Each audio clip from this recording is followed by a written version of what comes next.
Isis Unveiled. A master key to the mysteries of ancient and modern science and theology.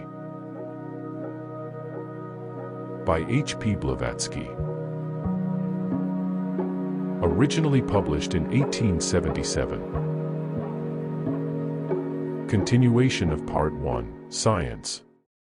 And beginning of Part 2, Theology. Chapter 14. The transactions of this our city of Sais are recorded in our sacred writings during a period of 8,000 years. Plato, Timaeus. The Egyptians assert that from the reign of Heracles to that of Amasis, 17,000 years elapsed. Herodotus. Can the theologian derive no light from the pure, primeval faith that glimmers from Egyptian hieroglyphics, to illustrate the immortality of the soul? Will not the historian deign to notice the prior origin of every art and science in Egypt, 1,000 years before the Pelasgians studded the isles and capes of the archipelago with their forts and temples? Gliddon. How came Egypt by her knowledge? When broke the dawn of that civilization whose wondrous perfection is suggested by the bits and fragments supplied to us by the archaeologists? Alas! The lips of Memnon are silent, and no longer utter oracles. The Sphinx has become a greater riddle in her speechlessness than was the enigma propounded to Oedipus. What Egypt taught to others she certainly did not acquire by the international exchange of ideas and discoveries with her Semitic neighbors, nor from them did she receive her stimulus. The more we learn of the Egyptians, observes the writer of a recent article, the more marvelous they seem. From whom could she have learned her wondrous arts, the secrets of which died with her? She sent no agents throughout the world to learn what others knew, but to her the wise men of neighboring nations resorted for knowledge. Proudly secluding herself within her enchanted domain, the fair queen of the desert created wonders as if by the sway of a magic staff. Nothing, remarks the same writer, whom we have elsewhere quoted, proves that civilization and knowledge then rise and progress with her as in the case of other peoples, but everything seems to be referable, in the same perfection, to the earliest dates. That no nation knew as much as herself, is a fact demonstrated by history. May we not assign as a reason for this remark the fact that until very recently nothing was known of old India? That these two nations, India and Egypt, were akin. That they were the oldest in the group of nations, and that the eastern Ethiopians, the mighty builders, had come from India as a matured people, bringing their civilization with them, and colonizing the perhaps unoccupied Egyptian territory. But we defer a more complete elaboration of this theme for our second volume.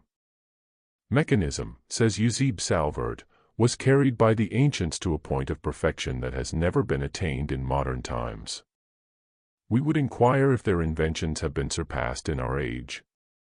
Certainly not, and at the present day, with all the means that the progress of science and modern discovery have placed in the hands of the mechanic, have we not been assailed by numerous difficulties in striving to place on a pedestal one of those monoliths that the Egyptians 40 centuries ago erected in such numbers before their sacred edifices?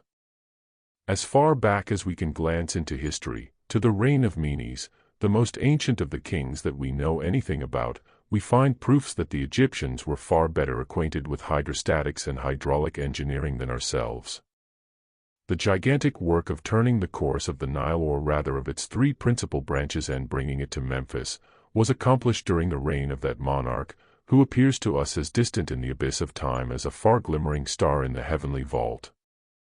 Says Wilkinson, Menes took accurately the measure of the power which he had to oppose, and he constructed a dike whose lofty mounds and enormous embankments turned the water eastward, and since that time the river is contained in its new bed.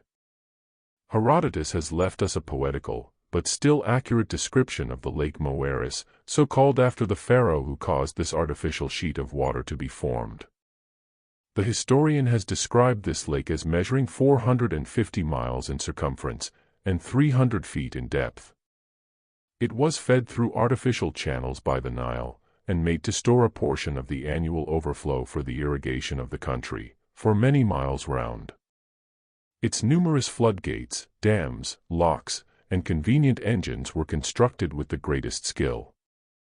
The Romans, at a far later period, got their notions on hydraulic constructions from the Egyptians, but our latest progress in the science of hydrostatics has demonstrated the fact of a great deficiency on their part in some branches of that knowledge. Thus, for instance, if they were acquainted with that which is called in hydrostatics the great law, they seem to have been less familiar with what our modern engineers know as watertight joints. Their ignorance is sufficiently proved by their conveying the water through large level aqueducts, instead of doing it at a less expense by iron pipes beneath the surface. But the Egyptians evidently employed a far superior method in their channels and artificial waterworks. Notwithstanding this, the modern engineers employed by Lesseps for the Suez Canal, who had learned from the ancient Romans all their art could teach them, deriving, in their turn, their knowledge from Egypt, scoffed at the suggestion that they should seek a remedy for some imperfections in their work by studying the contents of the various Egyptian museums. Nevertheless, the engineers succeeded in giving to the banks of that long and ugly ditch, as Professor Carpenter calls the Suez Canal, sufficient strength to make it a navigable waterway, instead of a mud trap for vessels as it was at first. The alluvial deposits of the Nile, during the past 30 centuries, have completely altered the area of the delta, so that it is continually growing seaward, and adding to the territory of the Khedive. In ancient times, the principal mouth of the river was called Pelusian, and the canal cut by one of the kings, the Canal of Necho, led from Suez to this branch. After the defeat of Antony and Cleopatra, at Actium, it was proposed that a portion of the fleet should pass through the canal to the Red Sea, which shows the depth of water that those early engineers had secured. Settlers in Colorado and Arizona have recently reclaimed large tracts of barren land by a system of irrigation, receiving from the journals of the day no little praise for their ingenuity. But, for a distance of 500 miles above Cairo, there stretches a strip of land reclaimed from the desert, and made, according to Professor Carpenter, the most fertile on the face of the earth. He says, for thousands of years these branch canals have conveyed fresh water from the Nile, to fertilize the land of this long narrow strip, as well as of the delta. He describes the network of canals over the delta, which dates from an early period of the Egyptian monarchs. The French province of Artois has given its name to the artesian well, as though that form of engineering had been first applied in that district, but, if we consult the Chinese records, we find such wells to have been in common use ages before the Christian era. If we now turn to architecture, we find displayed before our eyes wonders which baffle all description. Referring to the temples of Philae, Abu Simbel, Dendera, Edfu, and Karnak, Professor Carpenter remarks that these stupendous and beautiful erections, these gigantic pyramids and temples, have a vastness and beauty which are still impressive after the lapse of thousands of years. He is amazed at the admirable character of the workmanship, the stones in most cases being fitted together with astonishing nicety, so that a knife could hardly be thrust between the joints. He noticed in his amateur archaeological pilgrimage another of those curious coincidences which His Holiness, the Pope, may feel some interest in learning. He is speaking of the Egyptian Book of the Dead, sculptured on the old monuments, and the ancient belief in the immortality of the soul. Now, it is most remarkable, says the professor, to see that not only this belief, but the language in which it was expressed in the ancient Egyptian times, anticipated that of the Christian revelation. For, in this Book of the Dead, there are used the very phrases we find in the New Testament, in connection with the Day of Judgment, and he admits that this hierogram was engraved, probably, 2,000 years before the time of Christ. According to Bunsen, who is considered to have made the most exact calculations, the mass of masonry in the Great Pyramid of Cheops measures 82,111,000 feet, and would weigh 6,316,000 tons. The immense numbers of squared stones show us the unparalleled skill of the Egyptian quarrymen. Speaking of the Great Pyramid, Kenrick says, the joints are scarcely perceptible, not wider than the thickness of silver paper, and the cement is so tenacious that fragments of the casing stones still remain in their original position, notwithstanding the lapse of many centuries, and the violence by which they were detached. Who, of our modern architects and chemists, will rediscover the indestructible cement of the oldest Egyptian buildings. The skill of the ancients in quarrying, says Bunsen, is displayed the most in the extracting of the huge blocks, out of which obelisks and colossal statues were hewn, obelisks 90 feet high, and statues 40 feet high, made out of one stone. There are many such. They did not blast out the blocks for these monuments, but adopted the following scientific method. Instead of using huge iron wedges, which would have split the stone, they cut a small groove for the whole length of, perhaps, 100 feet, and inserted in it, close to each other, a great number of dry wooden wedges, after which they poured water into the groove, and the wedges, swelling and bursting simultaneously, with a tremendous force, broke out the huge stone, as neatly as a diamond cuts a pane of glass. Modern geographers and geologists have demonstrated that these monoliths were brought from a prodigious distance, and have been at a loss to conjecture how the transport was effected. Old manuscripts say that it was done by the help of portable rails. These rested upon inflated bags of hide, rendered indestructible by the same process as that used for preserving the mummies. These ingenious air cushions prevented the rails from sinking in the deep sand. Manetho mentions them, and remarks that they were so well prepared that they would endure wear and tear for centuries. The date of the hundreds of pyramids in the valley of the Nile is impossible to fix by any of the rules of modern science, but Herodotus informs us that each successive king erected one to commemorate his reign, and serve as his sepulchre. But Herodotus did not tell all, although he knew that the real purpose of the pyramid was very different from that which he assigns to it. Were it not for his religious scruples, he might have added that, externally, it symbolized the creative principle of nature, and illustrated also the principles of geometry, mathematics, astrology, and astronomy. Internally, it was a majestic fane, in whose somber recesses were performed the mysteries, and whose walls had often witnessed the initiation scenes of members of the royal family.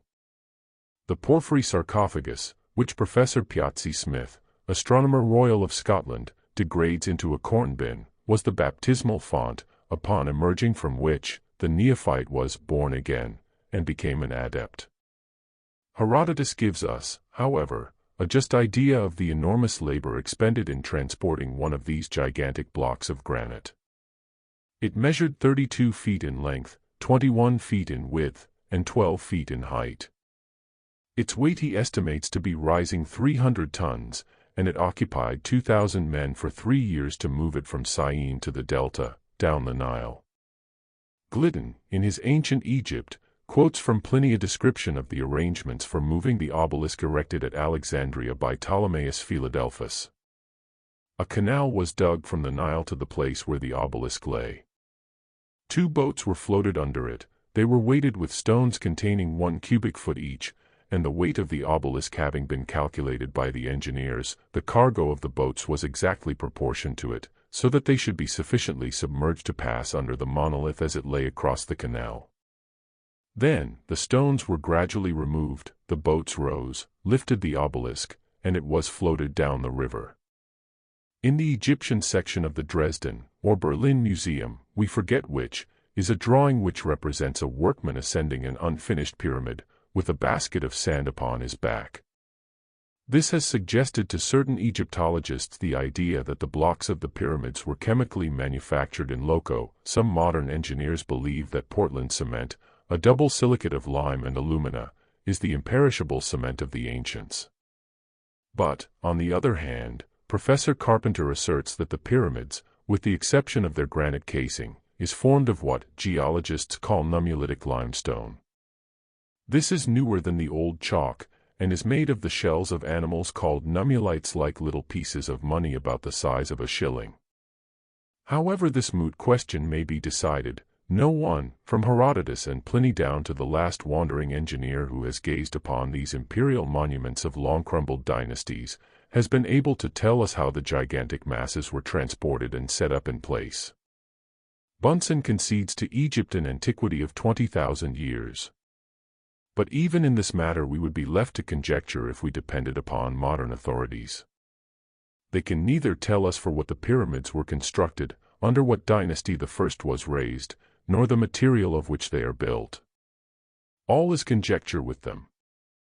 Professor Smith has given us by far the most accurate mathematical description of the Great Pyramid to be found in literature. But after showing the astronomical bearings of the structure, he so little appreciates ancient Egyptian thought that he actually maintains that the porphyry sarcophagus of the king's chamber is the unit of measure for the two most enlightened nations of the earth, England and America. One of the books of Hermes describes certain of the pyramids as standing upon the seashore, the waves of which dashed in powerless fury against its base. This implies that the geographical features of the country have been changed, and may indicate that we must accord to these ancient granaries, magico-astrological observatories, and royal sepulchres, an origin antedating the upheaval of the Sahara and other deserts. This would imply rather more of an antiquity than the poor few thousands of years, so generously accorded to them by Egyptologists. Dr. Ribold, a French archaeologist of some renown, gives his readers a glimpse of the culture which prevailed 5,000 years BC, by saying that there were at that time no less than 30 or 40 colleges of the priests who studied occult sciences and practical magic. A writer in the National Quarterly Review says that the recent excavations made among the ruins of Carthage have brought to light traces of a civilization, a refinement of art and luxury, which must even have outshone that of ancient Rome. And when the fiat went forth, delenda est Carthago, the mistress of the world well knew that she was about to destroy a greater than herself, for, while one empire swayed the world by force of arms alone, the other was the last and most perfect. Representative of a race who had, for centuries before Rome was dreamed of, directed the civilization, the learning, and the intelligence of mankind. This Carthage is the one which, according to Appian, was standing as early as BC 1234, or 50 years before the taking of Troy, and not the one popularly supposed to have been built by Dido, Elissa or Astarte, 4 centuries later. Here we have still another illustration of the truth of the doctrine of cycles. Draper's admissions as to the astronomical erudition of the ancient Egyptians are singularly supported by an interesting fact quoted by Mr. J. M. Peebles, from a lecture delivered in Philadelphia, by the late Professor O. M. Mitchell, the astronomer. Upon the coffin of a mummy, now in the British Museum, was delineated the zodiac with the exact positions of the planets at the time of the autumnal equinox, in the year 1722 BC. Professor Mitchell calculated the exact position of the heavenly bodies belonging to our solar system at the time indicated. The result, says Mr. Peebles, I give in his own words, to my astonishment, it was found that on the 7th of October 1722 BC, the moon and planets had occupied the exact points in the heavens marked upon the coffin in the British Museum. Professor John Fiske, in his onslaught on Dr. Draper's History of the Intellectual Development of Europe, sets his pen against the doctrine of cyclical progression, remarking that we have never known the beginning or the end of an historic cycle, and have no inductive warrant for believing that we are now traversing one.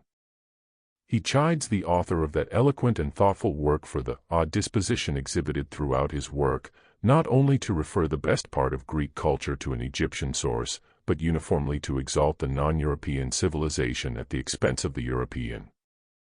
We believe that this odd disposition might be directly sanctioned by the confessions of great Grecian historians themselves.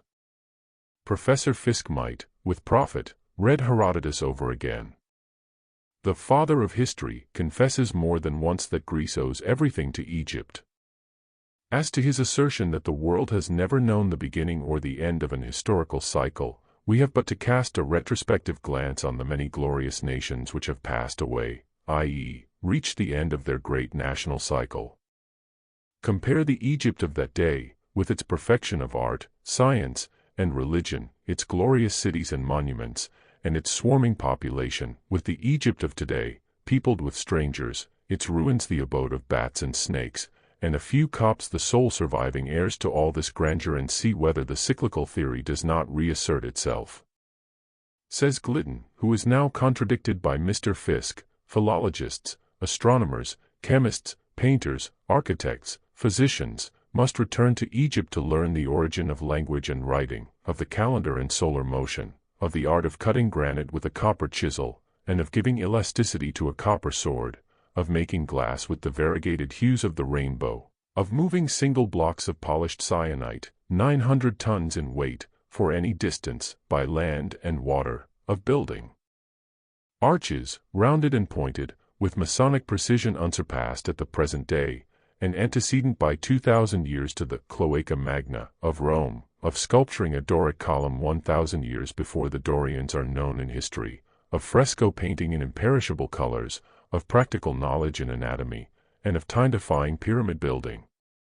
Every craftsman can behold, in Egyptian monuments, the progress of his art 4,000 years ago, and whether it be a wheelwright building a chariot, a shoemaker drawing his twine, a leather cutter using the selfsame form of knife of old as is considered the best form now, a weaver throwing the same hand shuttle, a whitesmith using that identical form of blowpipe but lately recognized to be the most efficient, the seal engraver cutting, in hieroglyphics, such names as Skuhos, above 4,300 years ago. All these, and many more astounding evidences of Egyptian priority, now require but a glance at the plates of Rossellini.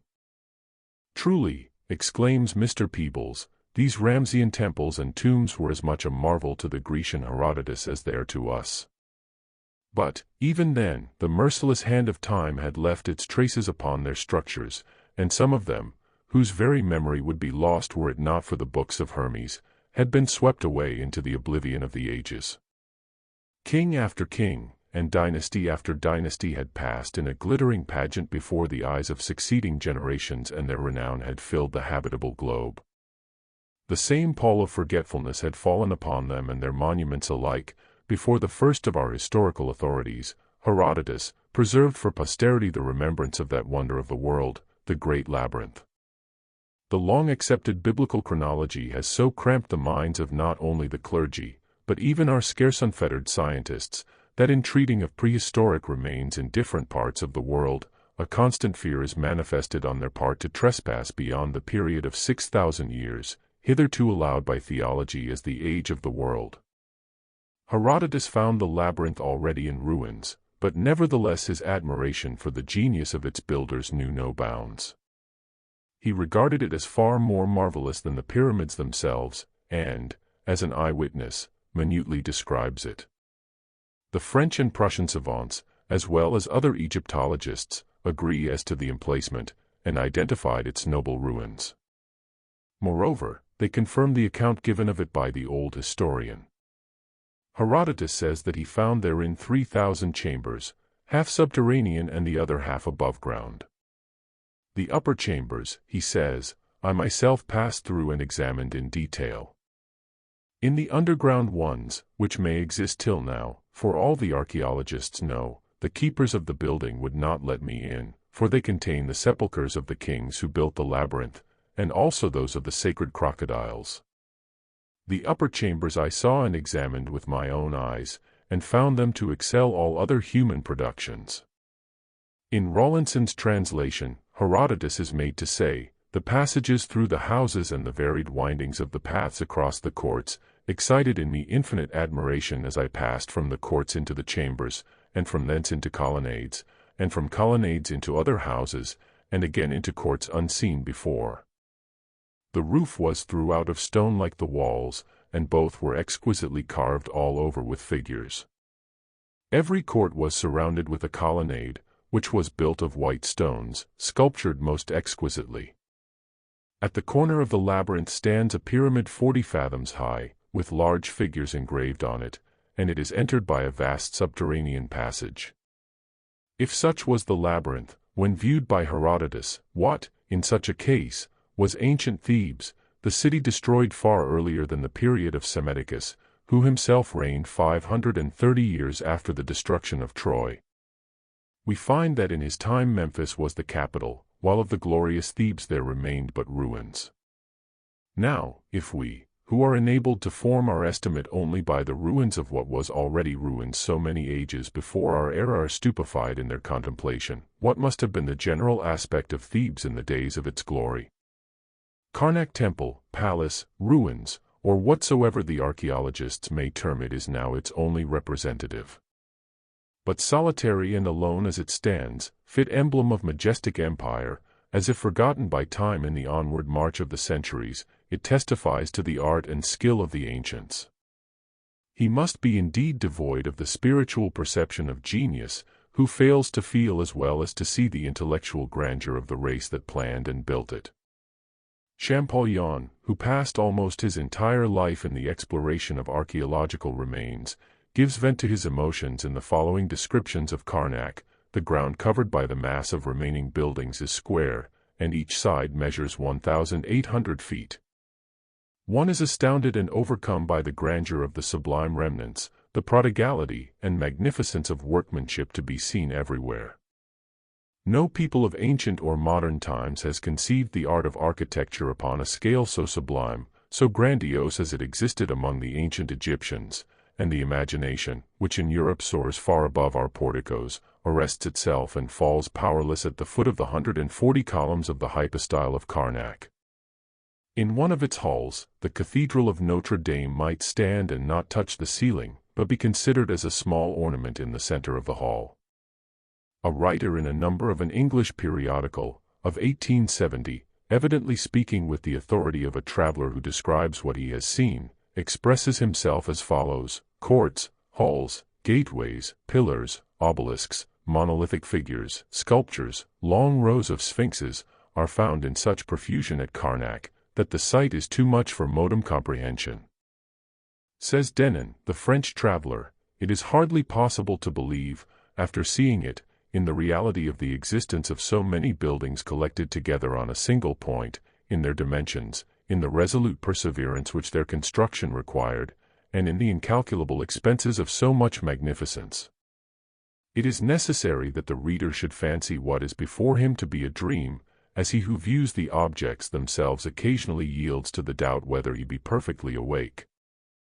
There are lakes and mountains within the periphery of the sanctuary. These two edifices are selected as examples from a list next to inexhaustible. The whole valley and delta of the Nile, from the cataracts to the sea, was covered with temples, palaces, tombs, pyramids, obelisks, and pillars. The execution of the sculptures is beyond praise.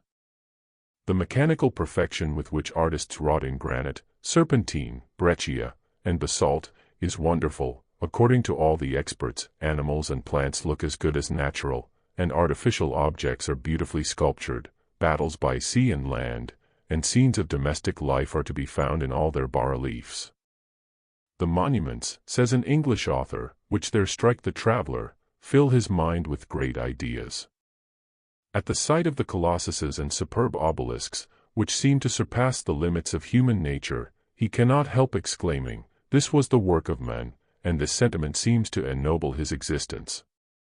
In his turn, Dr. Richardson, speaking of the Temple of Dendera, says, "The female figures are so extremely well executed, that they do all but speak. They have a mildness of feature and expression that never was surpassed.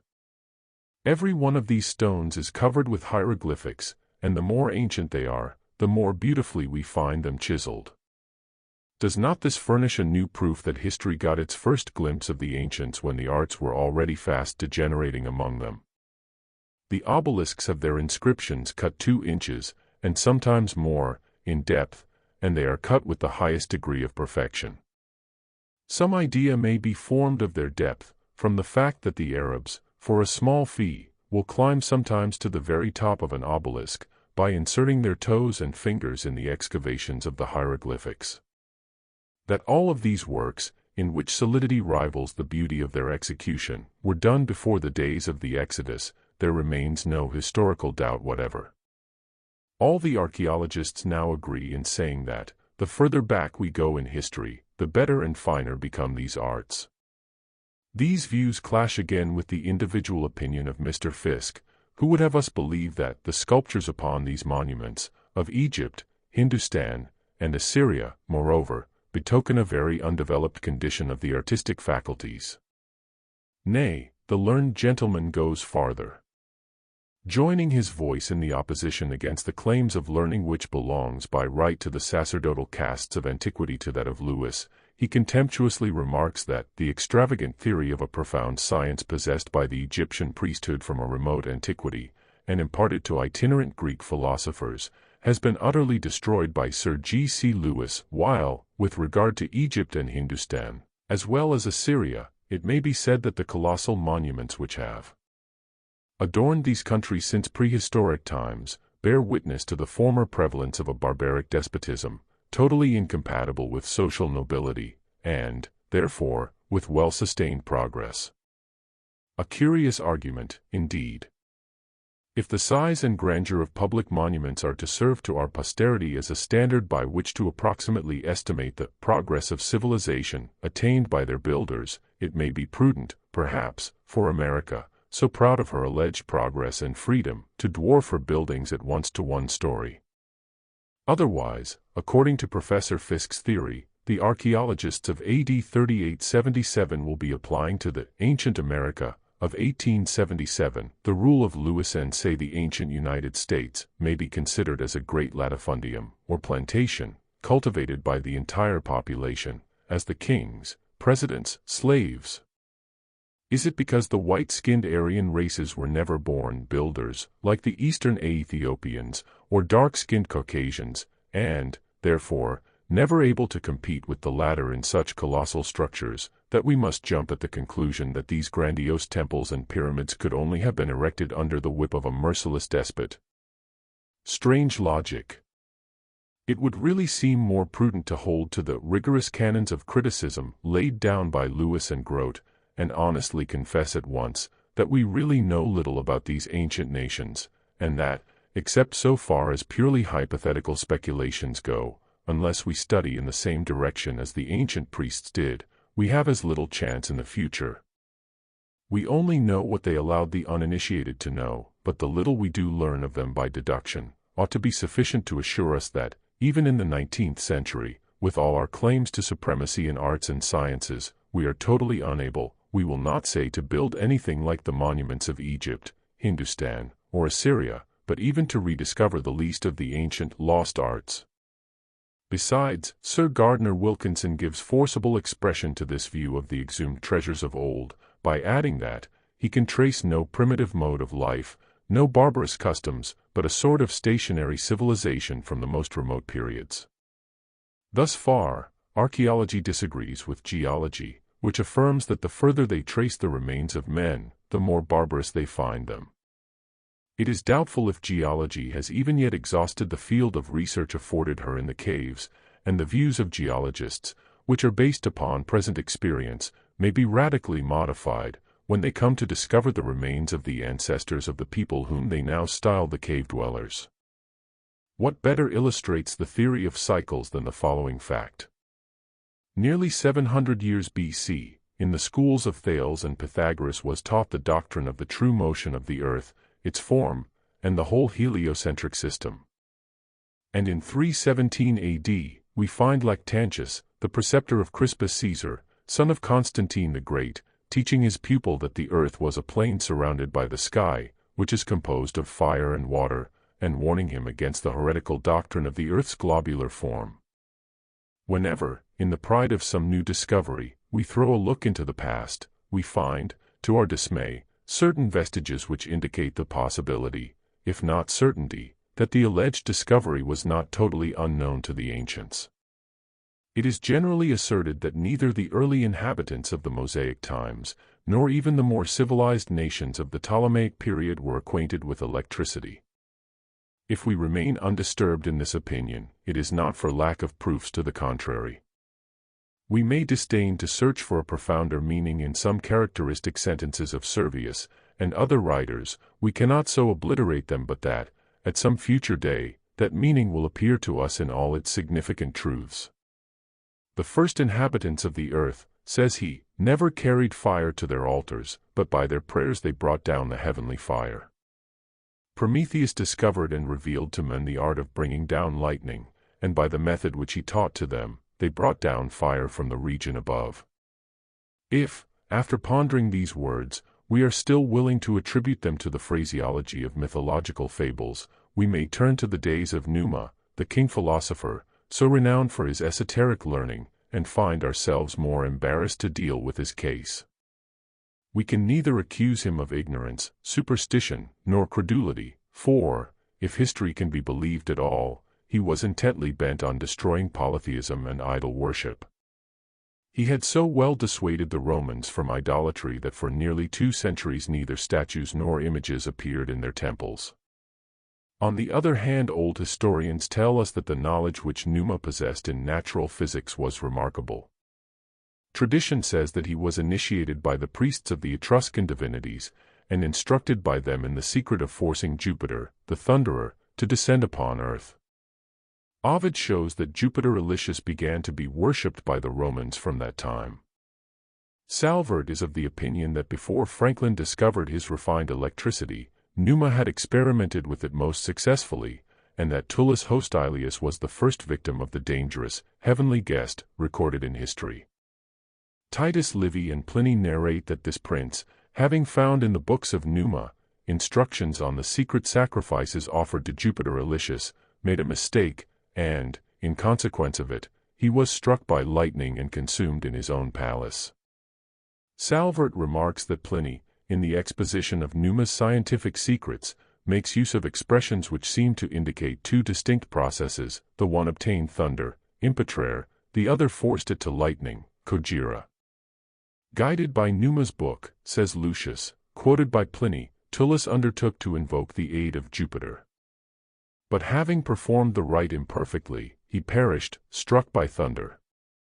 Tracing back the knowledge of thunder and lightning possessed by the Etruscan priests, we find that Tarchon, the founder of the theurgism of the former, desiring to preserve his house from lightning, surrounded it by a hedge of the white bryony, a climbing plant which has the property of averting thunderbolts. Tarchon the theurgist was much anterior to the siege of Troy. The pointed metallic lightning rod, for which we are seemingly indebted to Franklin, is probably a rediscovery after all. There are many metals which seem to strongly indicate that the principle was anciently known. The temple of Juno had its roof covered with a quantity of pointed blades of swords. If we possess but little proof of the ancients having had any clear notions as to all the effects of electricity, there is very strong evidence, at all events, of their having been perfectly acquainted with electricity itself. Ben David, says the author of the Occult Sciences, has asserted that Moses possessed some knowledge of the phenomena of electricity. Professor Hirt, of Berlin, is of this opinion. Michaelis remarks firstly, that there is no indication that lightning ever struck the Temple of Jerusalem during 1,000 years. Secondly, that according to Josephus a forest of points of gold, and very sharp, covered the roof of the temple. Thirdly, that this roof communicated with the caverns in the hill upon which the temple was situated, by means of pipes in connection with the gilding which covered all the exterior of the building, in consequence of which the points would act as conductors. Ammianus Marcellinus, a famous historian of the 4th century, a writer generally esteemed for the fairness and correctness of his statements, tells that the Magi preserved perpetually in their furnaces fire that they miraculously got from heaven. There is a sentence in the Hindu Upanishad, which runs thus: to know fire, the sun, the moon, and lightning, is 3/4 of the science of God. Finally, Salvert shows that in the days of Tejas, India was acquainted with the use of conductors of lightning. This historian plainly states that iron placed at the bottom of a fountain and made in the form of a sword, with the point upward, possessed, as soon as it was thus fixed in the ground, the property of averting storms and lightnings. What can be plainer? Some modern writers deny the fact that a great mirror was placed in the lighthouse of the Alexandrian port, for the purpose of discovering vessels at a distance at sea. But the renowned Buffon believed in it, for he honestly confesses that if the mirror really existed, as I firmly believe it did, to the ancients belonged the honor of the invention of the telescope. Stevens, in his work on the East, asserts that he found railroads in Upper Egypt whose grooves were coated with iron. Canova, Powers, and other celebrated sculptors of our modern age deem it an honor to be compared with Phidias of old, and strict truth would, perhaps, hesitate at such a flattery. Professor Jowett discredits the story of the Atlantis, in the Timaeus, and the records of 8,000 and 9,000 years appear to him an ancient swindle. But Bunsen remarks, there is nothing improbable in itself in reminiscences and records of great events in Egypt 9,000 years BC. 4. The origins of Egypt go back to the 9th millennium before Christ. Then how about the primitive Cyclopean fortresses of ancient Greece? Can the walls of Tiryns, about which, according to archaeological accounts, even among the ancients it was reported to have been the work of the Cyclops, be deemed posterior to the pyramids? Masses of rock, some equal to a cube of 6 feet, and the smallest of which, Pausanias says, could never be moved by a yoke of oxen, laid up in walls of solid masonry 25 feet thick and over 40 feet high, still believed to be the work of men of the races known to our history.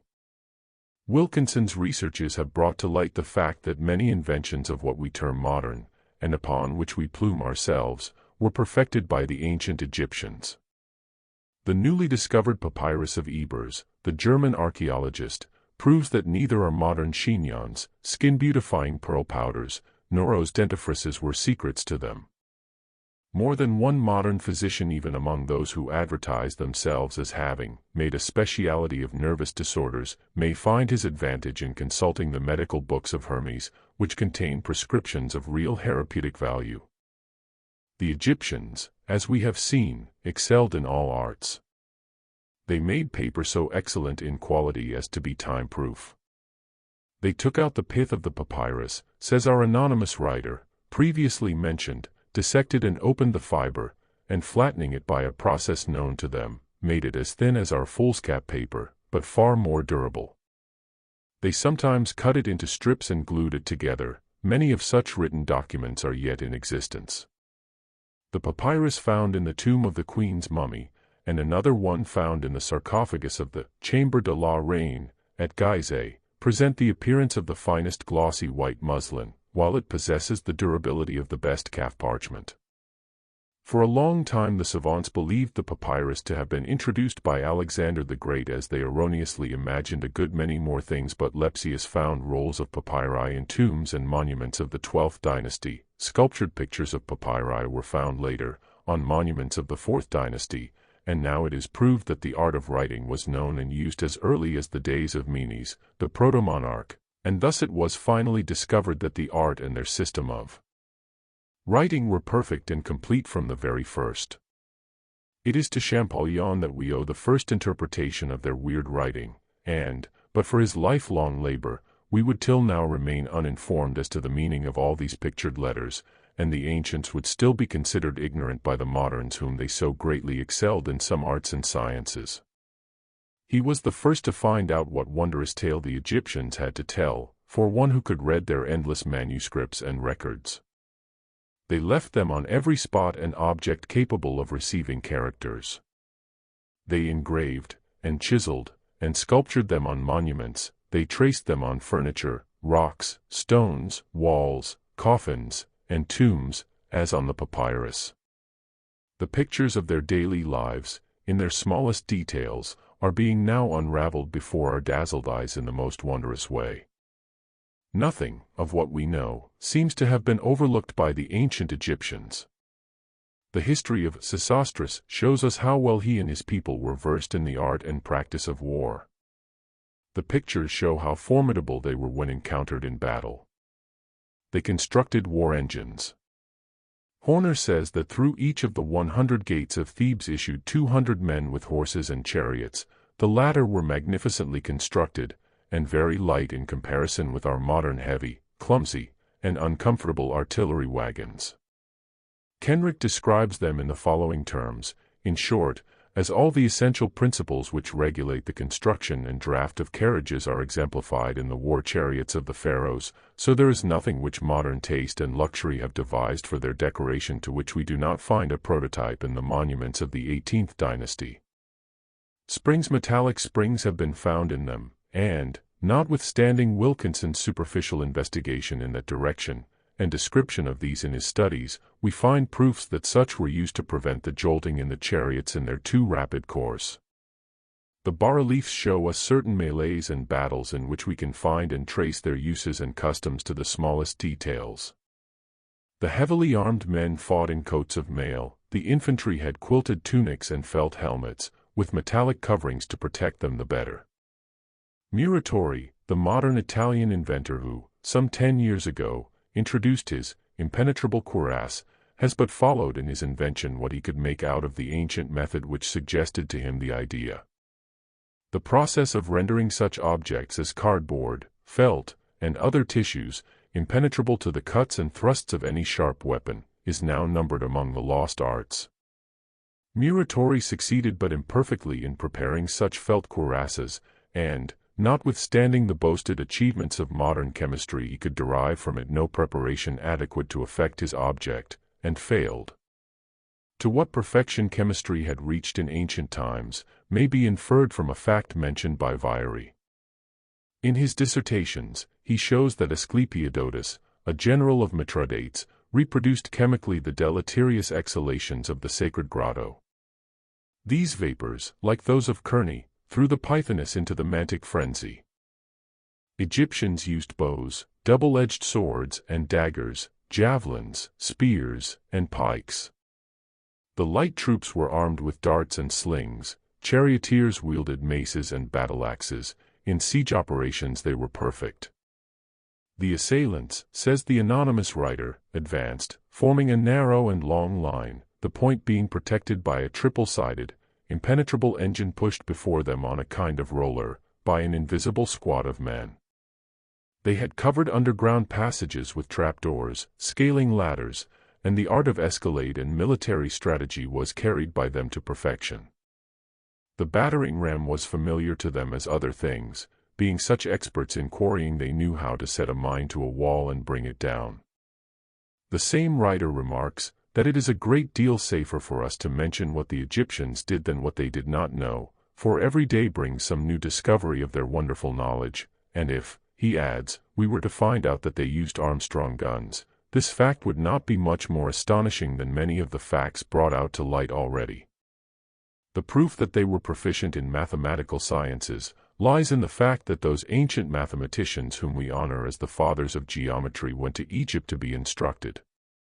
Says Professor Smith, as quoted by Mr. Peebles, the geometrical knowledge of the pyramid builders began where Euclid's ended. Before Greece came into existence, the arts, with the Egyptians, were ripe and old. Land measuring, an art resting on geometry, the Egyptians certainly knew well, as, according to the Bible, Joshua, after conquering the Holy Land, had skill enough to divide it. And how could a people so skilled in natural philosophy as the Egyptians were, not be proportionately skilled in psychology and spiritual philosophy? The temple was the nursery of the highest civilization, and it alone possessed that higher knowledge of magic which was in itself the quintessence of natural philosophy. The occult powers of nature were taught in the greatest secrecy, and the most wonderful cures were performed during the performing of the mysteries. Herodotus acknowledges 25 that the Greeks learned all they knew, including the sacred services of the temple, from the Egyptians, and because of that, their principal temples were consecrated to Egyptian divinities. Melampus, the famous healer and soothsayer of Argos, had to use his medicines, after the manner of the Egyptians, from whom he had gained his knowledge, whenever he desired his cure to be thoroughly effective. He healed Iphiclus of his impotency and debility by the rust of iron, according to the directions of Mantis, his magnetic sleeper, or oracle. Sprengel gives many wonderful instances of such magical cures in his History of Medicine. Diodorus, in his work on the Egyptians, says that Isis has deserved immortality, for all nations of the earth bear witness to the power of this goddess to cure diseases by her influence. This is proved, he says, not by fable as among the Greeks, but by authentic facts. Galen records several remedial means which were preserved in the healing wards of the temples. He mentions also a universal medicine which in his time was called Isis. The doctrines of several Greek philosophers, who had been instructed in Egypt, demonstrates their profound learning. Orpheus, who, according to Artapanus, was a disciple of Moses, Pythagoras, Herodotus, and Plato, owe their philosophy to the same temples in which the wise Solon was instructed by the priests. Anticlides relates, says Pliny, that the letters were invented in Egypt by a person whose name was Menon, 15 years before Pharonius, the most ancient king of Greece. Jablonski proves that the heliocentric system, as well as the Earth's sphericity, were known by the priests of Egypt from immemorial ages. This theory, he adds, Pythagoras took from the Egyptians, who had it from the Brahmins of India. Fenelon, the illustrious Archbishop of Cambrai, in his Lives of the Ancient Philosophers, credits Pythagoras with this knowledge, and says that besides teaching his disciples that as the earth was round there were antipodes, since it was inhabited everywhere, the great mathematician was the first to discover that the morning and evening star was the same. If we now consider that Pythagoras lived in about the 16th Olympiad, over 700 years BC, and taught this fact at such an early period, we must believe that it was known by others before him. The works of Aristotle, Laertius, and several others in which Pythagoras is mentioned, demonstrate that he had learned from the Egyptians about the obliquity of the ecliptic, the starry composition of the Milky Way, and the borrowed light of the moon. Wilkinson, corroborated later by others, says that the Egyptians divided time, knew the true length of the year, and the precession of the equinoxes. By recording the rising and setting of the stars, they understood the particular influences which proceed from the positions and conjunctions of all heavenly bodies, and therefore their priests, prophesying as accurately as our modern astronomers, meteorological changes, could, and astrologize through astral motions. Though the sober and eloquent Cicero may be partially right in his indignation against the exaggerations of the Babylonian priests, who assert that they have preserved upon monuments observations extending back during an interval of 470,000 years, still, the period at which astronomy had arrived at its perfection with the ancients is beyond the reach of modern calculation. A writer in one of our scientific journals observes that every science in its growth passes through 3 stages. First, we have the stage of observation, when facts are collected and registered by many minds in many places. Next, we have the stage of generalization, when these carefully verified facts are arranged methodically, generalized systematically, and classified logically, so as to deduce and elucidate from them the laws that regulate their rule and order. Lastly, we have the stage of prophecy, when these laws are so applied that events can be predicted to occur with unerring accuracy. If several thousand years BC, Chinese and Chaldean astronomers predicted eclipses, the latter, whether by the cycle of Saros or other means, matters not, the fact remains the same. They had reached the last and highest stage of astronomical science, they prophesied. If they could, in the year 1722 BC, delineate the zodiac with the exact positions of the planets at the time of the autumnal equinox, and so unerringly as Professor Mitchell, the astronomer, proved, then they knew the laws that regulate, carefully verified facts, to perfection, and applied them with as much certainty as our modern astronomers. Moreover, astronomy is said to be in our century the only science which has thoroughly reached the last stage. Other sciences are yet in various stages of growth. Electricity, in some branches, has reached the 3rd stage, but in many branches is still in its infantine period. This we know, on the exasperating confessions of men of science themselves, and we can entertain no doubt as to this sad reality in the 19th century, as we belong ourselves to it. Not so in relation to the men who lived in the days of the glory of Chaldea, Assyria, and Babylon. Of the stages they reached in other sciences we know nothing, except that in astronomy they stood equal with us, for they had also reached the 3rd and last stage. In his lecture on the lost arts, Wendell Phillips very artistically describes the situation.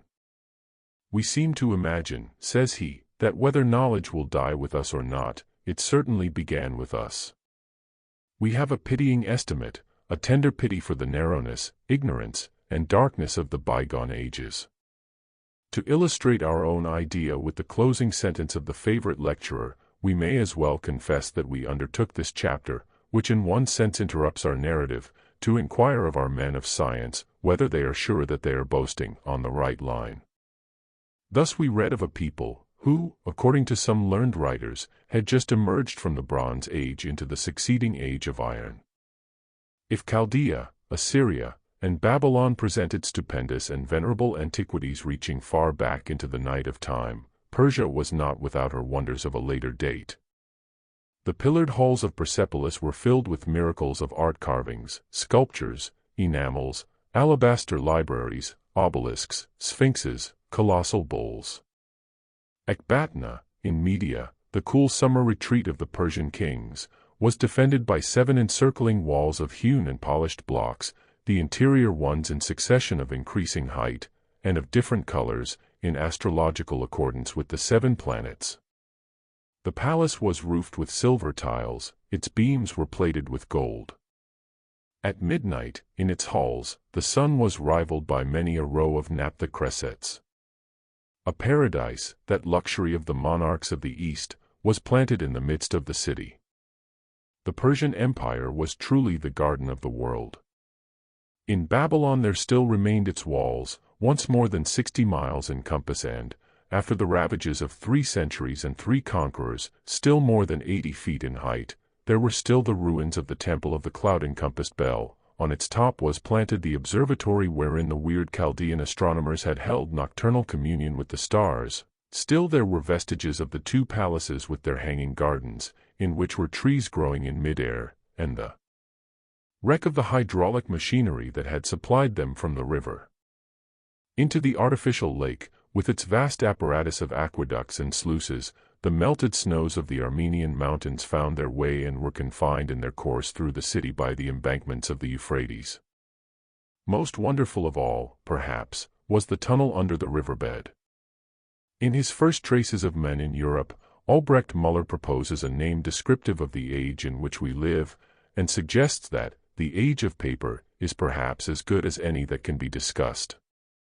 We do not agree with the learned professor.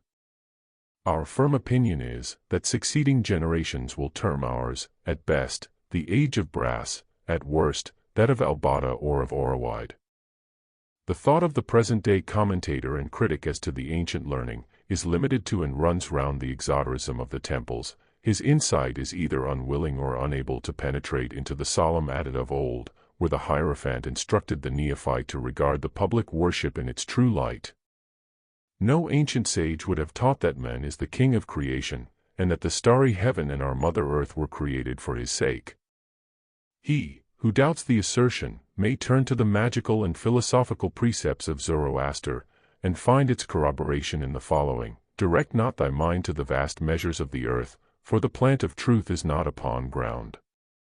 Nor measure the measures of the sun, collecting rules, for he is carried by the eternal will of the Father. Not for your sake, dismiss the impetuous course of the moon, for she runs always by work of necessity. The progression of the stars was not generated for your sake. A rather strange teaching to come from those who are universally believed to have worshipped the sun, and moon, and the starry host, as gods. The sublime profundity of the Magian precepts being beyond the reach of modern materialistic thought, the Chaldean philosophers are accused, together with the ignorant masses, of Sabianism and sun worship. There was a vast difference between the true worship taught to those who showed themselves worthy, and the state religions. The Magians are accused of all kinds of superstition, but this is what a Chaldean oracle says: the wide aerial flight of birds is not true, nor the dissections of the entrails of victims. They are all mere toys, the basis of mercenary fraud. Flee from these if you would open the sacred paradise of piety where virtue, wisdom, and equity are assembled. Surely, it is not those who warn people against mercenary fraud who can be accused of it, and if they accomplished acts which seem miraculous, who can with fairness presume to deny that it was done merely because they possessed a knowledge of natural philosophy and psychological science to a degree unknown to our schools? What did they not know? It is a well-demonstrated fact that the true meridian was correctly ascertained before the first pyramid was built. They had clocks and dials to measure time. Their cubit was the established unit of linear measure, being 1,707 feet of English measure. According to Herodotus, the unit of weight was also known as money. They had gold and silver rings valued by weight. They had the decimal and duodecimal modes of calculation from the earliest times, and were proficient in algebra. How could they otherwise, says an unknown author, bring into operation such immense mechanical powers, if they had not thoroughly understood the philosophy of what we term the mechanical powers? The art of making linen and fine fabrics is also proved to have been one of their branches of knowledge, for the Bible speaks of it. Joseph was presented by Pharaoh with a vesture of fine linen, a golden chain, and many more things. The linen of Egypt was famous throughout the world. The mummies are all wrapped in it, and the linen is beautifully preserved. Pliny speaks of a certain garment sent 600 years BC, by King Amasis to Lindus, every single thread of which was composed of 360 minor threads twisted together. Herodotus gives us in his account of Isis and the mysteries performed in her honor, an idea of the beauty and admirable softness of the linen worn by the priests. The latter wore shoes made of papyrus and garments of fine linen, because this goddess first taught the use of it, and thus, besides being called Isiasi, or priests of Isis, they were also known as linigera, or the linen-wearing. This linen was spun and dyed in those brilliant and gorgeous colors, the secret of which is likewise now among the lost arts.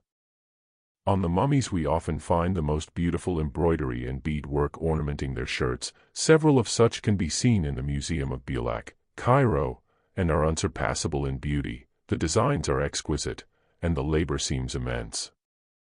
The elaborate and so much vaunted Gobelins tapestry is but a gross production when compared with some of the embroidery of the ancient Egyptians. We have but to refer to Exodus to discover how skillful was the workmanship of the Israelitish pupils of the Egyptians upon their tabernacle and sacred ark.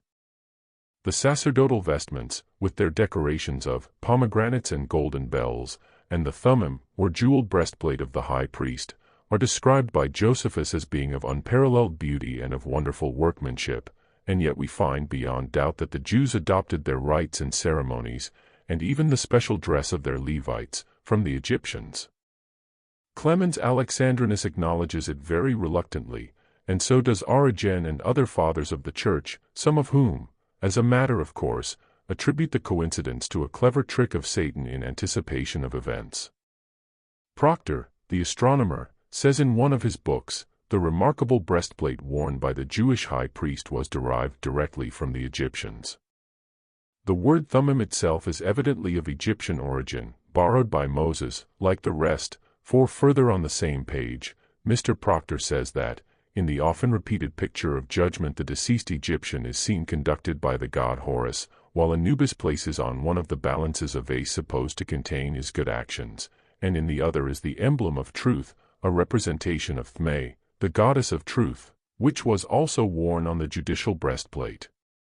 Wilkinson, in his Manners and Customs of the Ancient Egyptians, shows that the Hebrew thummim is a plural form of the word Thme. All the ornamental arts seem to have been known to the Egyptians.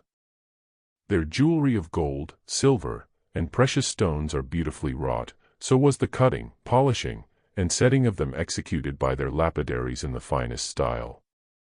The finger ring of an Egyptian mummy, if we remember aright, was pronounced the most artistic piece of jewelry in the London exhibition of 1851. Their imitation of precious stones and glass is far above anything done at the present day, and the emerald may be said to have been imitated to perfection. In Pompeii, says Wendell Phillips, they discovered a room full of glass. There was ground glass, window glass, cut glass, and colored glass of every variety. Catholic priests who broke into China 200 years ago were shown a glass, transparent and colorless, which was filled with liquor made by the Chinese, and which appeared to be colorless like water. This liquor was poured into the glass, and then looking through, it seemed to be filled with fishes. They turned it out and repeated the experiment, and again it was filled with fishes.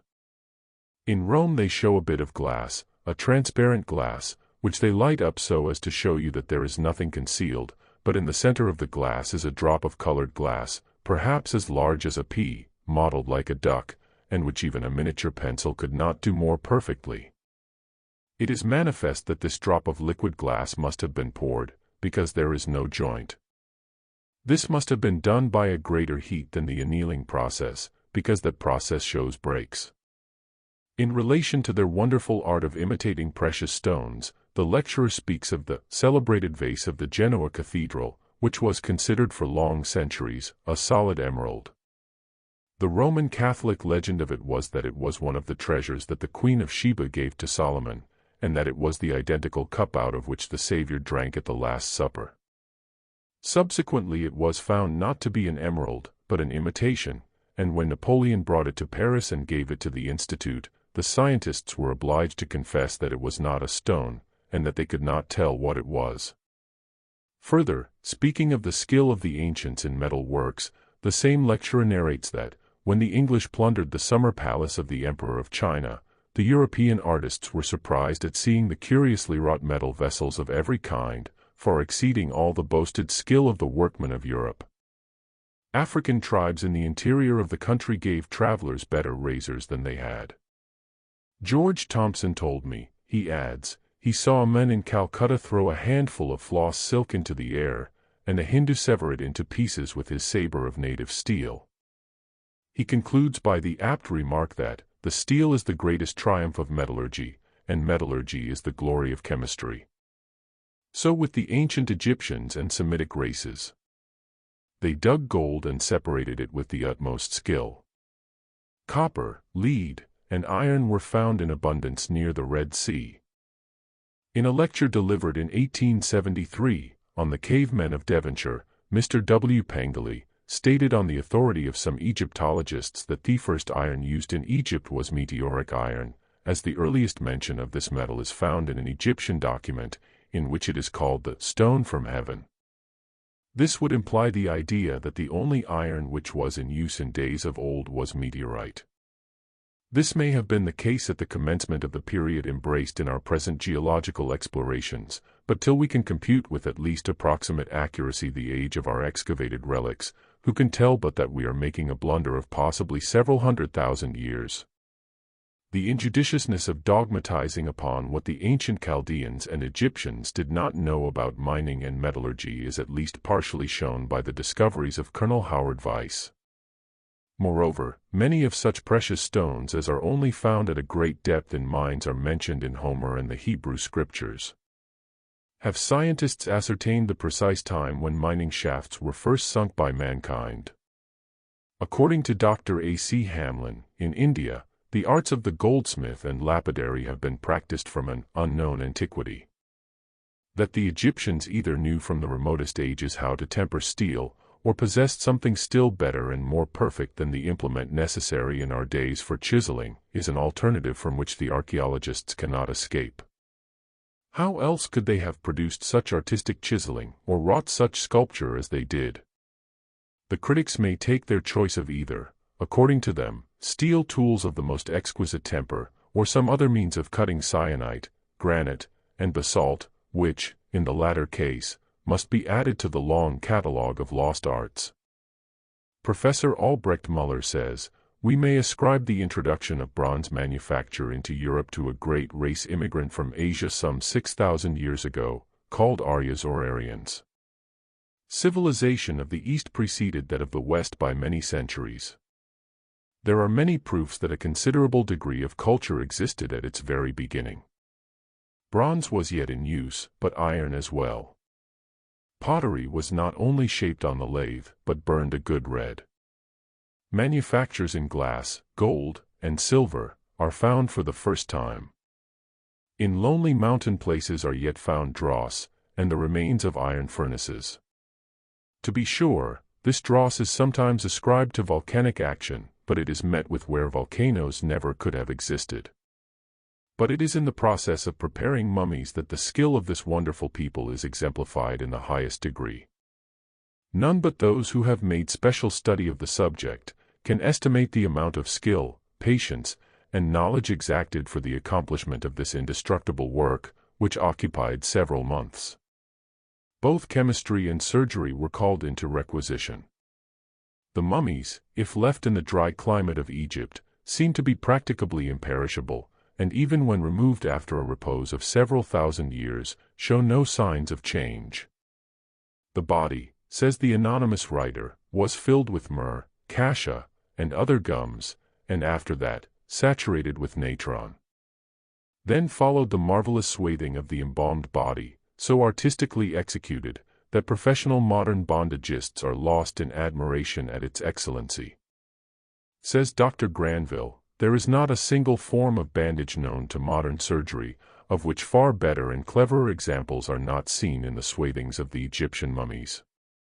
The strips of linen are found without one single joint, extending to 1,000 yards in length. Rossellini, in Kenrick's Ancient Egypt, gives a similar testimony to the wonderful variety and skill with which the bandages have been applied and interlaced. There was not a fracture in the human body that could not be repaired successfully by the sacerdotal physician of those remote days. Who but well remembers the excitement produced some 25 years ago by the discovery of anesthesia? The nitrous oxide gas, sulfuric and chloric ether, chloroform, laughing gas, besides various other combinations of these, were welcomed as so many heavenly blessings to the suffering portion of humanity. Poor Dr. Horace Wells, of Hartford, in 1844, was the discoverer, and Doctors Morton and Jackson reaped the honors and benefits in 1846, as is usual in such cases.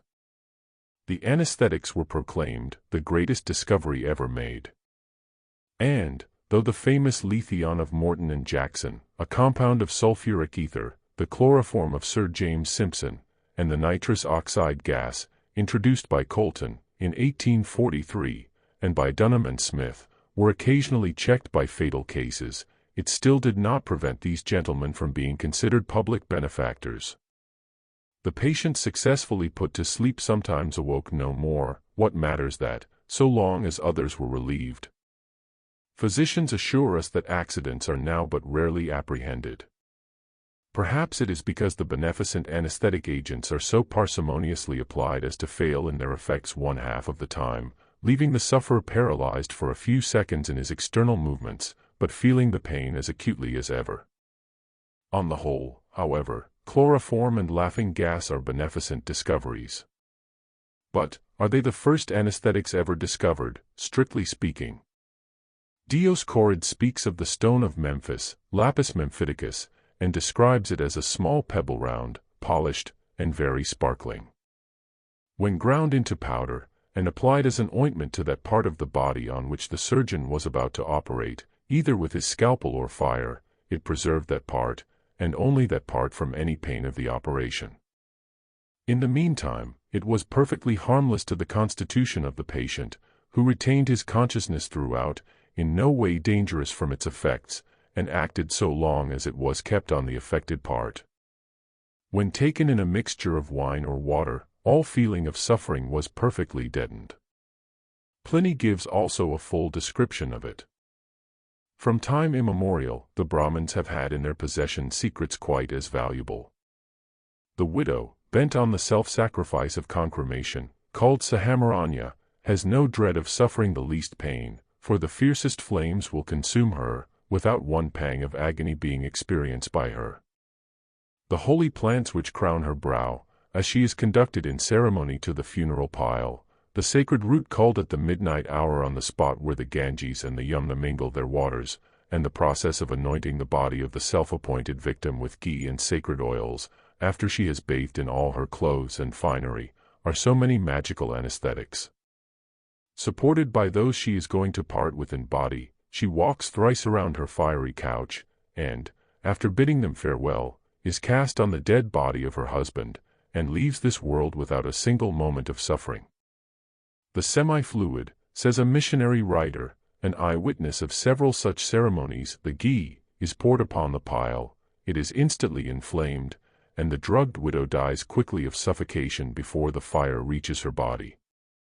No such thing, if the sacred ceremony is only conducted strictly after the prescribed rites. The widows are never drugged in the sense we are accustomed to understand the word. Only precautionary measures are taken against a useless physical martyrdom, the atrocious agony of burning. Her mind is as free and clear as ever, and even more so. Firmly believing in the promises of a future life, her whole mind is absorbed in the contemplation of the approaching bliss, the beatitude of freedom, which she is about to attain. She generally dies with the smile of heavenly rapture on her countenance, and if someone is to suffer at the hour of retribution, it is not the earnest devotee of her faith, but the crafty Brahmins who know well enough that no such ferocious rite was ever prescribed. As to the victim, after having been consumed, she becomes a sooty transcendent purity and is canonized after death. Egypt is the birthplace and the cradle of chemistry. Kenrick shows the root of the word to be chemi or chem, which was the name of the country.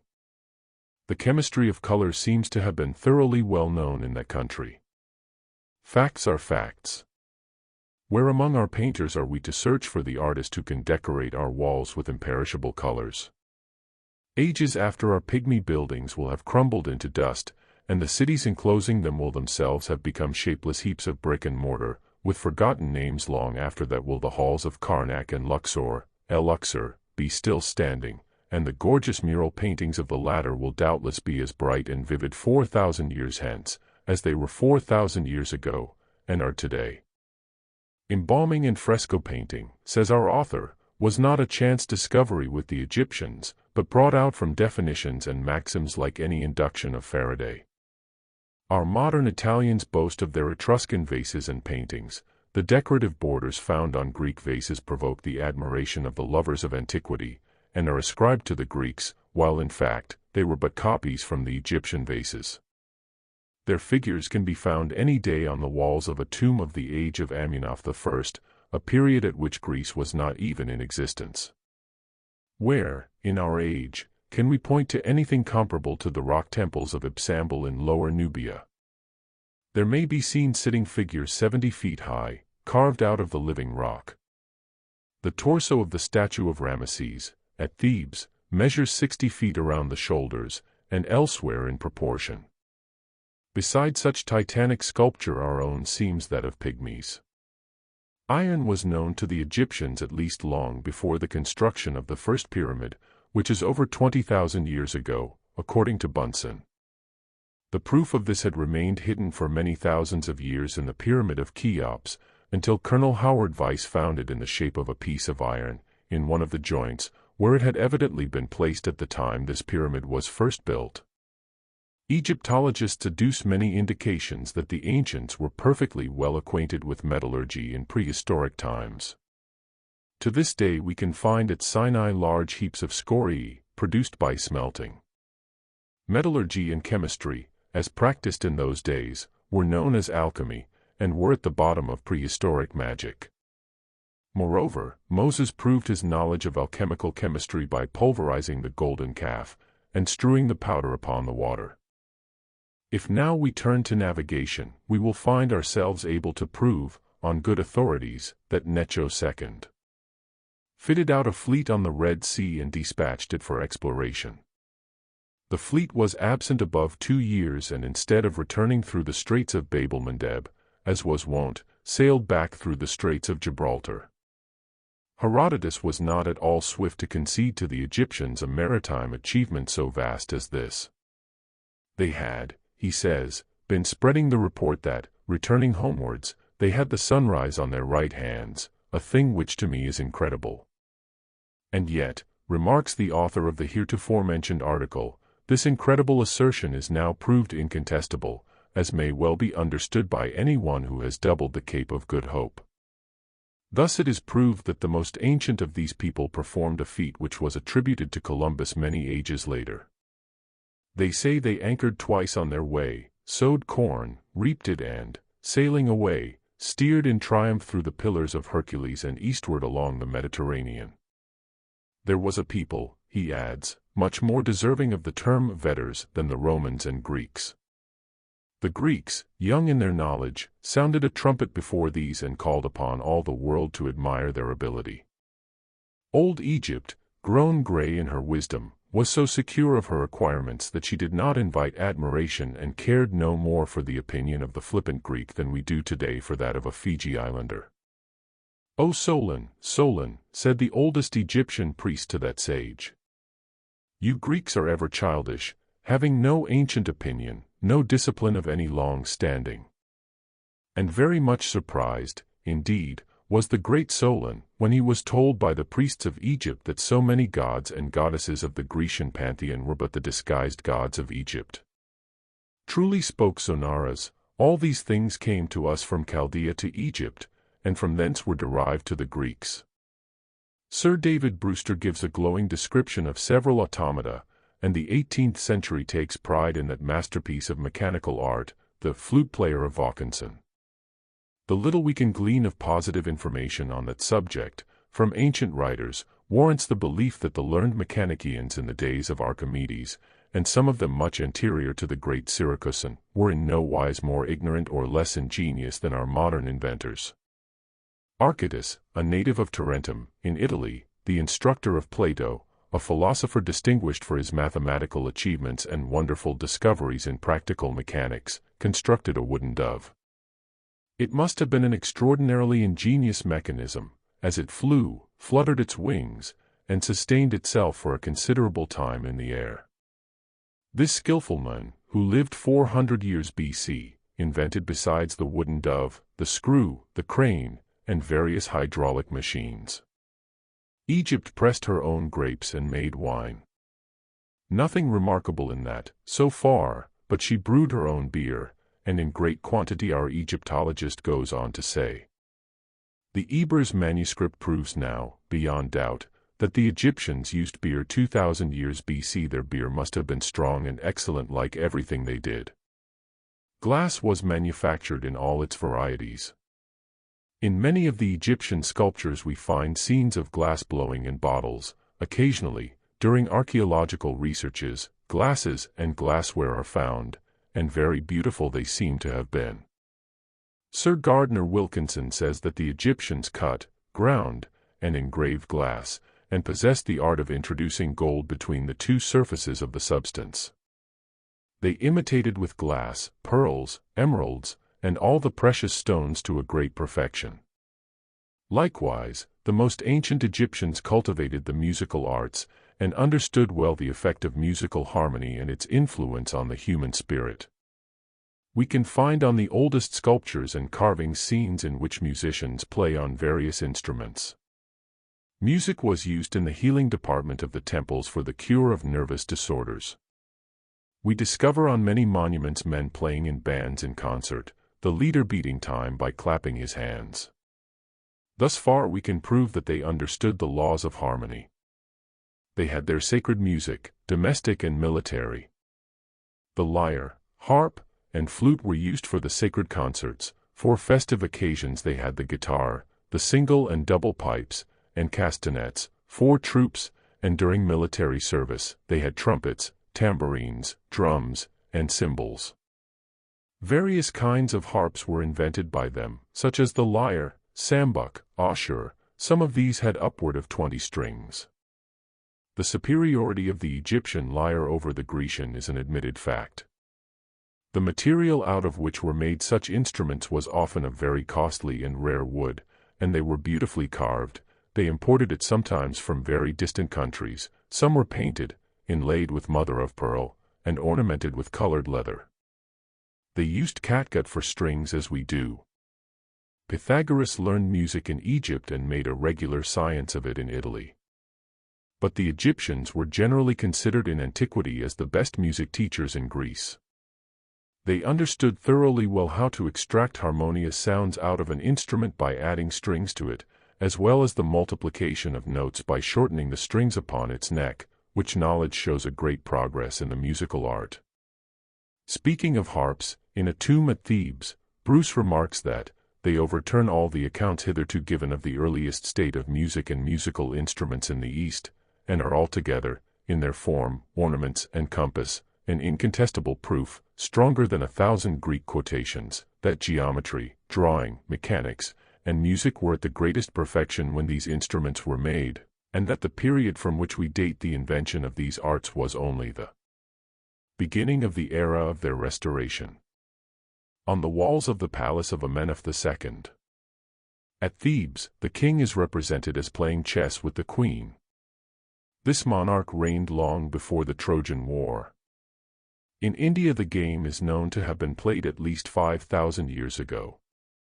As to their knowledge in medicine, now that one of the lost books of Hermes has been found and translated by Ebers, the Egyptians can speak for themselves. That they understood about the circulation of the blood appears certain from the healing manipulations of the priests, who knew how to draw blood downward, stop its circulation for a while, etc. A more careful study of their bas-reliefs representing scenes taking place in the healing hall of various temples will easily demonstrate it. They had their dentists and oculists, and no doctor was allowed to practice more than one specialty, which certainly warrants the belief that they lost fewer patients in those days than our physicians do now. It is also asserted by some authorities that the Egyptians were the first people in the world who introduced trial by jury, although we doubt this ourselves. But the Egyptians were not the only people of remote epochs whose achievements placed them in so commanding a position before the view of posterity.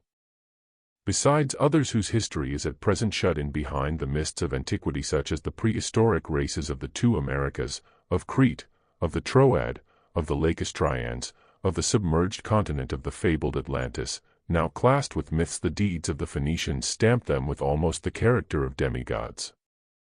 The writer in the National Quarterly Review, previously quoted, says that the Phoenicians were the earliest navigators of the world, founded most of the colonies of the Mediterranean, and voyaged to whatever other regions were inhabited.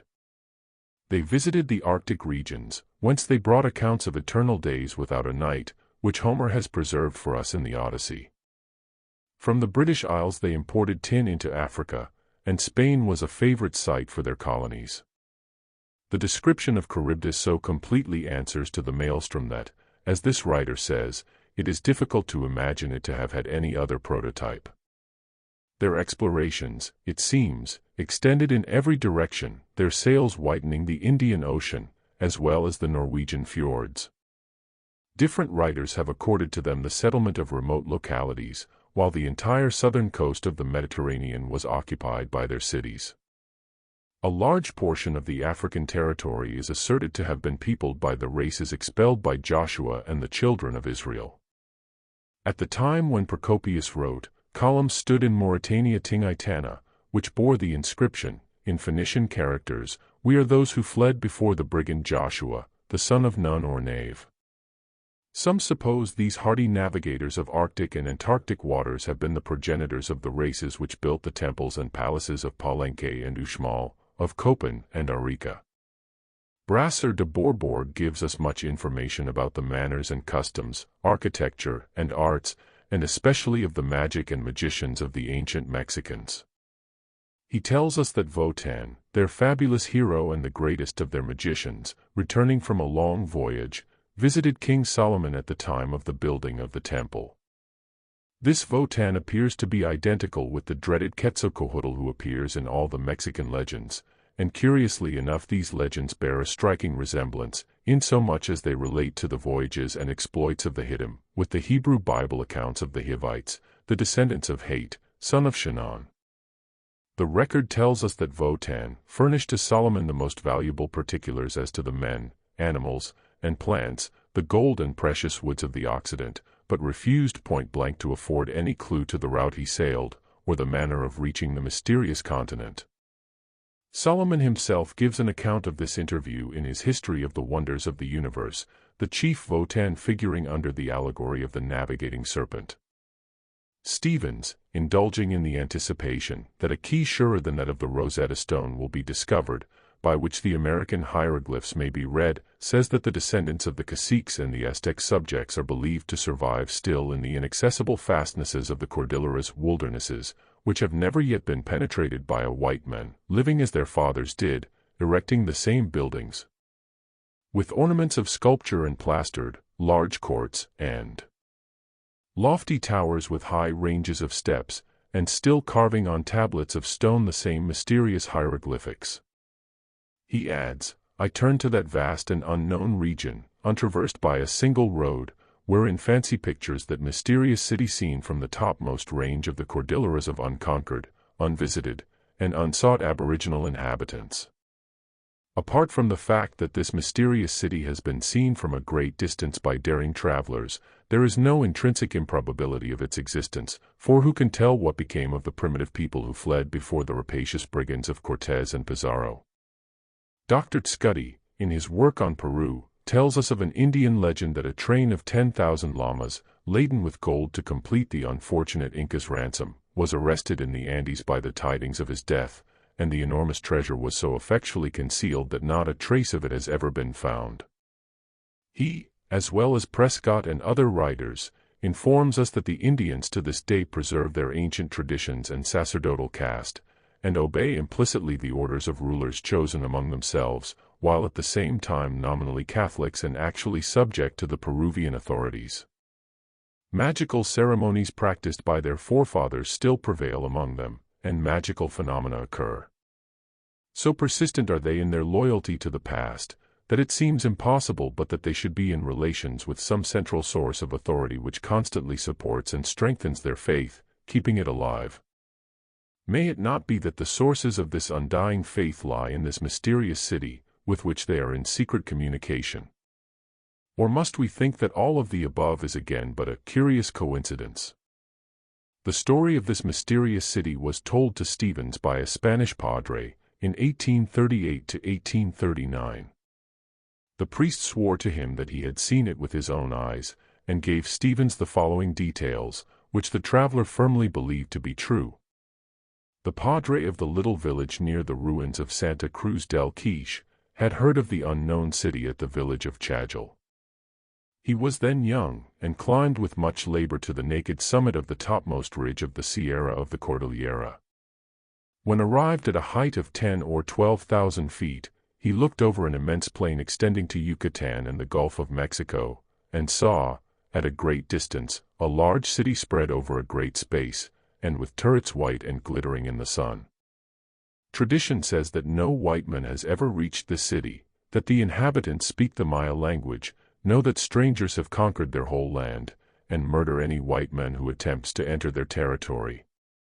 They have no coin, no horses, cattle, mules, or other domestic animals except fowls, and the cocks they keep underground to prevent their crowing being heard. Nearly the same was given us personally about 20 years ago, by an old native priest, whom we met in Peru, and with whom we happened to have business relations. He had passed all his life vainly trying to conceal his hatred toward the conquerors, brigands, he termed them, and, as he confessed, kept friends with them and the Catholic religion for the sake of his people, but he was as truly a sun-worshipper in his heart as ever he was.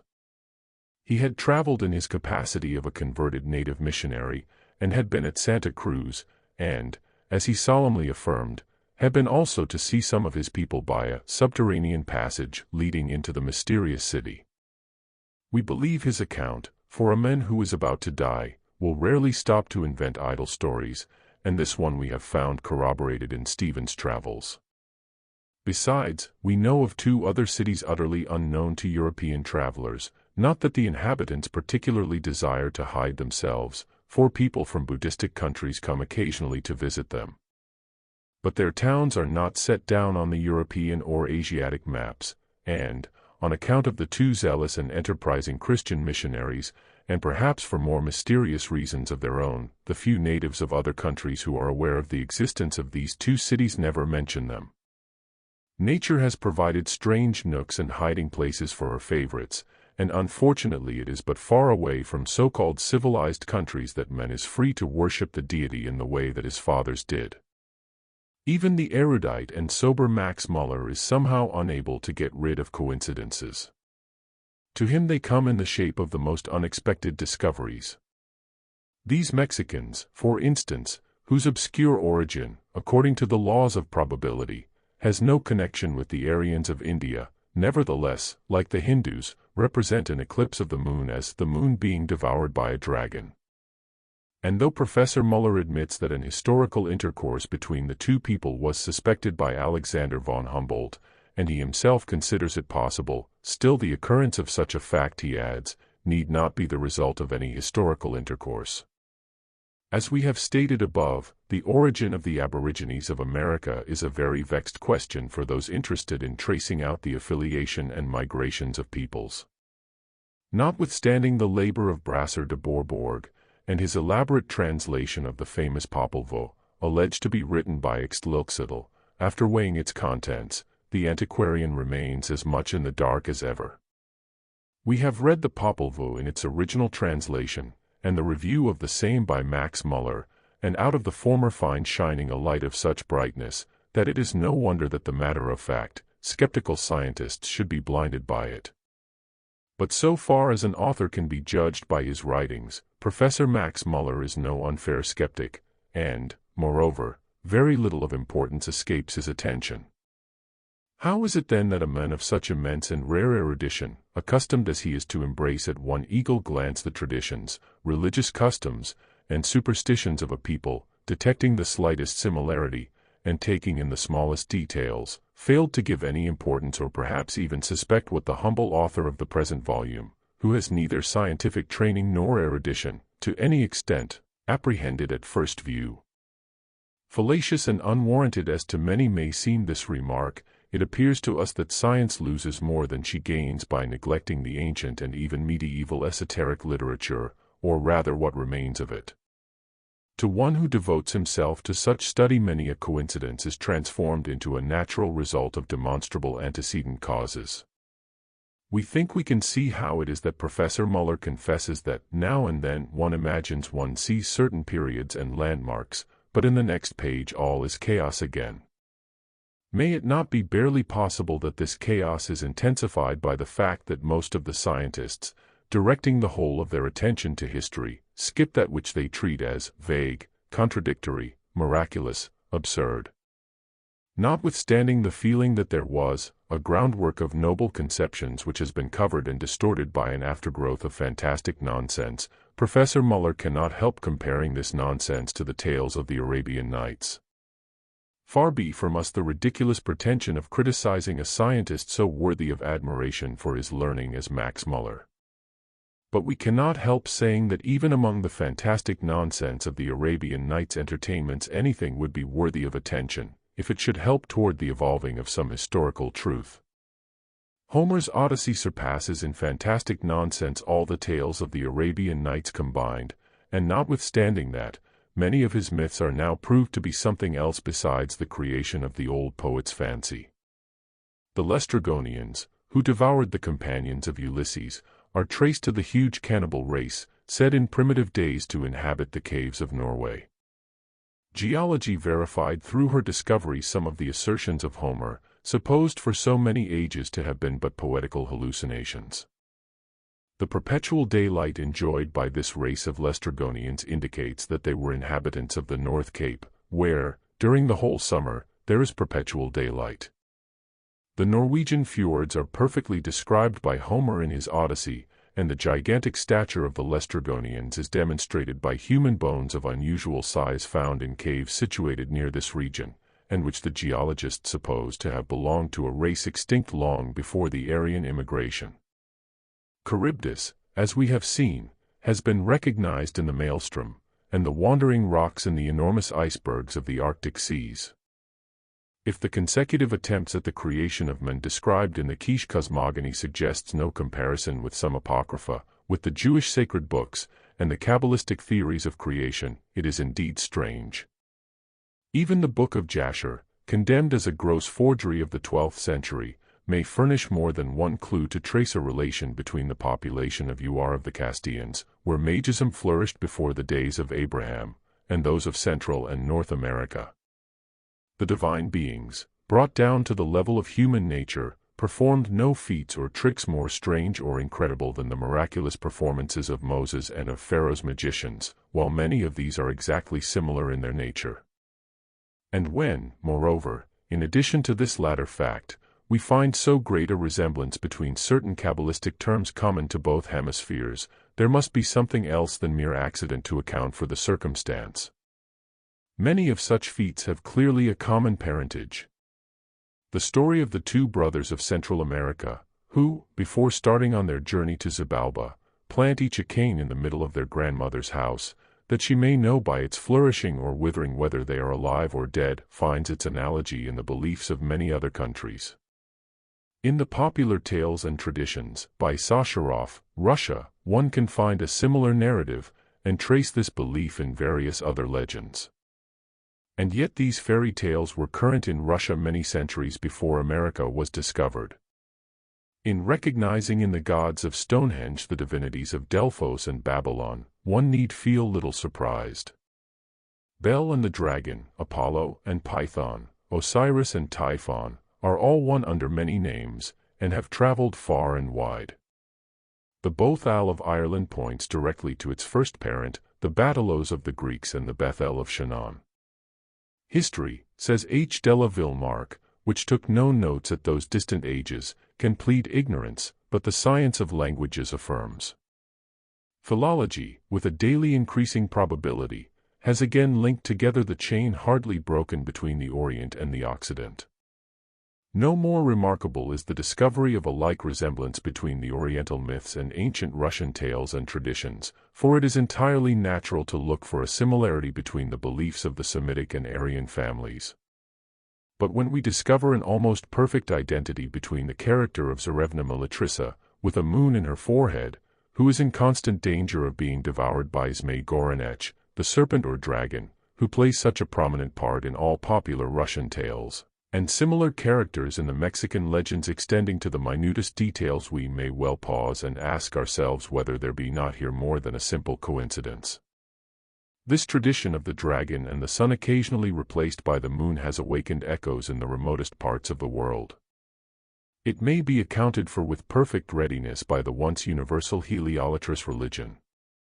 There was a time when Asia, Europe, Africa, and America were covered with the temples sacred to the sun and the dragons. The priests assumed the names of their deities, and thus the tradition of these spread like a network all over the globe, Bel and the dragon being uniformly coupled together, and the priest of the Ophite religion as uniformly assuming the name of his god. But still, if the original conception is natural and intelligible, and its occurrence need not be the result of any historical intercourse, as Professor Muller tells us, the details are so strikingly similar that we cannot feel satisfied that the riddle is entirely solved. The origin of this universal symbolical worship being concealed in the night of time, we would have far more chance to arrive at the truth by tracing these traditions to their very source. And where is this source? Kircher places the origin of the Ophite and heliolatrous worship, the shape of conical monuments and the obelisks, with the Egyptian Hermes Trismegistus, where, then, except in Hermetic books, are we to seek for the desired information? Is it likely that modern authors can know more, or as much, of ancient myths and cults as the men who taught them to their contemporaries? Clearly two things are necessary: first, to find the missing books of Hermes, and second, the key by which to understand them, for reading is not sufficient. Failing in this, our savants are abandoned to unfruitful speculations, as for a like reason geographers waste their energies in a vain quest of the sources of the Nile. Truly the land of Egypt is another abode of mystery. Without stopping to discuss whether Hermes was the prince of post-diluvian magic, as de Mussos calls him, or the antediluvian, which is much more likely, one thing is certain: the authenticity, reliability, and usefulness of the books of Hermes, or rather of what remains of the 36 works attributed to the Egyptian magician, are fully recognized by Champollion, Jr., and corroborated by Champollion Figeac, who mentions it. Now, if by carefully looking over the Kabbalistical works, which are all derived from that universal storehouse of esoteric knowledge, we find the facsimiles of many so-called miracles wrought by magical art, equally reproduced by the Quiches, and if even in the fragments left of the original Popol Vuh, there is sufficient evidence that the religious customs of the Mexicans, Peruvians, and other American races are nearly identical with those of the ancient Phoenicians, Babylonians, and Egyptians, and if, moreover, we discover that many of their religious terms have etymologically the same origin, how are we to avoid believing that they are the descendants of those whose forefathers fled before the brigand, Joshua, the son of Nun? Núñez de la Vega says that Nin, or Imas, of the Tsendales, was the Ninus of the Babylonians. It is possible that, so far, it may be a coincidence, as the identification of one with the other rests but upon a poor argument. But it is known, adds de Bourbourg, that this prince, and according to others, his father, Bel, or Baal, received, like the Nin of the Tsendales, the homages of his subjects under the shape of a serpent. The latter assertion, besides being fantastic, is nowhere corroborated in the Babylonian records. It is very true that the Phoenicians represented the sun under the image of a dragon, but so did all the other people who symbolized their sun gods. Belus, the first king of the Assyrian dynasty, was, according to Castor, and Eusebius who quotes him, deified, i.e., he was ranked among the gods, after his death only. Thus, neither himself nor his son, Ninus, or Neen, could have received their subjects under the shape of a serpent, whatever the Tsendales did. Bel, according to Christians, is Baal, and Baal is the devil, since the Bible prophets began so designating every deity of their neighbors. Therefore Belus, Ninus, and the Mexican Neen are serpents and devils, and, as the devil, or father of evil, is one under many forms, therefore, under whatever name the serpent appears, it is the devil. Strange logic. Why not say that Ninus the Assyrian, represented as husband and victim of the ambitious Semiramis, was high priest as well as king of his country? That as such he wore on his tiara the sacred emblems of the dragon and the sun. Moreover, as the priest generally assumed the name of his god, Ninus was said to receive his subject as the representative of this serpent god. The idea is preeminently Roman Catholic and amounts to very little, as all their inventions do. If Núñez de la Vega was so anxious to establish an affiliation between the Mexicans and the biblical sun and serpent worshippers, why did he not show another and a better similarity between them without tracing in the nine veets and the Tsendales the hoof and horn of the Christian devil? And to begin with, he might have pointed to the Chronicles of Fuentes, of the Kingdom of Guatemala, and to the manuscript of Don Juan Torres, the grandson of the last king of the Quiches. This document, which is said to have been in the possession of the lieutenant general appointed by Pedro de Alvarado, states that the Toltecas themselves descended from the house of Israel, who were released by Moses, and who, after crossing the Red Sea, fell into idolatry. After that, having separated themselves from their companions, and under the guidance of a chief named Tanub, they set out wandering, and from one continent to another they came to a place named the Seven Caverns, in the Kingdom of Mexico, where they founded the famous town of Tula, etc. If this statement has never obtained more credit than it has, it is simply due to the fact that it passed through the hands of Father Francis Vasquez, historian of the Order of San Francis, and this circumstance, to use the expression employed by de Mussos in connection with the work of the poor, unfrocked Abbe Huck, is not calculated to strengthen our confidence. But there is another point as important, if not more so, as it seems to have escaped falsification by the zealous Catholic padres, and rests chiefly on Indian tradition. A famous Toltecan king, whose name is mixed up in the weird legends of Yucatán, the ruined capital of the great Indian kingdom, bore the biblical appellation of Balamacan, the first name being preeminently Chaldean, and reminding one immediately of Balaam and his human-voiced ass. Besides the statement of Lord Kingsborough, who found such a striking similarity between the language of the Aztecs, the mother tongue, and the Hebrew, many of the figures on the bas-reliefs of Palenque and idols in terracotta, exhumed in Santa Cruz del Quiche, have on their heads bandlets with a square protuberance on them, in front of the forehead, very similar to the phylacteries worn by the Hebrew Pharisees of old, while at prayers, and even by devotees of the present day, particularly the Jews of Poland and Russia. But as this may be but a fancy of ours, after all, we will not insist on the details. Upon the testimony of the ancients, corroborated by modern discoveries, we know that there were numerous catacombs in Egypt and Chaldea, some of them of a very vast extent. The most renowned of them were the subterranean crypts of Thebes and Memphis. The former, beginning on the western side of the Nile, extended toward the Libyan desert, and were known as the Serpent's Catacombs, or passages. It was there that were performed the sacred mysteries of the Kuklozanags, the unavoidable cycle, more generally known as the circle of necessity, the inexorable doom imposed upon every soul after the bodily death, and when it had been judged in the Amentian region. In de Bourbourg's book, Votan, the Mexican demigod, in narrating his expedition, describes a subterranean passage, which ran underground, and terminated at the root of the heavens, adding that this passage was a snake's hole, on a Gujero de Culebra, and that he was admitted to it because he was himself a son of the snakes, or a serpent. This is, indeed, very suggestive, for his description of the snake's hole is that of the ancient Egyptian crypt, as above mentioned. The Hierophants, moreover, of Egypt, as of Babylon, generally styled themselves the sons of the serpent god, or sons of the dragon, not because as Damasos would have his readers believe they were the progeny of Satan Incubus, the old serpent of Eden, but because, in the mysteries, the serpent was the symbol of wisdom and immortality. The Assyrian priest bore always the name of his god, says Movers. The Druids of the Celto-Britannic regions also called themselves snakes. "I am a serpent, I am a druid," they exclaimed. The Egyptian Karnak is twin brother to the Karnak of Britannia, the latter Karnak meaning the serpent's mount. The Draco-Ntia once covered the surface of the globe, and these temples were sacred to the dragon, only because it was the symbol of the sun, which, in its turn, was the symbol of the highest god, the Phoenician Elon or Elion, whom Abraham recognized as El Elyon.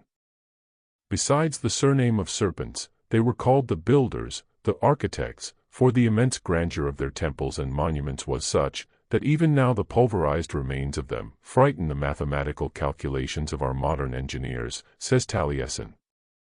De Bourbourg hints that the chiefs of the name of Votan, the Quetzalcoatl, or serpent deity of the Mexicans, are the descendants of Ham and Canaan. "I am Hivim," they say. "Being a Hivim, I am of the great race of the dragon, snake. I am a snake myself, for I am a Hivim." And Damasos, rejoicing because he believes himself fairly on the serpent's, or rather, devil's trail, hurries to explain, according to the most learned commentators of our sacred books, the Chivim or Hivim, or Hevites, descend from Hate, son of Canaan, son of Ham, the accursed. But modern research has demonstrated, on unimpeachable evidence, that the whole genealogical table of the 10th chapter of Genesis refers to imaginary heroes, and that the closing verses of the 9th are little better than a bit of Chaldean allegory of Sesothrus and the mythical flood, compiled and arranged to fit the Noachian frame. But, suppose the descendants of these Canaanites, the accursed, were to resent for once the unmerited outrage.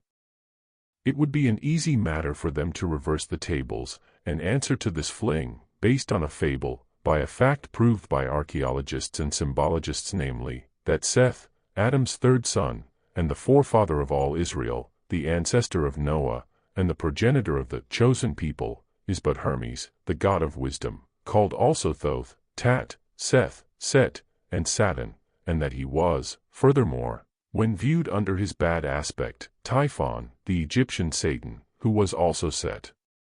For the Jewish people, whose well-educated men, no more than Philo, or Josephus, the historian, regard their Mosaic books as otherwise than an allegory, such a discovery amounts to but little. But for Christians, who, like Damasos, very unwisely accept the Bible narratives as literal history, the case stands very different. As far as affiliation goes, we agree with this pious writer, and we feel every day as certain that some of the peoples of Central America will be traced back to the Phoenicians and the Mosaic Israelites, as we do that the latter will be proved to have as persistently stuck to the same idolatry, if idolatry there is, of the sun and serpent worship, as the Mexicans. There is biblical evidence that two of Jacob's sons, Levi and Dan, as well as Judah, married Canaanite women, and followed the worship of their wives. Of course, every Christian will protest, but the proof may be found even in the translated Bible, pruned as it now stands. The dying Jacob thus describes his sons. Dan, says he, shall be a serpent by the way, an adder in the path, that biteth the horse heels, so that his rider shall fall backward. I have waited for thy salvation, O Lord. Of Simeon and Levi, the patriarch, or Israel, remarks that they are brethren, instruments of cruelty are in their habitations. O my soul, come not thou into their secret, unto their assembly. Now, in the original, the words their secret, and Sod was the name for the great mysteries of Baal, Adonis, and Bacchus, who were all sun gods and had serpents for symbols. The Kabbalists explain the allegory of the fiery serpents by saying that this was the name given to the tribe of Levi, to all the Levites in short, and that Moses was the chief of the Sodals. And here is the moment to prove our statements. Moses is mentioned by several old historians as an Egyptian priest. Manetho says he was a hierophant of Hierapolis, and a priest of the sun god Osiris, and that his name was Osirsiph. Those moderns, who accepted as a fact that he was learned in all the wisdom of the Egyptians, must also submit to the right interpretation of the word wisdom, which was throughout the world known as a synonym of initiation into the secret mysteries of the Magi. Did the idea never strike the reader of the Bible that an alien born and brought up in a foreign country could not and would not possibly have been admitted, we will not say to the final initiation, the grandest mystery of all, but even to share the knowledge of the minor priesthood, those who belong to the lesser mysteries? In Genesis, we read that no Egyptian could seat himself to eat bread with the brothers of Joseph, for that is an abomination unto the Egyptians. But that the Egyptians ate with him, Joseph, by themselves. The above proves two things. One, that Joseph, whatever he was in his heart, had, in appearance at least, changed his religion, married the daughter of a priest of the idolatrous nation, and become himself an Egyptian. Otherwise, the natives would not have eaten bread with him. And two, that subsequently Moses, if not an Egyptian by birth, became one through being admitted into the priesthood, and thus was a Sodal. As an induction, the narrative of the brazen serpent, the caduceus of Mercury or Asclepios, the son of the sun god Apollo Python, becomes logical and natural. We must bear in mind that Pharaoh's daughter, who saved Moses and adopted him, is called by Josephus Thermuthis, and the latter, according to Wilkinson, is the name of the asp sacred to Isis. Moreover, Moses is said to descend from the tribe of Levi. We will explain the Kabbalistic ideas as to the books of Moses and the great prophet himself more fully in Volume 2. If Brasseur de Bourbourg and the Chevalier de Moussos had so much at heart to trace the identity of the Mexicans with the Canaanites, they might have found far better and weightier proofs than by showing both the accursed descendants of Ham. For instance, they might have pointed to the Nargal, the Chaldean and Assyrian chief of the Magi, Rab-Mag, and the Nagal, the chief sorcerer of the Mexican Indians. Both derive their names from Nergal-Sarezer, the Assyrian god, and both have the same faculties, or powers to have an attendant demon with whom they identify themselves completely.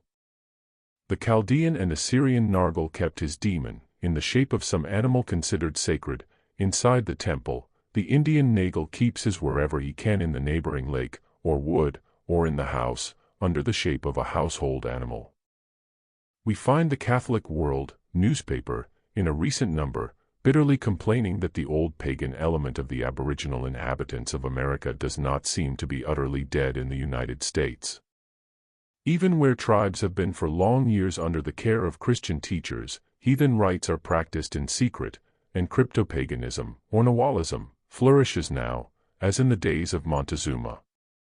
It says, Nawalism and voodoo worship, as it calls these two strange sects, are direct devil worship.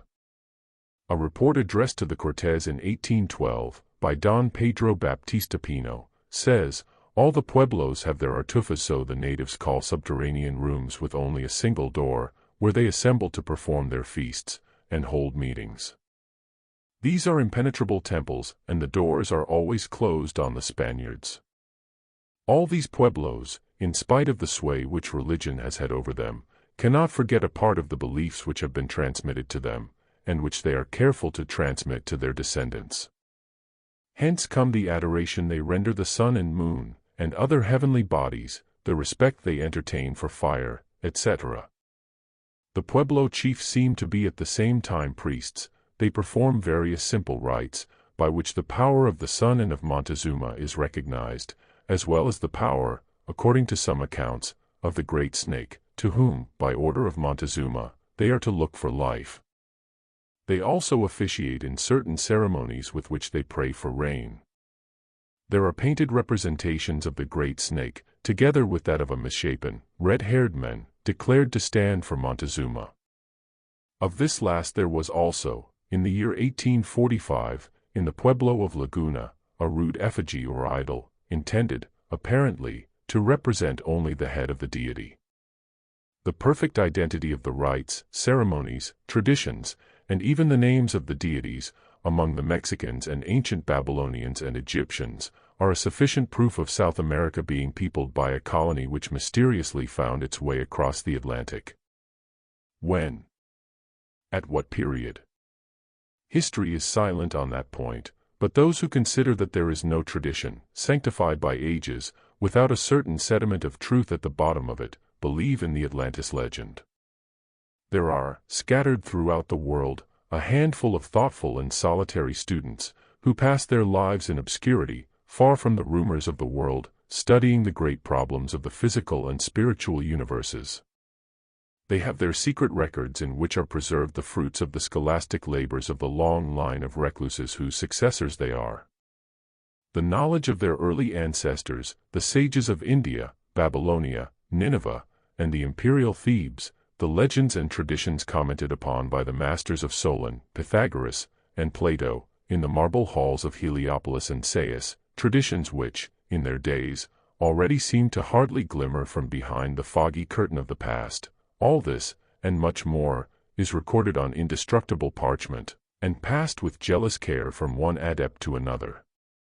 These men believe the story of the Atlantis to be no fable, but maintain that at different epochs of the past huge islands, and even continents, existed where now there is but a wild waste of waters. In those submerged temples and libraries the archaeologist would find, could he but explore them, the materials for filling all the gaps that now exist in what we imagine is history. They say that at a remote epoch a traveler could traverse what is now the Atlantic Ocean, almost the entire distance by land, crossing in boats from one island to another, where narrow straits then existed. Our suspicion as to the relationship of the cisatlantic and transatlantic races is strengthened upon reading about the wonders wrought by Quetzalcoatl, the Mexican magician. His wand must be closely related to the traditional sapphire stick of Moses, the stick which bloomed in the garden of Raguel Jethro, his father-in-law, and upon which was engraved the ineffable name. The four men described as the real four ancestors of the human race, who were neither begotten by the gods, nor born of woman, but whose creation was a wonder wrought by the Creator, and who were made after 3 attempts at manufacturing men had failed, equally present some striking points of similarity with the esoteric explanations of the Hermetists. They also undeniably recall the 4 sons of God of the Egyptian theogony. Moreover, as any one may infer, the resemblance of this myth to the narrative related in Genesis will be apparent to even a superficial observer. These 4 ancestors could reason and speak, their sight was unlimited, and they knew all things at once. When they had rendered thanks to their Creator for their existence, the gods were frightened, and they breathed a cloud over the eyes of men that they might see a certain distance only, and not be like the gods themselves. This bears directly upon the sentence in Genesis, "Behold, the man is become as one of us, to know good and evil, and now, lest he put forth his hand, and take also of the tree of life," etc. Then, again, while they were asleep God gave them wives, etc. We disclaim the least intention to disrespectfully suggest ideas to those who are so wise as to need no hint. But we must bear in mind that authentic treatises upon ancient magic of the Chaldean and Egyptian lore are not scattered about in public libraries and at auction sales. That such exist is nevertheless a fact for many students of the arcane philosophy. Is it not of the greatest importance for every antiquarian to be acquainted at least superficially with their contents? The 4 ancestors of the race, adds Max Muller, seem to have had a long life, and when at last they came to die, they disappeared in a mysterious manner, and left to their sons what is called the hidden majesty, which was never to be opened by human hands. What it was we do not know. If there is no relationship between this hidden majesty and the hidden glory of the Chaldean Kabbalah, which we are told was left behind him by Enoch when he was translated in such a mysterious way, then we must discredit all circumstantial evidence. But is it not barely possible that these 4 ancestors of the Kish race typify in their esoteric sense the 4 successive progenitors of men, mentioned in Genesis 1 and 2, and in 4? In the first chapter, the first man is bisexual, male and female created he them, and answers to the hermaphrodite deities of the subsequent mythologies. The second, Adam, made out of the dust of the ground, and unisexual and answering to the sons of God of chapter 4. The third, the giants, or Nephilim, who are only hinted at in the Bible, but fully explained elsewhere. The fourth, the parents of men, whose daughters were fair. Taking the admitted facts that the Mexicans had their magicians from the remote periods, that the same remark applies to all the ancient religions of the world, that a strong resemblance prevails not only in the forms of their ceremonial worship, but also in the very names used to designate certain magical implements, and finally that all other clues, in accordance with scientific deductions, have failed, some because swallowed up in the bottomless pit of coincidences, why should we not turn to the great authorities upon magic, and see whether, under this aftergrowth of fantastic nonsense, there may not be a deep substratum of truth? Here we are not willing to be misunderstood. We do not send the scientists to the Kabbalah and the Hermetic books to study magic, but to the authorities on magic to discover materials for history and science. We have no idea of incurring the wrathful denunciations of the academicians, by an indiscretion like that of poor de Musso's, when he tried to force them to read his demonological memoir and investigate the devil. The history of Bernal Diaz de Castilla, a follower of Cortés, gives us some idea of the extraordinary refinement and intelligence of the people whom they conquered, but the descriptions are too long to be inserted here. Suffice it to say, that the Aztecs appeared in more than one way to have resembled the ancient Egyptians in civilization and refinement.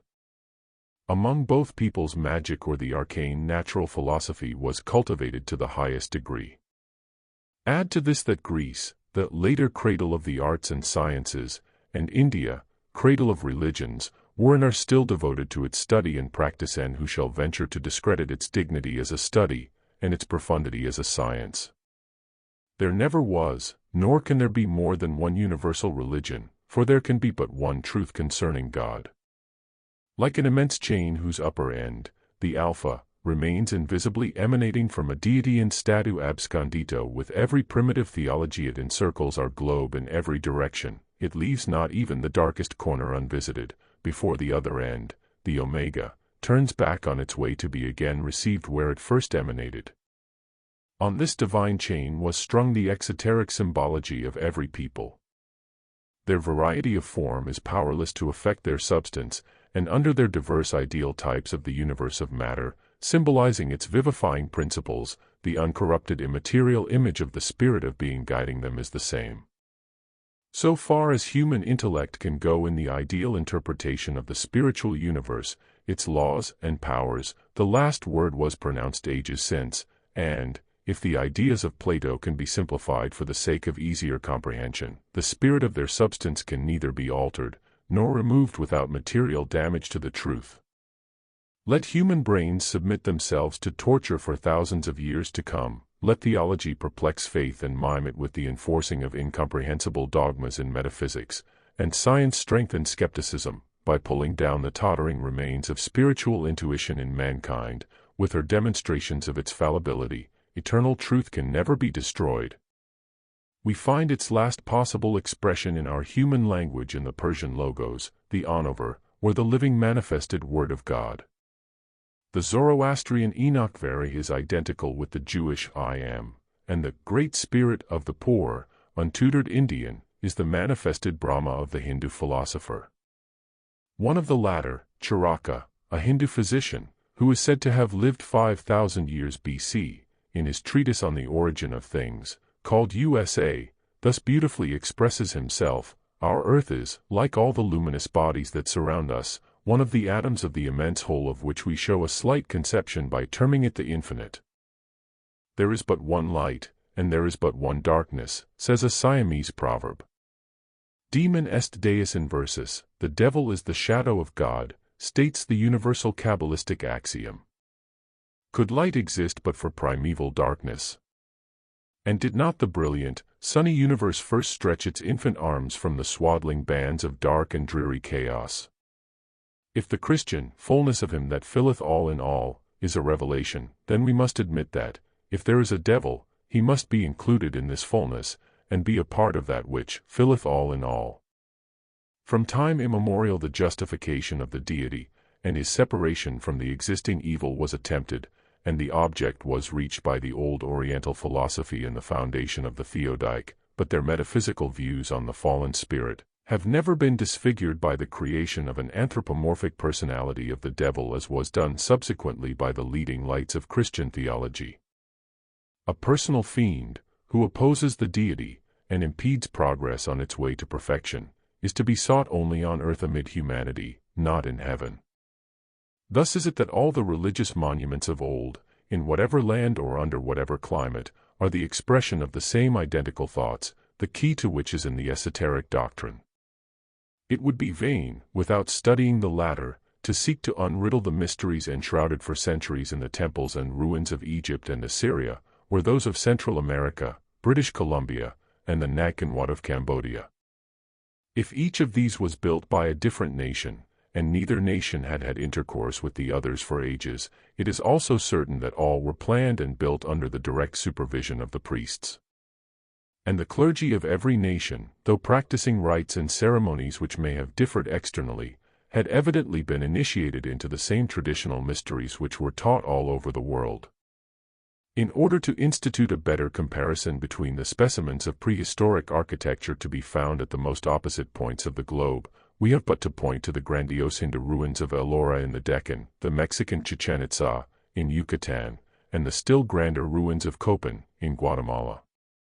They present such features of resemblance that it seems impossible to escape the conviction that they were built by peoples moved by the same religious ideas, and that had reached an equal level of highest civilization in arts and sciences.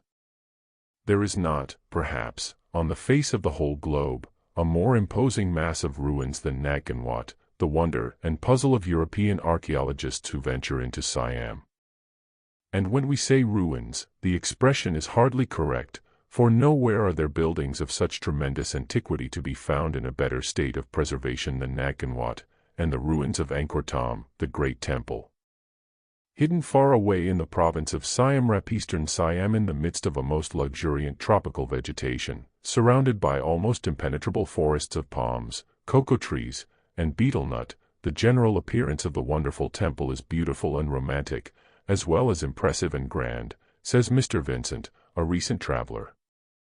We whose good fortune it is to live in the 19th century, are accustomed to boast of the perfection and preeminence of our modern civilization, of the grandeur of our attainments in science, art, literature, and what not, as compared with those whom we call ancients, but still we are compelled to admit that they have far excelled our recent endeavors in many things, and notably in the fine arts of painting, architecture, and sculpture. We were but just looking upon a most wonderful example of the two latter, for in style and beauty of architecture, solidity of construction, and magnificent and elaborate carving and sculpture, the great Nag and Wat has no superior, certainly no rival standing at the present day. The first view of the ruins is overwhelming. Thus the opinion of another traveler is added to that of many preceding ones, including archaeologists and other competent critics, who have believed that the ruins of the past Egyptian splendor deserve no higher eulogium than Nag and Wat. According to our plan, we will allow more impartial critics than ourselves to describe the place, since, in a work professedly devoted to a vindication of the ancients, the testimony of so enthusiastic an advocate as the present writer may be questioned. We have, nevertheless, seen Nag and Wat under exceptionally favorable circumstances, and can, therefore, certify to the general correctness of Mr. Vincent's description. He says, "We entered upon an immense causeway, the stairs of which were flanked with 6 huge griffins, each carved from a single block of stone. The causeway is 725 feet in length, and is paved with stones, each of which measures 4 feet in length by 2 in breadth. On either side of it are artificial lakes fed by springs, and each covering about 5 acres of ground. The outer wall of Nag and Wat, the city of monasteries, is half a mile square, with gateways, which are handsomely carved with figures of gods and dragons. The foundations are 10 feet in height. The entire edifice, including the roof, is of stone, but without cement, and so closely fitting are the joints as even now to be scarcely discernible. The shape of the building is oblong, being 796 feet in length, and 588 in width, while the highest central pagoda rises some 250-odd feet above the ground, and 4 others, at the angles of the court, are each about 150 feet in height. The above underscored lines are suggestive to travelers who have remarked and admired the same wonderful mason work in the Egyptian remains. If the same workmen did not lay the courses in both countries, we must at least think that the secret of this matchless wall building was equally known to the architects of every land. Passing, we ascend a platform, and enter the temple itself through a columned portico, the facade of which is beautifully carved in basso-relievo with ancient mythological subjects. From this doorway, on either side, runs a corridor with a double row of columns, cut base and capital from single blocks, with a double, oval-shaped roof, covered with carving and consecutive sculptures upon the outer wall. This gallery of sculptures, which forms the exterior of the temple, consists of over half a mile of continuous pictures, cut in basso-relievo upon sandstone slabs 6 feet in width, and represent subjects taken from Hindu mythology, from the Ramayana, the Sanskrit epic poem of India, with its 25,000 verses describing the exploits of the god Rama, and the son of the king of Oud. The contests of the king of Ceylon, and Hanuma, the monkey god, are graphically represented. There is no keystone used in the arch of this corridor. On the walls are sculptured the immense number of 100,000 separate figures. One picture from the Ramayana occupies 240 feet of the wall. In the Nagkanwat as many as 1,532 solid columns have been counted, and among the entire ruins of Angkor, the immense number of 6,000, almost all of them hewn from single blocks and artistically carved.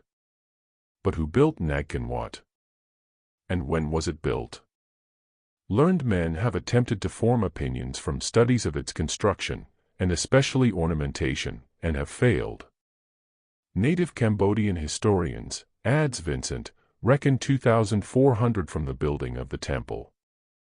I asked one of them how long Nagkanwat had been built. None can tell when. I do not know, it must have either sprung up. The Hanuma is over 3 feet tall, and black as a coal. The Ramayana, giving the biography of this sacred monkey, relates that Hanuma was formerly a powerful chieftain, who being the greatest friend of Rama, helped him to find his wife, Sitha, who had been carried off to Ceylon by Ravana, the mighty king of the giants. After numerous adventures, Hanuma was caught by the latter, while visiting the city of the giant as Rama's spy. For this crime Ravana had the poor Hanuma's tail oiled and set on fire, and it was in extinguishing it that the monkey god became so black in the face that neither himself nor his posterity could ever get rid of the color. If we have to believe Hindu legends, the same Hanuma was the progenitor of the Europeans, a tradition which, though strictly Darwinian, hence scientific, is by no means flattering to us.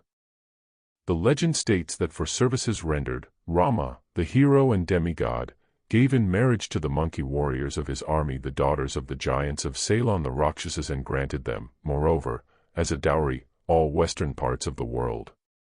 Repairing thence, the monkeys and their giant wives lived happily and had a number of descendants. The latter are the present Europeans. Dravidian words are found in Western Europe, indicating that there was an original unity of race and language between the populations. May it not be a hint that the traditions are akin, of elfin and kobold races in Europe, and monkeys, actually cognate with them in Hindustan? From the ground, or been built by giants, or perhaps by the angels, was the answer. When Stevens asked the native Indians who built Copan, what nation traced the hieroglyphic designs, sculptured these elegant figures and carvings, these emblematical designs, the dull answer he received was, Quien sabe? Who knows? All is mystery, dark, impenetrable mystery, writes Stevens. In Egypt, the colossal skeletons of gigantic temples stand in all the nakedness of desolation. Here, an immense forest shrouded the ruins, hiding them from sight. But there are perhaps many circumstances, trifling for archaeologists unacquainted with the idle and fanciful legends of old, hence overlooked, otherwise the discovery might have sent them on a new train of thought. One is the invariable presence in the Egyptian, Mexican, and Siamese ruined temples, of the monkey. The Egyptian cynocephaly assumes the same postures as the Hindu and Siamese Hanuma, and among the sculptured fragments of Köppen, Stevens found the remains of colossal apes or baboons, strongly resembling in outline and appearance the four monstrous animals which once stood in front, attached to the base of the obelisk of Luxor, now in Paris, and which, under the name of the cynocephaly, were worshipped at Thebes. In almost every Buddhist temple there are idols of huge monkeys kept, and some people have in their houses white monkeys on purpose to keep bad spirits away. Was civilization, writes Louis de Carne, in the complex meaning we give that word, in keeping among the ancient Cambodians with what such prodigies of architecture seem to indicate? The age of Phidias was that of Sophocles, Socrates, and Plato. Michelangelo and Raphael succeeded Dante. There are luminous epochs during which the human mind, developing itself in every direction, triumphs in all, and creates masterpieces which spring from the same inspiration. Nat Wat, concludes Vincent, must be ascribed to other than ancient Cambodians. But to whom? There exist no credible traditions, all is absurd fable or legend.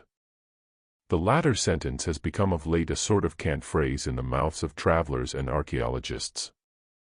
When they have found that no clue is attainable unless it can be found in popular legends, they turn away discouraged, and a final verdict is withheld. At the same time Vincent quotes a writer who remarks that these ruins are as imposing as the ruins of Thebes or Memphis, but more mysterious. Muhat thinks they were erected by some ancient Michelangelo, and adds that Nat Wat is grander than anything left to us by Greece or Rome. Furthermore, Muhat ascribes the building again to some of the lost tribes of Israel, and is corroborated in that opinion by Michi, the French bishop of Cambodia, who confesses that he is struck by the Hebrew character of the faces of many of the savage Steens. Henri Muhat believes that, without exaggeration, the oldest parts of Angkor may be fixed at more than 2,000 years ago.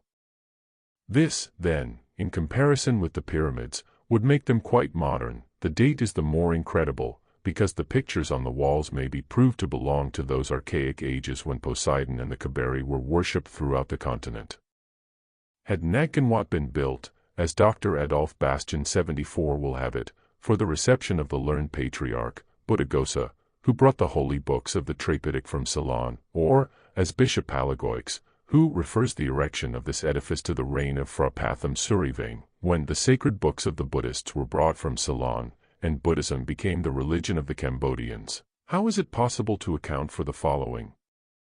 We see in this same temple carved images of Buddha, 4, and even 32-armed, and 2 and 16-headed gods, the Indian Vishnu, gods with wings, Burmese heads, Hindu figures, and Ceylon mythology. You see warriors riding upon elephants and in chariots, foot soldiers with shield and spear, boats, tigers, griffins, serpents, fishes, crocodiles, bullocks, soldiers of immense physical development, with helmets, and some people with beards, probably Moors. The figures, adds Mr. Vincent, stand somewhat like those on the great Egyptian monuments, the side partly turned toward the front, and I noticed, besides, 5 horsemen, armed with spear and sword, riding abreast, like those seen upon the Assyrian tablets in the British Museum.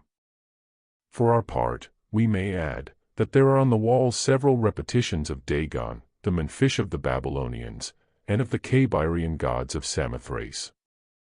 This may have escaped the notice of the few archaeologists who examined the place, but upon stricter inspection they will be found there, as well as the reputed father of the Kabari Vulcan, with his bolts and implements, having near him a king with a scepter in his hand, which is the counterpart of that of Cheronia, or the scepter of Agamemnon, so called, said to have been presented to him by the lame god of Lemnos. In another place we find Vulcan, recognizable by his hammer and pincers, but under the shape of a monkey, as usually represented by the Egyptians. Now, if Nat Wat is essentially a Buddhist temple, how comes it to have on its walls bas-relievos of completely an Assyrian character, and Kabirian gods which, though universally worshipped as the most ancient of the Asiatic mystery gods, had already been abandoned 200 years BC, and the Samothracian mysteries themselves completely altered? Whence the popular tradition concerning the Prince of Roma among the Cambodians, a personage mentioned by all the native historians, who attribute to him the foundation of the temple. Is it not barely possible that even the Ramayana itself, the famous epic poem, is but the original of Homer's Iliad, as it was suggested some years ago? The beautiful Paris, carrying off Helen, looks very much like Ravana, king of the giants, eloping with Sita, Rama's wife. The Trojan War is a counterpart of the Ramayana War. Moreover, Herodotus assures us that the Trojan heroes and gods date in Greece only from the days of the Iliad. In such a case even Hanuma, the monkey god, would be but Vulcan in disguise, the more so that the Cambodian tradition makes the founder of Angkor come from Roma, which they place at the western end of the world, and that the Hindu Roma also apportions the west to the descendants of Hanuma. Hypothetical as the suggestion may now seem, it is worthy of consideration, if even for the sake of being refuted. The Abbé Jaconet, a Catholic missionary in Cochin, China, ever ready to connect the least glimmer of historical light with that of Christian revelation, writes, whether we consider the commercial relations of the Jews when, in the height of their power, the combined fleets of Hiram and Solomon went to seek the treasures of Ophir, or whether we come lower down, to the dispersion of the 10 tribes who, instead of returning from captivity, set out from the banks of the Euphrates, and reached the shores of the ocean, the shining of the light of revelation in the Far East is not the less incontestable. It looks certainly incontestable enough if we reverse the position and admit that all the light that ever shone on the Israelites came to them from this Far East, passing first through the Chaldeans and Egyptians. The first thing to settle is to find out who were the Israelites themselves, and that is the most vital question. Many historians seem to claim, with good reason, that the Jews were similar or identical with the ancient Phoenicians, but the Phoenicians were beyond any doubt an Ethiopian race. Moreover, the present race of Punjab are hybridized with the Asiatic Ethiopians. Herodotus traces the Hebrews to the Persian Gulf, and south of that place were the Himyarites, the Arabians, beyond, the early Chaldeans and Susanians, the great builders. This seems to establish pretty well their Ethiopian affinity. Megasthenes says that the Jews were an Indian sect called Kalani, and their theology resembled that of the Indians. Other authors also suspect that the colonized Jews or the Judeans were the Yadus from Afghanistan, the old India. Eusebius tells us that the Ethiopians came from the river Indus and settled near Egypt. More research may show that the Tamil Hindus, who are accused by the missionaries of worshipping the devil, could he sat in only honor, after all, Seth or Satan, worshipped by the biblical Hittites. But if the Jews were in the twilight of history the Phoenicians, the latter may be traced themselves to the nations who used the old Sanskrit language. Carthage was a Phoenician city, hence its name, for Tyre was equally Kartha. In the Bible the words Kir, Kirjath are frequently found. Their tutelar god was styled Mel-Kartha, Mel, Baal, or tutelar lord of the city. In Sanskrit a city or communal was a kul and its lord was Hari. Herculeus is therefore the translation of Melkarth and Sanskrit in origin. Moreover, all the Cyclopean races were Phoenicians. In the Odyssey the Cyclopes, Cyclops, are the Libyan shepherds, and Herodotus describes them as miners and great builders. They are the ancient Titans or giants, who in Hesiod forge bolts for Zeus. They are the biblical Zamzumim from the land of the giants, the Anakim. Now it is easy to see that the excavators of Ellora, the builders of the old pagodas, the architects of Copan and of the ruins of Central America, those of Nagkanwat, and those of the Egyptian remains were, if not of the same race, at least of the same religion, the one taught in the oldest mysteries. Besides, the figures on the walls of Angkor are purely archaic, and have nothing to do with the images and idols of Buddha, who may be of a far later origin. What gives a peculiar interest to this section, says Dr. Bastian, is the fact that the artist has represented the different nationalities in all their distinctive characteristic features, from the flat-nosed savage in the tasseled garb of the Nam and the short-haired Lao, to the straight-nosed Rajaput, with sword and shield, and the bearded Moor, giving a catalogue of nationalities, like another column of Trajan, in the predominant physical conformation of each race.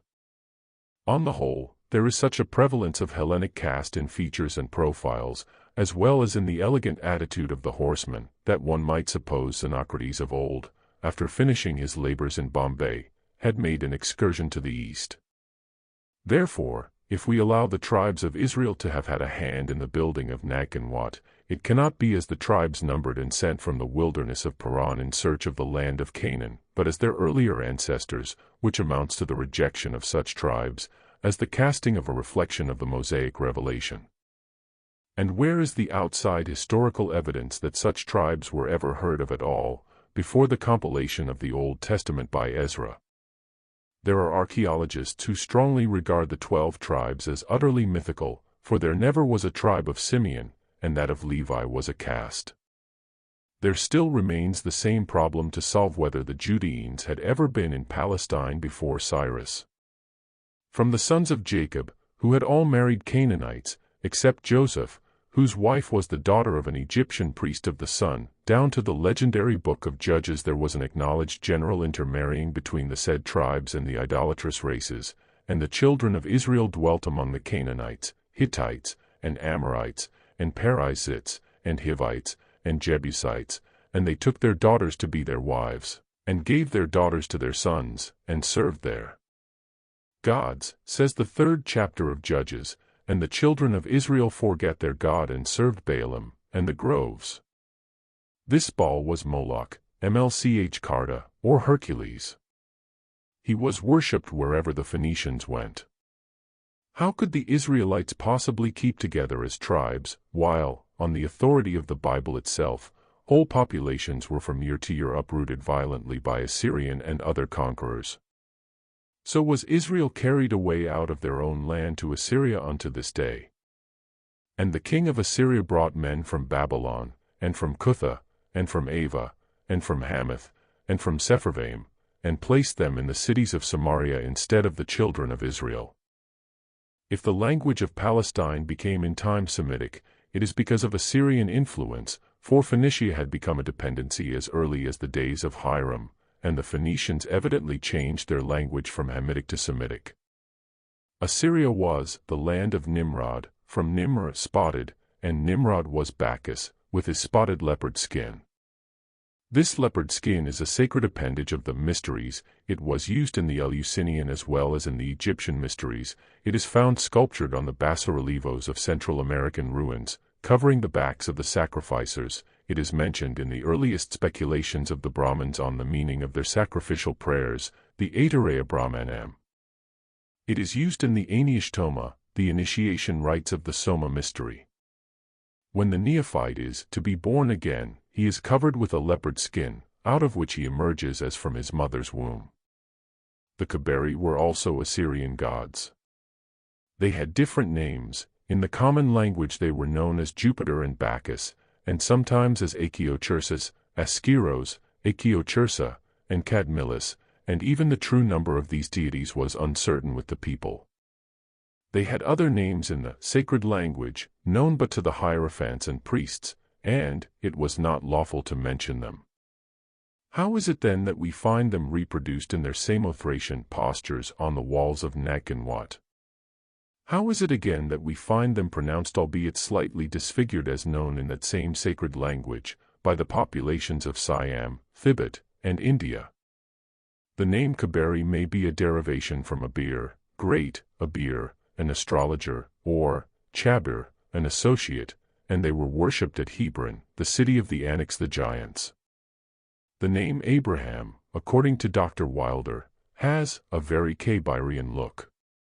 The word Heber, or Geber, may be the etymological root of the Hebrews, as applied to Nimrod and the Bible giants of the 6th chapter of Genesis, but we must seek for their origin far earlier than the days of Moses. The name Phoenician affords its own proof. They are called Phanakes, which shows that the Anax or Anakim of Canaan, with whom the people of Israel, if not identical in race, had, by intermarriage, become entirely absorbed, were the Phoenicians, or the problematical Hyksos, as Manetho has it, and whom Josephus once declared were the direct ancestors of the Israelites. Therefore, it is in this jumble of contradictory opinions, authorities, and historical alia pudrita that we must look for a solution of the mystery. So long as the origin of the HYKSOS is not positively settled, we can know nothing certain of the Israelitish people who, either wittingly or otherwise, have mixed up their chronology and origin in such an inextricable tangle. But if the HYKSOS can be proved to have been the Pali shepherds of the Indus, who partially removed to the east, and came over from the nomadic Aryan tribes of India, then, perhaps, it would account for the biblical myths being so mixed up with the Aryan and Asiatic mystery gods. As Dunlap says, the Hebrews came out of Egypt among the Canaanites, they need not be traced beyond the Exodus. That is their historical beginning. It was very easy to cover up this remote event by the recital of mythical traditions, and to prefix to it an account of their origin in which the gods, patriarchs, should figure as their ancestors. But it is not their historical beginning which is the most vital question for the world of science and theology. It is their religious beginning. And if we can trace it through the HYKSOS Phoenicians, the Ethiopian builders and the Chaldeans, whether it is to the Hindus that the latter owe their learning, or the Brahmins who owe it to the Chaldeans, we have the means in hand to trace every so-called revealed dogmatical assertion in the Bible to its origin, which we have to search for in the twilight of history, and before the separation of the Aryan and Semitic families. And how can we do it better or more surely than through means afforded us by archaeology? Picture writing can be destroyed, but if it survives it cannot lie, and, if we find the same myths, ideas, and secret symbols on monuments all over the world, and if, moreover, these monuments can be shown to antedate the 12 chosen tribes, then we can unerringly show that instead of being a direct divine revelation, it was but an incomplete recollection or tradition among a tribe which had been identified and mixed up for centuries before the apparition of Abraham, with all the three great world families, namely, the Aryan, Semitic, and Turanian nations, if so they must be called. The teraphim of Abram's father, Terah, the maker of images, were the Kabari gods, and we see them worshipped by Micah, by the Danites, and others. Teraphim were identical with the seraphim, and these were serpent images, the origin of which is in the Sanskrit sarpa, the serpent, a symbol sacred to all the deities as a symbol of immortality. Kiyun, or the god Kivan, worshipped by the Hebrews in the wilderness, is Shiva, the Hindu, as well as Saturn. The Greek story shows that Dardanus, the Arcadian, having received them as a dowry, carried them to Samothrace, and from thence to Troy, and they were worshipped far before the days of glory of Tyre or Sidon, though the former had been built 2760 BC. From where did Dardanus derive them? It is an easy matter to assign an age to ruins on merely the external evidence of probabilities, it is more difficult to prove it. Meanwhile the rock works of Ruad, Paritas, Marathas, resemble those of Petra, Baalbek, and other Ethiopian works, even externally. On the other hand, the assertions of certain archaeologists who find no resemblance between the temples of Central America and those of Egypt and Siam, leave the symbologist, acquainted with the secret language of picture writing, perfectly unconcerned. He sees the landmarks of one and the same doctrine on all of these monuments, and reads their history and affiliation in signs imperceptible to the uninitiated scientist. There are traditions also, and one of these speaks of the last of the king initiates, who were but rarely admitted to the higher orders of the Eastern Brotherhoods, who reigned in 1670. This king of Siam was the one so ridiculed by the French ambassador, de la Lebert, as a lunatic who had been searching all his life for the philosopher's stone. One of such mysterious landmarks is found in the peculiar structure of certain arches in the temples.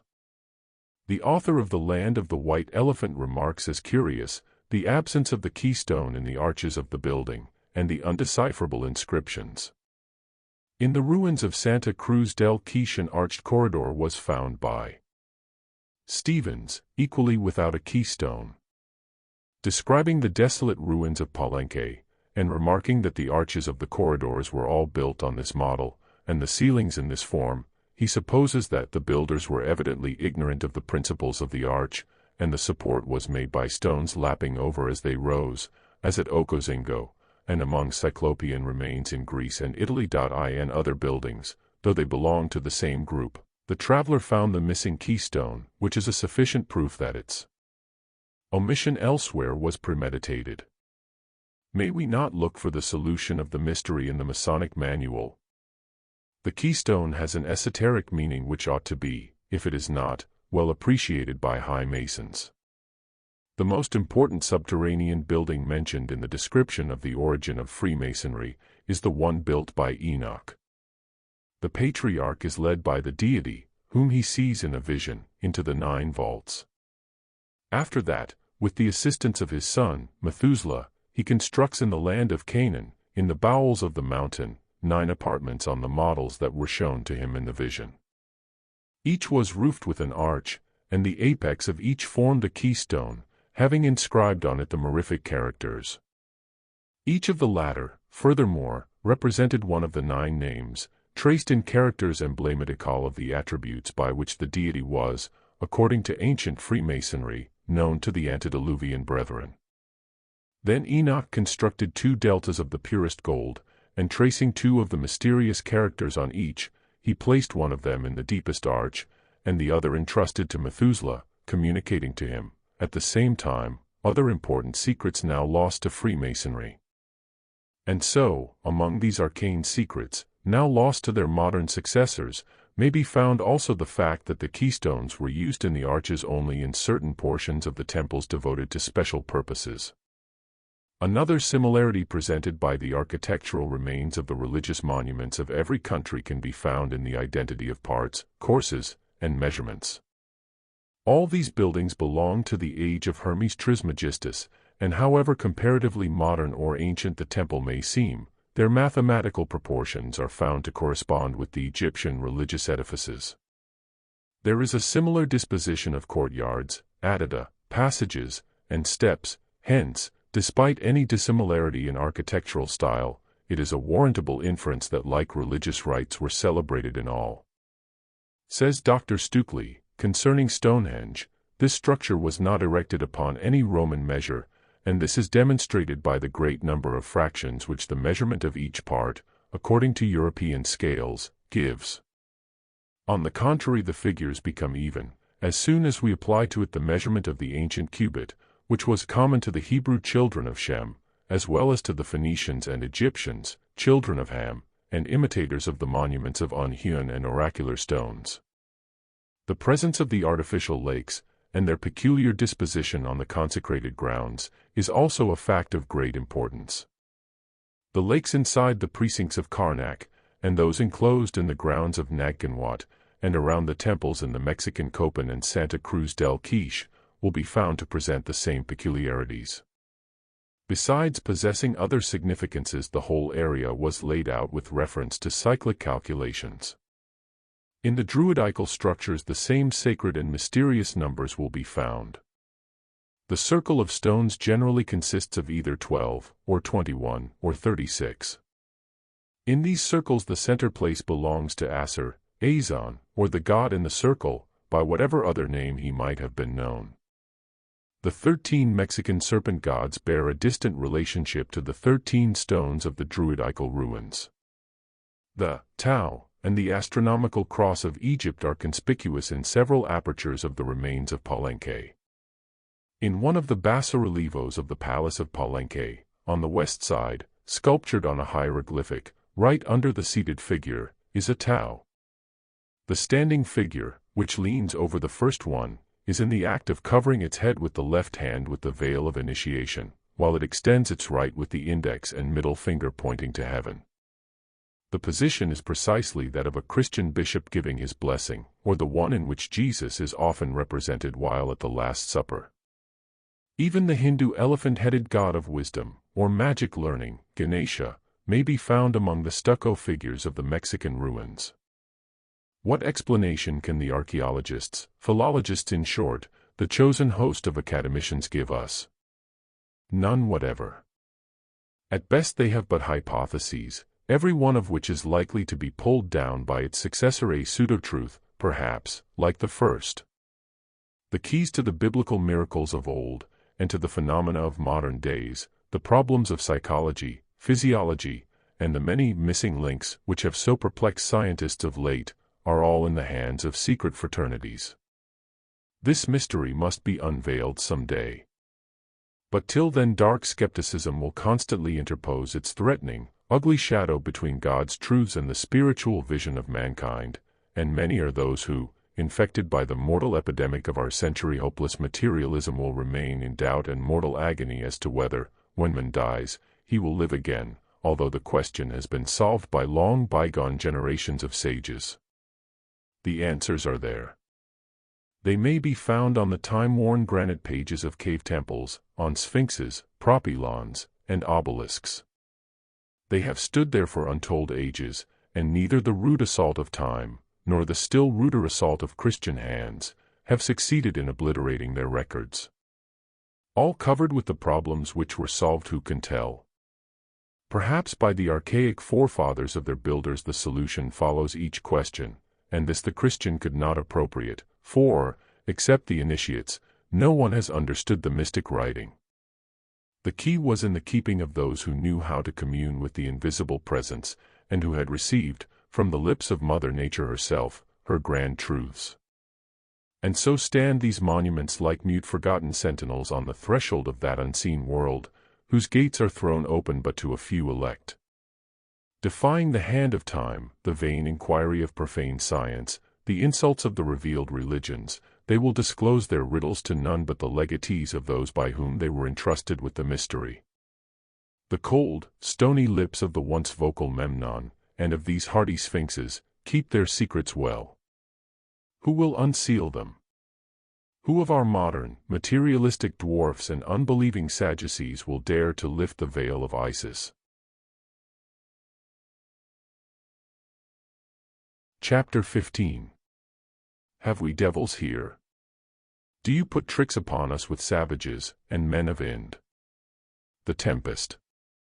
We have now, so far forth as it is requisite for our design, considered the nature and functions of the soul, and have plainly demonstrated that she is a substance distinct from the body.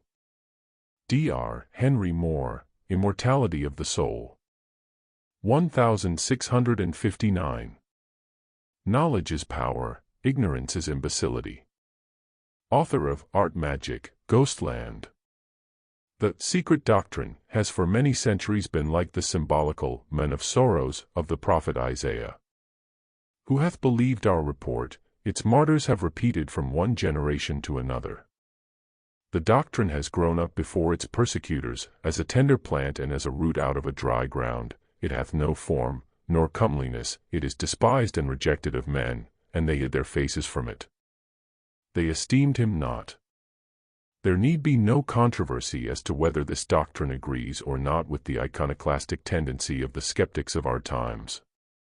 It agrees with truth, and that is enough. It would be idle to expect that it would be believed by its detractors and slanderers. But the tenacious vitality it exhibits all over the globe, wherever there are a group of men to quarrel over it, is the best proof that the seed planted by our fathers on the other side of the flood was that of a mighty oak, not the spore of a mushroom theology. No lightning of human ridicule can fell to the ground, and no thunderbolts ever forged by the Vulcans of science are powerful enough to blast the trunk, or even scar the branches of this world tree of knowledge. We have but to leave unnoticed their letter that killeth, and catch the subtle spirit of their hidden wisdom, to find concealed in the books of Hermes, be they the model or the copy of all others, the evidences of a truth and philosophy which we feel must be based on the eternal laws. We instinctively comprehend that, however finite the powers of man, while he is yet embodied, they must be in close kinship with the attributes of an infinite deity, and we become capable of better appreciating the hidden sense of the gift lavished by the Elohim on Adam. Behold, I have given you everything which is upon the face of all the earth, subdue it, and have dominion over all. Had the allegories contained in the first chapters of Genesis been better understood, even in their geographical and historical sense, which involve nothing at all esoteric, the claims of its true interpreters, the Kabbalists, could hardly have been rejected for so long a time.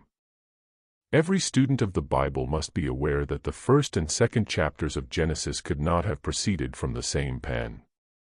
They are evidently allegories and parables, For the two narratives of the creation and peopling of our earth diametrically contradict each other in nearly every particular of order, time, place, and methods employed in the so-called creation.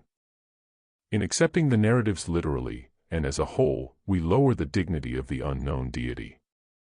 We drag him down to the level of humanity, and endow him with the peculiar personality of man, who needs the cool of the day to refresh him, who rests from his labors, and is capable of anger, revenge, and even of using precautions against man, lest he put forth his hand, and take also of the tree of life. A tacit admission, by the way, on the part of the deity, that men could do it, if not prevented by sheer force. But, in recognizing the allegorical coloring of the description of what may be termed historical facts, we find our feet instantly on firm ground. To begin with, the Garden of Eden as a locality is no myth at all. It belongs to those landmarks of history which occasionally disclose to the student that the Bible is not all mere allegory. Eden, or the Hebrew, Gan Eden, meaning the park or the Garden of Eden, is an archaic name of the country watered by the Euphrates and its many branches, from Asia and Armenia to the Erythraean Sea. In the Chaldean Book of Numbers, its location is designated in numerals, and in the cipher Rosicrucian manuscript, left by Count Saint-Germain, it is fully described. In the Assyrian tablets, it is rendered Gondunyas. Behold, say the Elohim of Genesis, the man is become as one of us. The Elohim may be accepted in one sense for gods or powers, and taken in another one for the Elim, or priests, the hierophants initiated into the good and the evil of this world, for there was a college of priests called the Elim, while the head of their caste, or the chief of the hierophants, was known as Java Elim. Instead of becoming a neophyte, and gradually obtaining his esoteric knowledge through a regular initiation, an Adam, or man, uses his intuitional faculties, and, prompted by the serpent woman and matter tastes of the tree of knowledge the esoteric or secret doctrine unlawfully. The priests of Hercules, or Melkarth, the lord of the Eden, all wore coats of skin. The text says, and Java Elim, made for Adam and his wife, Chitinethar. The first Hebrew word, chitin, is the Greek chitin. It became a Slavonic word by adoption from the Bible, and means a coat, an upper garment. Though containing the same substratum of esoteric truth as every early cosmogony, the Hebrew scripture wears on its face the marks of its double origin. Its genesis is purely a reminiscence of the Babylonian captivity. The names of places, men, and even objects, can be traced from the original text to the Chaldeans and the Akkadians, the progenitors and Aryan instructors of the former. It is strongly contested that the Akkad tribes of Chaldea, Babylonia, and Assyria were in any way cognate with the Brahmins of Hindustan, but there are more proofs in favor of this opinion than otherwise. The Shemite, or Assyrian, ought, perchance, to have been called the Turanyen, and the Mongolians have been denominated Scyths. But if the Akkadians ever existed otherwise than in the imagination of some philologists and ethnologists, they certainly would never have been a Turanyen tribe, as some Assyriologists have striven to make us believe. They were simply emigrants on their way to Asia Minor from India, the cradle of humanity, and their sacerdotal adepts tarried to civilize and initiate a barbarian people. Halevi proved the fallacy of the Turanyen mania in regard to the Akkadian people, whose very name has been changed a dozen times already, and other scientists have proved that the Babylonian civilization was neither born nor developed in that country. It was imported from India, and the importers were Brahmanical Hindus. It is the opinion of Professor A. Wilder that if the Assyrians had been called Turanians and the Mongolians Scyths, then, in such a case the wars of Iran and Turan, Zohak and Jemshid, or Yima, would have been fairly comprehended as the struggle of the old Persians against the endeavors of the Assyrian satraps to conquer them, which ended in the overthrow of Nineveh, the spider weaving her web in the palace of Afrasiab. The Turanyen of Professor Muller and his school, adds our correspondent, was evidently the savage and nomadic Caucasian, out of whom the Hamite or Ethiopian builders come, then the Shemites perhaps a hybrid of Hamite and Aryan, and lastly the Aryan Median, Persian, Hindu, and later, the Gothic and Slavic peoples of Europe. He supposes the Celt to have been a hybrid, analogous to the Assyrians between the Aryan invaders of Europe and the Iberic, probably Ethiopic, population of Europe. In such a case he must admit the possibility of our assertion that the Akkadians were a tribe of the earliest Hindus. Now, whether they were Brahmins, from the Brahmanic planisphere proper, 40 degrees north latitude, or from India, Hindustan, or, again, from the India of Central Asia, we will leave to philologists of future ages to decide. An opinion which with us amounts to certitude, demonstrated by an inductive method of our own, which we are afraid will be but little appreciated by the orthodox methods of modern science, is based on what will appear to the latter merely circumstantial evidence. For years we have repeatedly noticed that the same esoteric truths were expressed in identical symbols and allegories in countries between which there had never been traced any historical affiliation. We have found the Jewish Kabbalah and the Bible repeating the Babylonian myths and the Oriental and Chaldean allegories, given in form and substance in the oldest manuscripts of the Siamese Talapoin, monks, and in the popular but oldest traditions of Ceylon.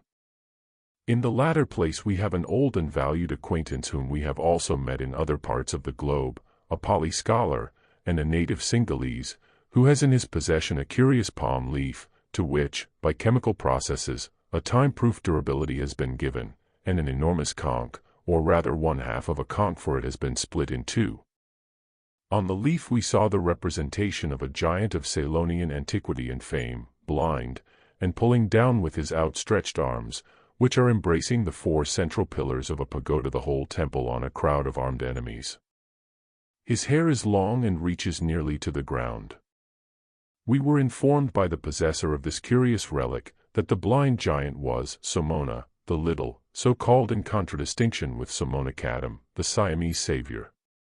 Moreover, the Pali legend, in as important particulars, corresponds with that of the biblical Samson. The shell bore upon its pearly surface a pictorial engraving, divided in 2 compartments, and the workmanship was far more artistic, as to conception and execution, than the crucifixes and other religious trinkets carved out of the same material in our days, at Jaffa and Jerusalem. In the first panel is represented Shiva, with all his Hindu attributes, sacrificing his son, whether the only begotten, or one of many, we never stop to inquire. The victim is laid on a funeral pile, and the father is hovering in the air over him, with an uplifted weapon ready to strike, but the god's face is turned toward a jungle in which a rhinoceros has deeply buried its horn in a huge tree and is unable to extricate it. The adjoining panel, or division, represents the same rhinoceros on the pile with the weapon plunged in its side, and the intended victim Shiva's son free, and helping the god to kindle the fire upon the sacrificial altar. Now, we have but to remember that Shiva and the Palestinian Baal, or Moloch, and Saturn are identical, that Abraham is held until the present day by the Mahometan Arabs as Saturn in the Kaaba, that Abraham and Israel were names of Saturn, and that Sanchoniathon tells us that Saturn offered his only begotten son as a sacrifice to his father Uranus, and even circumcised himself and forced all his household and allies to do the same, to trace unerringly the biblical myth to its source. But this source is neither Phoenician, nor Chaldean, it is purely Indian, and the original of it may be found in the Mahabharata, but, whether Brahmanical or Buddhistical, it must certainly be much older than the Jewish Pentateuch, as compiled by Ezra after the Babylonian captivity, and revised by the rabbis of the Great Synagogue. Therefore, we are bold enough to maintain our assertion against the opinion of many men of learning, whom, nevertheless, we consider far more learned than ourselves. Scientific induction is one thing, and knowledge of facts, however unscientific they may seem at first, is another. But science has discovered enough to inform us that Sanskrit originals, of Nepal, were translated by Buddhistic missionaries into nearly every Asiatic language. Likewise, Pali manuscripts were translated into Siamese, and carried to Burma and Siam. It is easy, therefore, to account for the same religious legends and myths circulating in all these countries. But Manetho tells us also of Pali shepherds who emigrated westward, and when we find some of the oldest Ceylonic traditions in the Chaldean Kabbalah and Jewish Bible, we must think that either Chaldeans or Babylonians had been in Ceylon or India, or the ancient Pali had the same traditions as the Akkadians, whose origin is so uncertain. Suppose even Rawlinson to be right, and that the Akkadians did come from Armenia, he did not trace them farther back. As the field is now open for any kind of hypothesis, we submit that this tribe might as well have come to Armenia from beyond the Indus, following their way in the direction of the Caspian Sea, a part which was also India, once upon a time, and from thence to the Euxine. Or they might have come originally from Ceylon by the same way. It has been found impossible to follow, with any degree of certitude, the wanderings of these nomadic Aryan tribes, hence we are left to judge from inference, and by comparing their esoteric myths. Abraham himself, for all our scientists can know, might have been one of these Pali shepherds who emigrated west. He is shown to have gone with his father, Tura, from Ur of the Chaldees, and Sir H. Rawlinson found the Phoenician city of Martu or Mara thus mentioned in an inscription at Ur, and shows it to signify the west. If their language seems in one sense to oppose their identity with the Brahmins of Hindustan, yet there are other reasons which make good our claims that the biblical allegories of Genesis are entirely due to these nomadic tribes. Their name Akkad is of the same class as Ad-Am, Haviah, or Eden, perhaps, says Dr. Wilder, meaning son of Ad, like the sons of Ad in ancient Arabia. In Assyrian, Ak is creator and Adad is Ad, the father. In Aramean Ad also means one, and Adad the only one, and in the Kabbalah Adant is the only begotten, the first emanation of the unseen creator. Adon was the Lord, god of Syria and the consort of Adargat, or Astarte, the Syrian goddess, who was Venus, Isis, Istar, or Melita, etc., and each of these was mother of all living, the Magna Mater. Thus, while the first, second, and third chapters of Genesis are but disfigured imitations of other cosmogonies, the fourth chapter, beginning at the 16th verse, and the fifth chapter to the end give purely historical facts, though the latter were never correctly interpreted. They are taken, word for word, from the secret book of Numbers, of the great Oriental Kabbalah. From the birth of Enoch, the appropriated first parent of modern Freemasonry, begins the genealogy of the so-called Turanian, Aryan, and Semitic families, if such they be correctly. Every woman is a euhemerized land or city, every man and patriarch a race, a branch, or a subdivision of a race. The wives of Lamech give the key to the riddle which some good scholar might easily master, even without studying the esoteric sciences. And Ada bare Jabal, he was the father of such as dwell in tents, and of such as have cattle, nomadic Aryan race, and his brother was Jubal, he was the father of all such as handle the harp and organ, and Zillah bare Tubal-Cain, an instructor of every artificer in brass and iron, etc. Every word has a significance, but it is no revelation. It is simply a compilation of the most historical facts, although history is too perplexed upon this point to know how to claim them. It is from the Euxine to Kashmir, and beyond that we must search for the cradle of mankind and the sons of Ada, and leave the particular garden of Eden on the Euphrates to the college of the weird astrologers and magi, the Elim. No wonder that the northern seer, Swedenborg, advises people to search for the lost word among the hierophants of Tartary, China, and Thibet, for it is there, and only there now, although we find it inscribed on the monuments of the oldest Egyptian dynasties. The grandiose poetry of the four Vedas, the books of Hermes, the Chaldean Book of Numbers, the Nazarene Codex, the Kabbalah of the Tanaim, the Sefer Jazira, the Book of Wisdom, of Skuloma, Solomon, the secret treatise on Mutta and Bada attributed by the Buddhist Kabbalists to Kapila, the founder of the Sankhya system, the Brahmanas, the Stanjire, of the Thibetans, all these volumes have the same groundwork. Varying but in allegories they teach the same secret doctrine which, when once thoroughly eliminated, will prove to be the ultima thule of true philosophy, and disclose what is this lost word. It is useless to expect scientists to find in these works anything of interest except that which is in direct relation to either philology or comparative mythology. Even Max Muller, as soon as he refers to the mysticism and metaphysical philosophy scattered through the old Sanskrit literature, sees in it naught but theological absurdities and fantastic nonsense. Speaking of the Brahmanas, all full of mysterious, therefore, as a matter of course, absurd, meanings, we find him saying, the greater portion of them is simply twaddle, and what is worse, theological twaddle. No person who is not acquainted beforehand with the place which the Brahmanas fill in the history of the Indian mind, could read more than 10 pages without being disgusted. We do not wonder at the severe criticism of this erudite scientist. Without a clue to the real meaning of this twaddle of religious conceptions, how can they judge of the esoteric by the exoteric? We find an answer in another of the highly interesting lectures of the German savant. No Jew, no Roman, no Brahmin ever thought of converting people to his own national form of worship. Religion was looked upon as private or national property. It was to be guarded against strangers. The most sacred names of the gods, the prayers by which their favor could be gained, were kept secret. No religion was more exclusive than that of the Brahmins. Therefore, when we find scholars who imagine, because they have learned the meaning of a few exoteric rites from a Srotriya, a Brahmin priest initiated in the sacrificial mysteries, that they are capable of interpreting all the symbols, and have sifted the Hindu religions, we cannot help admiring the completeness of their scientific delusions. The more so, since we find Max Muller himself asserting that since a Brahmin was born, nay, twice born, and could not be made, not even the lowest caste, that of the Sudras, would open its ranks to a stranger.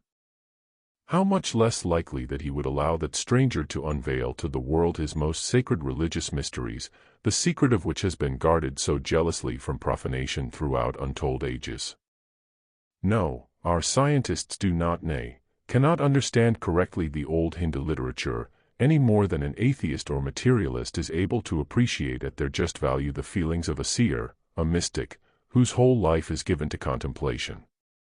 They have a perfect right to soothe themselves with the sweet lullaby of their self-admiration, and the just consciousness of their great learning, but none at all to lead the world into their own error, by making it believe that they have solved the last problem of ancient thought and literature, whether Sanskrit or any other, that there lies not behind the external twaddle far more than was ever dreamed of by our modern exact philosophy, or that above and beyond the correct rendering of Sanskrit words and sentences there is no deeper thought, intelligible to some of the descendants of those who veiled it in the morning hours of Earth's day, if they are not to the profane reader. We do not feel in the least astonished that a materialist, and even an orthodox Christian, is unable to read either the old Brahmanical works or their progeny, the Kabbalah, the Codex of Bardezans, or the Jewish scripture without disgust at their immodesty and apparent lack of what the uninitiated reader is pleased to call common sense.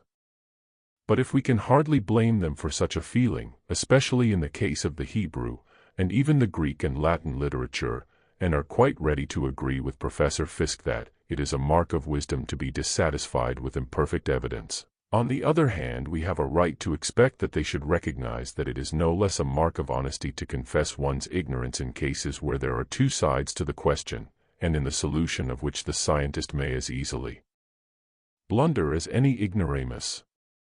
When we find Professor Draper, in his definition of periods in the intellectual development of Europe, classifying the time from the days of Socrates, the precursor and teacher of Plato, to Carneades, as the age of faith, and that from Philo to the destruction of the Neoplatonic schools by Justinian the age of decrepitude, we may be allowed to infer that the learned professor knows as little about the real tendency of Greek philosophy and the Attic schools as he understood the true character of Giordano Bruno. So when we see one of the best of Sanskrit scholars stating on his own unsupported authority that the greater portion of the Brahmanas is simply theological twaddle, we deeply regret to think that Professor Muller must be far better acquainted with the old Sanskrit verbs and nouns than with Sanskrit thought, and that a scholar so uniformly disposed to do justice to the religions and the men of old should so effectually play into the hands of Christian theologians. What is the use of Sanskrit, exclaims Jacquemont, who alone has made more false statements about the East than all the Orientalists put together? At such a rate there would be none indeed. If we are to exchange one corpse for another, then we may as well dissect the dead letter of the Jewish Bible as that of the Vedas. He who is not intuitionally vivified by the religious spirit of old, will never see beyond the exoteric twaddle. When first we read that, in the cavity of the cranium of Macroprosopos the long face lies hidden the aerial wisdom which nowhere is opened, and it is not discovered, and not opened, or again, that the nose of the Ancient of Days is life in every part, we are inclined to regard it as the incoherent ravings of a lunatic. And when, moreover, we are apprised by the Codex Nazareus that she, the Spiritus, invites her son Karabtanos, who is frantic and without judgment, to an unnatural crime with his own mother, we are pretty well disposed to throw the book aside in disgust. But is this only meaningless trash, expressed in rude and even obscene language? No more can it be judged by external appearance than the sexual symbols of the Egyptian and Hindu religions, or the coarse frankness of expression of the Holy Bible itself. No more than the allegory of Eve and the tempting serpent of Eden. The ever-insinuating, restless spirit, when once it falls into matter, tempts Eve, or Hava, which bodily represent chaotic matter, frantic and without judgment. For matter, Karabtanos, is the son of spirit, or the Spiritus of the Nazarenes, the Sophia Achamoth, and the latter is the daughter of the pure, intellectual spirit, the divine breath. When science shall have effectually demonstrated to us the origin of matter, and proved the fallacy of the occultists and old philosophers who held, as their descendants now hold, that matter is but one of the correlations of spirit, then will the world of skeptics have a right to reject the old wisdom, or throw the charge of obscenity in the teeth of the old religions. From time immemorial, says Mrs. Lydia Maria Child, an emblem has been worshipped in Hindustan as the type of creation, or the origin of life. It is the most common symbol of Shiva, Bala, or Mahadeva, and is universally connected with his worship. Shiva was not merely the reproducer of human forms, he represented the fructifying principle, the generative power that pervades the universe. Small images of this emblem carved in ivory, gold, or crystal, are worn as ornaments about the neck. The maternal emblem is likewise a religious type, and worshippers of Vishnu represented on their forehead by a horizontal mark. Is it strange that they regarded with reverence the great mystery of human birth? Were they impure thus to regard it? Or are we impure that we do not so regard it? We have traveled far, and unclean have been the paths, since those old anchorites first spoke of God and the soul in the solemn depths of their first sanctuaries. Let us not smile at their mode of tracing the infinite and incomprehensible cause throughout all the mysteries of nature, lest by so doing we cast the shadow of our own grossness on their patriarchal simplicity. Many are the scholars who have tried, to the best of their ability, to do justice to old India.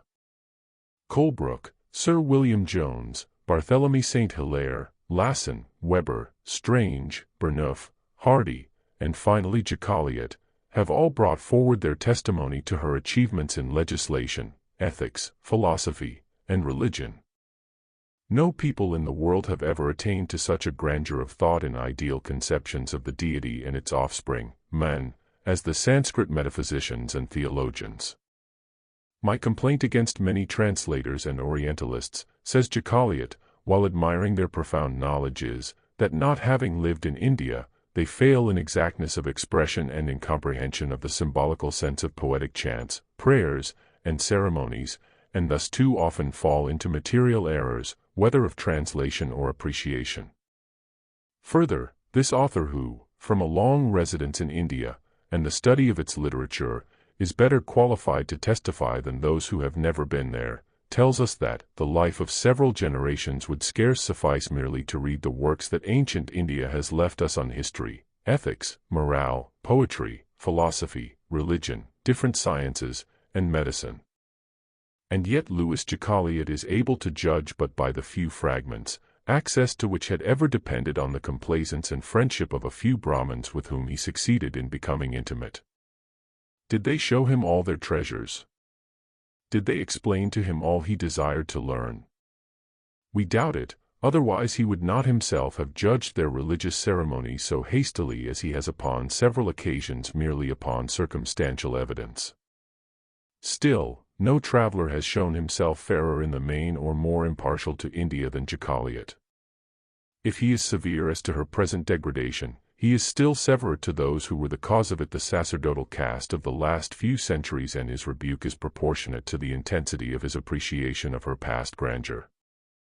He shows the sources whence proceeded the revelations of all the ancient creeds, including the inspired books of Moses, and points at India directly as the cradle of humanity, the parent of all other nations, and the hotbed of all the lost arts and sciences of antiquity, for which old India, herself, was lost already in the Sumerian darkness of the archaic ages. To study India, he says, is to trace humanity to its sources.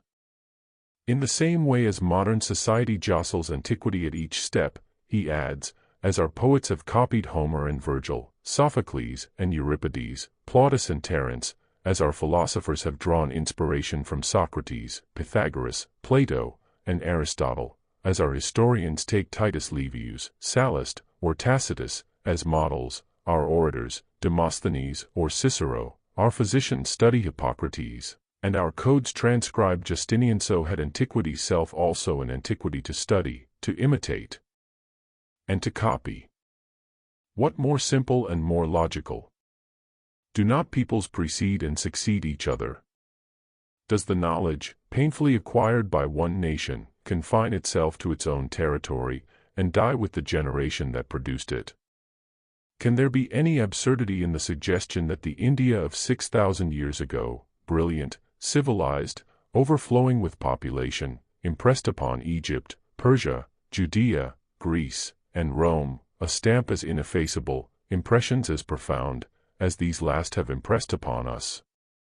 It is time to disabuse ourselves of those prejudices which represent the ancients as having almost spontaneously elaborated ideas, philosophic, religious, and moral, the most lofty those prejudices that in their naive admiration explain all in the domain of science, arts, and letters, by the intuition of some few great men, and in the realm of religion by revelation.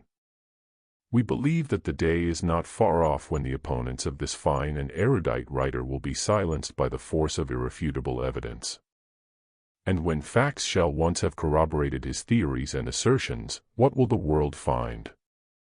That it is to India, the country less explored, and less known than any other, that all the other great nations of the world are indebted for their languages, arts, legislature, and civilization. Its progress, impeded for a few centuries before our era, for, as this writer shows, at the epoch of the great Macedonian conqueror, India had already passed the period of her splendor, was completely stifled in the subsequent ages. But the evidence of her past glories lies in her literature. What people in all the world can boast of such a literature, which, were the Sanskrit less difficult, would be more studied than now? Hitherto the general public has had to rely for information on a few scholars who, notwithstanding their great learning and trustworthiness, are unequal to the task of translating and commenting upon more than a few books out of the almost countless number that, notwithstanding the vandalism of the missionaries, are still left to swell the mighty volume of Sanskrit literature. And to do even so much is the labor of a European's lifetime. Hence, people judge hastily, and often make the most ridiculous blunders. Quite recently a certain Reverend Dunlop Moore, of New Brighton, Pennsylvania, determined to show his cleverness and piety at a single stroke, attacked the statement made by a theosophist in a discourse delivered at the cremation of Baron de Palm, that the Code of Manu existed 1,000 years before Moses. All Orientalists of any note, he says, are now agreed that the Institutes of Manu were written at different times. The oldest part of the collection probably dates from the 6th century before the Christian era. Whatever other Orientalists, encountered by this Pennsylvania pundit, may think, Sir William Jones is of a different opinion. It is clear, he says, that the laws of Manu, such as we possess them, and which comprise but 680 slokas, cannot be the work attributed to Sumati, which is probably that described under the name of Vridamanava, or ancient Code of Manu, which has not yet been entirely reconstructed, although many passages of the book have been preserved by tradition, and are often cited by commentators. We read in the preface to a treatise on legislation by Narada, says Jacaliot, written by one of his adepts, a client of Brahmanical power, Manu having written the laws of Brahma, in 100,000 slokas, or disths, which formed 24 books and 1,000 chapters, gave the work to Narada, the sage of sages, who abridged it for the use of mankind to 12,000 verses, which he gave to a son of Brigu, named Sumati, who, for the greater convenience of men, reduced them to 4,000. Here we have the opinion of Sir William Jones, who, in 1794, affirmed that the fragments in possession of the Europeans could not be the ancient code of Manu, and that of Louis Jacoliot, who, in 1868, after consulting all the authorities, and adding to them the result of his own long and patient research, writes the following: "The Hindu laws were codified by Manu more than 3,000 years before the Christian era, copied by the whole of antiquity, and notably by Rome, which alone has left us a written law, the Code of Justinian, which has been adopted as the basis of all modern legislations." In another volume, entitled Krishna et le Christ, in a scientific arraignment of a pious, albeit very learned Catholic antagonist, M. Textor de Ravasi, who seeks to prove that the orthography of the name Krishna is not warranted by its Sanskrit spelling and has the worst of it, Jacoliot remarks, "We know that the legislator Manu is lost in the night of the anti-historical period of India, and that no Indianist has dared to refuse him the title of the most ancient lawgiver in the world." But Jacoliot had not heard of the Reverend Dunlop Moore. This is why, perhaps, he and several other Indiologists are preparing to prove that many of the Vedic texts, as well as those of Manu, sent to Europe by the Asiatic Society of Calcutta, are not genuine texts at all, but mostly due to the cunning tentative efforts of certain Jesuit missionaries to mislead science, by the help of apocryphal works calculated at once to throw upon the history of ancient India a cloud of uncertainty and darkness, and on the modern Brahmins and pundits a suspicion of systematical interpolation. These facts, he adds, which are so well established in India that they are not even brought in question, must be revealed to Europe. Moreover, the Code of Manu, known to European Orientalists as that one which is commented upon by Brigu, does not even form a part of the ancient Manu called the Vridamanava. Although but small fragments of it have been discovered by our scientists, it does exist as a whole in certain temples, and Jacoliot proves that the texts sent to Europe disagree entirely with the same texts as found in the pagodas of southern India. We can also cite for our purpose Sir William Jones, who, complaining of Kaluka, remarks that the latter seems in his commentaries to have never considered that the laws of Manu are restricted to the first 3 ages, translation of Manu and commentaries. According to computation, we are now in the age of Kali Yuga, the third, reckoning from that of Satya or Kritayug, first age in which Hindu tradition establishes the laws of Manu, and the authenticity of which Sir William Jones implicitly accepted. Admitting all that may be said as to the enormous exaggerations of Hindu chronology which, by the by, dovetails far better with modern geology and anthropology than the 6,000 years caricature chronology of the Jewish scripture, still as about 4,500 years have elapsed since the fourth age of the world, or Kali Yuga, began. We have here a proof that one of the greatest Orientalists that ever lived, and a Christian in the bargain, not a Theosophist, believed that Manu is many thousand years older than Moses. Clearly one of two things should happen: either Indian history should be remodeled for the Presbyterian banner, or the writers for that sheet should study Hindu literature before trying their hand again at criticism of Theosophists. But apart from the private opinions of these reverend gentlemen whose views very little concern us, we find even in the New American Cyclopedia a decided tendency to dispute the antiquity and importance of the Hindu literature. The laws of Manu, says one of the writers, do not date earlier than the 3rd century BC. This term is a very elastic one. If by the laws of Manu the writer means the abridgment of these laws, compiled and arranged by later Brahmins to serve as an authority for their ambitious projects, and with an idea of creating for themselves a rule of domination, then, in such a sense, they may be right, though we are prepared to dispute even that. At all events, it is as little proper to pass off this abridgment for the genuine old laws codified by Manu, as to assert that the Hebrew Bible does not date earlier than the 10th century of our era, because we have no Hebrew manuscript older than that, or that the poems of Homer's Iliad were neither known nor written before its first authenticated manuscript was found. There is no Sanskrit manuscript in the possession of European scholars much older than 4 or 5 centuries, a fact which did not in the least restrain them from assigning to the Vedas an antiquity of between 4 or 5,000 years. There are the strongest possible arguments in favor of the great antiquity of the books of Manu, and without going to the trouble of quoting the opinions of various scholars, no two of whom agree, we will bring forward our own, at least as regards this most unwarranted assertion of the Cyclopedia. If, as Jacaliot proves, text in hand, the Code of Justinian was copied from the laws of Manu, we have first of all to ascertain the age of the former, not as a written and perfect code, but its origin. To answer is not difficult, we believe. According to Varro, Rome was built in 3961 of the Julian period, 754 BC. The Roman law, as embodied by order of Justinian, and known as the Corpus Juris Civilis, was not a code, we are told, but a digest of the customs of legislation of many centuries. Though nothing is actually known of the original authorities, the chief source from which the jus scriptum, or written law, was derived, was the jus non scriptum, or the law of custom.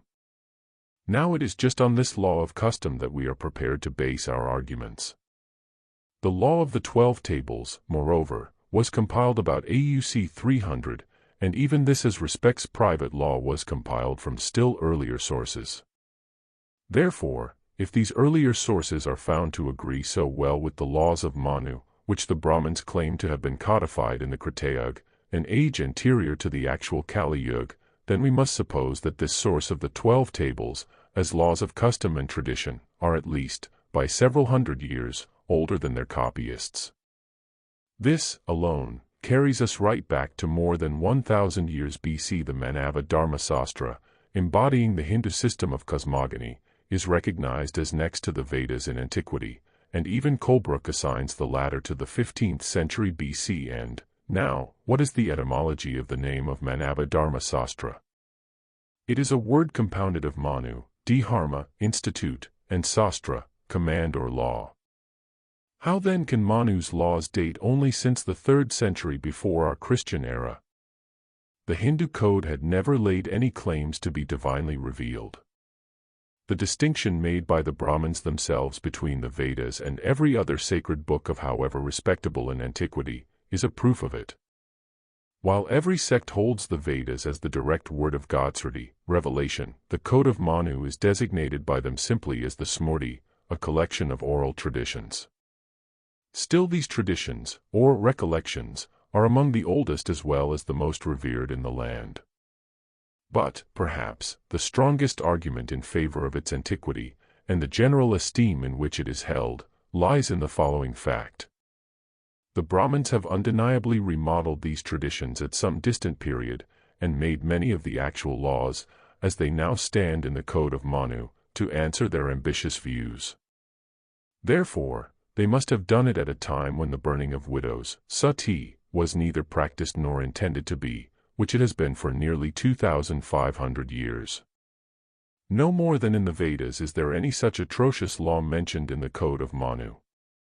Who, unless he is completely unacquainted with the history of India, but knows that this country was once on the verge of a religious rebellion occasioned by the prohibition of sati by the English government? The Brahmins appealed to a verse from the Rigveda which commanded it. But this verse has been recently proved to have been falsified. Had the Brahmins been the sole authors of the Code of Manu, or had they codified it entirely instead of simply filling it with interpolations to answer their object not earlier than the time of Alexander, how is it possible that they would have neglected this most important point, and so imperiled its authority? This fact alone proves that the Code must be counted one of their most ancient books. It is on the strength of such circumstantial evidence, that of reason and logic, that we affirm that, if Egypt furnished Greece with her civilization, and the latter bequeathed hers to Rome, Egypt herself had, in those unknown ages when Menes reigned, received her laws, her social institutions, her arts and her sciences, from pre-Vedic India, and that therefore, it is in that old initiation of the priests adepts of all the other countries we must seek for the key to the great mysteries of humanity. And when we say, indiscriminately, India, we do not mean the India of our modern days, but that of the Archaic period. In those ancient times, countries which are now known to us by other names were all called India. There was an upper, a lower, and a western India, the latter of which is now Persia. The countries now named Thibet, Mongolia, and Great Tartary were also considered by the ancient writers as India. We will now give a legend in relation to those places which science now fully concedes to have been the cradle of humanity. Tradition says, and the records of the Great Book explain, that long before the days of Adam and his inquisitive wife, Eva, where now are found but salt lakes and desolate barren deserts, there was a vast inland sea, which extended over Middle Asia, north of the proud Himalayan range, and its western prolongation. An island, which for its unparalleled beauty had no rival in the world, was inhabited by the last remnant of the race which preceded ours. This race could live with equal ease in water, air, or fire, for it had an unlimited control over the elements. These were the sons of God, not those who saw the daughters of men, but the real Elohim, though in the Oriental Kabbalah they have another name. It was they who imparted nature's most weird secrets to men, and revealed to them the ineffable, and now lost, Word. This Word, which is no word, has traveled once around the globe, and still lingers as a far-off dying echo in the hearts of some privileged man. The hierophants of all the sacerdotal colleges were aware of the existence of this island, but the Word was known only to the Java Alium, or chief lord of every college, and was passed to his successor only at the moment of death. There were many such colleges, and the old classic authors speak of them. We have already seen that it is one of the universal traditions accepted by all the ancient peoples that there were many races of men anterior to our present races. Each of these was distinct from the one which preceded it, and each disappeared as the following appeared. In Manu, 6 such races are plainly mentioned as having succeeded each other. From this Manu Swayambhuva, the minor, and answering to Adam Kadmon, issued from Swayambhuva, or the being existing through himself, descended 6 other Manus, men typifying progenitors, each of whom gave birth to a race of men. These Manus, all-powerful, of whom Swayambhuva is the first, have each, in his period anthroproduced and directed this world composed of movable and unmovable beings. In the Shiva Purana, it runs thus: O Shiva, thou god of fire, mayest thou destroy my sins, as the bleaching grass of the jungle is destroyed by fire. It is through thy mighty breath that Adhima, the first man, and Hiva, completion of life, in Sanskrit, the ancestors of this race of men have received life and covered the world with their descendants. There was no communication with the fair island by sea, but subterranean passages known only to the chiefs, communicated with it in all directions. Tradition points to many of the majestic ruins of India, Ellora, Elephanta, and the caverns of Ajunta, Shandar range, which belonged once to those colleges, and with which were connected such subterranean ways. Who can tell but the lost Atlantis, which is also mentioned in the secret book, but, again, under another name, pronounced in the sacred language, did not exist yet in those days. The great lost continent might have, perhaps, been situated south of Asia, extending from India to Tasmania. If the hypothesis now so much doubted, and positively denied by some learned authors who regard it as a joke of Plato's, is ever verified, then, perhaps, will the scientists believe that the description of the God-inhabited continent was not altogether fable. And they may then perceive that Plato's guarded hints and the fact of his attributing the narrative to Solon and the Egyptian priests were but a prudent way of imparting the fact to the world, and by cleverly combining truth and fiction, to disconnect himself from a story which the obligations imposed at initiation forbade him to divulge. And how could the name of Atlanta itself originate with Plato at all? Atlanti is not a Greek name, and its construction has nothing of the Grecian element in it. Brasser de Bourbourg tried to demonstrate it years ago, and Baldwin, in his Prehistoric Nations and Ancient America, cites the former, who declares that the words Atlas and Atlantic have no satisfactory etymology in any language known in Europe. They are not Greek, and cannot be referred to any known language of the Old World.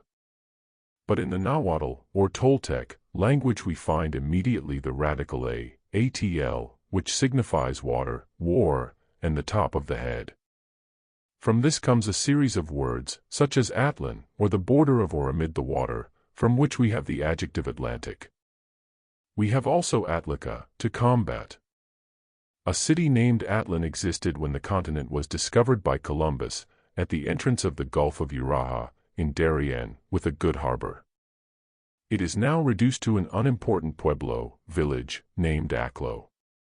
Is it not, to say the least, very extraordinary to find in America a city called by a name which contains a purely local element, foreign moreover to every other country, in the alleged fiction of a philosopher of 400 years B.C.? The same may be said of the name of America, which may one day be found more closely related to Meru, the sacred mount in the center of the 7 continents, according to the Hindu tradition, than to Americus Vespucius, whose name by the by, was never Americus at all, but Albericus, a trifling difference not deemed worth mentioning till very lately by exact history. We adduce the following reasons in favor of our argument. First, Amérique, or Amérique is the name in Nicaragua for the high land or mountain range that lies between Jugalpa and Libertad, in the province of Chontales, and which reaches on the one side into the country of the Carcas Indians, and on the other side into the country of the Ramas Indians.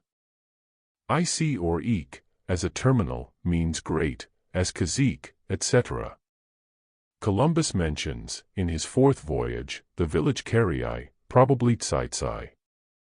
The people abounded with sorcerers, or medicine men, and this was the region of the Americ Range, 3,000 feet high. Yet he omits to mention this word. The name America Provincia first appeared on a map published at Ball, in 1522. Till that time, the region was believed to be part of India. That year Nicaragua was conquered by Gil González de Avida. Second, the Northmen who visited the continent in the 10th century, a low-level coast thickly covered with wood, called it Markland, from mark, a wood. The R had a rolling sound as in Marik. A similar word is found in the country of the Himalayas, and the name of the world mountain, Meru, is pronounced in some dialects as Merua, the letter H being strongly aspirated. The main idea is, however, to show how two peoples could possibly accept a word of similar sound, each having used it in their own sense, and finding it applied to the same territory.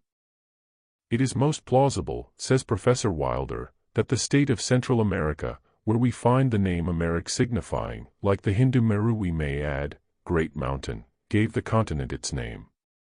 Vespucius would have used his surname if he had designed to give a title to a continent. If the Abbé de Bourbourg's theory of Atlan as the source of Atlas and Atlantic is verified, the two hypotheses could agree most charmingly. As Plato was not the only writer that treated of a world beyond the Pillars of Hercules, and as the ocean is still shallow and grows seaweed all through the tropical part of the Atlantic, it is not wild to imagine that this continent projected, or that there was an island world on that coast. The Pacific also shows signs of having been a populous island empire of Malays or Javanese, if not a continent amid the north and south. We know that Lemuria in the Indian Ocean is a dream of scientists, and that the Sahara and the middle belt of Asia were perhaps once seabeds. To continue the tradition, we have to add that the class of Hierophants was divided into two distinct categories: those who were instructed by the sons of God, of the island, and who were initiated in the divine doctrine of pure revelation, and others who inhabited the lost Atlantis, if such must be its name, and who, being of another race, were born with the sight which embraced all hidden things, and was independent of both distance and material obstacle. In short, they were the fourth race of men mentioned in the Popol Vuh, whose sight was unlimited and who knew all things at once. They were, perhaps, what we would now term natural-born mediums, who neither struggled nor suffered to obtain their knowledge, nor did they acquire it at the price of any sacrifice. Therefore, while the former walked in the path of their divine instructors, and acquiring their knowledge by degrees, learned at the same time to discern the evil from the good, the born adepts of the Atlantis blindly followed the insinuations of the great and invisible dragon, the king Thevatat, the serpent of Genesis. Thevatat had neither learned nor acquired knowledge, but, to borrow an expression of Dr. Wilder in relation to the tempting serpent, he was a sort of Socrates who knew without being initiated. Thus, under the evil insinuations of their demon, Thevatat, the Atlantis race became a nation of wicked magicians. In consequence of this, war was declared, the story of which would be too long to narrate. Its substance may be found in the disfigured allegories of the race of Cain, the giants, and that of Noah and his righteous family. The conflict came to an end by the submersion of the Atlantis, which finds its imitation in the stories of the Babylonian and Mosaic flood, the giants and magicians, and all flesh died, and every man. All except Xisuthros and Noah, who are substantially identical with the great father of the Thlingithians in the Popol Vuh, or the sacred book of the Guatemalans, which also tells of his escaping in a large boat, like the Hindu Noavaiswasvada. If we believe the tradition at all, we have to credit the further story that from the intermarrying of the progeny of the Hierophants of the island and the descendants of the Atlantean Noah, sprang up a mixed race of righteous and wicked. On the one side the world had its Enochs, Moseses, Gautama Buddhas, its numerous saviors, and great Hierophants; on the other hand, its natural magicians, who, through lack of the restraining power of proper spiritual enlightenment, and because of weakness of physical and mental organizations, unintentionally perverted their gifts to evil purposes. Moses had no word of rebuke for those adepts in prophecy and other powers who had been instructed in the colleges of esoteric wisdom mentioned in the Bible.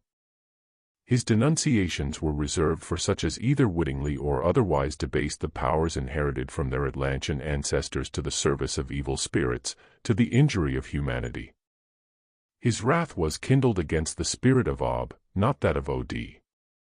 The ruins which cover both Americas, and are found on many West Indian islands, are all attributed to the submerged Atlanteans. As well as the Hierophants of the Old World, which in the days of Atlantis was almost connected with the new one by land, the magicians of the now submerged country had a network of subterranean passages running in all directions. In connection with those mysterious catacombs we will now give a curious story told to us by a Peruvian, long since dead, as we were traveling together in the interior of his country. There must be truth in it, as it was afterward confirmed to us by an Italian gentleman who had seen the place and who, but for lack of means and time, would have verified the tale himself, at least partially. The informant of the Italian was an old priest, who had had the secret divulged to him, at confession, by a Peruvian Indian.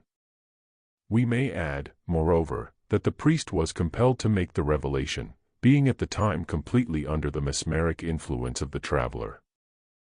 The story concerns the famous treasures of the last of the Incas. The Peruvian asserted that since the well-known and miserable murder of the latter by Pizarro, the secret had been known to all the Indians, except the mestizos who could not be trusted. It runs thus: the Inca was made prisoner, and his wife offered for his liberation a room full of gold, from the floor up to the ceiling, as high up as his conqueror could reach, before the sun would set on the third day. She kept her promise, but Pizarro broke his word, according to Spanish practice.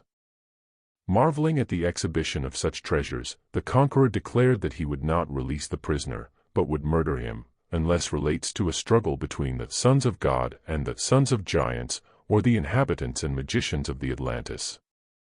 The final conclusion of M. Jacaliot, who visited personally all the islands of Polynesia, and devoted years to the study of the religion, language, and traditions of nearly all the peoples, is as follows: as to the Polynesian continent which disappeared at the time of the final geological cataclysms, its existence rests on such proofs that to be logical we can doubt no longer. The three summits of this continent, Sandwich Islands, New Zealand, Easter Island, are distant from each other from 15 to 1800 leagues, and the groups of intermediate islands, Viti, Samoa, Tonga, Futuna, Uvia, Marquesas, Tahiti, Punartan, Gambers, are themselves distant from these extreme points from 700 or 800 to 1,000 leagues. All navigators agree in saying that the extreme and the central groups could never have communicated in view of their actual geographical position, and with the insufficient means they had at hand.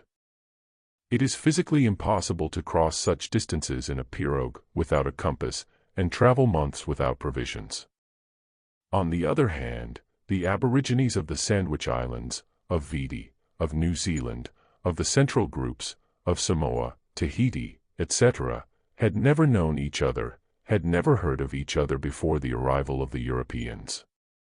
And yet, each of these people maintained that their island had at one time formed a part of an immense stretch of land which extended toward the west, on the side of Asia. And all, brought together, were found to speak the same language, to have the same usages, the same customs, the same religious belief. And all to the question, "Where is the cradle of your race?" for sole response, extended their hand toward the setting sun. The queen revealed the place whence the treasure came.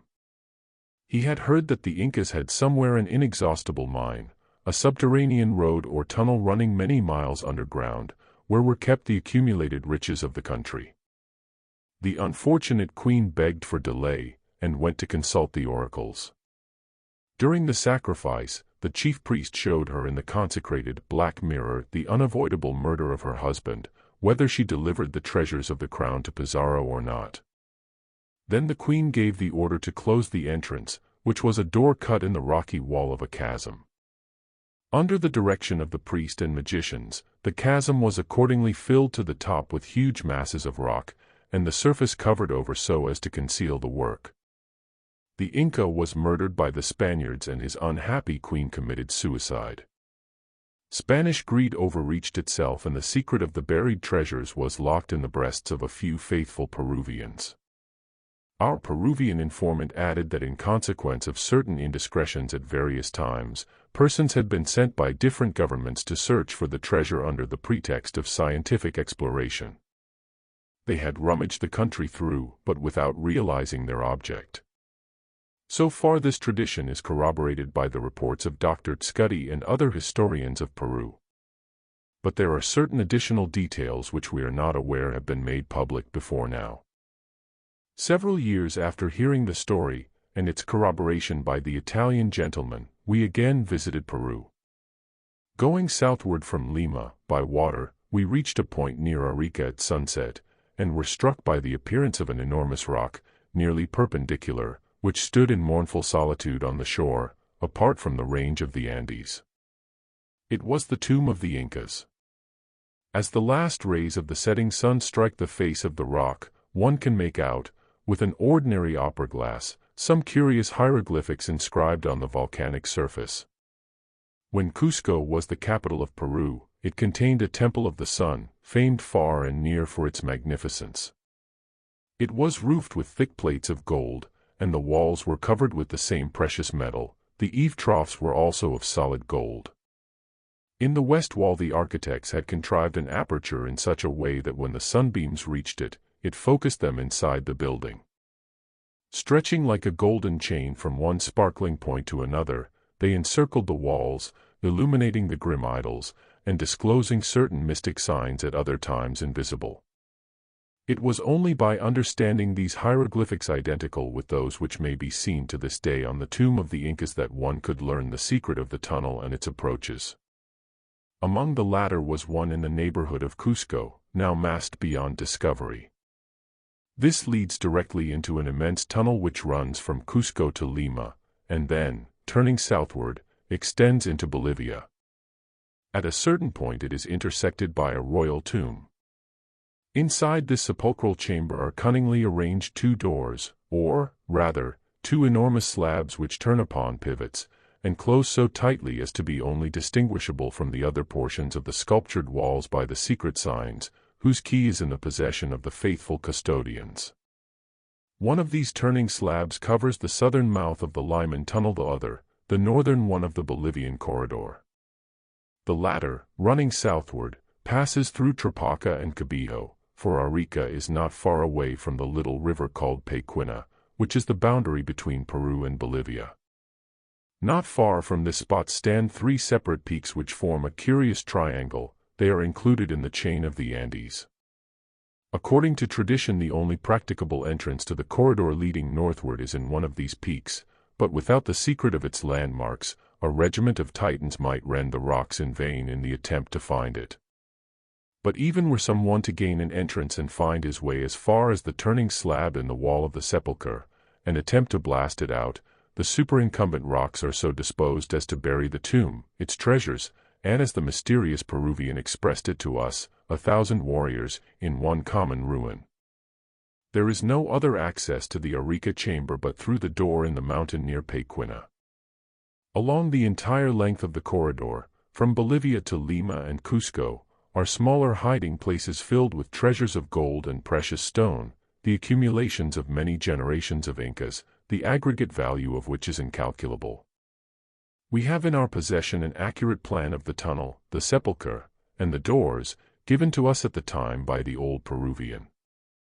If we had ever thought of profiting by the secret, it would have required the cooperation of the Peruvian and Bolivian governments on an extensive scale. To say nothing of physical obstacles, no one individual or small party could undertake such an exploration without encountering the army of smugglers and brigands with which the coast is infested, and which, in fact, includes nearly the whole population. The mere task of purifying the mephitic air of the tunnel, which had not been entered for centuries, would also be a serious one. There, however, the treasure lies, and the tradition says it will lie till the last vestige of Spanish rule disappears from the whole of North and South America. The treasures exhumed by Dr. Schliemann at Mycenae have awakened popular cupidity, and the eyes of adventurous speculators are being turned toward the localities where the wealth of ancient peoples is supposed to be buried, in crypt or cave, or beneath sand or alluvial deposit. Around no other locality, not even Peru, hang so many traditions as around the Gobi Desert. In independent Tartary this howling waste of shifting sand was once, if report speaks correctly, the seat of one of the richest empires the world ever saw. Beneath the surface are said to lie such wealth in gold, jewels, statuary, arms, utensils, and all that indicates civilization, luxury, and fine arts, as no existing capital of Christendom can show today. The Gobi sand moves regularly from east to west before terrific gales that blow continually. Occasionally some of the hidden treasures are uncovered, but not a native dare touch them, for the whole district is under the ban of a mighty spell. Death would be the penalty. Body hideous, but faithful gnomes guard the hidden treasures of this prehistoric people, awaiting the day when the revolution of cyclic periods shall again cause their story to be known for the instruction of mankind. According to local tradition, the tomb of Genghis Khan still exists near Lake Tabasin Nor. Within lies the Mongolian Alexander, as though asleep. After 3 more centuries he will awake and lead his people to new victories and another harvest of glory. Though this prophetic tradition be received with ever so many grains of salt, we can affirm as a fact that the tomb itself is no fiction, nor has its amazing richness been exaggerated. The district of the Gobi Wilderness and, in fact, the whole area of independent Tartary and Thibet is jealously guarded against foreign intrusion. Those who are permitted to traverse it are under the particular care and pilotage of certain agents of the chief authority, and are in duty bound to convey no intelligence respecting places and persons to the outside world. But for this restriction, even we might contribute to these pages accounts of exploration, adventure, and discovery that would be read with interest. The time will come, sooner or later, when the dreadful sand of the desert will yield up its long-buried secrets, and then there will indeed be unlooked-for mortifications for our modern vanity. The people of Pasai, says Marco Polo, the daring traveler of the 13th century, are great adepts in sorceries and the diabolic arts. And his learned editor adds, this Pasai, or Udayana, was the native country of Padmasambhava, one of the chief apostles of Lamism, i.e., of Tibetan Buddhism, and a great master of enchantments. The doctrines of Sakya, as they prevailed in Udayana in old times, were probably strongly tinged with Sivatic magic, and the Tibetans still regard the locality as the classic ground of sorcery and witchcraft. The old times are just like the modern times, nothing is changed as to magical practices except that they have become still more esoteric and arcane, and that the caution of the adepts increases in proportion to the traveler's curiosity. Huiwensang says of the inhabitants, the men are fond of study, but pursue it with no ardor. The science of magical formulae has become a regular professional business with them. We will not contradict the venerable Chinese pilgrim on this point, and are willing to admit that in the 7th century some people made a professional business of magic. So, also, do some people now, but certainly not the true adepts. It is not Haiwen-tsang, the pious, courageous man, who risked his life 100 times to have the bliss of perceiving Buddha's shadow in the cave of Peshawar, who would have accused the holy lamas and monkish thaumaturgists of making a professional business of showing it to travelers. The injunction of Gautama, contained in his answer to King Prasenajit, his protector, who called on him to perform miracles, must have been ever present to the mind of Haiwen-tsang. "Great king," said Gautama, "I do not teach the law to my pupils, telling them, 'Go, ye saints, and before the eyes of the Brahmins and householders perform, by means of your supernatural powers, miracles greater than any man can perform.' I tell them, when I teach them the law, live, ye saints, hiding your good works, and showing your sins." Struck with the accounts of magical exhibitions witnessed and recorded by travelers of every age who had visited Tartary and Thibet, Colonel Yule comes to the conclusion that the natives must have had at their command the whole encyclopedia of modern spiritualists. Du Halde mentions among their sorceries the art of producing by their invocations the figures of Lotson and their divinities in the air, and of making a pencil write answers to questions without anybody touching it. The former invocations pertain to religious mysteries of their sanctuaries. If done otherwise, or for the sake of gain, they are considered sorcery, necromancy, and strictly forbidden. The latter art, that of making a pencil write without contact, was known and practiced in China and other countries centuries before the Christian era. It is the ABC of magic in those countries. When Haiwen-tsang desired to adore the shadow of Buddha, it was not to professional magicians that he resorted, but to the power of his own soul invocation, the power of prayer, faith, and contemplation. All was dark and dreary near the cavern in which the miracle was alleged to take place sometimes. Haiwen-tsang entered and began his devotions. He made 100 salutations, but neither saw nor heard anything. Then, thinking himself too sinful, he cried bitterly, and despaired. But as he was going to give up all hope, he perceived on the eastern wall a feeble light, but it disappeared. He renewed his prayers, full of hope this time, and again he saw the light, which flashed and disappeared again.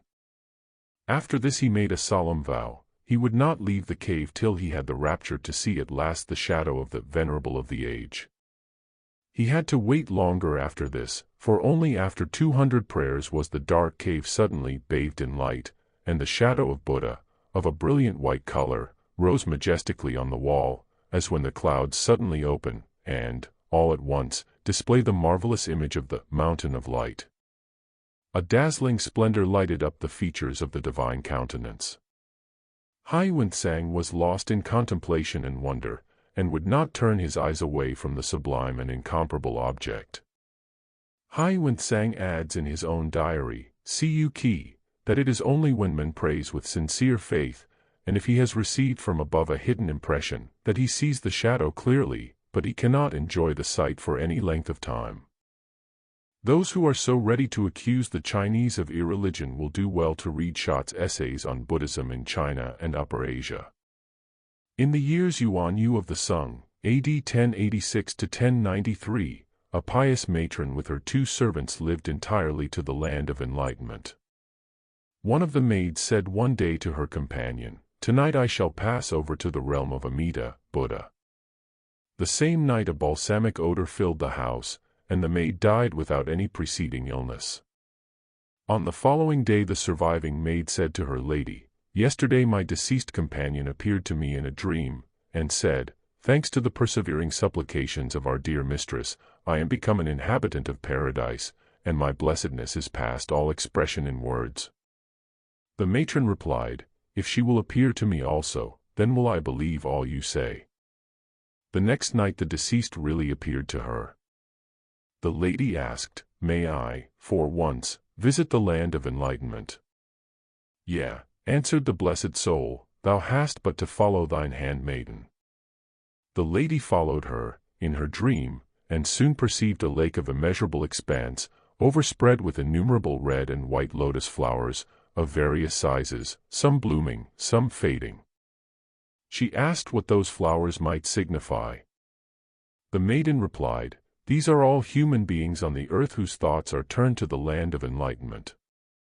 The very first longing after the paradise of Amida produces a flower in the celestial lake, and this becomes daily larger and more glorious as the self-improvement of the person whom it represents advances. In the contrary case, it loses in glory and fades away. The matron desired to know the name of an enlightened one who reposed on one of the flowers, clad in a waving and wondrously glistening raiment. Her whilom maiden answered, "That is Yang Qi." Then asked she the name of another, and was answered, "That is Mahu." The lady then said, "At what place shall I hereafter come into existence?" Then the blessed soul led her a space further, and showed her a hill that gleamed with gold and azure. "Here," said she, "is your future abode. You will belong to the first order of the blessed." When the matron awoke, she sent to inquire for Yang Qi and Mahu.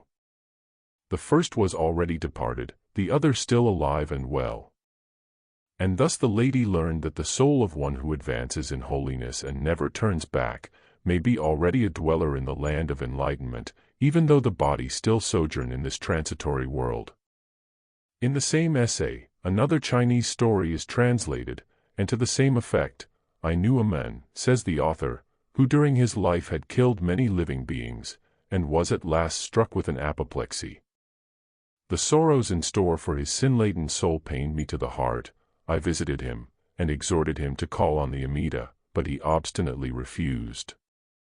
His illness clouded his understanding. In consequence of his misdeeds he had become hardened. What was before such a man when once his eyes were closed? In this life the night followeth the day, and the winter followeth the summer, that all men are aware of. But that life is followed by death, no man will consider. Oh, what blindness and obduracy is this!"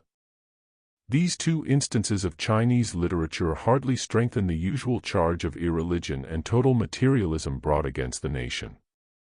The first little mystical story is full of spiritual charm, and would grace any Christian religious book. The second is as worthy of praise, and we have but to replace Amida with Jesus to have a highly orthodox tale, as regards religious sentiments and code of philosophical morality.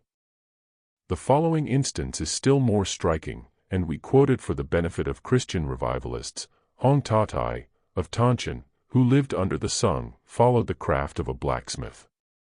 Whenever he was at his work he used to call, without intermission, on the name of Amida Buddha.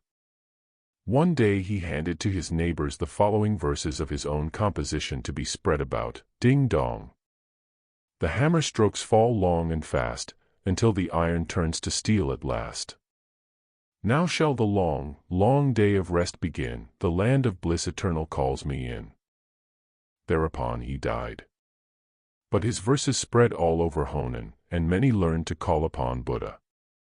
To deny to the Chinese or any people of Asia, whether central, upper, or lower, the possession of any knowledge, or even perception of spiritual things, is perfectly ridiculous. From one end to the other the country is full of mystics, religious philosophers, Buddhist saints, and magicians. Belief in a spiritual world, full of invisible beings who, on certain occasions, appear to mortals objectively, is universal. According to the belief of the nations of Central Asia, remarks I. J. Schmidt, the earth and its interior, as well as the encompassing atmosphere, are filled with spiritual beings, which exercise an influence, partly beneficent, partly malignant, on the whole of organic and inorganic nature. Especially are deserts and other wild or uninhabited tracts, or regions in which the influences of nature are displayed on a gigantic and terrible scale, regarded as the chief abode or rendezvous of evil spirits. And hence the steppes of Turan, and in particular the great sandy desert of Gobi, have been looked on as the dwelling place of malignant beings, from days of hoary antiquity. Marco Polo as a matter of course mentions more than once in his curious book of travels, these tricky nature spirits of the deserts. For centuries, and especially in the last one, had his strange stories been completely rejected. No one would believe him when he said he had witnessed, time and again, with his own eyes, the most wonderful feats of magic performed by the subjects of Kublai Khan and adepts of other countries. On his deathbed, Marco was strongly urged to retract his alleged falsehoods, but he solemnly swore to the truth of what he said, adding that he had not told one half of what he had really seen. There is now no doubt that he spoke the truth, since Marston's edition, and that of Colonel Yule have appeared. The public is especially beholden to the latter for bringing forward so many authorities corroborative of Marco's testimony, and explaining some of the phenomena in the usual way, for he makes it plain beyond question that the great traveler was not only a veracious but an exceedingly observant writer. Warmly defending his author, the conscientious editor, after enumerating more than one hitherto controverted and even rejected point in the Venetian's travels, concludes by saying, "Nay, the last 2 years have thrown a promise of light even on what seemed the wildest of Marco's stories, and the bones of a veritable RUC from New Zealand lie on the table of Professor Owen's cabinet." The monstrous bird of the Arabian Nights, or Arabian mythology, as Webster calls the ruck, or roc, having been identified, the next thing in order is to discover and recognize that Aladdin's magical lamp has also certain claims to reality. Describing his passage through the great desert of Lop, Marco Polo speaks of a marvelous thing, which is that, when travelers are on the move by night, they will hear spirits talking. Sometimes the spirits will call him by name, even in the daytime one hears these spirits talking. And sometimes you shall hear the sound of a variety of musical instruments, and still more commonly the sound of drums. In his notes, the translator quotes the Chinese historian, Mat Wanlin, who corroborates the same. During the passage of this wilderness you hear sounds, says Mat Wanlin, sometimes of singing, sometimes of wailing, and it has often happened that travelers going aside to see what those sounds might be, have strayed from their course and been entirely lost, for they were voices of spirits and goblins. 45. These goblins are not peculiar to the Gobi, adds the editor, though that appears to have been their most favored haunt. The awe of the vast and solitary desert raises them in all similar localities. Colonel Yule would have done well to consider the possibility of serious consequences arising from the acceptance of his theory. If we admit that the weird cries of the Gobi are due to the awe inspired by the vast and solitary desert, why should the goblins of the Gadarenes be entitled to any better consideration? And why may not Jesus have been self-deceived as to his objective tempter during the 40 days' trial in the wilderness? We are quite ready to receive or reject the theory enunciated by Colonel Yule, but shall insist upon its impartial application to all cases. Pliny speaks of the phantoms that appear and vanish in the deserts of Africa. Aethicus, the early Christian cosmographer, mentions, though incredulous, the stories that were told of the voices of singers and revelers in the desert, and which in the deserts appear to travelers by night and in lonely hours, and also of Apollonius of Tyana and his companions, who, in a desert near the Indus by moonlight, saw an empusa or gull taking many forms. They revile it, and it goes off uttering shrill cries. And Ibn Battuta relates a like legend of the Western Sahara. If the messenger be solitary, the demons sport with him and fascinate him, so that he strays from his course and perishes. Now if all these matters are capable of a rational explanation, and we do not doubt it as regards most of these cases, then the Bible devils of the wilderness deserve no more consideration, but should have the same rule applied to them. They, too, are creatures of terror, imagination, and superstition. Hence, the narratives of the Bible must be false, and if one single verse is false, then a cloud is thrown upon the title of all the rest to be considered divine revelation. Once admit this, and this collection of canonical documents is at least as amenable to criticism as any other book of stories. There are many spots in the world where the strangest phenomena have resulted from what was later ascertained to be natural physical causes. In Southern California there are certain places on the seashore where the sand when disturbed produces a loud musical ring. It is known as the musical sand, and the phenomenon is supposed to be of an electrical nature. The sound of musical instruments, chiefly of drums, is a phenomenon of another class, and is really produced in certain situations among sandhills when the sand is disturbed, says the editor of Marco Polo. A very striking account of a phenomenon of this kind, regarded as supernatural, is given by Friar Odoric, whose experience I have traced to the Rejrawan or flowing sand north of Kabul. Besides this celebrated example, I have noted that equally well-known one of the Jibal Nakiks, or Hill of the Bell, in the Sinai Desert. Jibal al-Thabul, or Hill of the Drums. A Chinese narrative of the 10th century mentions the phenomenon as known near Quachou, on the eastern border of the Lop Desert, under the name of the Singing Sands. That all these are natural phenomena, no one can doubt. But what of the questions and answers, plainly and audibly given and received? What of conversations held between certain travelers and the invisible spirits, or unknown beings, that sometimes appear to whole caravans in tangible form? If so many millions believe in the possibility that spirits may clothe themselves with material bodies, behind the curtain of a medium, and appear to the circle, why should they reject the same possibility for the elemental spirits of the deserts? This is the to be, or not to be, of Hamlet. If spirits can do all that spiritualists claim for them, why can they not appear equally to the traveler in the wildernesses and solitudes? A recent scientific article in a Russian journal attributes such spirit voices, in the Great Gobi Desert, to the echo. A very reasonable explanation, if it can only be demonstrated that these voices simply repeat what has been previously uttered by a living person. But when the superstitious traveler gets intelligent answers to his questions, this Gobi echo at once shows a very near relationship with the famous echo of the Theatre Porte Saint-Martin at Paris. "How do you do, sir?" shouts one of the actors in the play. "Very poorly, my son, thank you." "I am getting old, very, very old," politely answers the echo. What incredulous merriment must the superstitious and absurd narratives of Marco Polo, concerning the supernatural gifts of certain shark and wild beast charmers of India, whom he terms a Brahmin, have excited for long centuries.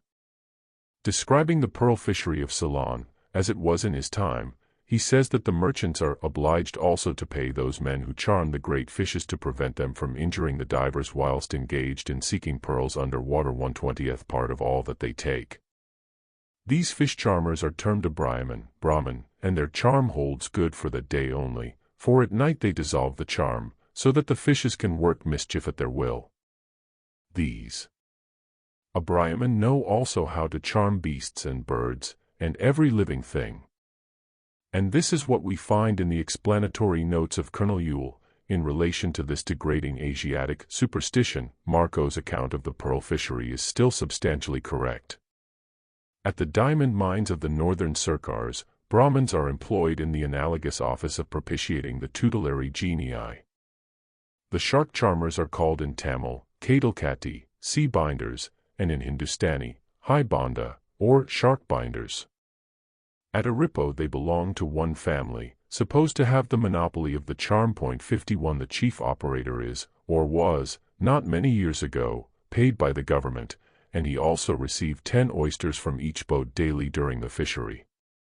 Tenant, on his visit, found the incumbent of the office to be a Roman Catholic Christian, but that did not seem to affect the exercise of the validity of his functions. It is remarkable that not more than one authenticated accident from sharks had taken place during the whole period of the British occupation. 2 items of fact in the above paragraph are worthy of being placed in juxtaposition. 1. The British authorities pay professional shark charmers a stipend to exercise their art, and 2. Only one life has been lost since the execution of the contract. We have yet to learn whether the loss of this one life did not occur under the Roman Catholic sorcerer. Is it pretended that the salary is paid as a concession to a degrading native superstition? Very well, but how about the sharks? Are they receiving salaries, also, from the British authorities out of the Secret Service Fund? Every person who has visited Ceylon must know that the waters of the Pearl Coast swarm with sharks of the most voracious kind, and that it is even dangerous to bathe, let alone to dive for oysters.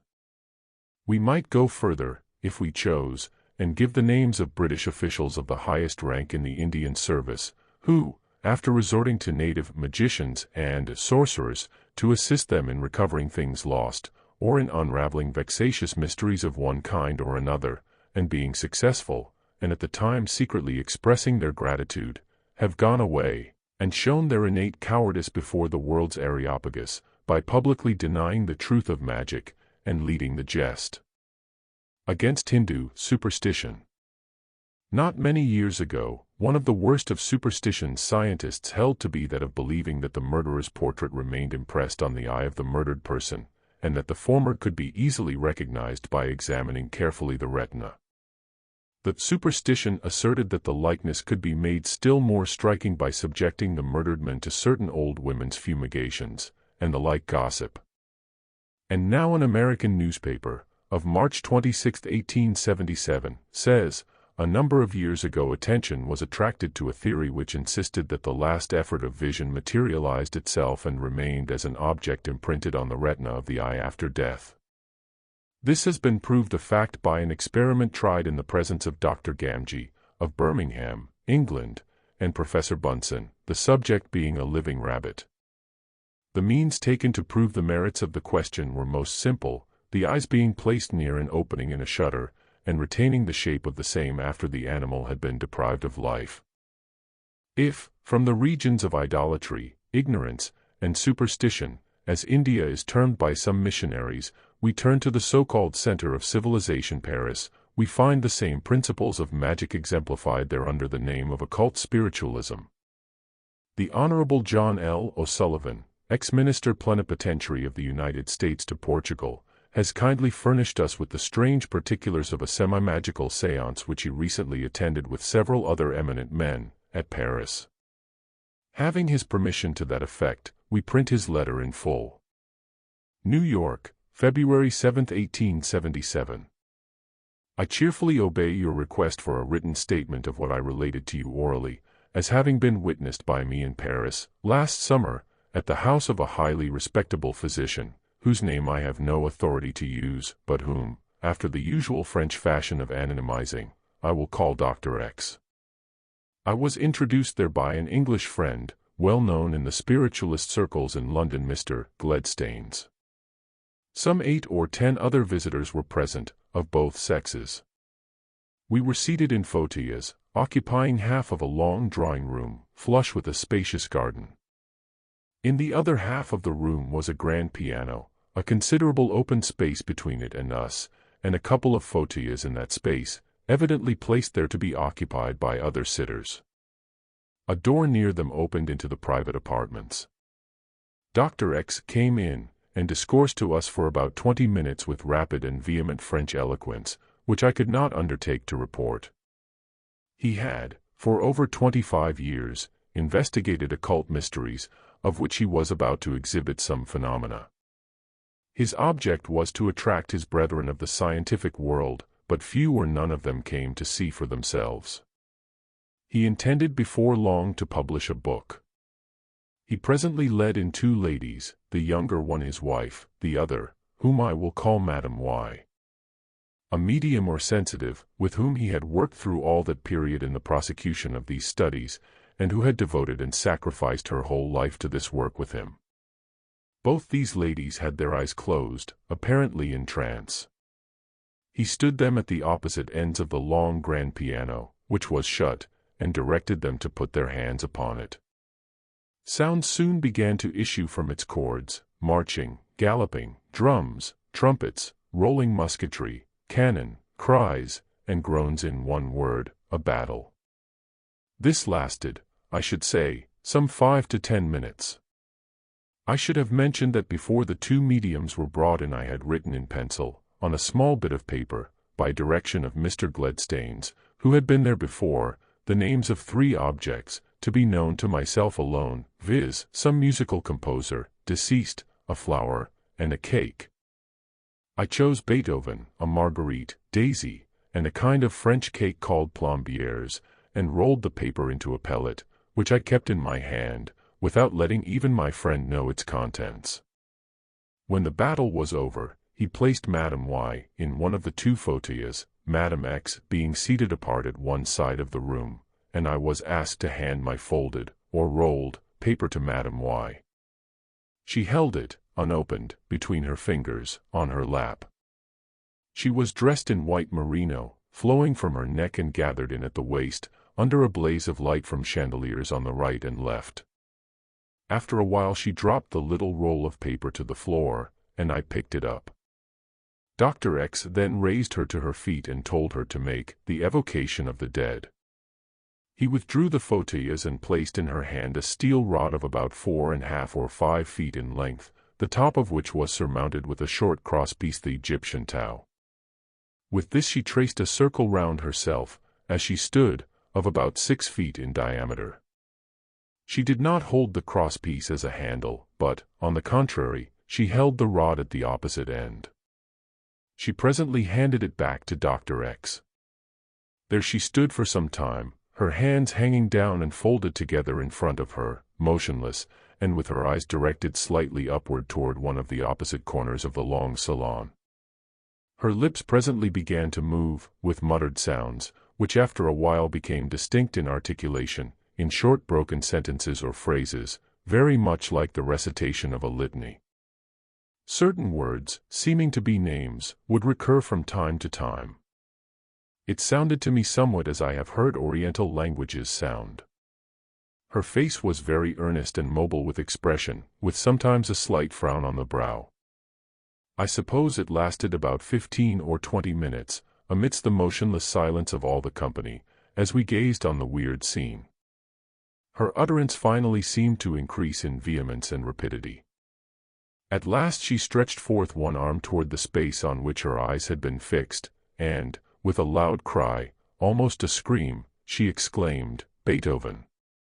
and fell backward, prostrate on the floor. Dr. X hastened to her, made eager magnetic passes about her face and neck, and propped up her head and shoulders on cushions. And there she lay like a person sick and suffering, occasionally moaning, turning restlessly, etc. I suppose a full half-hour then elapsed, during which she seemed to pass through all the phases of gradual death. This I was told was a reenacting of the death of Beethoven. It would be long to describe in detail, even if I could recall all. We watched as though assisting at a scene of real death. I will only say that her pulse ceased, no beating of the heart could be perceived, her hands first, then her arms became cold, while warmth was still to be felt under her armpits, even they at last became entirely cold, her feet and legs became cold in the same manner, and they swelled astonishingly. The doctor invited us all to come and recognize these phenomena. The gasping breaths came at longer and longer intervals, and feebler. At last came the end. Her head fell sidewise, her hands, which had been picking with the fingers about her dress, collapsed also. The doctor said, "She is now dead," and so it indeed seemed. In vehement haste he produced, I did not see from where, 2 small snakes, which he seemed to huddle about her neck and down into her bosom, making also eager transverse passes about her head and neck. After a while she appeared to revive slowly, and finally the doctor and a couple of men servants lifted her up and carried her off into the private apartments, from which he soon returned.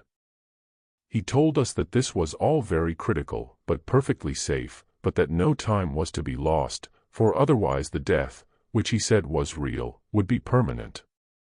I need not say how ghastly the effect of this whole scene had been on all the spectators. Nor need I remind you that this was no trickery of a performer paid to astonish.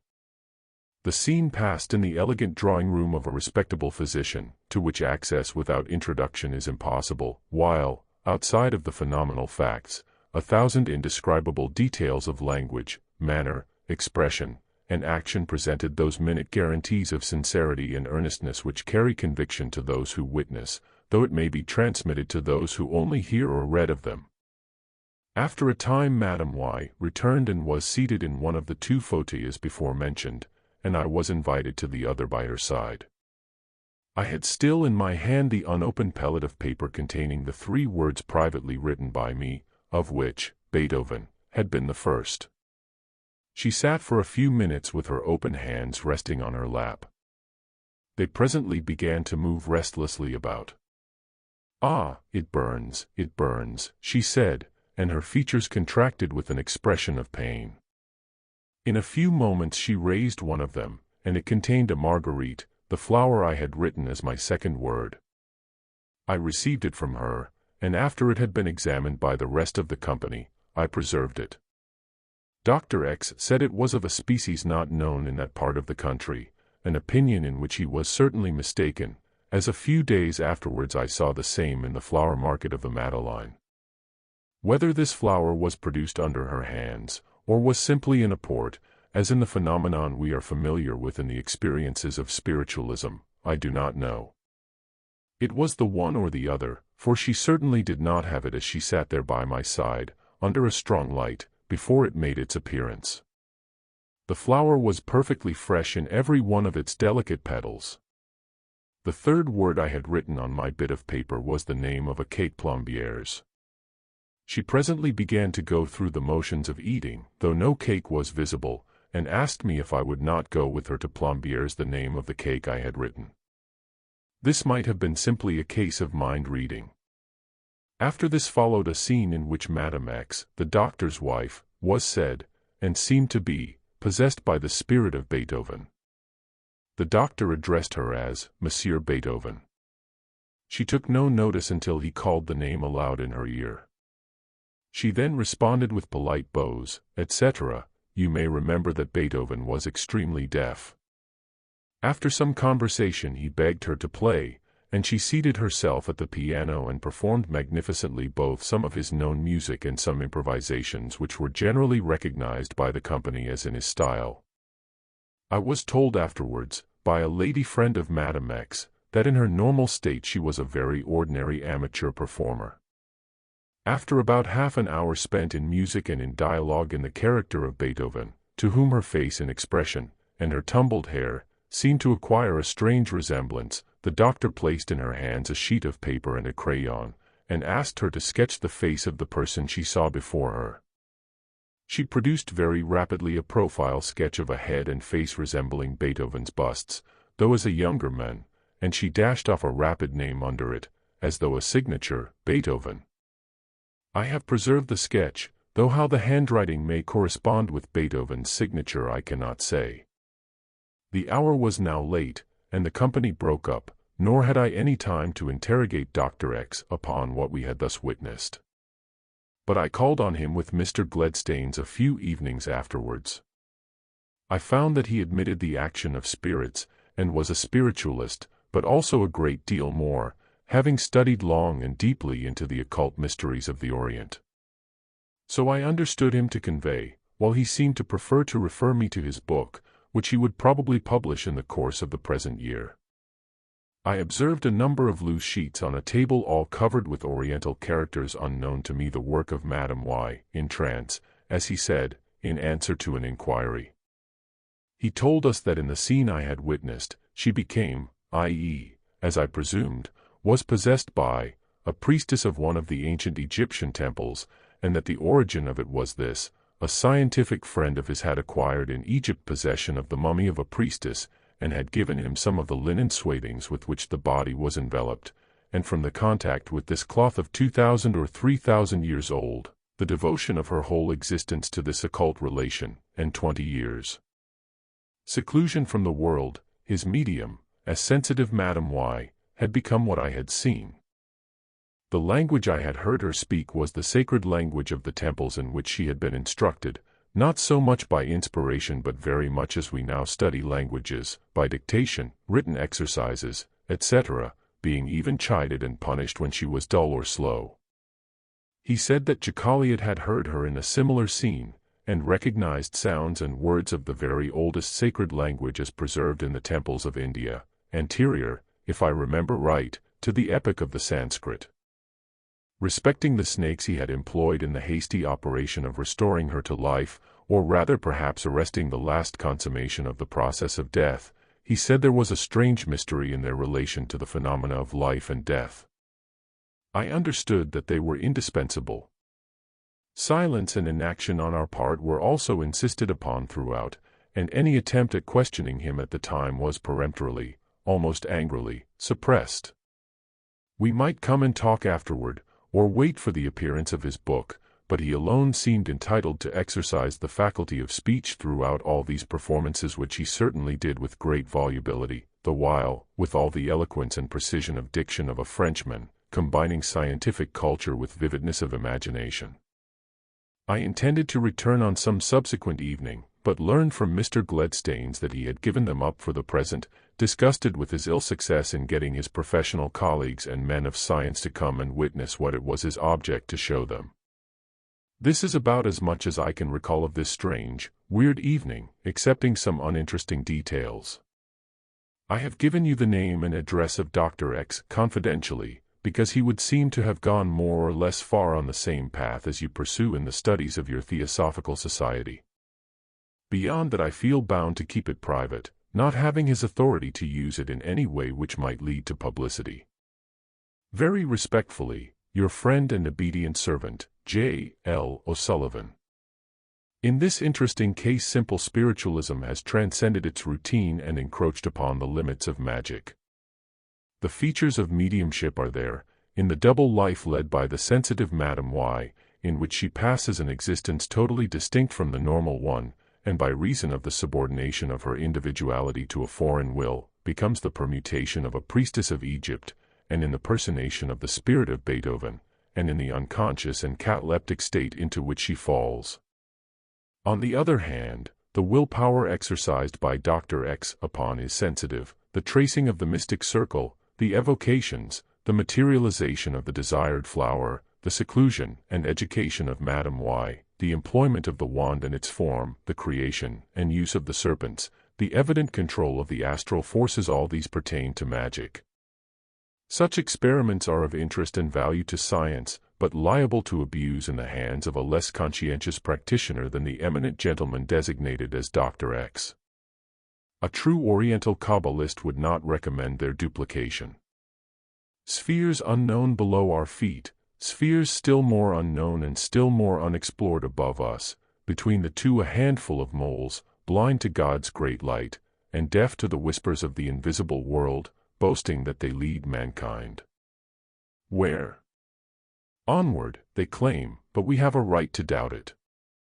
The greatest of our physiologists, when placed side by side with a Hindu fakir, who knows neither how to read nor write, will very soon find himself feeling as foolish as a schoolboy who has neglected to learn his lesson. It is not by vivisecting living animals that a physiologist will assure himself of the existence of man's soul, nor on the blade of the knife can he extract it from a human body. What sane man, inquires Sergeant Cox, the president of the London Psychological Society, what sane man who knows nothing of magnetism or physiology, who had never witnessed an experiment nor learned its principles, would proclaim himself a fool by denying its facts and denouncing its theory? The truthful answer to this would be, 2/3 of our modern-day scientists. The impertinence, if truth can ever be impertinent, must be laid at the door of him who uttered it, a scientist of the number of those few who are brave and honest enough to utter wholesome truths, however disagreeable. And there is no mistaking the real meaning of the imputation, for immediately after the irreverent inquiry, the learned lecturer remarks as pointedly, the chemist takes his electricity from the electrician, the physiologist looks to the geologist for his geology. Each would deem it an impertinence in the other if he were to pronounce judgment in the branch of knowledge not his own. Strange it is, but true as strange, that this rational rule is wholly set at naught in the treatment of psychology. Physical scientists deem themselves competent to pronounce a dogmatic judgment upon psychology and all that appertains to it, without having witnessed any of its phenomena, and in entire ignorance of its principles and practice. We sincerely hope that the two eminent biologists, Mr. Mendeleev, of St. Petersburg, and Mr. Ray Lankester, of London fame, will bear themselves under the above as unflinchingly as their living victims do when palpitating under their dissecting knives. For a belief to have become universal, it must have been founded on an immense accumulation of facts, tending to strengthen it, from one generation to another. At the head of all such beliefs stands magic, or, if one would prefer, occult psychology. Who, of those who appreciate its tremendous powers even from its feeble, half-paralyzed effects in our civilized countries, would dare disbelieve in our days the assertions of Porphyry and Proclus, that even inanimate objects, such as statues of gods, could be made to move and exhibit a factitious life for a few moments. Who can deny the allegation? Is it those who testify daily over their own signatures that they have seen tables and chairs move and walk, and pencils write, without contact?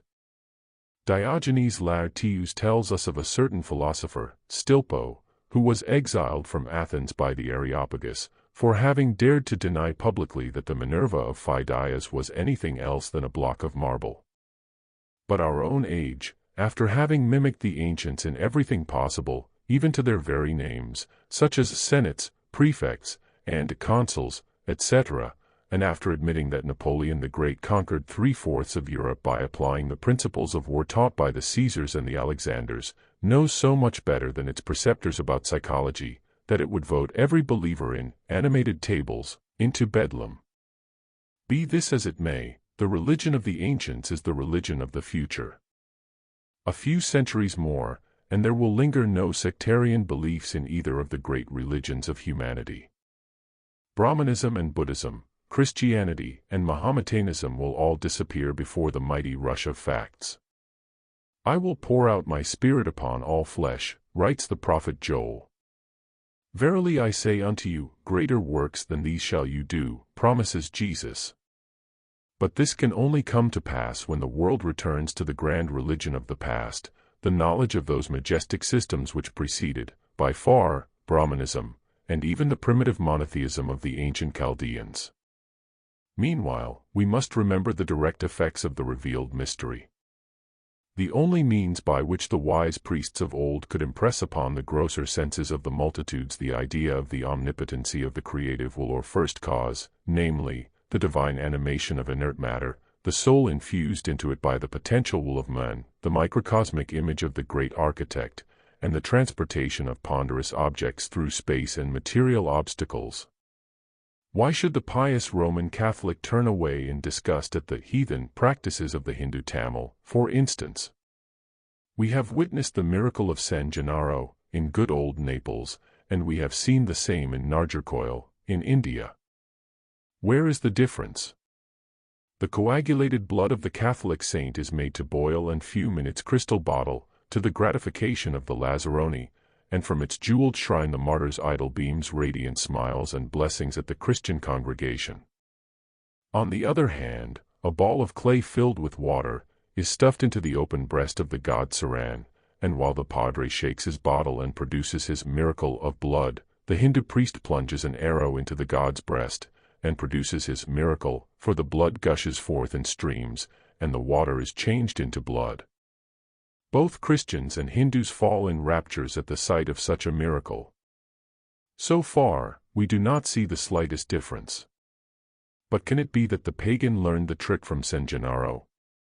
No, O Asclepius, says Hermes, that as the highest one is the father of the celestial gods, so is man the artisan of the gods who reside in the temples, and who delight in the society of mortals. Faithful to its origin and nature, humanity perseveres in this imitation of the divine powers, and, if the Father Creator has made in his image the eternal gods, mankind in its turn makes its gods in its own image. And, dost thou speak of statues of gods, O Trismegistus? Verily, I do, Asclepius, and however great thy defiance, perceivest thou not that these statues are endowed with reason, that they are animated with a soul, and that they can operate the greatest prodigies?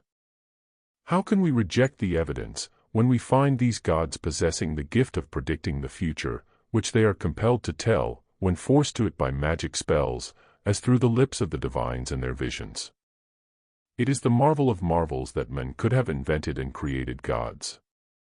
True, the faith of our ancestors has erred, and in their pride they fell into error as to the precise essence of these gods, but they have still found out that art themselves.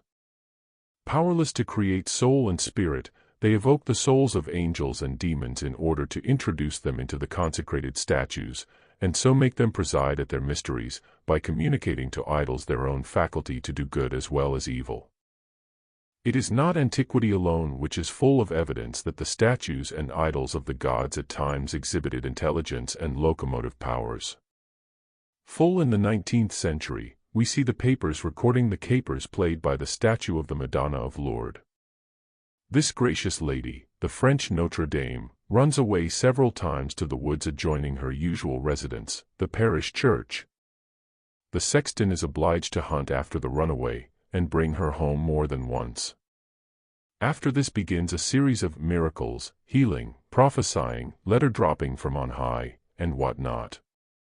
These miracles are implicitly accepted by millions and millions of Roman Catholics, numbers of these belonging to the most intelligent and educated classes.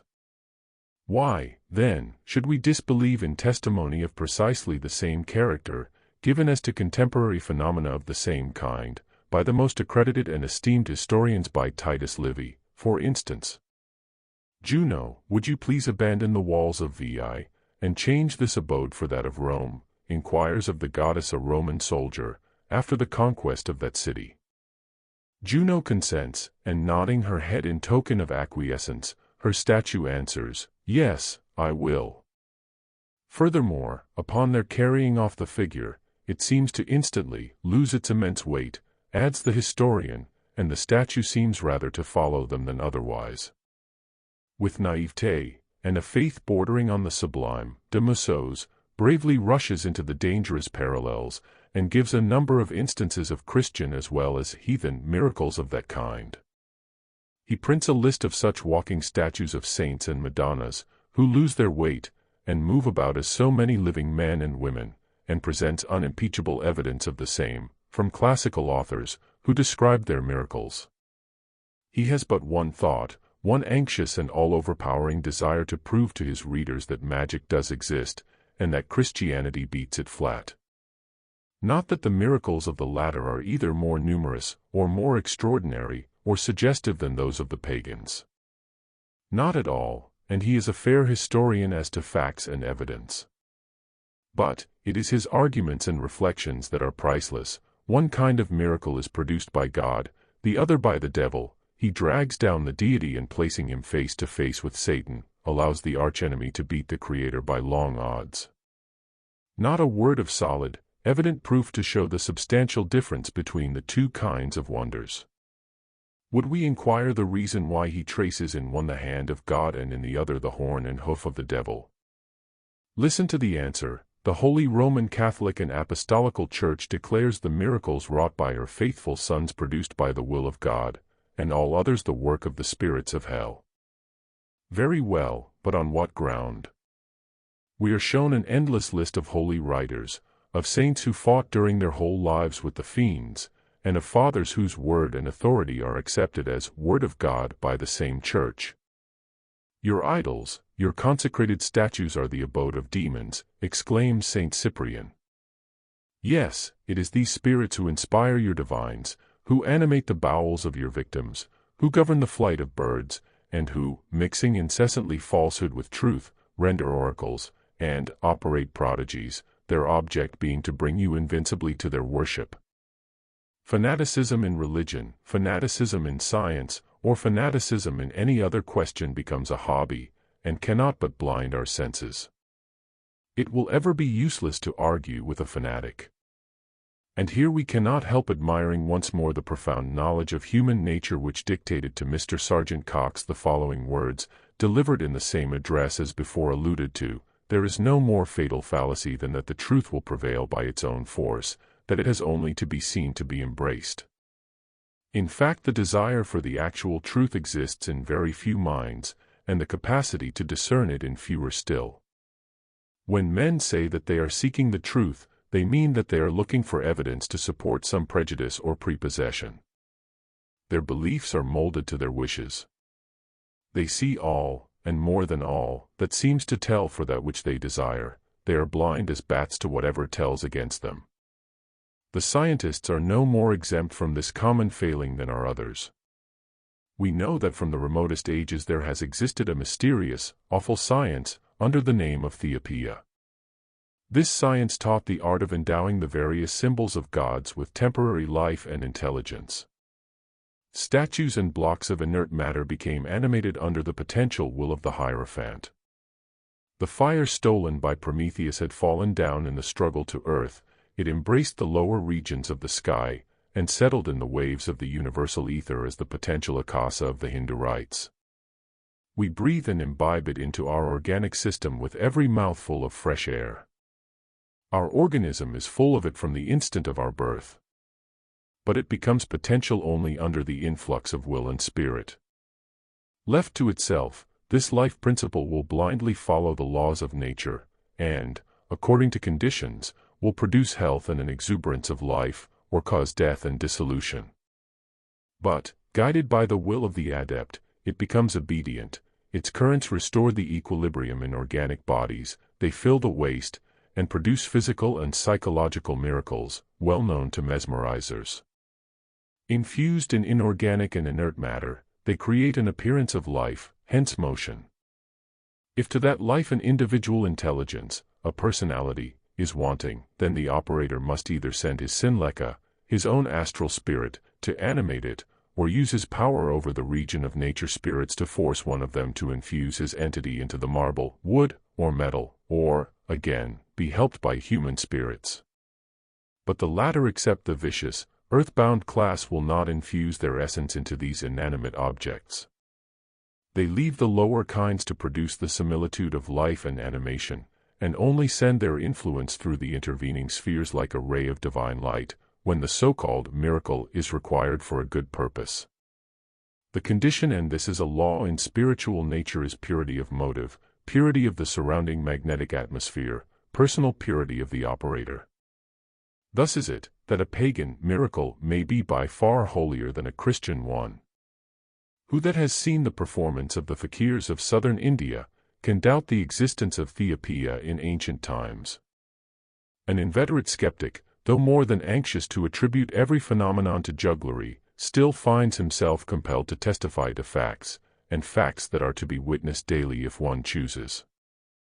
I dare not, he says, speaking of Chibkandar, a fakir of Jaffnapatnam, describe all the exercises which he performed.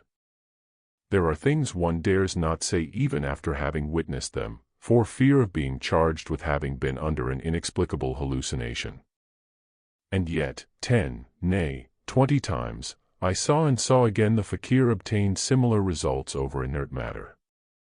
It was but child's play for our charmer to make the flame of candles, after their bodily death, unable to soar higher, attached to terrestrial regions, delight in the society of the kind of elementals which by their affinity with vice attract them the most. They identify themselves with these to such a degree that they very soon lose sight of their own identity, and become a part of the elementals, the help of which they need to communicate with mortals. But as the nature spirits are not immortal, so the human elementaries who have lost their divine guide spirit can last no longer than the essence of the elements which compose their astral bodies holds together. Which had, by his directions, been placed in the remotest corners of the apartment, pale and become extinguished at will, to cause the furniture to move, even the sofas on which we sat, the doors to open and shut repeatedly, and all this without quitting the mat upon which he sat on the floor. Perhaps I will be told that I saw imperfectly. Possibly, but I will say that hundreds and thousands of persons have seen and do see what I have, and things more wonderful. Has one of all these discovered the secret, or been able to duplicate these phenomena? And I can never repeat too often that all this does not occur on a stage, supplied with mechanical contrivances for the use of the operator. No, it is a beggar crouched, naked, on the floor, who thus sports with your intelligence, your senses, and all that which we have agreed among ourselves to style the immutable laws of nature, but which he appears to alter at will. Does he change its course? No, but he makes it act by using forces which are yet unknown to us, say the believers. However that may be, I have found myself 20 times at similar performances in company with the most distinguished men of British India, professors, physicians, officers. Not one of them but thus summarized his impressions upon quitting the drawing-room. This is something terrifying to human intelligence. Every time that I saw repeated by a fakir the experiment of reducing serpents to a cataleptic state, a condition in which these animals have all the rigidity of the dry branch of a tree, my thoughts have reverted to the biblical fable which endows Moses and the priests of Pharaoh with the like power. Assuredly, the flesh of man, beast, and bird should be as easily endowed with magnetic life principle as the inert table of a modern medium. Either both wonders are possible and true, or both must fall to the ground, together with the miracles of apostolic days, and those of the more modern popish church. As for vital proofs furnished to us in favor of such possibilities, we might name books enough to fill a whole library. If Sixtus V cited a formidable array of spirits attached to various talismans, was not his threat of excommunication for all those who practiced the art, uttered merely because he would have the knowledge of this secret confined within the precincts of the Church? How would it do for his divine miracles to be studied and successfully reproduced by every man endowed with perseverance, a strong positive magnetic power, and an unflinching will? Recent events at Lourdes, of course, supposing them to have been truthfully reported, prove that the secret is not wholly lost, and if there is no strong magician mesmerizer concealed under frock and surplice, then the statue of Notre Dame is moved by the same forces which move every magnetized table at a spiritual séance, and the nature of these intelligences, whether they belong to the classes of human elementary, or elemental spirits, depends on a variety of conditions. With one who knows anything of mesmerism, and at the same time of the charitable spirit of the Roman Catholic Church, it ought not to be difficult to comprehend that the incessant curses of the priests and monks, and the bitter anathemas so freely pronounced by Pius IX, himself a strong mesmerizer, and believed to be a jetator, evil eye, have drawn together legions of elementaries and elementals under the leadership of the disembodied Torquemadas. These are the angels who play pranks with the statue of the Queen of Heaven.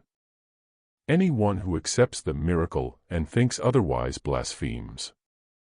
Although it would seem as if we had already furnished sufficient proofs that modern science has little or no reason to boast of originality, yet before closing this volume we will adduce a few more to place the matter beyond doubt. We have but to recapitulate, as briefly as possible, the several claims to new philosophies and discoveries, the announcement of which has made the world open its eyes so wide within these last 2 centuries. We have pointed to the achievements in arts, sciences, and philosophy of the ancient Egyptians, Greeks, Chaldeans, and Assyrians. We will now quote from an author who has passed long years in India studying their philosophy. In the famous and recent work of Krishna et le Christ, we find the following tabulation. Philosophy. The ancient Hindus have created from the foundation the 2 systems of spiritualism and materialism, of metaphysical philosophy and of positive philosophy. The first taught in the Vedantic school, whose founder was Vyasa, the second taught in the Sankhya school, whose founder was Kapila. Astronomical science. They fixed the calendar, invented the zodiac, calculated the precession of the equinoxes, discovered the general laws of the movements, observed and predicted the eclipses. Mathematics. They invented the decimal system, algebra, the differential, integral, and infinitesimal calculi. They also discovered geometry and trigonometry, and in these 2 sciences they constructed and proved theorems which were only discovered in Europe as late as the 17th and 18th centuries. It was the Brahmins in fact who first deduced the superficial measure of a triangle from the calculation of its 3 sides, and calculated the relations of the circumference to the diameter. Furthermore, we must restore to them the square of the hypotenuse and the table so improperly called Pythagorean, which we find engraved on the Goparama of the majority of great pagodas. Physics. They established the principle which is still our own today, that the universe is a harmonious whole, subject to laws which may be determined by observation and experiment. They discovered hydrostatics, and the famous proposition that every body plunged in water loses of its own weight a weight equal to the volume which it displaces, is only a loan made by the Brahmins to the famous Greek architect, Archimedes. The physicists of the pagodas calculated the velocity of light, fixed in a positive manner the laws which it follows in its reflection. And finally, it is beyond doubt, from the calculations of Suryasiddhanta, that they knew and calculated the force of steam. Chemistry. They knew the composition of water, and formulated for gases the famous law, which we know only from yesterday, that the volumes of gas are in inverse ratio to the pressures that they support. They knew how to prepare sulfuric, nitric, and muriatic acids, the oxides of copper, iron, lead, tin, and zinc, the sulfurets of iron, copper, mercury, antimony, and arsenic, the sulfates of zinc and iron, the carbonates of iron, lead, and soda, nitrate of silver, and powder. Medicine, their knowledge was truly astonishing.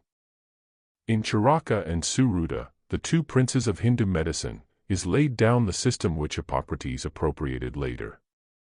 Suruta notably enunciates the principles of preventive medicine or hygiene, which he places much above curative medicine, too often, according to him, empirical. Are we more advanced today? It is not without interest to remark that the Arab physicians, who enjoyed a merited celebrity in the Middle Ages, Averroes among others, constantly spoke of the Hindu physicians, and regarded them as the initiators of the Greeks and themselves. Pharmacology, they knew all the simples, their properties, their use, and upon this point have not yet ceased to give lessons to Europe. Quite recently we have received from them the treatment of asthma, with the datura. Surgery, in this they are not less remarkable. They made the operation for the stone, succeeded admirably in the operation for cataract, and the extraction of the fetus, of which all the unusual or dangerous cases are described by Charaka with an extraordinary scientific accuracy. Grammar, they formed the most marvelous language in the world, the Sanskrit, which gave birth to the greater part of the idioms of the Orient, and of Indo-European countries. Poetry, they have treated all the styles, and shown themselves supreme masters in all. Sakuntala, Avrita, the Hindu Phaedra, Saranga, and 1,000 other dramas have their superiors neither in Sophocles nor Euripides, in Corneille nor Shakespeare. Their descriptive poetry has never been equaled. One must read, in the Meghaduta, the plaint of an exile, who implores a passing cloud to carry his remembrances to his cottage, his relatives and friends, whom he will never see more, to form an idea of the splendor to which this style has been carried in India. Their fables have been copied by all modern and ancient peoples, who have not even given themselves the trouble to color differently the subject of these little dramas. Music, they invented the gamut with its differences of tones and halftones much before Gué de Rezo. Here is the Hindu scale, Sari Ga Ma Pada and Isa. Architecture, they seem to have exhausted all that the genius of man is capable of conceiving. Domes, inexpressibly bold, tapering cupolas, minarets, with marble lace, Gothic towers, Greek hemicycles, polychrome style, all kinds and all epochs are there, betokening the origin and date of the different colonies, which, in emigrating, carried with them their souvenirs of their native art. Such were the results attained by this ancient and imposing Brahmanical civilization. What have we to offer for comparison? Beside such majestic achievements of the past, what can we place that will seem so grandiose and sublime as to warrant our boast of superiority over an ignorant ancestry? Beside the discoverers of geometry and algebra, the constructors of human speech, the parents of philosophy, the primal expounders of religion, the adepts in psychological and physical science, how even the greatest of our biologists and theologians seem dwarfed. Name to us any modern discovery, and we venture to say that Indian history need not long be searched before the prototype will be found of record. Here we are with the transit of science half accomplished, and all our ideas in process of readjustment to the theories of force correlation, natural selection, atomic polarity, and evolution. And here, to mock our conceit, our apprehensions, and our despair, we may read what Manu said, perhaps 10,000 years before the birth of Christ, the first germ of life was developed by water and heat, Manu, Book 1 Sloka 8. Water ascends toward the sky in vapors, from the sun it descends in rain, from the rain are born the plants, and from the plants, animals.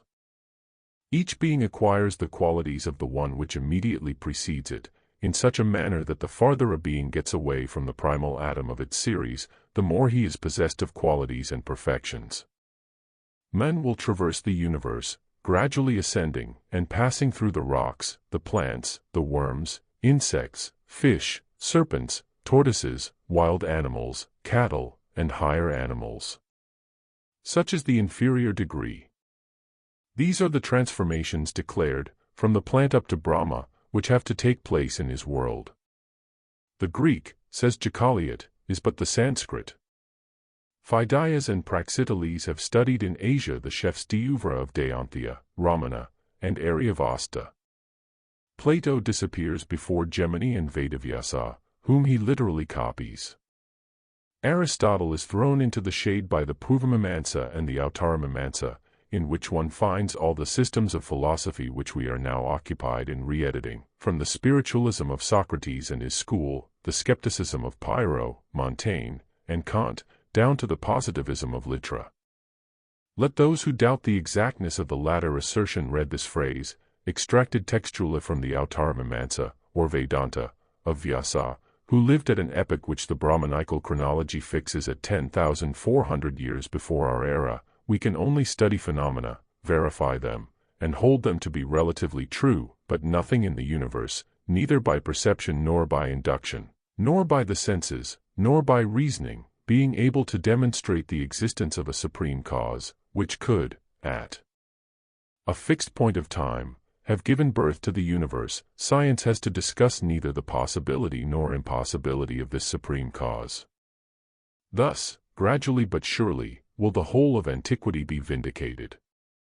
Truth will be carefully sifted from exaggeration. Much that is now considered fiction may yet be proved fact, and the facts and laws of modern science found to belong to the limbo of exploded myths. When, centuries before our era, the Hindu Brahmagupta affirmed that the starry sphere was immovable, and that the daily rising and setting of stars confirms the motion of the earth upon its axis, and when Aristarchus of Samos, born 267 years BC, and the Pythagorean philosopher Nicete, the Syracusan, maintained the same, what was the credit given to their theories until the days of Copernicus and Galileo? And the system of these two princes of science, a system which has revolutionized the whole world, how long will it be allowed to remain as a complete and undisturbed whole? Have we not, at the present moment, in Germany, a learned savant, a Professor Schepfer, who, in his public lectures at Berlin, tries to demonstrate, 1. That the earth is immovable, 2. The sun is but a little bigger than it seems, and 3. That Tycho Brahe was perfectly right and Galileo perfectly wrong. And what was Tycho Brahe's theory? Why, that the earth stands immovable in the center of the universe, and that around it, as around its center, the whole of the celestial vault gravitates every 24 hours, and finally, that the sun and moon, apart from this motion, proceed on curved lines peculiar to themselves, while Mercury, with the rest of the planets, describes an epicycloid. We certainly have no intention to lose time nor devote space to either combating or supporting this new theory, which suspiciously resembles the old ones of Aristotle and even the Venerable Bede. We will leave the learned army of modern academicians to wash their family linen among themselves, to use an expression of the great Napoleon. But we will, nevertheless, avail ourselves of such a good opportunity as this defection affords to demand once more of science her diploma or patents of infallibility. Alas! Are these, then, the results of her boasted progress? It was hardly more than yesterday when, upon the strength of facts within our own observation, and corroborated by the testimony of a multitude of witnesses, we timidly ventured the assertion that tables, mediums, and Hindu fakirs were occasionally levitated. And when we added that, if such a phenomenon should happen but once in a century, without a visible mechanical cause, then that rising is a manifestation of a natural law of which our scientists are yet ignorant, we were called iconoclastic, and charged, in our turn, by the newspapers, with ignorance of the law of gravitation. Iconoclastic or not, we never thought of charging science with denying the rotation of the earth on its axis, or its revolution around the sun. Those two lamps, at least, in the beacon of the academy, we thought would be kept trimmed and burning to the end of time. But, lo! Here comes a Berlin professor and crushes our last hopes that science should prove herself exact in some one particular. The cycle is truly at its lowest point, and a new era is begun. The earth stands still, and Joshua is vindicated. In days of old in 1876, the world believed in centrifugal force, and the Newtonian theory, which explained the flattening of the poles by the rotatory motion of the earth around its axis, was orthodox.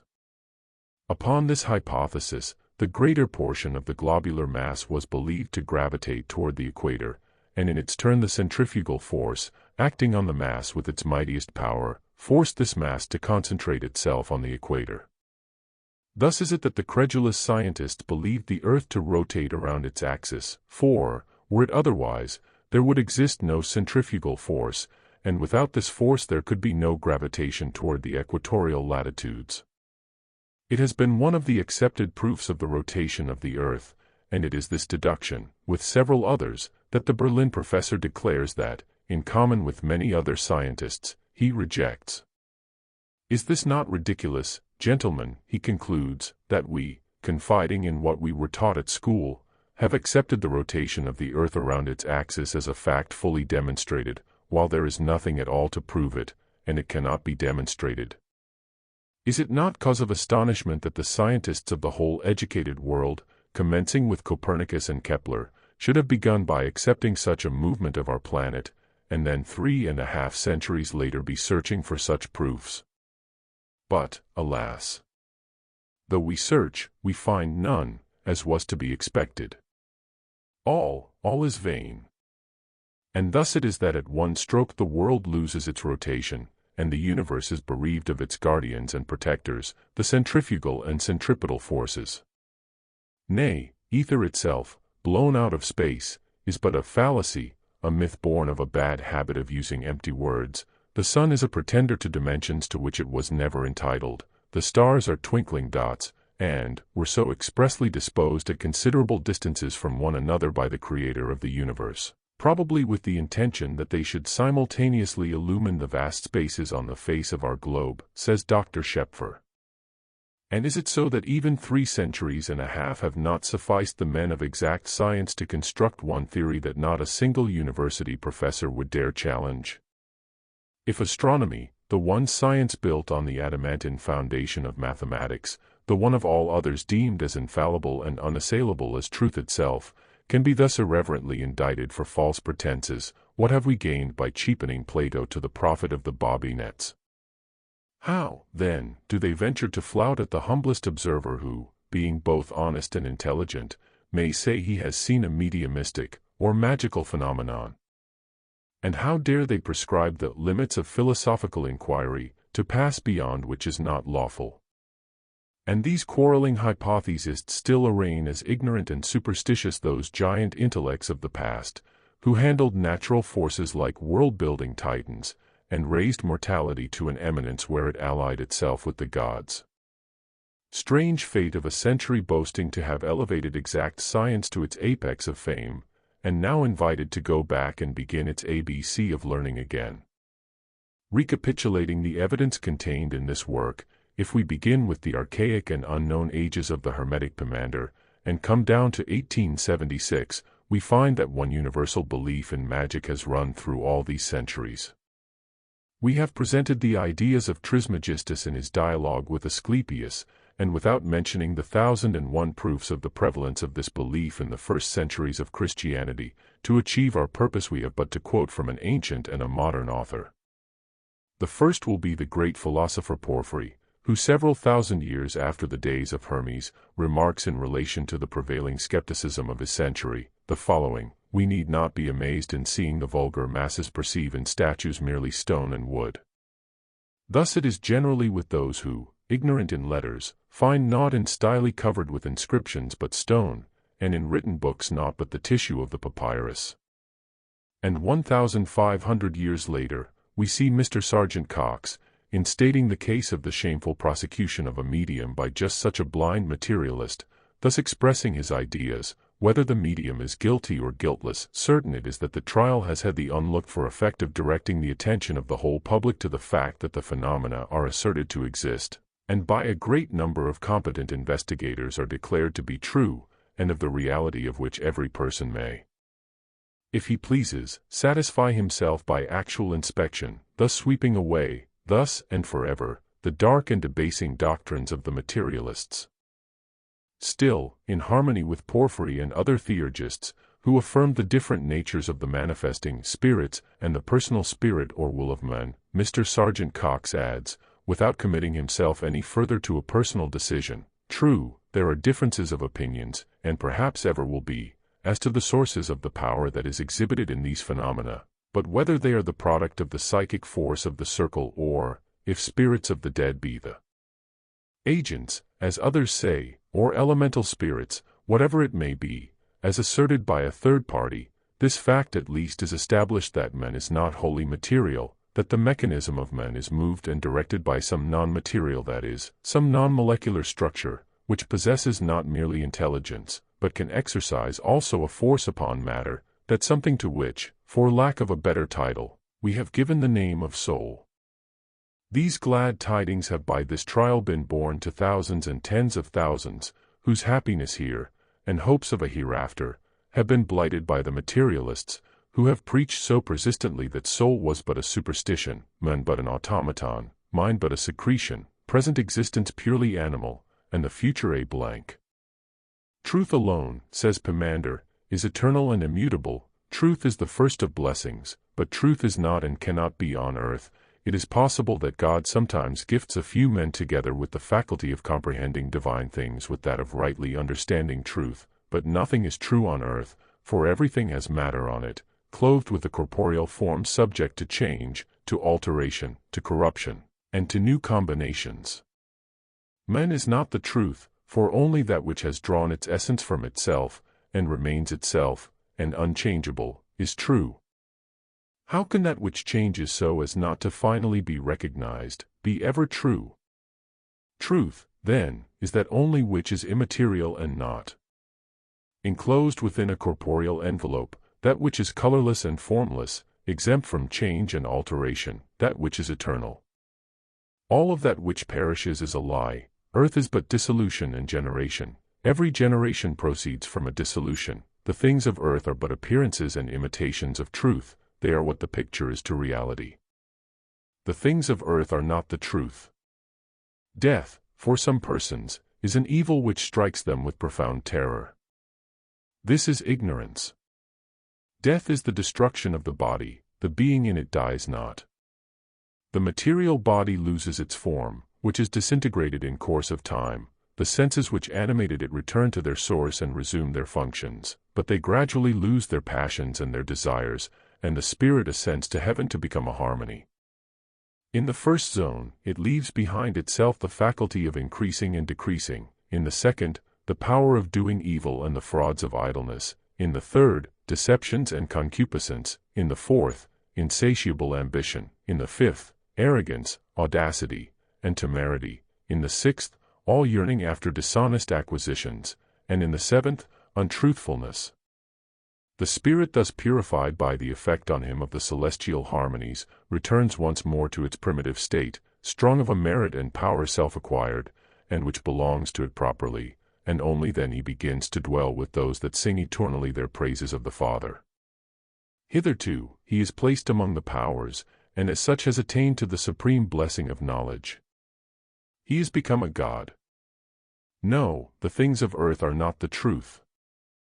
After having devoted their whole lives to the study of the records of the old Egyptian wisdom, both Champollion Figeac and Champollion, Jr., publicly declared, notwithstanding many biased judgments hazarded by certain hasty and unwise critics, that the books of Hermes truly contain a mass of Egyptian traditions which are constantly corroborated by the most authentic records and monuments of Egypt of the hoariest antiquity.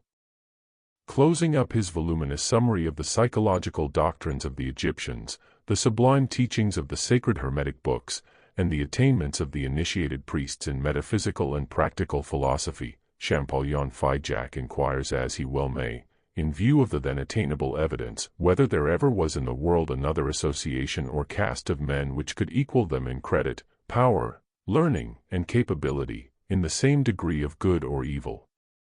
No, never. And this caste was subsequently cursed and stigmatized only by those who, under I know not what kind of modern influences, have considered it as the enemy of men and science.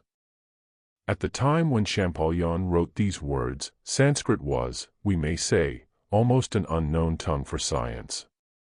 But little in the way of a parallel could have been drawn between the respective merits of the Brahmins and the Egyptian philosophers.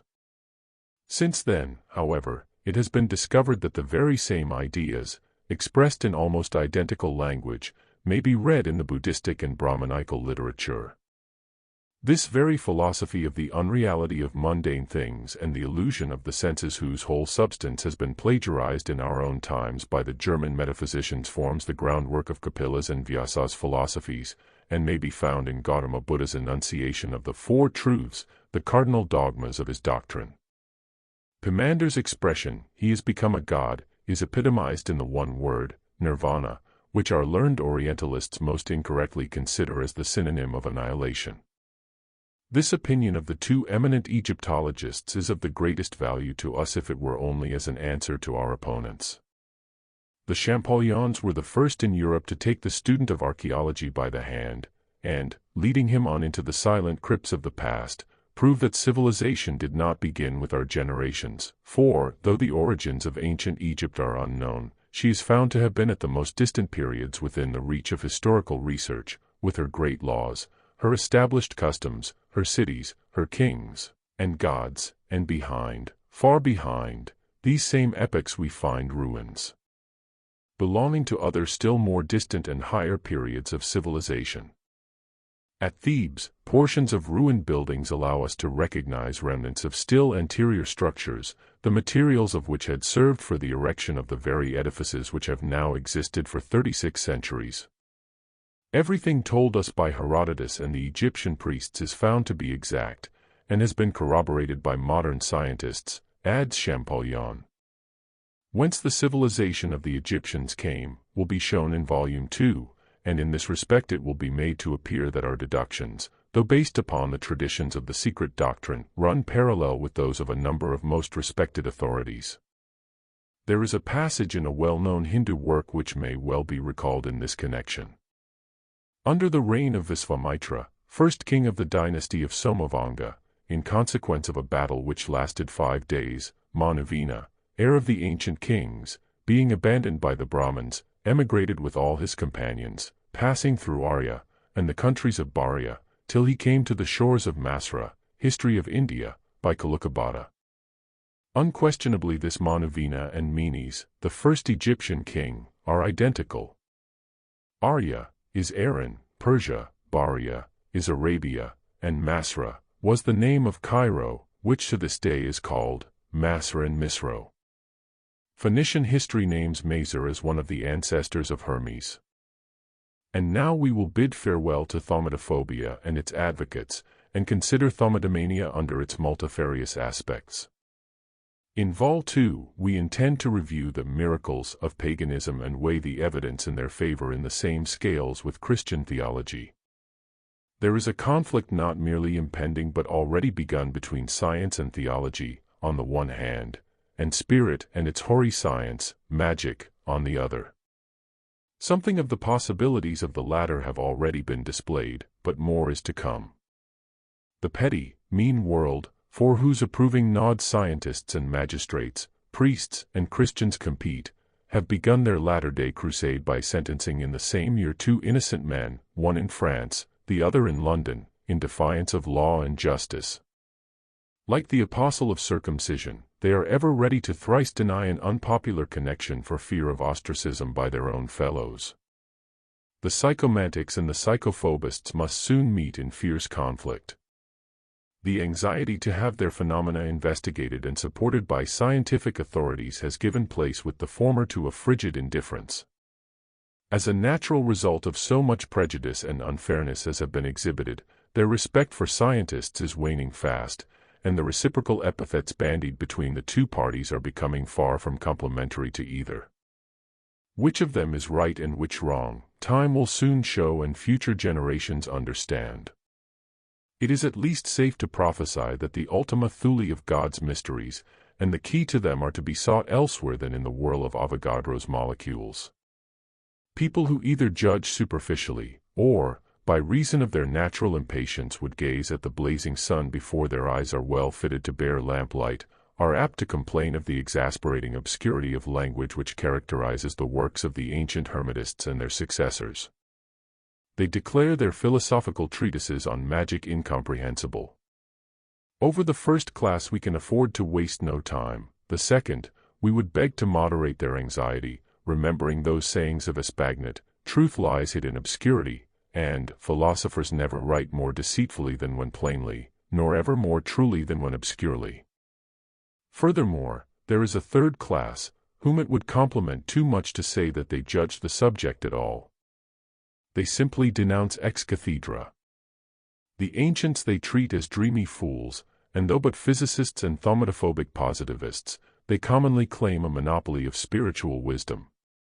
We will select Irenaeus Philolitha to answer this latter class. In the world our writings shall prove a curious edged knife, to some they shall carve out dainties, but to others they shall only serve to cut their fingers, yet we are not to be blamed, for we do seriously admonish all who shall attempt this work that they undertake at the highest piece of philosophy in nature, and though we write in English, yet our matter will be as hard as Greek to some, who will think, nevertheless, that they understand as well, when they misconstrue our meaning most perversely. For is it imaginable that they who are fools in nature should be wise in books, which are testimonies unto nature? The few elevated minds who interrogate nature instead of prescribing laws for her guidance, who do not limit her possibilities by the imperfections of their own powers, and who only disbelieve because they do not know, we would remind of that apothegm of Narada, the ancient Hindu philosopher, never utter these words, I do not know this therefore it is false. One must study to know to understand, understand to judge. End of Volume 1. Volume 2. Theology. Chapter 1. Yea, the time cometh, that whomsoever killeth you, will think that he doeth God service. Gospel according to John.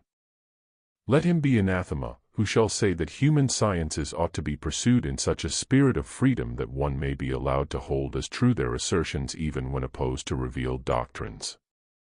Ecumenical Council of 1870. The Church. Where is it?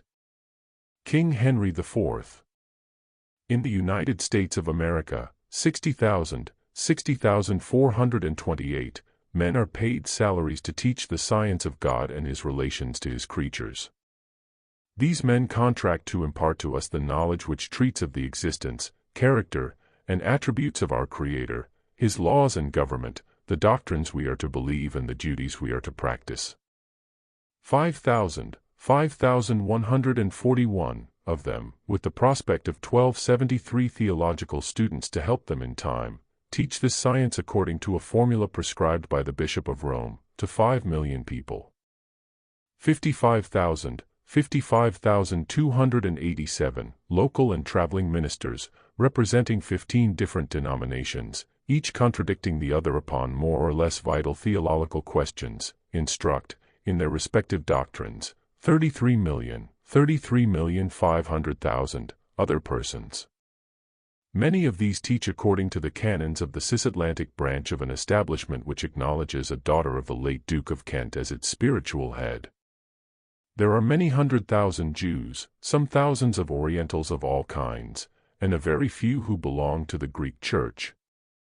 A man at Salt Lake City, with 19 wives and more than 100 children and grandchildren, is the supreme spiritual ruler over 90,000 people, who believe that he is in frequent intercourse with the gods, for the Mormons are polytheists as well as polygamists, and their chief god is represented as living in a planet they call Kolob. The god of the Unitarians is a bachelor, the deity of the Presbyterians, Methodists, Congregationalists, and the other Orthodox Protestant sects a spouseless father with one son, who is identical with himself.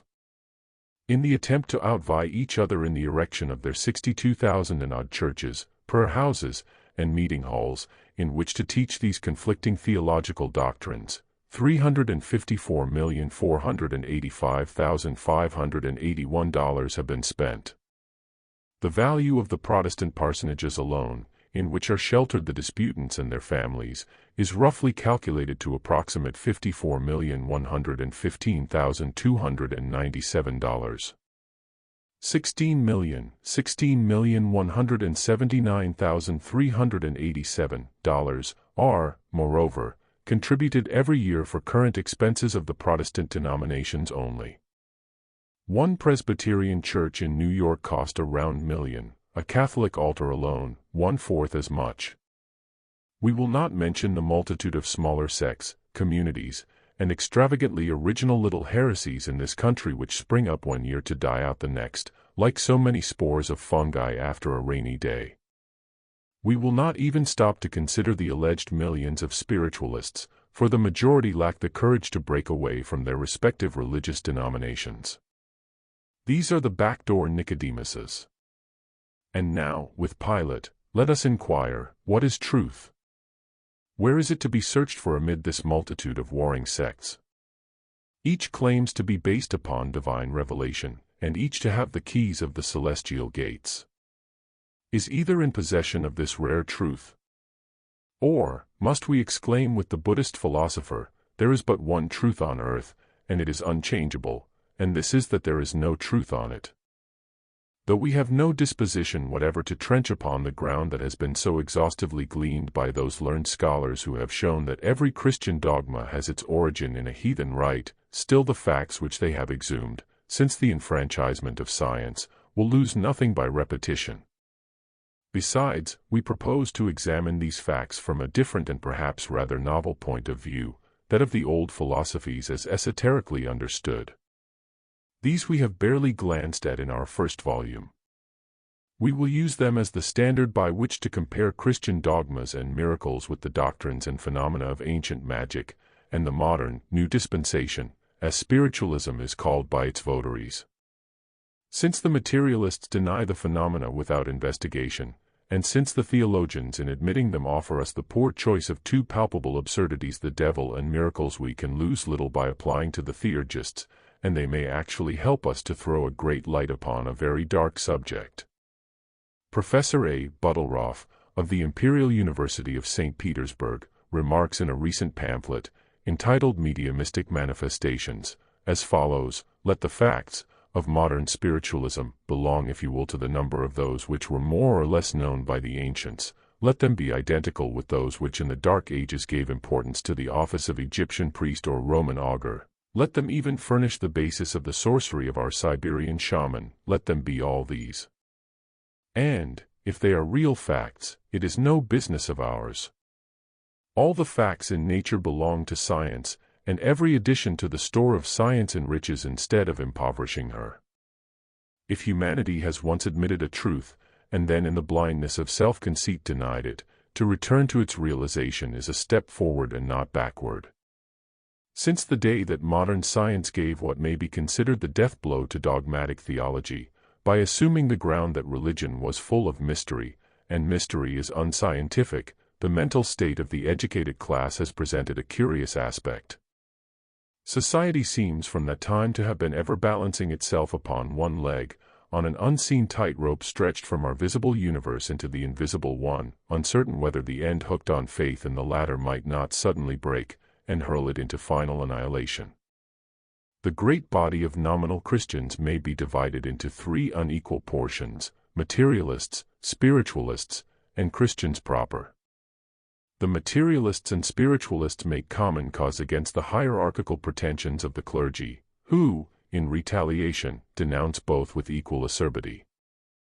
The materialists are as little in harmony as the Christian sects themselves, the Comtists, or, as they call themselves, the positivists, being despised and hated to the last degree by the schools of thinkers, one of which Maudsley honorably represents in England.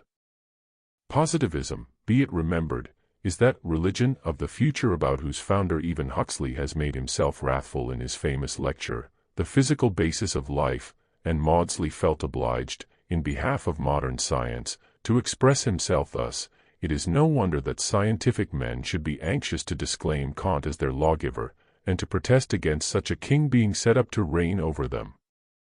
Not conscious of any personal obligation to his writings, conscious how much, in some respects, he has misrepresented the spirit and pretensions of science. They repudiate the allegiance which his enthusiastic disciples would force upon them, and which popular opinion is fast coming to think a natural one. They do well in thus making a timely assertion of independence, for if it be not done soon, it will soon be too late to be done well. When a materialistic doctrine is repudiated so strongly by two such materialists as Huxley and Maudsley, then we must think indeed that it is absurdity itself. Among Christians there is nothing but dissension. Their various churches represent every degree of religious belief, from the omnivorous credulity of blind faith to a condescending and high-toned deference to the deity which thinly masks an evident conviction of their own deific wisdom. All these sects believe more or less in the immortality of the soul.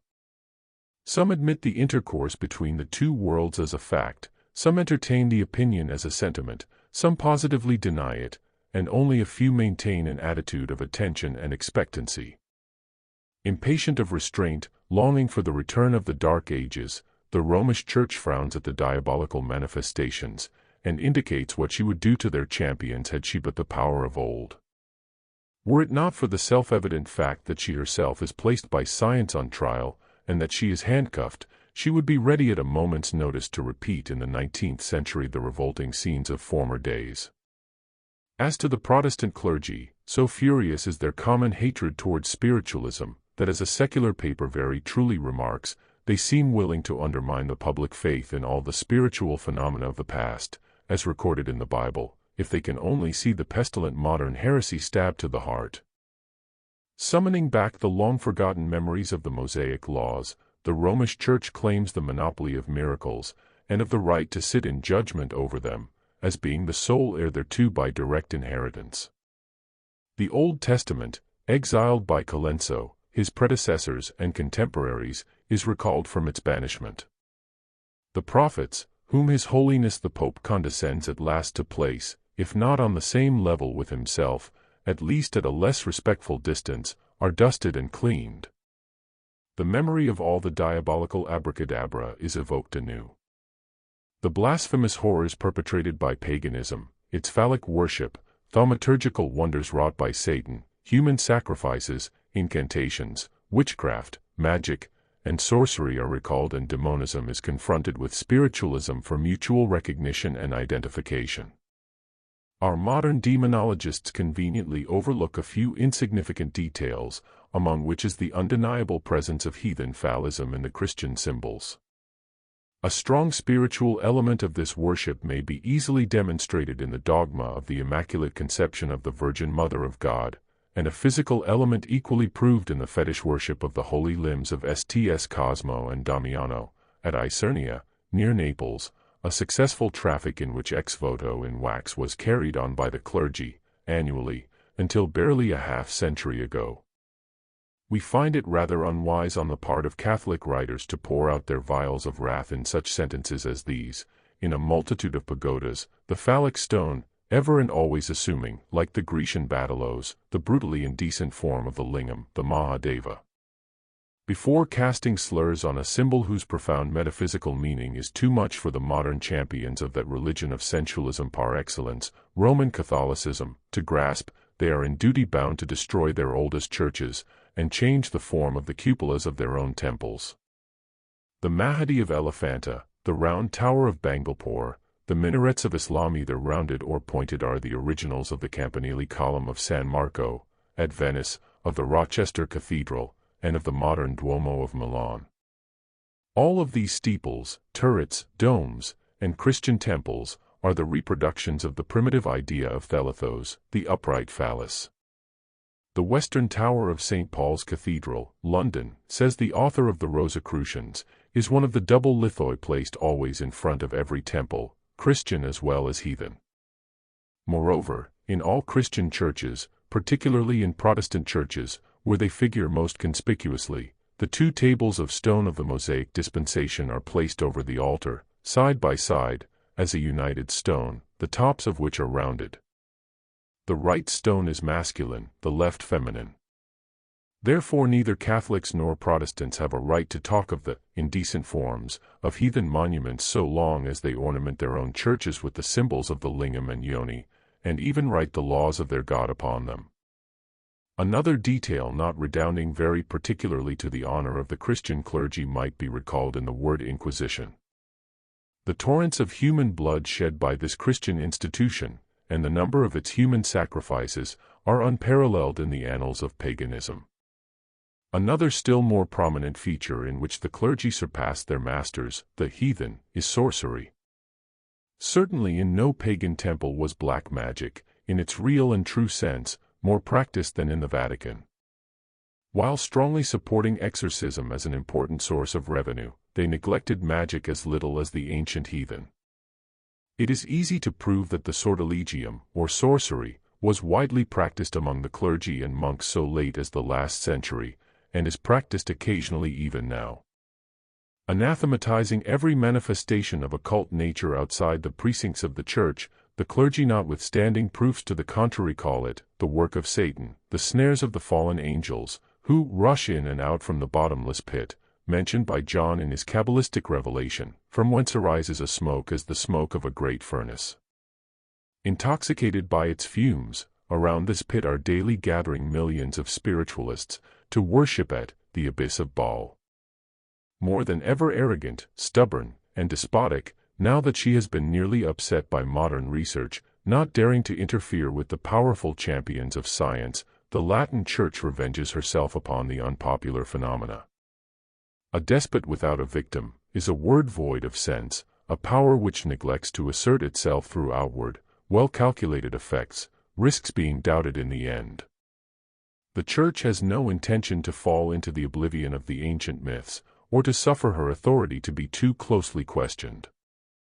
Hence she pursues, as well as the times permit, her traditional policy. Lamenting the enforced extinction of her ally, the Holy Inquisition, she makes a virtue of necessity. The only victims now within reach are the Spiritists of France. Recent events have shown that the meek spouse of Christ never disdains to retaliate on helpless victims. Having successfully performed her part of Deus ex machina from behind the French bench, which has not scrupled to disgrace itself for her, the Church of Rome sets to work and shows in the year 1876 what she can do. From the whirling tables and dancing pencils of profane spiritualism, the Christian world is warned to turn to the divine miracles of Lord. Meanwhile, the ecclesiastical authorities utilize their time in arranging for other more easy triumphs, calculated to scare the superstitious out of their senses. So, acting under orders, the clergy hurl dramatic, if not very impressive anathemas from every Catholic diocese, threaten right and left, excommunicate and curse. Perceiving, finally, that her thunderbolts directed even against crowned heads fall about as harmlessly as the Jupiterian lightnings of Offenbach's Calchas, Rome turns about in powerless fury against the victimized protégés of the Emperor of Russia, the unfortunate Bulgarians and Servians. Undisturbed by evidence and sarcasm, unbaffled by proof, the Lamb of the Vatican impartially divides his wrath between the liberals of Italy, the impious whose breath has the stench of the sepulchre, the schismatic Russian Sarmates, and the heretics and spiritualists, who worship at the bottomless pit where the great dragon lies in wait. Mr. Gladstone went to the trouble of making a catalogue of what he terms the flowers of speech, disseminated through these papal discourses. Let us cull a few of the chosen terms used by this vicegerent of him who said that, "Whosoever shall say thou fool, shall be in danger of hell fire." They are selected from authentic discourses. Those who oppose the Pope are wolves, Pharisees, thieves, liars, hypocrites, dropsical children of Satan, sons of perdition, of sin, and corruption, satellites of Satan in human flesh, monsters of hell, demons incarnate, stinking corpses, men issued from the pits of hell, traitors, and Judases led by the spirit of hell, children of the deepest pits of hell, etc., etc., the whole piously collected and published by Don Pasquale di Franciscis, whom Gladstone has, with perfect propriety, termed an accomplished professor of flunkeyism in things spiritual. Since His Holiness the Pope has such a rich vocabulary of invectives at his command, Why wonder that the Bishop of Toulouse did not scruple to utter the most undignified falsehoods about the Protestants and spiritualists of America, people doubly odious to a Catholic, in his address to his diocese? Nothing, he remarks, is more common in an era of unbelief than to see a false revelation substitute itself for the true one, and minds neglect the teachings of the Holy Church, to devote themselves to the study of divination and the occult sciences. With a fine episcopal contempt for statistics, and strangely confounding in his memory the audiences of the revivalists, Moody and Sankey, and the patrons of darkened seance rooms, he utters the unwarranted and fallacious assertion that it has been proven that spiritualism, in the United States, has caused 1/6 of all the cases of suicide and insanity. He says that it is not possible that the spirits teach either an exact science, because they are lying demons, or a useful science, because the character of the word of Satan, like Satan himself, is sterile. He warns his dear collaborators that the writings in favor of spiritualism are under the ban, and he advises them to let it be known that to frequent spiritual circles with the intention of accepting the doctrine is to apostatize from the Holy Church and assume the risk of excommunication. Finally, says he, publish the fact that the teaching of no spirit should prevail against that of the pulpit of Peter, which is the teaching of the Spirit of God himself. Aware of the many false teachings attributed by the Roman Church to the Creator, we prefer disbelieving the latter assertion. The famous Catholic theologian, Tillemont, assures us in his work that all the illustrious pagans are condemned to the eternal torments of hell, because they lived before the time of Jesus, and, therefore, could not be benefited by the redemption. He also assures us that the Virgin Mary personally testified to this truth over her own signature in a letter to a saint. Therefore, this is also a revelation, the Spirit of God himself, teaching such charitable doctrines.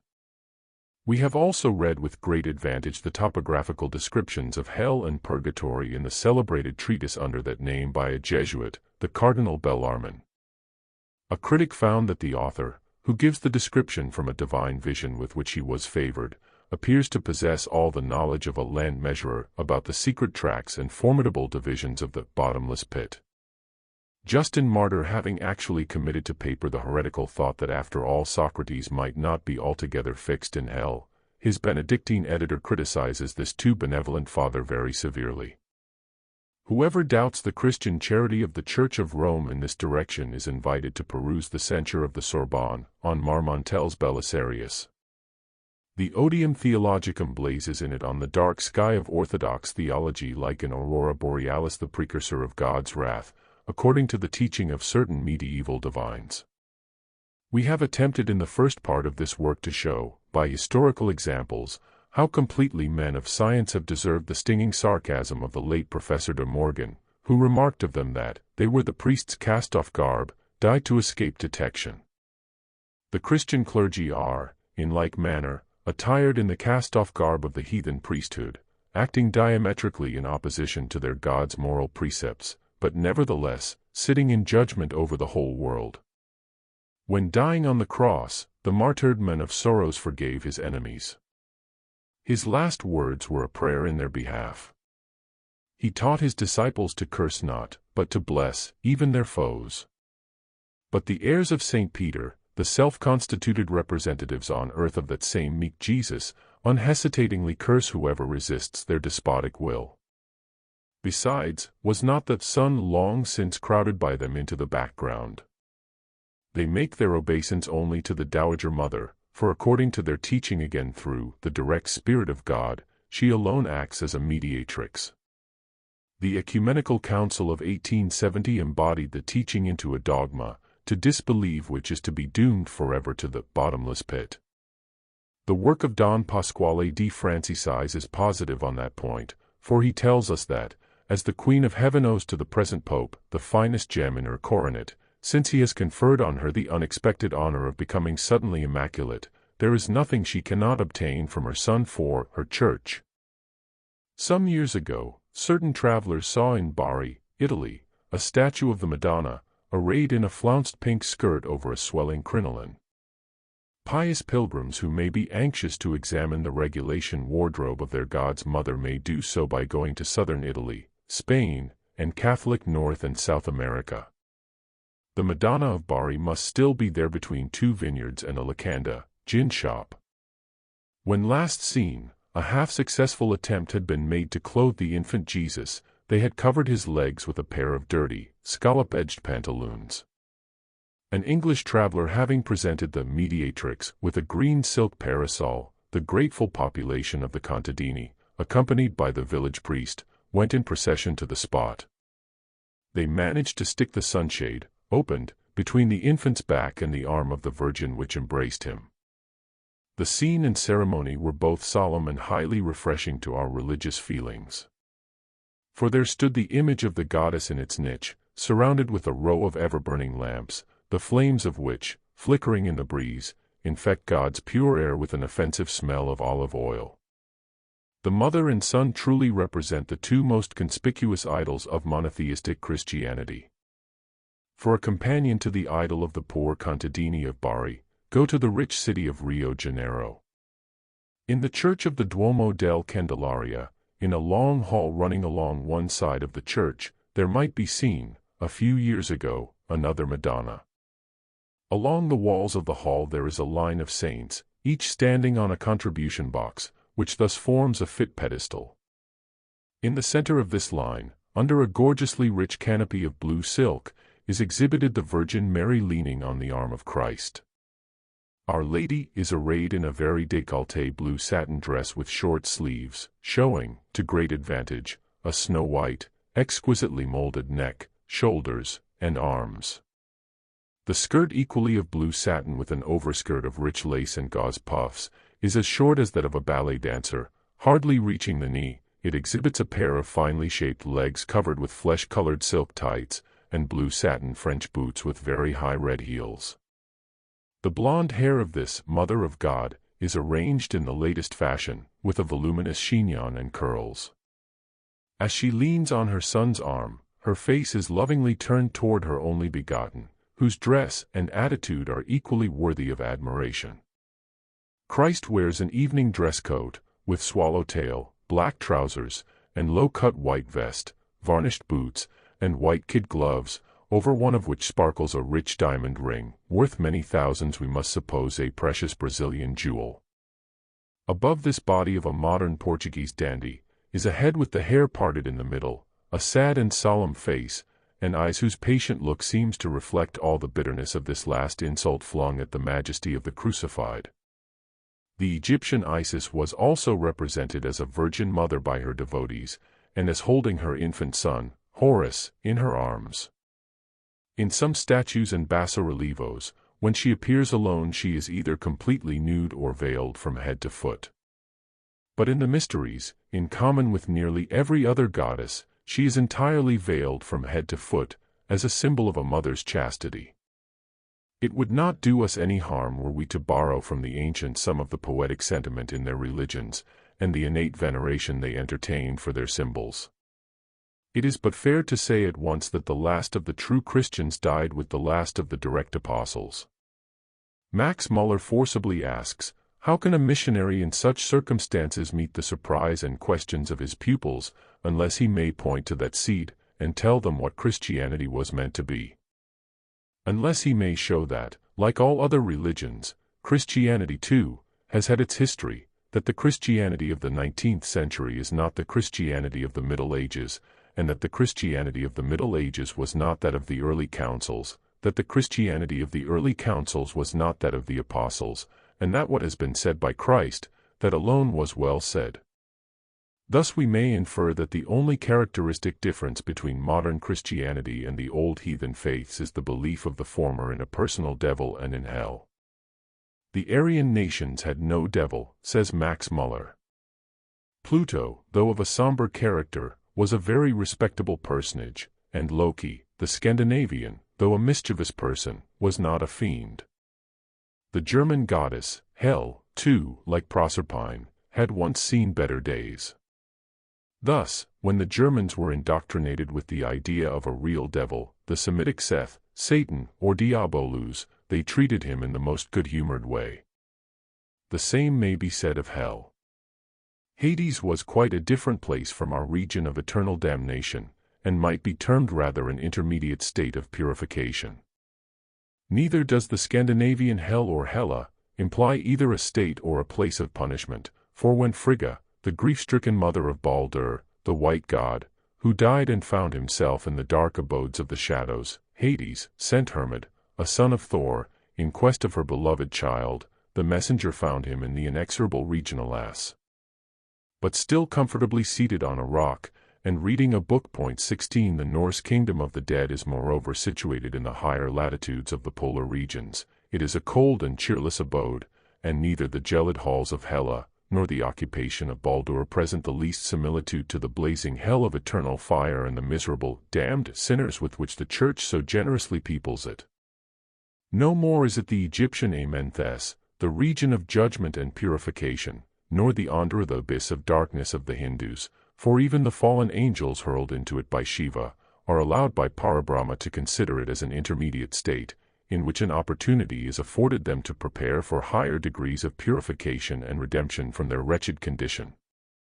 The Gehenna of the New Testament was a locality outside the walls of Jerusalem, and in mentioning it, Jesus used but an ordinary metaphor.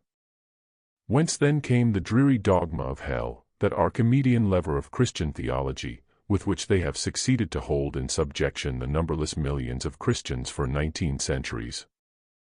Assuredly not from the Jewish scriptures, and we appeal for corroboration to any well-informed Hebrew scholar.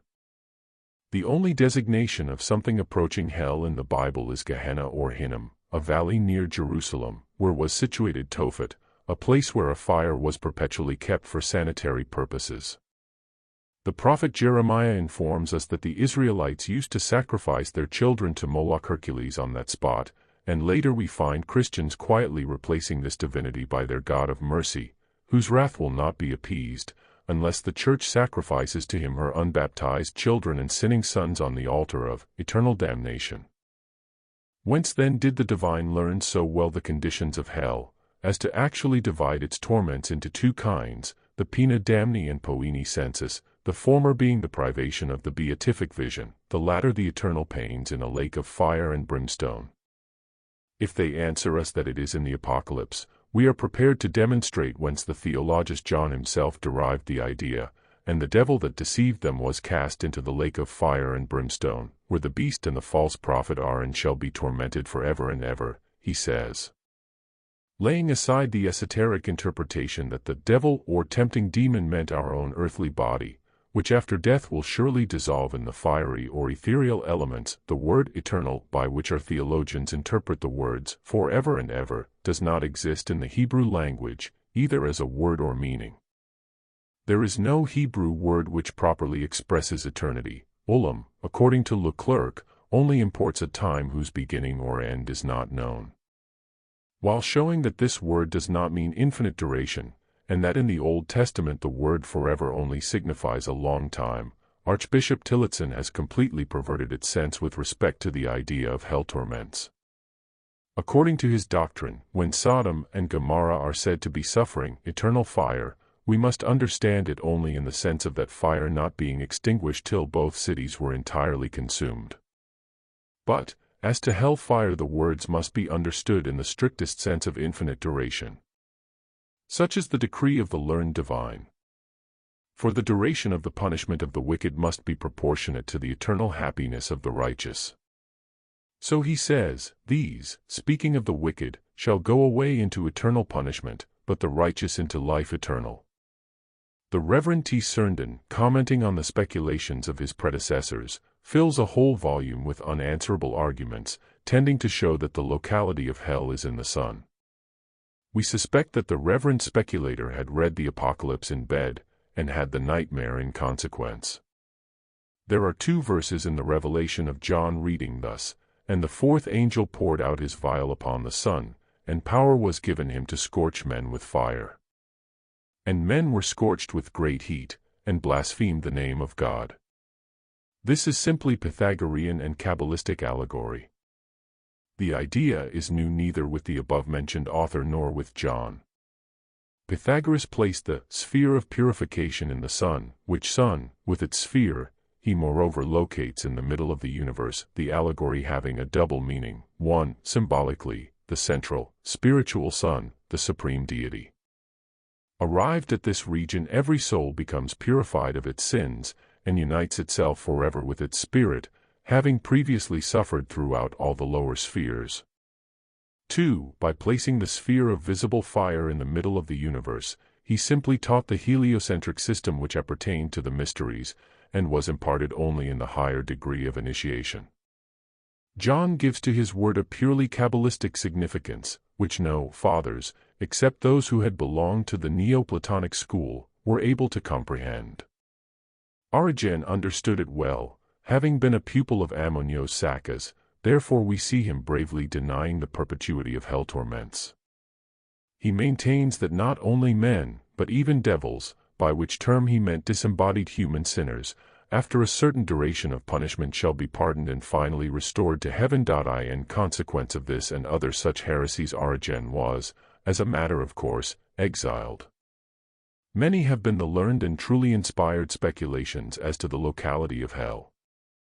The most popular were those which placed it in the center of the earth. At a certain time, however, skeptical doubts which disturbed the placidity of faith in this highly refreshing doctrine arose in consequence of the meddling scientists of those days.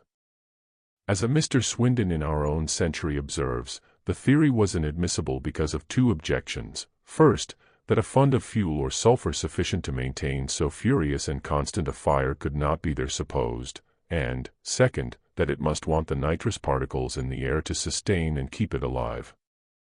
And how, says he, can a fire be eternal, when, by degrees, the whole substance of the earth must be consumed thereby? The skeptical gentleman had evidently forgotten that centuries ago St. Augustine solved the difficulty. Have we not the word of this learned divine that hell, nevertheless, is in the center of the earth, for God supplies the central fire with air by a miracle? The argument is unanswerable, and so we will not seek to upset it. The Christians were the first to make the existence of Satan a dogma of the Church. And once that she had established it, she had to struggle for over 1,700 years for the repression of a mysterious force which it was her policy to make appear of diabolical origin. Unfortunately, in manifesting itself, this force invariably tends to upset such a belief by the ridiculous discrepancy it presents between the alleged cause and the effects. If the clergy have not overestimated the real power of the archenemy of God, it must be confessed that he takes mighty precautions against being recognized as the Prince of Darkness, who aims at our souls. If modern spirits are devils at all, as preached by the clergy, then they can only be those poor or stupid devils, whom Max Muller describes as appearing so often in the German and Norwegian tales. Notwithstanding this, the clergy fear above all to be forced to relinquish this hold on humanity. They are not willing to let us judge of the tree by its fruits, for that might sometimes force them into dangerous dilemmas. They refuse, likewise, to admit, with unprejudiced people, that the phenomena of spiritualism has unquestionably spiritualized and reclaimed from evil courses many an indomitable atheist and skeptic. But, as they confess themselves, what is the use in a pope, if there is no devil? And so Rome sends her ablest advocates and preachers to the rescue of those perishing in the bottomless pit. Rome employs her cleverest writers for this purpose, albeit they all indignantly deny the accusation, and in the preface to every book put forth by the prolific de Mussos, the French Tertullian of our century, we find undeniable proofs of the fact. Among other certificates of ecclesiastical approval, every volume is ornamented with the text of a certain original letter addressed to the very pious author by the world-known Father Ventura de Rollica, of Rome. Few are those who have not heard this famous name. It is the name of one of the chief pillars of the Latin Church, the ex-general of the Order of the Theatins, consultor of the Sacred Congregation of Rites, examiner of bishops, and of the Roman clergy, etc., etc., etc. This strikingly characteristic document will remain to astonish future generations by its spirit of unsophisticated demonolatry and unblushing sincerity. We translate a fragment verbatim, and by thus helping its circulation hope to merit the blessings of Mother Church. Monsieur and excellent friend. The greatest victory of Satan was gained on the day when he succeeded in making himself denied.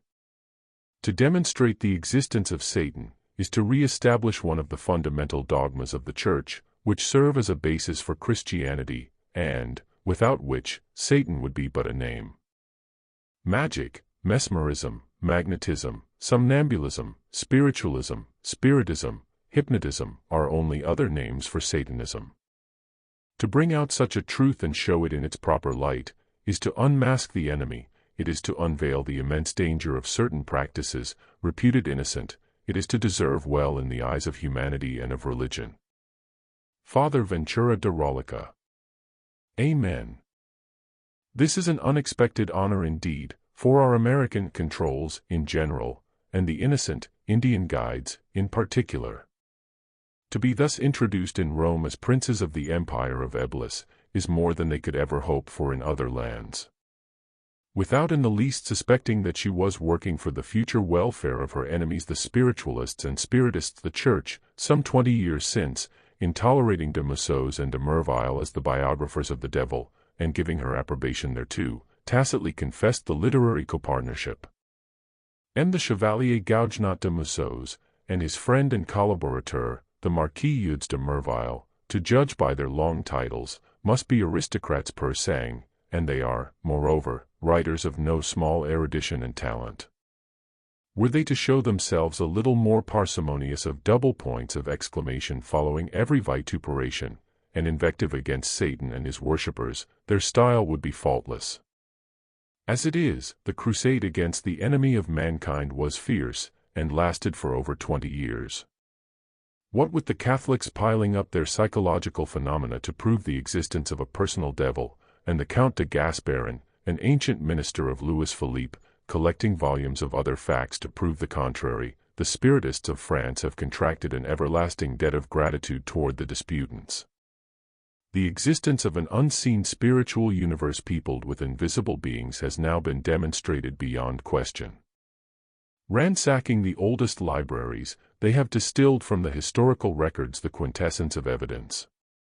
All epochs, from the Homeric ages down to the present day, have supplied their choicest materials to these indefatigable authors.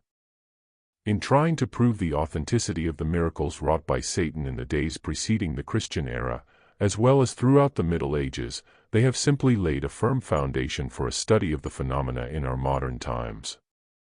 Though an ardent, uncompromising enthusiast, de Mussos unwittingly transforms himself into the tempting demon, or as he is fond of calling the devil, the serpent of Genesis. In his desire to demonstrate in every manifestation the presence of the evil one, he only succeeds in demonstrating that spiritualism and magic are no new things in the world, but very ancient twin brothers, whose origin must be sought for in the earliest infancy of ancient India, Chaldea, Babylonia, Egypt, Persia, and Greece. He proves the existence of spirits, whether these be angels or devils, with such a clearness of argument and logic, and such an amount of evidence, historical, irrefutable, and strictly authenticated, that little is left for spiritualist authors who may come after him. How unfortunate that the scientists, who believe neither in devil nor spirit, are more than likely to ridicule M. de Mussos's books without reading them, for they really contain so many facts of profound scientific interest. But what can we expect in our own age of unbelief, when we find Plato, over 22 centuries ago, complaining of the same? Me, too, says he, in his Euthyphron, when I say anything in the public assembly concerning divine things, and predict to them what is going to happen, they ridicule as mad, and although nothing that I have predicted has proved untrue, yet they envy all such men as we are. However, we ought not to heed, but pursue our own way. The literary resources of the Vatican and other Catholic repositories of learning must have been freely placed at the disposal of these modern authors. When one has such treasures at hand, original manuscripts, papyri, and books pillaged from the richest heathen libraries, old treatises on magic and alchemy, and records of all the trials for witchcraft, and sentences for the same to rack, stake, and torture, it is mighty easy to write volumes of accusations against the devil. We affirm on good grounds that there are hundreds of the most valuable works on the occult sciences, which are sentenced to eternal concealment from the public, but are attentively read and studied by the privileged who have access to the Vatican Library. The laws of nature are the same for heathen sorcerer as for Catholic saint, and a miracle may be produced as well by one as by the other, without the slightest intervention of God or devil. Hardly had the manifestations begun to attract attention in Europe, then the clergy commenced their outcry that their traditional enemy had reappeared under another name, and divine miracles also began to be heard of in isolated instances. First they were confined to humble individuals, some of whom claimed to have them produced through the intervention of the Virgin Mary, saints, and angels. Others, according to the clergy, began to suffer from obsession and possession, for the devil must have his share of fame as well as the deity. Finding that, notwithstanding the warning, the independent, or so-called spiritual phenomena went on increasing and multiplying, and that these manifestations threatened to upset the carefully constructed dogmas of the Church, the world was suddenly startled by extraordinary intelligence. In 1864, a whole community became possessed of the devil. Morzine, and the awful stories of its demoniacs, Voltaires, and the narratives of its well-authenticated exhibitions of sorcery, and those of the Presbytere de Sideville curdled the blood in Catholic veins. Strange to say, the question has been asked over and over again, why the divine miracles and most of the obsessions are so strictly confined to Roman Catholic dioceses and countries. Why is it that since the Reformation there has been scarcely one single divine miracle in a Protestant land? Of course, the answer we must expect from Catholics is that the latter are peopled by heretics and abandoned by God. Then why are there no more church miracles in Russia, a country whose religion differs from the Roman Catholic faith but in external forms of rites, its fundamental dogmas being identically the same, except as to the emanation of the Holy Ghost? Russia has her accepted saints and thaumaturgical relics, and miracle-working images. The Saint Mitrofani of Voronezh is an authenticated miracle worker, but his miracles are limited to healing, and though hundreds upon hundreds have been healed through faith, and though the old cathedral is full of magnetic effluvia, and whole generations will go on believing in his power, and some persons will always be healed, still no such miracles are heard of in Russia as the Madonna walking, and Madonna letter writing, and statue talking of Catholic countries. Why is this so? Simply because the emperors have strictly forbidden that sort of thing. The Tsar, Peter the Great, stopped every spurious divine miracle with one frown of his mighty brow. He declared he would have no false miracles played by the holy icons, images of saints, and they disappeared forever. There are cases on record of isolated and independent phenomena exhibited by certain images in the last century. The latest was the bleeding of the cheek of an image of the Virgin, when a soldier of Napoleon cut her face in two. This miracle, alleged to have happened in 1812, in the days of the invasion by the Grand Army, was the final farewell. But since then, although the three successive emperors have been pious men, their will has been respected, and the images and saints have remained quiet, and hardly been spoken of except as connected with religious worship. In Poland, a land of furious ultramontanism, there were, at different times, desperate attempts at miracle-doing. They died at birth, however, for the Argus-eyed police were there, a Catholic miracle in Poland, made public by the priests, generally meaning political revolution, bloodshed, and war. Is it then not permissible to at least suspect that if, in one country divine miracles may be arrested by civil and military law, and in another they never occur, we must search for the explanation of the two facts in some natural cause, instead of attributing them to either God or devil?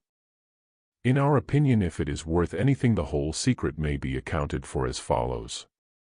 In Russia, the clergy know better than to bewilder their parishes, whose piety is sincere and faith strong without miracles. They know that nothing is better calculated than the latter to sow seeds of distrust, doubt, and finally of skepticism, which leads directly to atheism. Moreover, the climate is less propitious, and the magnetism of the average population too positive, too healthy, to call forth independent phenomena, and fraud would not answer. On the other hand, neither in Protestant Germany, nor England, nor yet in America, since the days of the Reformation, has the clergy had access to any of the Vatican's secret libraries. Hence they are all but poor hands at the magic of Albertus Magnus. As for America being overflowed with sensitives and mediums, the reason for it is partially attributable to climatic influence and especially to the physiological condition of the population. Since the days of the Salem witchcraft, 200 years ago, when the comparatively few settlers had pure and unadulterated blood in their veins, nothing much had been heard of spirits or mediums until 1840. The phenomena then first appeared among the ascetic and exalted Shakers, whose religious aspirations, peculiar mode of life, moral purity, and physical chastity all led to the production of independent phenomena of a psychological as well as physical nature. Hundreds of thousands, and even millions of men from various climates and of different constitutions and habits, have, since 1692, invaded North America, and by intermarrying have substantially changed the physical type of the inhabitants. Of what country in the world do the women's constitutions bear comparison with the delicate, nervous, and sensitive constitutions of the feminine portion of the population of the United States? We were struck on our arrival in the country with the semi-transparent delicacy of skin of the natives of both sexes. Compare a hard-working Irish factory girl or boy with one from a genuine American family. Look at their hands. One works as hard as the other, they are of equal age, and both seemingly healthy, and still, while the hands of the one, after an hour's soaping, will show a skin little softer than that of a young alligator, those of the other, notwithstanding constant use, will allow you to observe the circulation of the blood under the thin and delicate epidermis. No wonder, then, that while America is the conservatory of sensitives, the majority of its clergy, unable to produce divine or any other miracles, stoutly deny the possibility of any phenomena except those produced by tricks and juggling. And no wonder also that the Catholic priesthood, who are practically aware of the existence of magic and spiritual phenomena, and believe in them while dreading their consequences, try to attribute the whole to the agency of the devil. Let us adduce one more argument, if only for the sake of circumstantial evidence. In what countries have divine miracles flourished most, been most frequent and most stupendous? Catholic Spain, and Pontifical Italy, beyond question. And which more than these two, has had access to ancient literature? Spain was famous for her libraries, the Moors were celebrated for their profound learning in alchemy and other sciences. The Vatican is the storehouse of an immense number of ancient manuscripts. During the long interval of nearly 1,500 years they have been accumulating, from trial after trial, books and manuscripts confiscated from their sentenced victims, to their own profit. The Catholics may plead that the books were generally committed to the flames, that the treatises of famous sorcerers and enchanters perished with their accursed authors. But the Vatican, if it could speak, could tell a different story. It knows too well of the existence of certain closets and rooms, access to which is had but by the very few. It knows that the entrances to these secret hiding places are so cleverly concealed from sight in the carved framework and under the profuse ornamentation of the library walls, that there have even been popes who lived and died within the precincts of the palace without ever suspecting their existence. But these popes were neither Sylvester II, Benedict IX, John XX, nor the 9th and 7th Gregory, nor yet the famous Borgia of toxicological memory. Neither were those who remained ignorant of the hidden lore friends of the sons of Loyola. Where, in the records of European magic, can we find cleverer enchanters than in the mysterious solitudes of the cloister? Albert Magnus, the famous bishop and conjurer of Ratisbon, was never surpassed in his art. Roger Bacon was a monk, and Thomas Aquinas one of the most learned pupils of Albertus. Trithemius, abbot of the Spanheim Benedictines, was the teacher, friend, and confidant of Cornelius Agrippa, and while the confederations of the Theosophists were scattered broadcast about Germany, where they first originated, assisting one another, and struggling for years for the acquirement of esoteric knowledge, any person who knew how to become the favored pupil of certain monks, might very soon be proficient in all the important branches of occult learning. This is all in history and cannot be easily denied. Magic, in all its aspects, was widely and nearly openly practiced by the clergy till the Reformation. And even he who was once called the father of the Reformation, the famous John Reuchlin, author of the Mirific Word and friend of Pico di Mirandola, the teacher and instructor of Erasmus, Luther, and Melanchthon, was a Kabbalist and occultist. The ancient sortilegium, or divination by means of sorts or lots, an art and practice now decried by the clergy as an abomination, designated by Stat 10 Jac as felony, and by Stat 12 Carolus II accepted out of the general pardons, on the ground of being sorcery, was widely practiced by the clergy and monks. Nay, it was sanctioned by St. Augustine himself, who does not disapprove of this method of learning futurity, provided it be not used for worldly purposes. More than that, he confesses having practiced it himself. But the clergy called it sorts sanctorum, when it was they who practiced it, while the sorts praenestini, succeeded by the sorts Homerici and sorts Virgiliani, were abominable heathenism, the worship of the devil, when used by any one else. Gregory de Tours informs us that when the clergy resorted to the sorts, their custom was to lay the Bible on the altar, and to pray the Lord that he would discover his will, and disclose to them futurity in one of the verses of the book. Gilbert de Nogent writes that in his days, about the 12th century, the custom was, at the consecration of bishops, to consult the sorts sanctorum, to thereby learn the success and fate of the episcopate. On the other hand, we are told that the sorts sanctorum were condemned by the Council of Agde, in 506. In this case again we are left to inquire, in which instance has the infallibility of the Church failed? Was it when she prohibited that which was practiced by her greatest saint and patron, Augustine, or in the 12th century, when it was openly and with the sanction of the same Church practiced by the clergy for the benefit of the bishops' elections? Or, must we still believe that in both of these contradictory cases the Vatican was inspired by the direct Spirit of God? If any doubt that Gregory of Tours approved of a practice that prevails to this day, more or less, even among strict Protestants, let them read this: Landastus, Earl of Tours, who was for ruining me with Queen Fredegond, coming to Tours, big with evil designs against me, I withdrew to my oratory under a deep concern, where I took the Psalms. My heart revived within me when I cast my eyes on this of the 77th Psalm. He caused them to go on with confidence, whilst the sea swallowed up their enemies.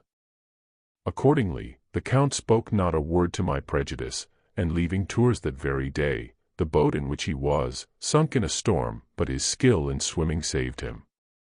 The sainted bishop simply confesses here to having practiced a bit of sorcery. Every mesmerizer knows the power of will during an intense desire bent on any particular subject. Whether in consequence of coincidence or otherwise, the open verse suggested to his mind revenge by drowning. Passing the remainder of the day in deep concern, and possessed by this all-absorbing thought, the saint, it may be, unconsciously exercises his will on the subject, and thus while imagining in the accident the hand of God, he simply becomes a sorcerer exercising his magnetic will, which reacts on the person feared, and the Count barely escapes with his life. Were the accident decreed by God, the culprit would have been drowned, for a simple bath could not have altered his malevolent resolution against St. Gregory had he been very intent on it. Furthermore, we find anathemas fulminated against this lottery of fate, at the Council of Vars, which forbids all ecclesiastics, under pain of excommunication, to perform that kind of divination, or to pry into futurity, by looking into any book, or writing, whatsoever. The same prohibition is pronounced at the Councils of Agde in 506, of Orleans, in 511, of Auxerre in 595, and finally at the Council of Enam in 1110, the latter condemning sorcerers, witches, diviners, such as occasioned death by magical operations, and who practiced fortune-telling by the holy book lots, and the complaint of the joint clergy against de Garlandi, their bishop at Orleans, and addressed to Pope Alexander III, concludes in this manner: let your apostolical hands put on strength to strip naked the iniquity of this man, that the curse prognosticated on the day of his consecration may overtake him. For the Gospels being opened on the altar according to custom, the first words were, and the young man, leaving his linen cloth, fled from them naked.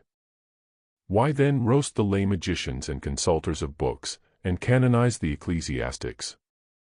Simply because the medieval as well as the modern phenomena, manifested through laymen, whether produced through occult knowledge or happening independently, upset the claims of both the Catholic and Protestant churches to divine miracles.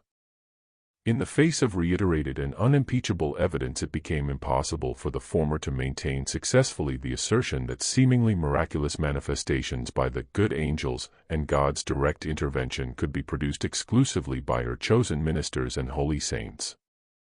Neither could the Protestant well maintain on the same ground that miracles had ended with the apostolic ages. For, whether of the same nature or not, the modern phenomena claimed close kinship with the biblical ones.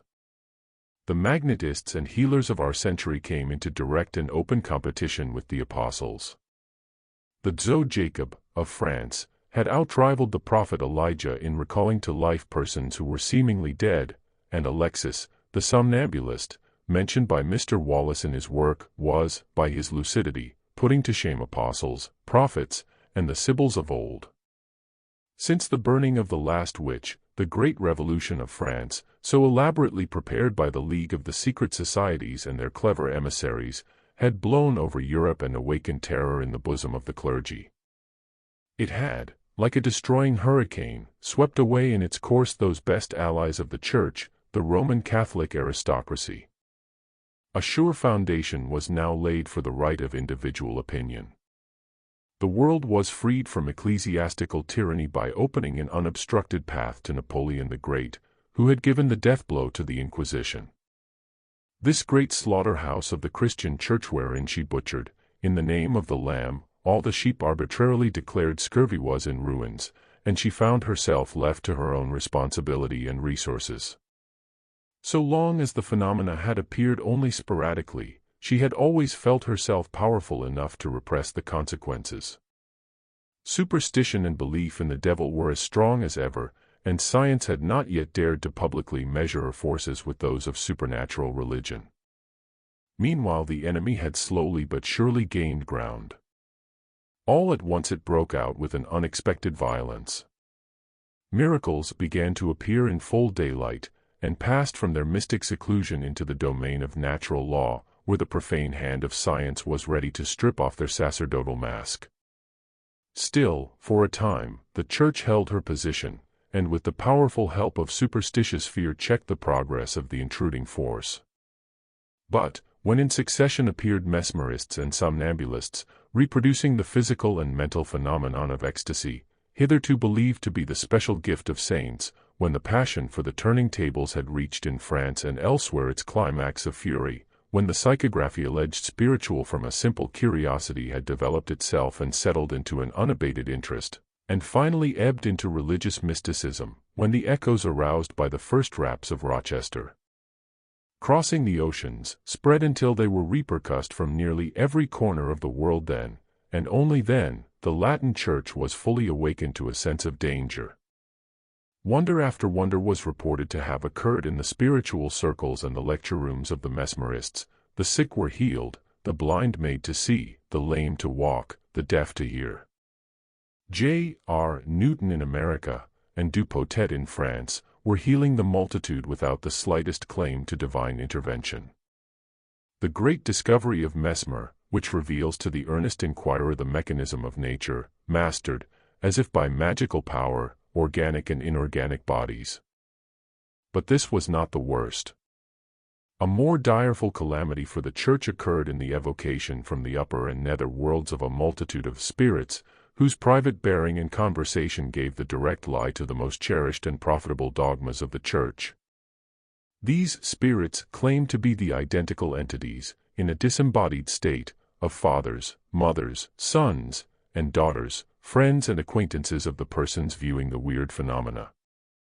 The devil seemed to have no objective existence, and this struck at the very foundation upon which the chair of St. Peter rested. Not a spirit except the mocking mannikins of Planchette would confess to the most distant relationship with the satanic majesty, or accredit him with the governorship of a single inch of territory.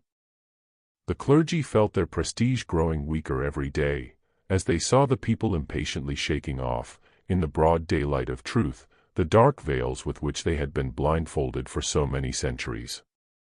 Then finally, fortune, which previously had been on their side in the long-waged conflict between theology and science, deserted to their adversary. The help of the latter to the study of the occult side of nature was truly precious and timely, and science has unwittingly widened the once narrow path of the phenomena into a broad highway.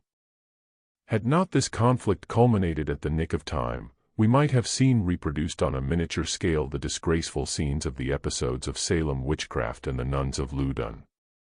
As it was, the clergy were muzzled. But if science has unintentionally helped the progress of the occult phenomena, the latter have reciprocally aided science herself. Until the days when newly reincarnated philosophy boldly claimed its place in the world, there had been but few scholars who had undertaken the difficult task of studying comparative theology. This science occupies a domain heretofore penetrated by few explorers.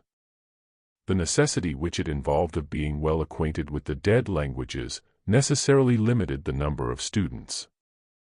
Besides, there was less popular need for it so long as people could not replace the Christian orthodoxy by something more tangible.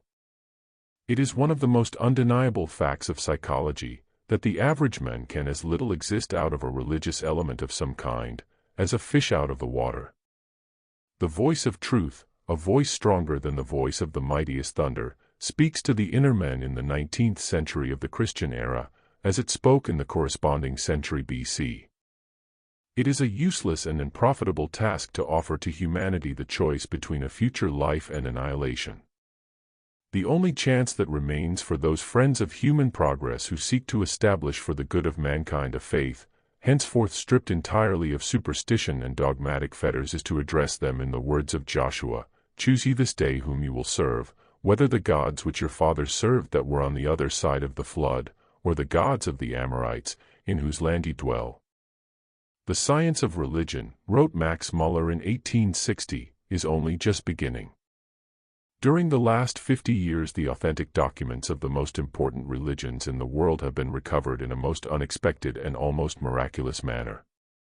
We have now before us the canonical books of Buddhism. The Zend-Avesta of Zoroaster is no longer a sealed book, and the hymns of the Rig Veda have revealed a state of religions anterior to the first beginnings of that mythology which in Homer and Hesiod stands before us as a moldering ruin.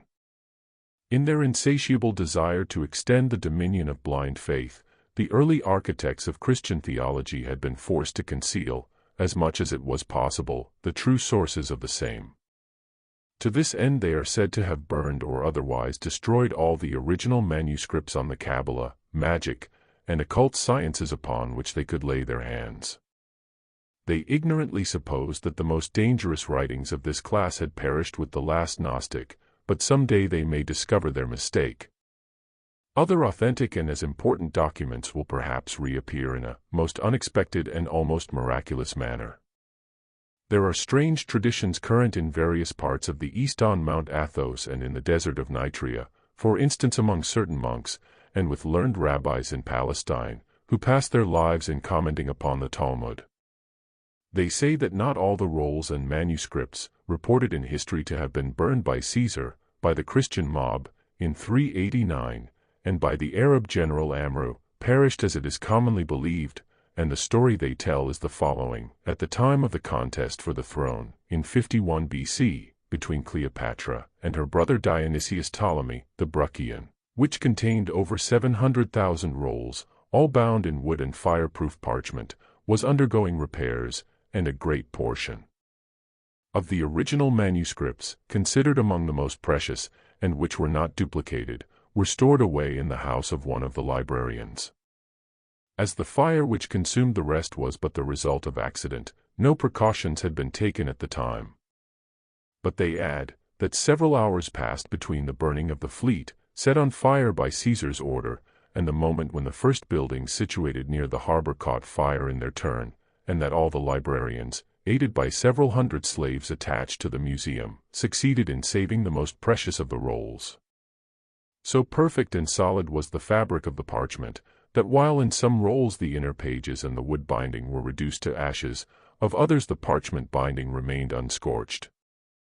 These particulars were all written out in Greek, Latin, and the Chaldeo-Syriac dialect, by a learned youth named Theodas, one of the scribes employed in the museum. One of these manuscripts is alleged to be preserved till now in a Greek convent, and the person who narrated the tradition to us had seen it himself.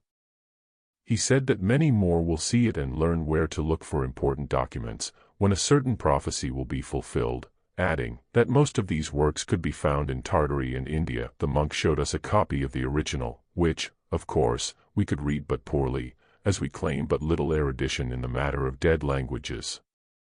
But we were so particularly struck by the vivid and picturesque translation of the Holy Father, that we perfectly remember some curious paragraphs, which run, as far as we can recall them, as follows: when the Queen of the Sun, Cleopatra, was brought back to the half-ruined city, after the fire had devoured the glory of the world, and when she saw the mountains of books or rolls covering the half-consumed steps of the estrada, and when she perceived that the inside was gone and the indestructible covers alone remained, she wept in rage and fury, and cursed the meanness of her fathers who had grudged the cost of the real pergamos for the inside as well as the outside of the precious rolls.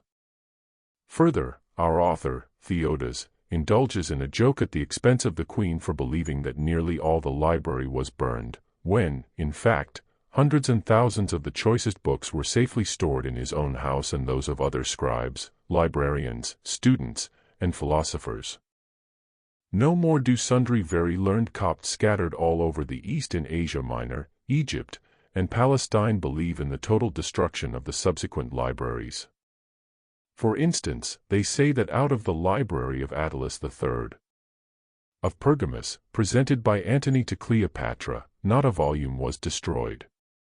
At that time, according to their assertions, from the moment that the Christians began to gain power in Alexandria about the end of the 4th century and Anatolius, Bishop of Laodicea, began to insult the national gods, the pagan philosophers and learned theurgists adopted effective measures to preserve the repositories of their sacred learning.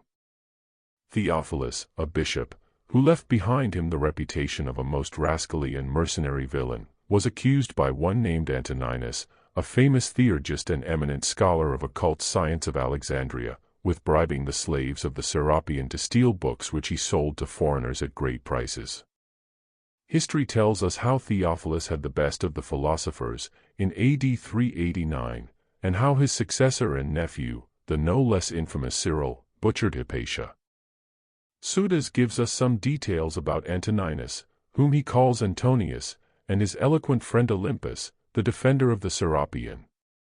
But history is far from being complete in the miserable remnants of books, which, crossing so many ages, have reached our own learned century. It fails to give the facts relating to the first 5 centuries of Christianity which are preserved in the numerous traditions current in the East. Unauthenticated as these may appear, there is unquestionably in the heap of chaff much good grain.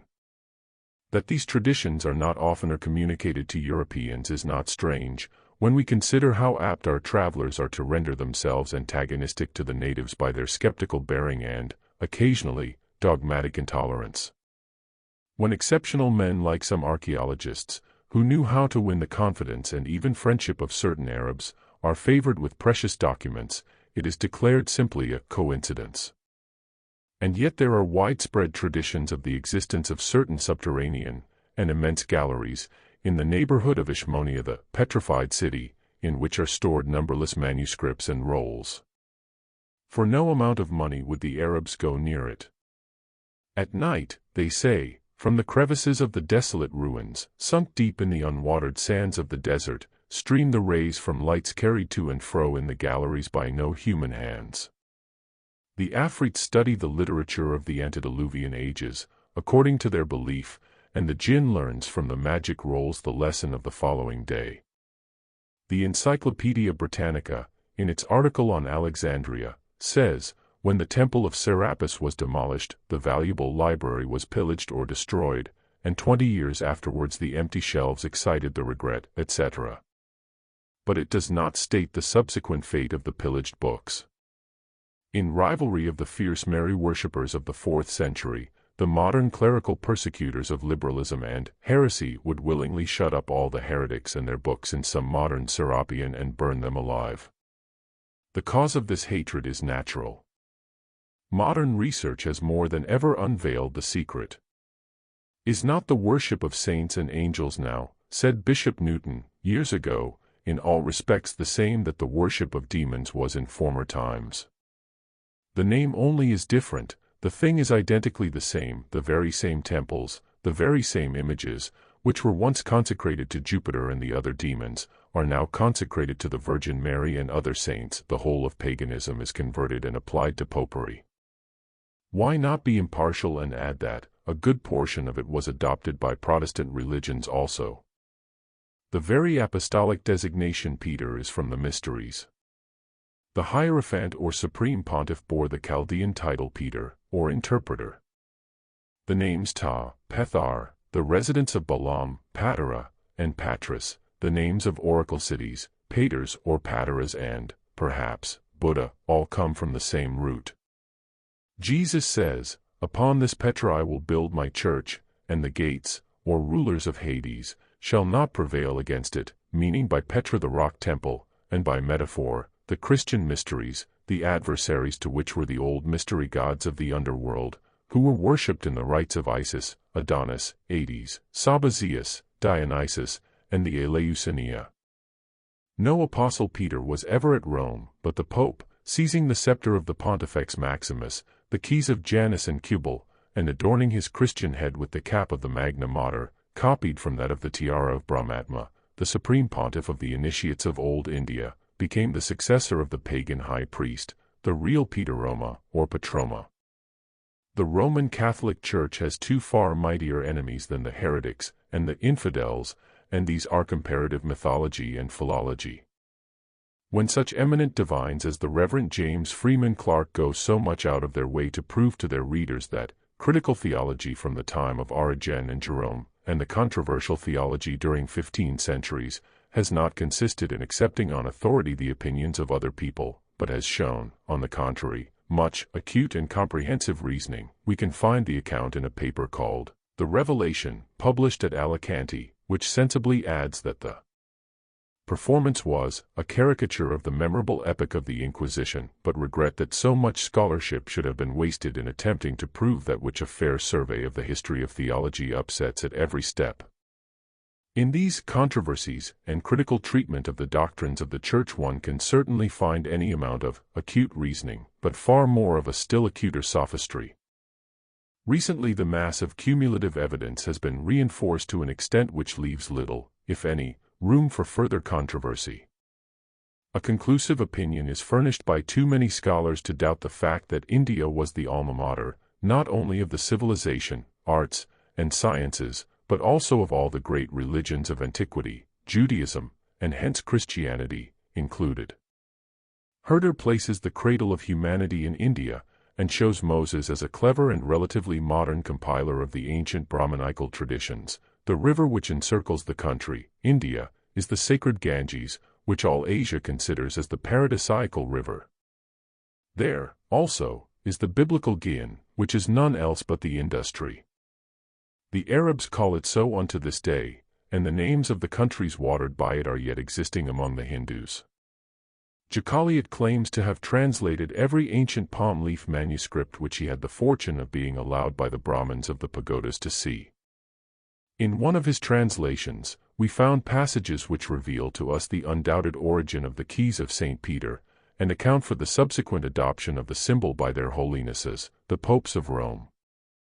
He shows us, on the testimony of the Agruchita Parikshai, which he freely translates as the Book of Spirits, Pitris, that centuries before our era the initiates of the temple chose a superior council, presided over by the Brahmatma or supreme chief of all these initiates.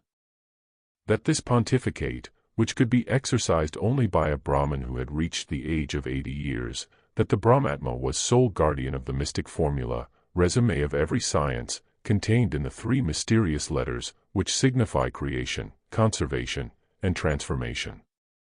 He alone could expound its meaning in the presence of the initiates of the third and supreme degree. Whomsoever among these initiates revealed to a profane a single one of the truths, even the smallest of the secrets entrusted to his care, was put to death. He who received the confidence had to share his fate. Finally, to crown this able system, says Jacoliot, there existed a word still more superior to the mysterious monosyllable aum, and which rendered him who came into the possession of its key nearly the equal of Brahma himself. The Brahmatma alone possessed this key, and transmitted it in a sealed casket to his successor. This unknown word, of which no human power could, even today, when the Brahmanical authority has been crushed under the Mongolian and European invasions, today, when each pagoda has its Brahmatma force the disclosure, was engraved in a golden triangle and preserved in a sanctuary of the temple of Askartha, whose Brahmatma alone held the keys. He also bore upon his tiara 2 crossed keys supported by 2 kneeling Brahmins, symbol of the precious deposit of which he had the keeping. This word and this triangle were engraved upon the tablet of the ring that this religious chief wore as one of the signs of his dignity. It was also framed in a golden sun on the altar, where every morning the Supreme Pontiff offered the sacrifice of the Sarvamita, or sacrifice to all the forces of nature. Is this clear enough? And will the Catholics still maintain that it was the Brahmins of 4,000 years ago who copied the ritual, symbols, and dress of the Roman pontiffs? We would not feel in the least surprised. Without going very far back into antiquity for comparisons, if we only stop at the 4th and 5th centuries of our era, and contrast the so-called heathenism of the third Neoplatonic eclectic school with the growing Christianity, the result may not be favorable to the latter. Even at that early period, when the new religion had hardly outlined its contradictory dogmas, when the champions of the bloodthirsty Cyril knew not themselves whether Mary was to become the Mother of God, or rank as a demon in company with Isis, when the memory of the meek and lowly Jesus still lingered lovingly in every Christian heart, and his words of mercy and charity vibrated still in the air, even then the Christians were outdoing the pagans in every kind of ferocity and religious intolerance. And if we look still farther back, and seek for examples of true Christism, in ages when Buddhism had hardly superseded Brahmanism in India, and the name of Jesus was only to be pronounced 3 centuries later, what do we find? Which of the holy pillars of the Church has ever elevated himself to the level of religious tolerance and noble simplicity of character of some heathen? Compare, for instance, the Hindu Asoka, who lived 300 BC, and the Carthaginian Saint Augustine, who flourished 3 centuries after Christ. According to Max Muller, this is what is found engraved on the rocks of Girnar, Dali, and Cappadigiri. Payadasi, the king beloved of the gods, desires that the ascetics of all creeds might reside in all places. All these ascetics profess alike the command which people should exercise over themselves, and the purity of the soul. But people have different opinions and different inclinations.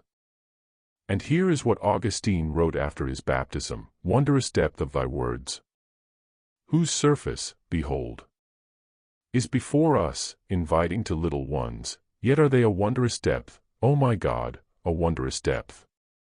It is awful to look therein, yes, an awfulness of honor, and a trembling of love. Thy enemies, read pagans, thereof I hate vehemently, oh, that thou wouldst slay them with thy 2-edged sword, that they might no longer be enemies to it, for so do I love to have them slain. Wonderful spirit of Christianity, and that from a Manichaean converted to the religion of one who even on his cross prayed for his enemies. Who the enemies of the Lord were, according to the Christians, is not difficult to surmise. The few inside the Augustinian fold were his new children and favorites, who had supplanted in his affections the sons of Israel, his chosen people. The rest of mankind were his natural foes. The teeming multitudes of heathendom were proper food for the flames of hell, the handful within the church communion, heirs of salvation. But if such a proscriptive policy was just, and its enforcement was sweet savor in the nostrils of the Lord, why not scorn also the pagan rites and philosophy? Why draw so deep from the wells of wisdom, dug and filled up to brim by the same heathen? Or did the fathers, in their desire to imitate the chosen people whose time-worn shoes they were trying to fit upon their feet, contemplate the reenaction of the spoliation scene of the Exodus? Did they propose, in fleeing from heathendom as the Jews did from Egypt, to carry off the valuables of its religious allegories, as the chosen ones did the gold and silver ornaments? It certainly does seem as if the events of the first centuries of Christianity were but the reflection of the images thrown upon the mirror of the future at the time of the Exodus. During the stormy days of Irenaeus, the Platonic philosophy, with its mystical submersion into deity, was not so obnoxious after all to the new doctrine as to prevent the Christians from helping themselves to its abstruse metaphysics in every way and manner. Allying themselves with the ascetical therapeutic forefathers and models of the Christian monks and hermits, it was in Alexandria, let it be remembered, that they laid the first foundations of the purely Platonic Trinitarian doctrine. It became the Plato-Philonian doctrine later, and such as we find it now. Plato considered the divine nature under a threefold modification of the first cause, the reason, or logos, and the soul or spirit of the universe. The three archeal or original principles, says Gibbon, were represented in the Platonic system as three gods, united with each other by a mysterious and ineffable generation. Blending this transcendental idea with the more hypostatic figure of the logos of Philo, whose doctrine was that of the oldest Kabbalah, and who viewed the King Messiah as the Metatron, or the angel of the Lord, the legatus descended in flesh, but not the Ancient of Days himself, the Christians clothed with this mythical representation of the mediator for the fallen race of Adam, Jesus, the Son of Mary. Under this unexpected garb his personality was all but lost. In the modern Jesus of the Christian Church, we find the ideal of the imaginative Irenaeus, not the adept of the Essenes, the obscure reformer from Galilee. We see him under the disfigured Plato-Philonian mask, not as the disciples heard him on the Mount.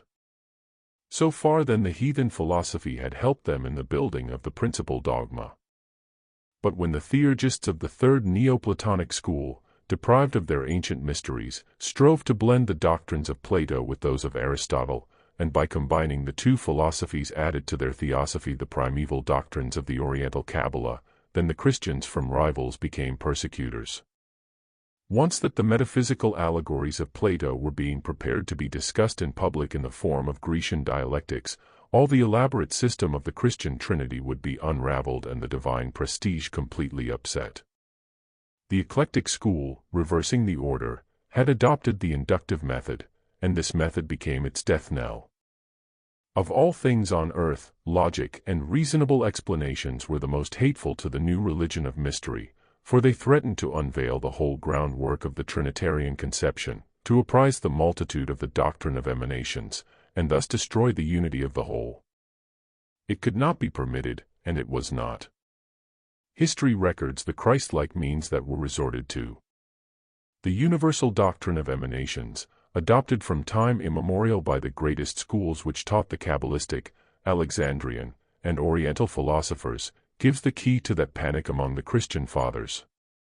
That spirit of Jesuitism and clerical craft, which prompted Parkhurst, many centuries later, to suppress in his Hebrew lexicon the true meaning of the first word of Genesis, originated in those days of war against the expiring Neoplatonic and eclectic school.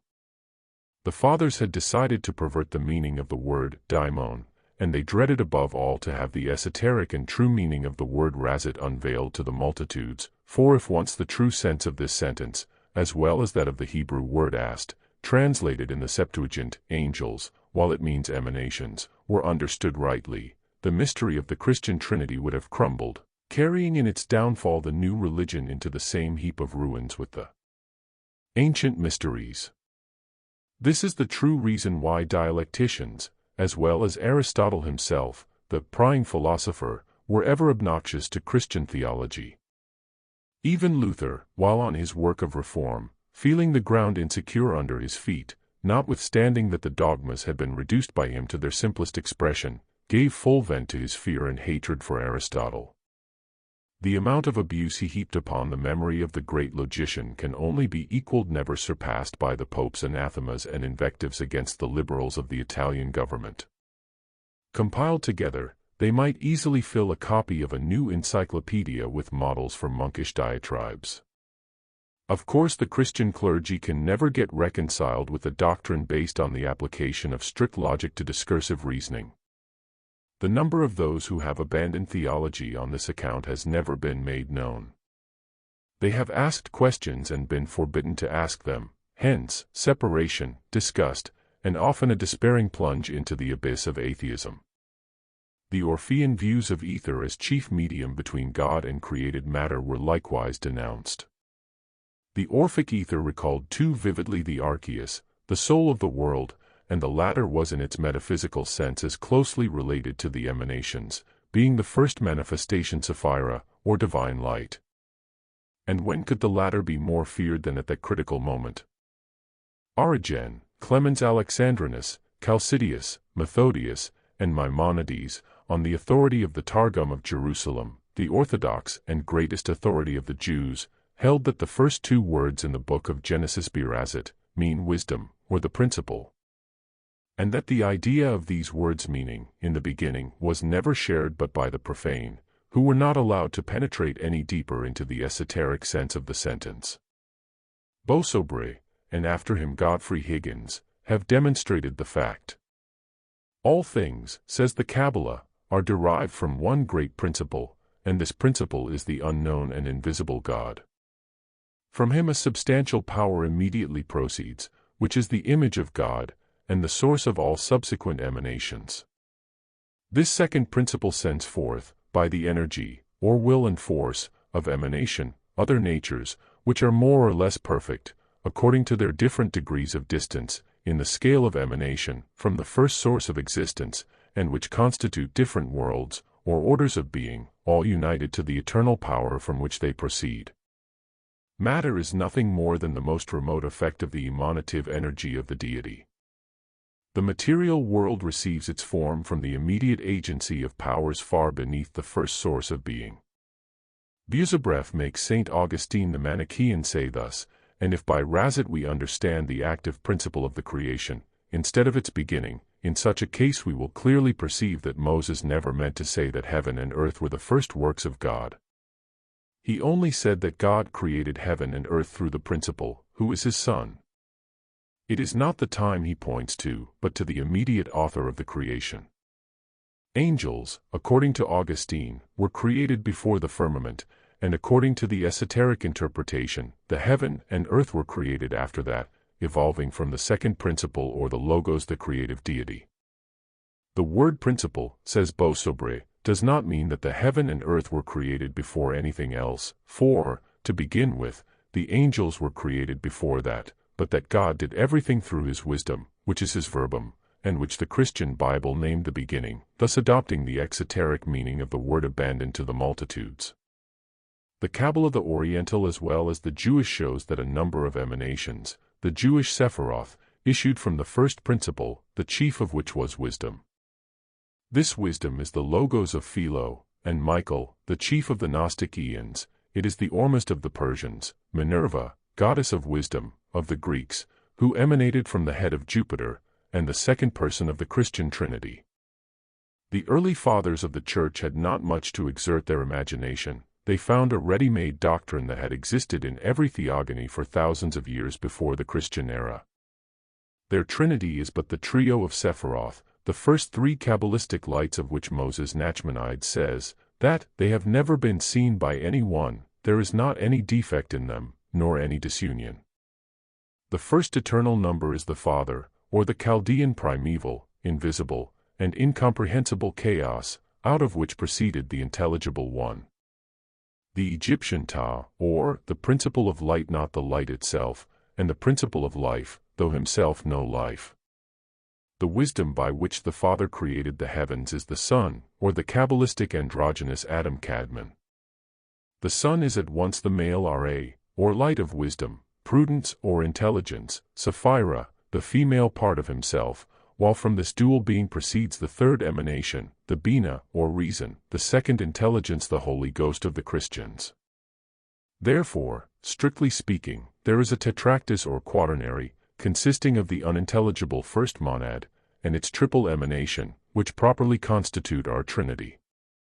How then avoid perceiving at once, that had not the Christians purposely disfigured in their interpretation and translation the Mosaic Genesis to fit their own views, their religion, with its present dogmas, would have been impossible. The word razit, once taught in its new sense of the principle and not the beginning, and the anathematized doctrine of emanations accepted, the position of the second Trinitarian personage becomes untenable. For, if the angels are the first divine emanations from the divine substance, and were in existence before the second principle, then the anthropomorphized Son is at best an emanation like themselves, and cannot be God hypostatically any more than our visible works are ourselves. That these metaphysical subtleties never entered into the head of the honest-minded, sincere Paul, is evident, as it is furthermore evident, that like all learned Jews he was well acquainted with the doctrine of emanations and never thought of corrupting it. How can anyone imagine that Paul identified the Son with the Father, when he tells us that God made Jesus a little lower than the angels, and a little higher than Moses? For this man was counted worthy of more glory than Moses. Of whatever, or how many forgeries, interlined later in the Acts, the fathers are guilty we know not, but that Paul never considered Christ more than a man full of the Spirit of God, is but too evident. In the Archie was the Logos, and the Logos was adnate to the Theos. Wisdom, the first emanation of Ensof, the Protogonos, the Hypostasis, the Adam Kadmon of the Kabbalist, the Brahma of the Hindu, the Logos of Plato, and the beginning of St. John is the Razit of the Book of Genesis. If rightly interpreted, it overturns, as we have remarked, the whole elaborate system of Christian theology, for it proves that behind the creative deity, there was a higher God, a planner, an architect, and that the former was but his executive agent, a simple power. They persecuted the Gnostics, murdered the philosophers, and burned the Kabbalists and the Masons, and when the day of the great reckoning arrives, and the light shines in darkness, what will they have to offer in the place of the departed, expired religion? What will they answer, these pretended monotheists, these worshippers and pseudo-servants of the one living God, to their Creator? How will they account for this long persecution of them who were the true followers of the grand Megalister, the supreme great master of the Rosicrucians, the first of Masons? For he is the builder and architect of the temple of the universe, he is the verbum sapienti. Every one knows, wrote the great Manichaean of the 3rd century, Faust, that the Evangeliums were written neither by Jesus Christ, nor his apostles, but long after their time by some unknown persons, who, judging well that they would hardly be believed when telling of things they had not seen themselves, headed their narratives with the names of the apostles or of disciples contemporaneous with the latter. Commenting upon the subject, A. Frank, the learned Hebrew scholar of the Institute and translator of the Kabbalah, expresses the same idea.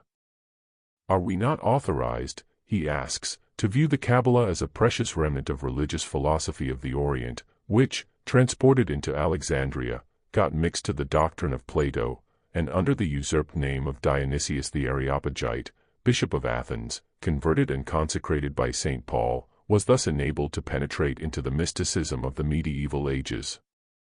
Says Jacaliot, what is then this religious philosophy of the Orient, which has penetrated into the mystic symbolism of Christianity?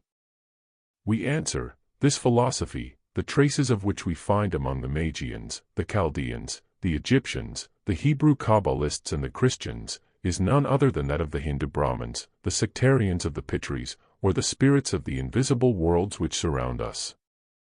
But if the Gnostics were destroyed, the Gnosis, based on the secret science of sciences, still lives. It is the earth which helps the woman, and which is destined to open her mouth to swallow up medieval Christianity, the usurper and assassin of the great master's doctrine. The ancient Kabbalah, the Gnosis, or traditional secret knowledge, was never without its representatives in any age or country. The trinities of initiates, whether passed into history or concealed under the impenetrable veil of mystery, are preserved and impressed throughout the ages. They are known as Moses, Aholiab, and Bezaleel, the son of Uri, the son of Hur, as Plato, Philo, and Pythagoras, etc. At the Transfiguration we see them as Jesus, Moses, and Elias, the 3 Trismegisti, and 3 Kabbalists, Peter, James, and John, whose revelation is the key to all wisdom. We found them in the twilight of Jewish history as Zoroaster, Abraham, and Terah, and later as Enoch, Ezekiel, and Daniel. Who, of those who ever studied the ancient philosophies, who understand intuition ally the grandeur of their conceptions, the boundless sublimity of their views of the unknown deity, can hesitate for a moment to give the preference to their doctrines over the incomprehensible dogmatic and contradictory theology of the hundreds of Christian sects? Who that ever read Plato and fathomed his Tau Omicron knew, whom no person has seen except the Son, can doubt that Jesus was a disciple of the same secret doctrine which had instructed the great philosopher? For, as we have shown before now, Plato never claimed to be the inventor of all that he wrote, but gave credit for it to Pythagoras, who, in his turn, pointed to the remote East as the source whence he derived his information and his philosophy. Colebrooke shows that Plato confesses it in his epistles, and says that he has taken his teachings from ancient and sacred doctrines. Moreover, it is undeniable that the theologies of all the great nations dovetail together and show that each is a part of one stupendous whole. Like the rest of the initiates, we see Plato taking great pains to conceal the true meaning of his allegories. Every time the subject touches the greater secrets of the Oriental Kabbalah, secret of the true cosmogony of the universe and of the ideal, pre-existing world, Plato shrouds his philosophy in the profoundest darkness. His Timaeus is so confused that no one but an initiate can understand the secret meaning. And Mosheim thinks that Philo has filled his works with passages directly contradicting each other for the sole purpose of concealing the true doctrine. For once we see a critic on the right track. And this very Trinitarian idea, as well as the so bitterly denounced doctrine of emanations, whence their remotest origin. The answer is easy, and every proof is now at hand. In the sublime and profoundest of all philosophies, that of the universal wisdom religion, the first traces of which, historical research now finds in the old pre-Vedic religion of India.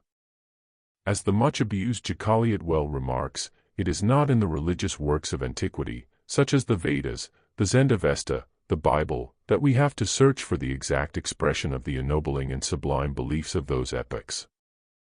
The holy primitive syllable, composed of the three letters A, U, M, in which is contained the Vedic Trimurti, Trinity, must be kept secret, like another triple Veda, says Manu. Swayambhuva is the unrevealed deity, it is the being existent through and of itself, he is the central and immortal germ of all that exists in the universe. Three trinities emanate and are confounded in him, forming a supreme unity. These trinities, or the triple Trimurti, are the Nara, Nari, and Virati, the initial triad, the Agni, Vaya, and Surya, the manifested triad, Brahma, Vishnu, and Shiva, the creative triad. Each of these triads becomes less metaphysical and more adapted to the vulgar intelligence as it descends. Thus the last becomes but the symbol in its concrete expression, the necessarianism of a purely meta-physical conception. Together with Swayambhuva, they are the 10 Sephiroth of the Hebrew Kabbalists, the 10 Hindu Prajapatis, the Ein Sof of the former, answering to the great unknown, expressed by the mystic Aum of the latter. Says Frank, the translator of the Kabbalah. The 10 Sephiroth are divided into 3 classes, each of them presenting to us the divinity under a different aspect, the whole still remaining an indivisible trinity. The first 3 Sephiroth are purely intellectual in metaphysics, they express the absolute identity of existence and thought, and form what the modern Kabbalists called the intelligible world, which is the first manifestation of God. The 3 that follow make us conceive God in one of their aspects, as the identity of goodness and wisdom, in the other they show to us, in the supreme good, the origin of beauty and magnificence, in the creation. Therefore, they are named the virtues, or the sensible world. Finally, we learn, by the last 3 Sephiroth, that the universal providence, that the supreme artist is also absolute force, the all-powerful cause, and that, at the same time, this cause is the generative element of all that is. It is these last Sephiroth that constitute the natural world, or nature in its essence and in its active principle. Natura naturans. This Kabbalistic conception is thus proved identical with that of the Hindu philosophy. Whoever reads Plato and his dialogue Timaeus will find these ideas as faithfully re-echoed by the Greek philosopher. Moreover, the injunction of secrecy was as strict with the Kabbalists as with the initiates of the Advaita and the Hindu yogis. Close thy mouth, lest thou shouldst speak of this, the mystery, and thy heart, lest thou shouldst think aloud, and if thy heart has escaped thee, bring it back to its place, for such is the object of our alliance. Sefer Jezira, Book of Creation. This is a secret which gives death. Close thy mouth lest thou shouldst reveal to the vulgar. Compress thy brain lest something should escape from it and fall outside. Agruchita Parikshai. Truly the fate of many a future generation hung on a gossamer thread, in the days of the 3rd and 4th centuries. Had not the emperor sent in 389 to Alexandria a rescript which was forced from him by the Christians for the destruction of every idol, our own century would never have had a Christian mythological pantheon of its own. Never did the Neoplatonic school reach such a height of philosophy as when nearest its end. Uniting the mystic theosophy of old Egypt with the refined philosophy of the Greeks, nearer to the ancient mysteries of Thebes and Memphis than they had been for centuries, versed in the science of soothsaying and divination, as in the art of the therapeutists, friendly with the acutest men of the Jewish nation, who were deeply imbued with the Zoroastrian ideas, the Neoplatonists tended to amalgamate the old wisdom of the Oriental Kabbalah with the more refined conceptions of the Occidental Theosophists. Notwithstanding the treason of the Christians, who saw fit, for political reasons, after the days of Constantine, to repudiate their tutors, the influence of the new Platonic philosophy is conspicuous in the subsequent adoption of dogmas, the origin of which can be traced but too easily to that remarkable school. Though mutilated and disfigured, they still preserve a strong family likeness, which nothing can obliterate. But, if the knowledge of the occult powers of nature opens the spiritual sight of man, enlarges his intellectual faculties, and leads him unerringly to a profounder veneration for the Creator, on the other hand ignorance, dogmatic narrow-mindedness, and a childish fear of looking to the bottom of things, invariably leads to fetish worship and superstition. When Cyril, the bishop of Alexandria, had openly embraced the cause of Isis, the Egyptian goddess, and had anthropomorphized her into Mary, the Mother of God, and the Trinitarian controversy had taken place, from that moment the Egyptian doctrine of the emanation of the creative God out of Ameth began to be tortured in 1,000 ways, until the councils had agreed upon the adoption of it as it now stands, the disfigured ternary of the Kabbalistic Solomon and Philo.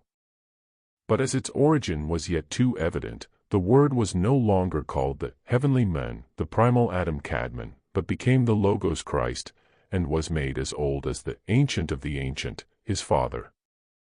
The concealed wisdom became identical with its emanation, the divine thought, and made to be regarded co-equal and co-eternal with its first manifestation. If we now stop to consider another of the fundamental dogmas of Christianity, the doctrine of atonement, we may trace it as easily back to heathendom. This cornerstone of a church which had believed herself built on a firm rock for long centuries, is now excavated by science and proved to come from the Gnostics. Professor Draper shows it as hardly known in the days of Tertullian, and as having originated among the Gnostic heretics. We will not permit ourselves to contradict such a learned authority, farther than to state that it originated among them no more than their anointed Christos and Sophia. The former they modeled on the original of the King Messiah, the male principle of wisdom, and the latter on the third Sephiroth, from the Chaldean Kabbalah, and even from the Hindu Brahma and Sarasvati, and the pagan Dionysus and Demeter. And here we are on firm ground, if it were only because it is now proved that the New Testament never appeared in its complete form, such as we find it now, till 300 years after the period of apostles, and the Zohar and other Kabbalistic books are found to belong to the 1st century before our era, if not to be far older still. The Gnostics entertained many of the Essenine ideas, and the Essenes had their greater and minor mysteries at least 2 centuries before our era. They were the Isarim or initiates, the descendants of the Egyptian hierophants, in whose country they had been settled for several centuries before they were converted to Buddhistic monasticism by the missionaries of King Asoka, and amalgamated later with the earliest Christians, and they existed, probably, before the old Egyptian temples were desecrated and ruined in the incessant invasions of Persians, Greeks, and other conquering hordes. The Hierophants had their atonement enacted in the mystery of initiation ages before the Gnostics, or even the Essenes, had appeared. It was known among Hierophants as the baptism of blood, and was considered not as an atonement for the fall of men in Eden, but simply as an expiation for the past, present, and future sins of ignorant but nevertheless polluted mankind. The Hierophant had the option of either offering his pure and sinless life as a sacrifice for his race to the gods whom he hoped to rejoin, or an animal victim. The former depended entirely on their own will. At the last moment of the solemn new birth, the initiator passed the word to the initiated, and immediately after that the latter had a weapon placed in his right hand, and was ordered to strike. This is the true origin of the Christian dogma of atonement. Verily the Christs of the pre-Christian ages were many. But they died unknown to the world, and disappeared as silently and as mysteriously from the sight of men as Moses from the top of Pisgah, the mountain of Nebo, oracular wisdom, after he had laid his hands upon Joshua, who thus became full of the spirit of wisdom, i.e., initiated. Nor does the mystery of the Eucharist pertain to Christians alone. Godfrey Higgins proves that it was instituted many hundreds of years before the Paschal Supper, and says that the sacrifice of bread and wine was common to many ancient nations. Cicero mentions it in his works, and wonders at the strangeness of the rite. There had been an esoteric meaning attached to it from the first establishment of the mysteries, and the Eucharistia is one of the oldest rites of antiquity. With the Hierophants it had nearly the same significance as with the Christians. Ceres was bread, and Bacchus was wine, the former meaning regeneration of life from the seed, and the latter the grape, the emblem of wisdom and knowledge. The accumulation of the Spirit smiled as the saying goes, but with one corner of his mouth. Meanwhile the young skeptic, to gratify his curiosity, had made a visit to the dying men, had found that he could not live 24 hours longer, and, determined to prove the absurdity of the superstition, had taken means to detain the coming successor at a neighboring village. Early in the morning a company of 4 persons, comprising the physician, the master of the place, his daughter, and the writer of the present lines, went to the hut in which was to be achieved the triumph of skepticism. The dying man was expecting his liberator every moment, and his agony at the delay became extreme. We tried to persuade the physician to humor the patient, were it for humanity's sake. He only laughed. Getting hold with one hand of the old wizard's pulse, he took out his watch with the other, and remarking in French that all would be over in a few moments, remained absorbed in his professional experiment. The scene was solemn and appalling. Suddenly the door opened, and a young boy entered with the intelligence, addressed to the doctor, that the comte was lying dead drunk at a neighboring village, and, according to his orders, could not be with grandfather till the next day. The young doctor felt confused, and was just going to address the old man, when, as quick as lightning, the Znacker snatched his hand from his grasp and raised himself in bed. His deep-sunken eyes flashed, his yellow-white beard and hair streaming round his livid face made him a dreadful sight.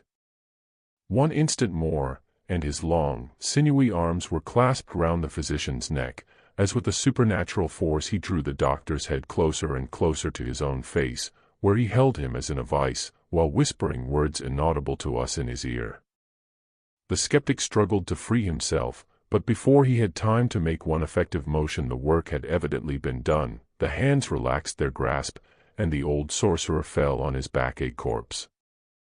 A strange and ghostly smile had settled on the stony lips, a smile of fiendish triumph and satisfied revenge, but the doctor looked paler and more ghastly than the dead man himself. He stared round with an expression of terror difficult to describe, and without answering our inquiries rushed out wildly from the hut, in the direction of the woods. Messengers were sent after him, but he was nowhere to be found. About sunset a report was heard in the forest. An hour later his body was brought home, with a bullet through his head, for the skeptic had blown out his brains. What made him commit suicide? What magic spell of sorcery had the word of the dying wizard left on his mind? Who can tell? Of things, and the fermentation and subsequent strength of that esoteric knowledge being justly symbolized by wine. The mystery related to the drama of Eden, it is said to have been first taught by Janus, who was also the first to introduce in the temples the sacrifices of bread and wine in commemoration of the fall into generation, as the symbol of the seed. I am the vine, and my Father is the husbandman, says Jesus, alluding to the secret knowledge that could be imparted by him. I will drink no more of the fruit of the vine until the day that I drink it new in the kingdom of God. The festival of the Eleusinian mysteries began in the month of Bodromion, which corresponds with the month of September, the time of grape gathering, and lasted from the 15th to the 22nd of the month, 7 days. The Hebrew festival of the Feast of Tabernacles began on the 15th and ended on the 22nd of the month of Ethanim, which Dunlap shows as derived from Adnim, Adonia, Atanim, Ethanim, and this feast is named in Exodus the Feast of Ingatherings. All the men of Israel assembled unto King Solomon at the feast in the month Ethanim, which is the 7th. Plutarch thinks the Feast of the Booths to be the Bacchic rites, not the Eleusinian. Thus, Bacchus was directly called upon, he says. The Sabazian worship was Sabbatic, the names Evius, or Hevius, and Lueos are identical with Hivite and Levite.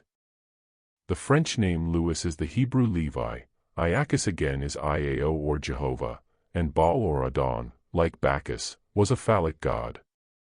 Who shall ascend into the hill, the high place, of the Lord, asks the holy King David, who shall stand in the place of his Kedushu?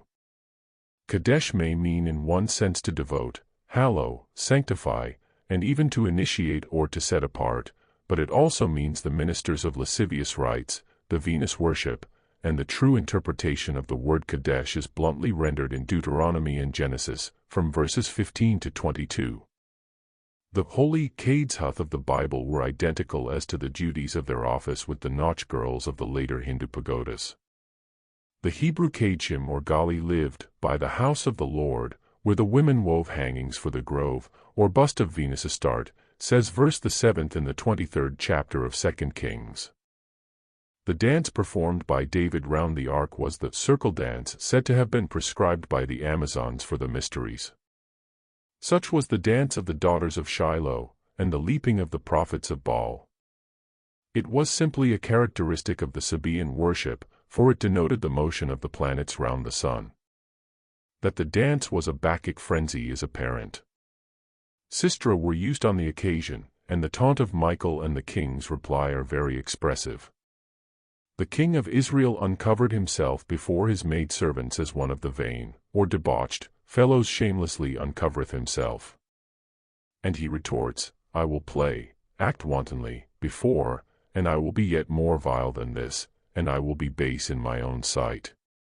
When we remember that David had sojourned among the Tyrians and Philistines, where their rites were common, and that indeed he had conquered that land away from the house of Saul, by the aid of mercenaries from their country, the countenancing, and even, perhaps, the introduction of such a pagan-like worship by the weak psalmist seems very natural.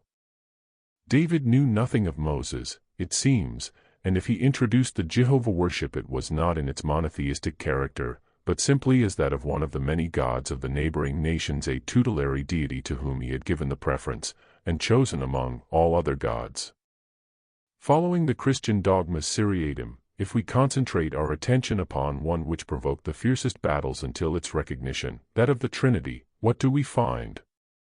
We meet it, as we have shown, northeast of the Indus, and tracing it to Asia Minor and Europe, recognize it among every people who had anything like an established religion. It was taught in the oldest Chaldean, Egyptian, and Mithratic schools. The Chaldean sun god, Mitra, was called triple, and the Trinitarian idea of the Chaldeans was a doctrine of the Akkadians, who, themselves, belonged to a race which was the first to conceive a metaphysical trinity. The Chaldeans are a tribe of the Akkadians, according to Rawlinson, who lived in Babylonia from the earliest times. They were Turanians, according to others, and instructed the Babylonians into the first notions of religion. But these same Akkadians, who were they? Those scientists who would ascribe to them a Turanian origin make of them the inventors of the cuneiform characters, others call them Sumerians, others again, respectively, make their language, of which, for very good reasons, no traces whatever remain Castilian, Chaldaic, Proto-Chaldean, Kasdosithic, and so on. The only tradition worthy of credence is that these Akkadians instructed the Babylonians in the mysteries, and taught them the sacerdotal or mystery language. These Akkadians were then simply a tribe of the Hindu Brahmins, now called Aryans, their vernacular language, the Sanskrit of the Vedas, and the sacred or mystery language, that which, even in our own age, is used by the Hindu fakirs and initiated Brahmins in their magical evocations. It has been, from time immemorial, and still is employed by the initiates of all countries, and the Thibetan lamas claim that it is in this tongue that appear the mysterious characters on the leaves and bark of the sacred kumbum.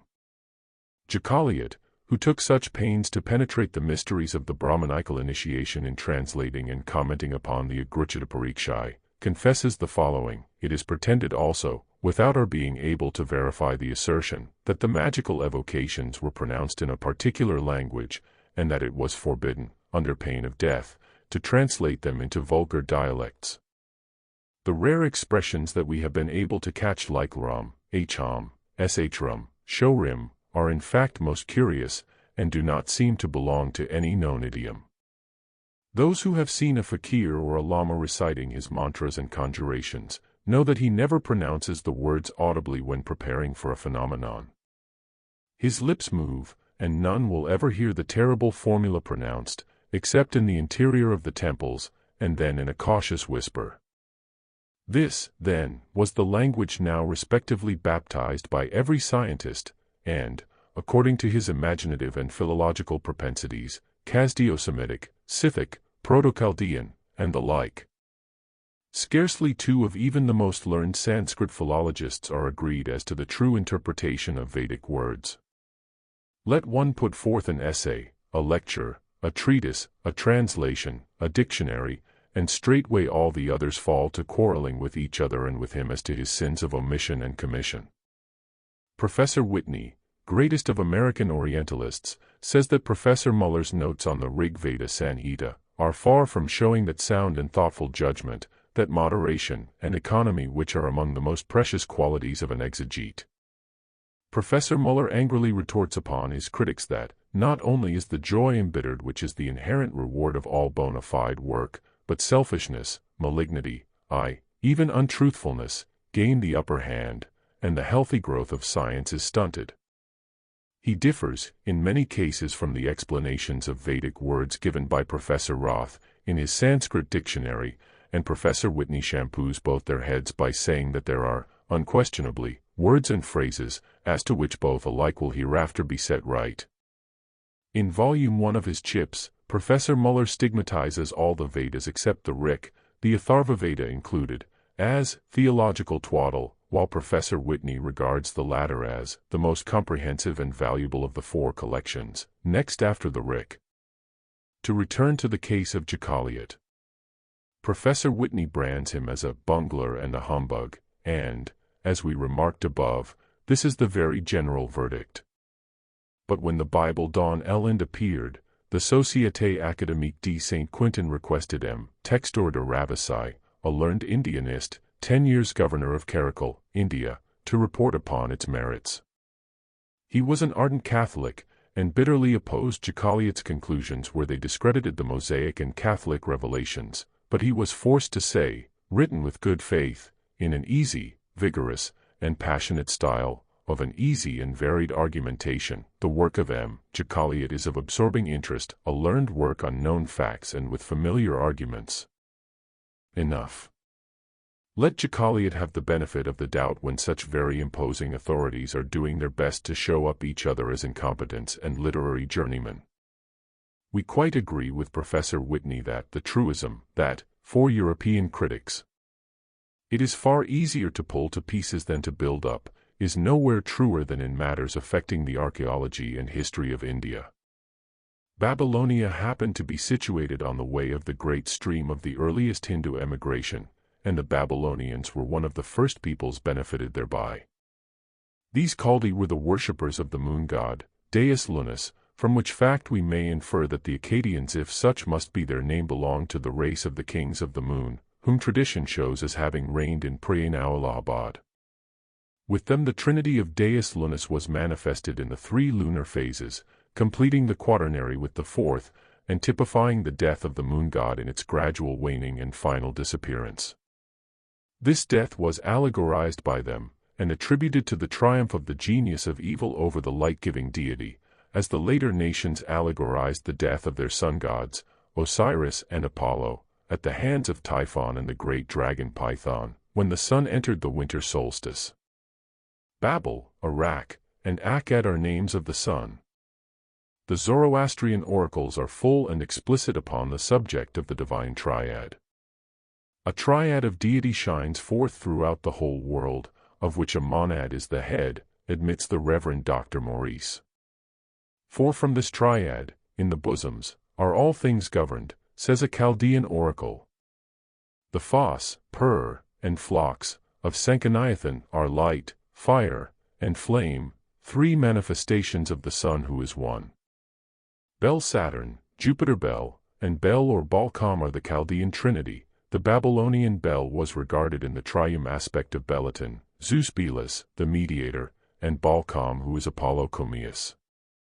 This was the triune aspect of the highest God, who is, according to Berosus, either El, the Hebrew, Bel, Belaton, Mitra, or Zervana, and has the name, the Father, the Brahma, Vishnu, and Shiva, corresponding to power, wisdom, and justice, which answer in their turn to spirit, matter, time, and the past, present, and future, can be found in the temple of Garipuri. Thousands of dogmatic Brahmins worship these attributes of the Vedic deity, while the severe monks and nuns of Buddhistic Tibet recognize but the sacred trinity of the 3 cardinal virtues, poverty, chastity, and obedience, professed by the Christians, practiced by the Buddhists and some Hindus alone. The Persian triplicate deity also consists of 3 persons, Ormuzd, Mitra, and Ahriman. That is that principle, says Porphyry, which the author of the Chaldaic summary saith, they conceive there is one principle of all things, and declare that is one and good. The Chinese idol Sanpeo consists of 3 equal in all respects, and the Peruvians supposed their Tanga Tanga to be 1 in 3, and 3 in 1, says Fabian. The Egyptians have their Emeft, Ikhton, and Ta, and the triple god seated on the lotus can be seen in the St. Petersburg Museum, on a medal of the Northern Tartars. Among the church dogmas which have most seriously suffered of late at the hands of the Orientalists, the last in question stands conspicuous. The reputation of each of the 3 personages of the anthropomorphic Godhead as an original revelation to the Christians through divine will, has been badly compromised by inquiry into its predecessors and origin. Orientalists have published more about the similarity between Brahmanism, Buddhism, and Christianity than was strictly agreeable to the Vatican. Draper's assertion that paganism was modified by Christianity, Christianity by paganism, is being daily verified. Olympus was restored but the divinities passed under other names, he says, treating of the Constantine period. The more powerful provinces insisted on the adoption of their time-honored conceptions. Views of the Trinity in accordance with the Egyptian traditions were established. Not only was the adoration of Isis under a new name restored, but even her image, standing on the crescent moon, reappeared. The well-known effigy of that goddess with the infant Horus in her arms has descended to our days, in the beautiful artistic creations of the Madonna and Child. But a still earlier origin than the Egyptian and Chaldean can be assigned to the Virgin, Mother of God, Queen of Heaven. Though Isis is also by right the Queen of Heaven, and is generally represented carrying in her hand the crux ansata composed of the mundane cross, and of the storos of the Gnostics, she is a great deal younger than the celestial Virgin, Neith.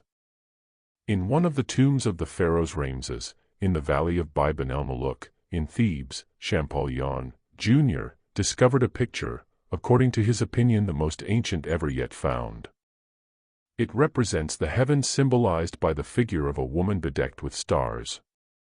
The birth of the sun is figured by the form of a little child, issuing from the bosom of its divine mother. In the Book of Hermes, Pomander is enunciated in distinct and unequivocal sentences, the whole Trinitarian dogma accepted by the Christians. The light is me, says Pomander, the divine thought. I am the nous or intelligence, and I am thy God, and I am far older than the human principle which escapes from the shadow. I am the germ of thought, the resplendent word, the Son of God. Think that what thus sees and hears in thee is the verbum of the Master, it is the thought, which is God the Father. The celestial ocean, the there, which flows from east to west, is the breath of the Father, the life-giving principle, the Holy Ghost. For they are not at all separated, and their union is life. Ancient as may be the origin of Hermes, lost in the unknown days of Egyptian colonization, there is yet a far older prophecy, directly relating to the Hindu Krishna, according to the Brahmins. It is, to say the least, strange that the Christians claim to base their religion upon a prophecy of the Bible, which exists nowhere in that book. In what chapter or verse does Jehovah, the Lord God, promise Adam and Eve to send them a Redeemer who will save humanity? I will put enmity between thee and the woman, says the Lord God to the serpent, and between thy seed and her seed, it shall bruise thy head, and thou shalt bruise his heel. In these words there is not the slightest allusion to a Redeemer, and the subtlest of intellects could not extract from them, as they stand in the 3rd chapter of Genesis, anything like that which the Christians have contrived to find. On the other hand, in the traditions and Manu, Brahma promises directly to the first couple to send them a Savior who will teach them the way to salvation. It is from the lips of a messenger of Brahma, who will be born in Kurukshetra, Matsya, and the land of Panchola, also called Kanyakubja, mountain of the Virgin, that all men on earth will learn their duty, says Manu. The Mexicans call the father of their Trinity Izona, the Son Bacab, and the Holy Ghost Ekva, and say they received it, the doctrine, from their ancestors. Among the Semitic nations we can trace the Trinity to the prehistorical days of the fabled Sesostris, who is identified by more than one critic with Nimrod, the mighty hunter. Manetho makes the oracle rebuke the king, when the latter asks, Tell me, O thou strong in fire, who before me could subjugate all things? And who shall after me? And the oracle saith thus, first God, then the Word, and then the Spirit. In the foregoing lies the foundation of the fierce hatred of the Christians toward the pagans and the theurgists.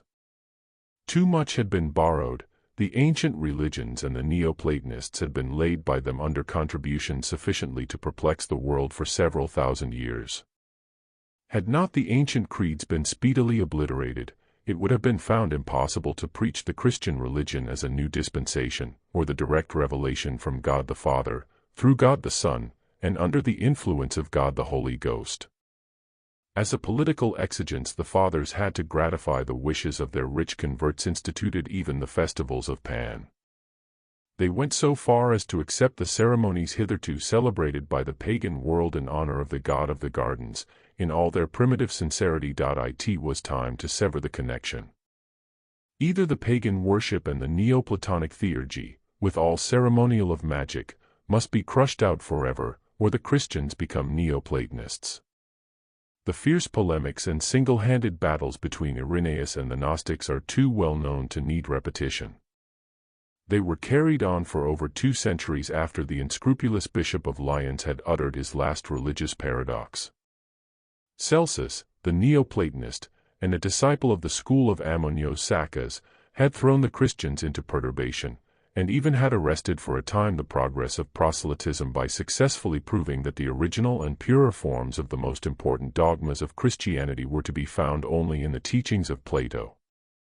Celsus accused them of accepting the worst superstitions of paganism, and of interpolating passages from the books of the Sibyls, without rightly understanding their meaning. The accusations were so plausible, and the facts so patent, that for a long time no Christian writer had ventured to answer the challenge. Origen, at the fervent request of his friend, Ambrosius, was the first to take the defense in hand, for, having belonged to the same Platonic school of Ammonios, he was considered the most competent man to refute the well-founded charges. But his eloquence failed, and the only remedy that could be found was to destroy the writings of Celsus themselves. This could be achieved only in the 5th century, when copies had been taken from this work, and many were those who had read and studied them. If no copy of it has descended to our present generation of scientists, it is not because there is none extant at present, but for the simple reason that the monks of a certain Oriental church on Mount Athos will neither show nor confess they have one in their possession. Perhaps they do not even know themselves the value of the contents of their manuscripts, on account of their great ignorance. The dispersion of the eclectic school had become the fondest hope of the Christians. It had been looked for and contemplated with intense anxiety. It was finally achieved. The members were scattered by the hand of the monsters Theophilus, Bishop of Alexandria, and his nephew Cyril, the murderer of the young, the learned, and the innocent Hypatia. With the death of the martyred daughter of Theon, the mathematician, there remained no possibility for the Neoplatonists to continue their school at Alexandria. During the lifetime of the youthful Hypatia, her friendship and influence with Orestes, the governor of the city, had assured the philosophers security and protection against their murderous enemies. With her death they had lost their strongest friend. How much she was revered by all who knew her for her erudition, noble virtues, and character, we can infer from the letters addressed to her by Synesius, Bishop of Ptolemy, fragments of which have reached us. "My heart yearns for the presence of your divine spirit," he wrote in 413 AD, which more than anything else could alleviate the bitterness of my fortunes. At another time he says, "Oh, my mother, my sister, my teacher, my benefactor. My soul is very sad. The recollection of my children I have lost is killing me.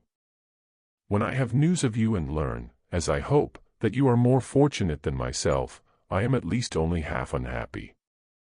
What would have been the feelings of this most noble and worthy of Christian bishops, who had surrendered family and children and happiness for the faith into which he had been attracted, had a prophetic vision disclosed to him that the only friend that had been left to him, his mother, sister, benefactor, would soon become an unrecognizable mass of flesh and blood, pounded to jelly under the blows of the club of Peter the Reader, that her youthful, innocent body would be cut to pieces, the flesh scraped from the bones, by oyster shells, and the rest of her cast into the fire, by order of the same Bishop Cyril he knew so well, Cyril, the canonized saint. There has never been a religion in the annals of the world with such a bloody record as Christianity. All the rest, including the traditional fierce fights of the chosen people with their next of kin, the idolatrous tribes of Israel, pale before the murderous fanaticism of the alleged followers of Christ. Even the rapid spread of Mahometanism before the conquering sword of the Islam prophet is a direct consequence of the bloody riots and fights among Christians. It was the intestine war between the Nestorians and Cyrillians that engendered Islamism, and it is in the convent of Basra that the prolific seed was first sown by Bahira, the Nestorian monk. Freely watered by rivers of blood, the tree of Mecca has grown till we find it in the present century overshadowing nearly 200 millions of people. The recent Bulgarian atrocities are but the natural outgrowth of the triumph of Cyril and the Mariolators. The cruel, crafty politician, the plotting monk, glorified by ecclesiastical history with the aureole of a martyred saint. The despoiled philosophers, the Neoplatonists, and the Gnostics, daily anathematized by the Church all over the world for long and dreary centuries. The curse of the unconcerned deity hourly invoked on the Magian rites and theurgic practice, and the Christian clergy themselves using sorcery for ages. Hypatia, the glorious maiden philosopher, torn to pieces by the Christian mob. And such as Catherine de' Medicis, Lucrezia Borgia, Joanna of Naples, and the Isabellas of Spain, presented to the world as the faithful daughters of the Church, some even decorated by the Pope with the Order of the Immaculate Rose, the highest emblem of womanly purity and virtue, a symbol sacred to the Virgin Mother of God. Such are the examples of human justice. How far less blasphemous appears a total rejection of Mary as an immaculate goddess than an idolatrous worship of her, accompanied by such practices. In the next chapter we will present a few illustrations of sorcery, as practiced under the patronage of the Roman Church. Chapter 2. They undertake by scales of miles to tell the bounds, dimensions, and extent of hell, where bloated souls in smoky durance hung like a Westphalia gammon or neat's tongue, to be redeemed with masses and a song. Oldham, Satires upon the Jesuits. York, but you are more inhuman, more inexorable, oh, 10 times more than tigers of Hyrcania. King Henry VI, Part 3rd, Act 1, Scene 4. War, and hark ye, sirs, because she is a maid spare for no faggots, let there be enough, place barrels of pitch upon the fatal stake. King Henry VI, Part 1st, Act 5, Scene 4. In that famous work of Bodin, on sorcery, a frightful story is told about Catherine of Medicis. The author was a learned publicist, who, during 20 years of his life, collected authentic documents from the archives of nearly every important city of France to make up a complete work on sorcery, magic, and the power of various demons. To use an expression of Eliphas Levi, his book offers a most remarkable collection of bloody and hideous facts, acts of revolting superstition, arrests, and executions of stupid ferocity. Burn every body, the Inquisition seemed to say God will easily sort out his own. Poor fools, hysterical women, and idiots were roasted alive, without mercy, for the crime of magic. But, at the same time, how many great culprits escaped this unjust and sanguinary justice? This is what Bodin makes us fully appreciate. Catherine, the pious Christian who has so well deserved in the eyes of the Church of Christ for the atrocious and never-to-be-forgotten massacre of St. Bartholomew, the Queen Catherine, kept in her service an apostate Jacobin priest. Well versed in the black art, so fully patronized by the Medici family, he had won the gratitude and protection of his pious mistress, by his unparalleled skill in killing people at a distance, by torturing with various incantations their wax simulacra. The process has been described over and over again, and we scarcely need repeat it. Charles was lying sick of an incurable disease. The Queen Mother had everything to lose in case of his death, resorted to necromancy, consulted the oracle of the bleeding head. This infernal operation required the decapitation of a child who must be possessed of great beauty and purity. He had been prepared in secret for his first communion, by the chaplain of the palace, who was apprised of the plot, and at midnight of the appointed day, in the chamber of the sick men, and in presence only of Catherine and a few of her confederates, the Devil's Mass was celebrated. Let us give the rest of the story as we find it in one of Levi's works. At this Mass, celebrated before the image of the demon, having under his feet a reversed cross, the sorcerer consecrated 2 wafers, one black and one white. The white was given to the child, whom they brought clothed as for baptism, and who was murdered upon the very steps of the altar, immediately after his communion. His head, separated from the trunk by a single blow, was placed, all palpitating, upon the great black wafer which covered the bottom of the paten, then placed upon a table where some mysterious lamps were burning. The exorcism then began, and the demon was charged to pronounce an oracle, and reply by the mouth of this head to a secret question that the king dared not speak aloud, and that had been confided to no one. Then a feeble voice, a strange voice, which had nothing of human character about it, made itself audible in this poor little martyr's head.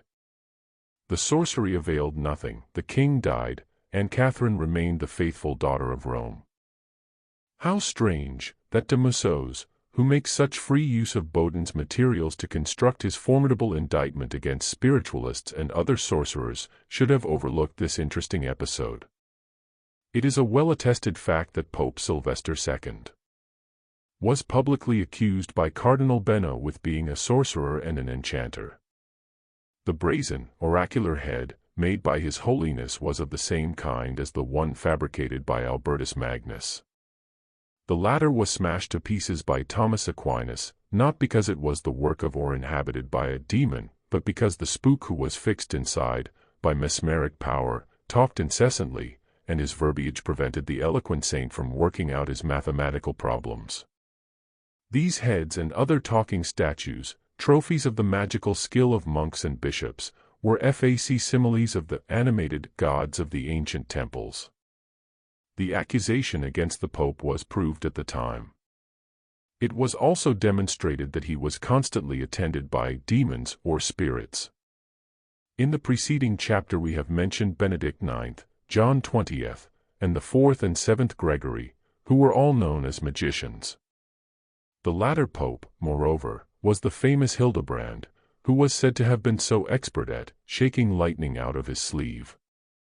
An expression which makes the venerable spiritualistic writer, Mr. Howitt, think that it was the origin of the celebrated thunder of the Vatican. The magical achievements of the Bishop of Ratisbon and those of the angelic doctor, Thomas Aquinas, are too well known to need repetition, but we may explain farther how the illusions of the former were produced. If the Catholic bishop was so clever in making people believe on a bitter winter night that they were enjoying the delights of a splendid summer day, and caused the icicles hanging from the boughs of the trees in the garden to seem like so many tropical fruits, the Hindu magicians also practice such biological powers unto this very day, and claim the assistance of neither God nor devil. Such miracles are all produced by the same human power that is inherent in every man, if he only knew how to develop it. About the time of the Reformation, the study of alchemy and magic had become so prevalent among the clergy as to produce great scandal.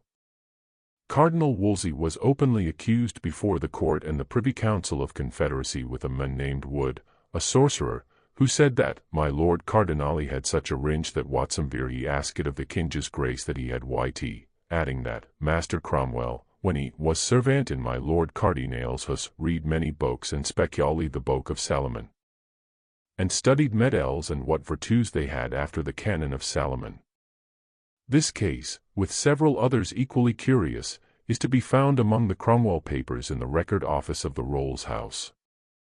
A priest named William Stapleton was arrested as a conjurer during the reign of Henry VIII, and an account of his adventures is still preserved in the Rolls House records.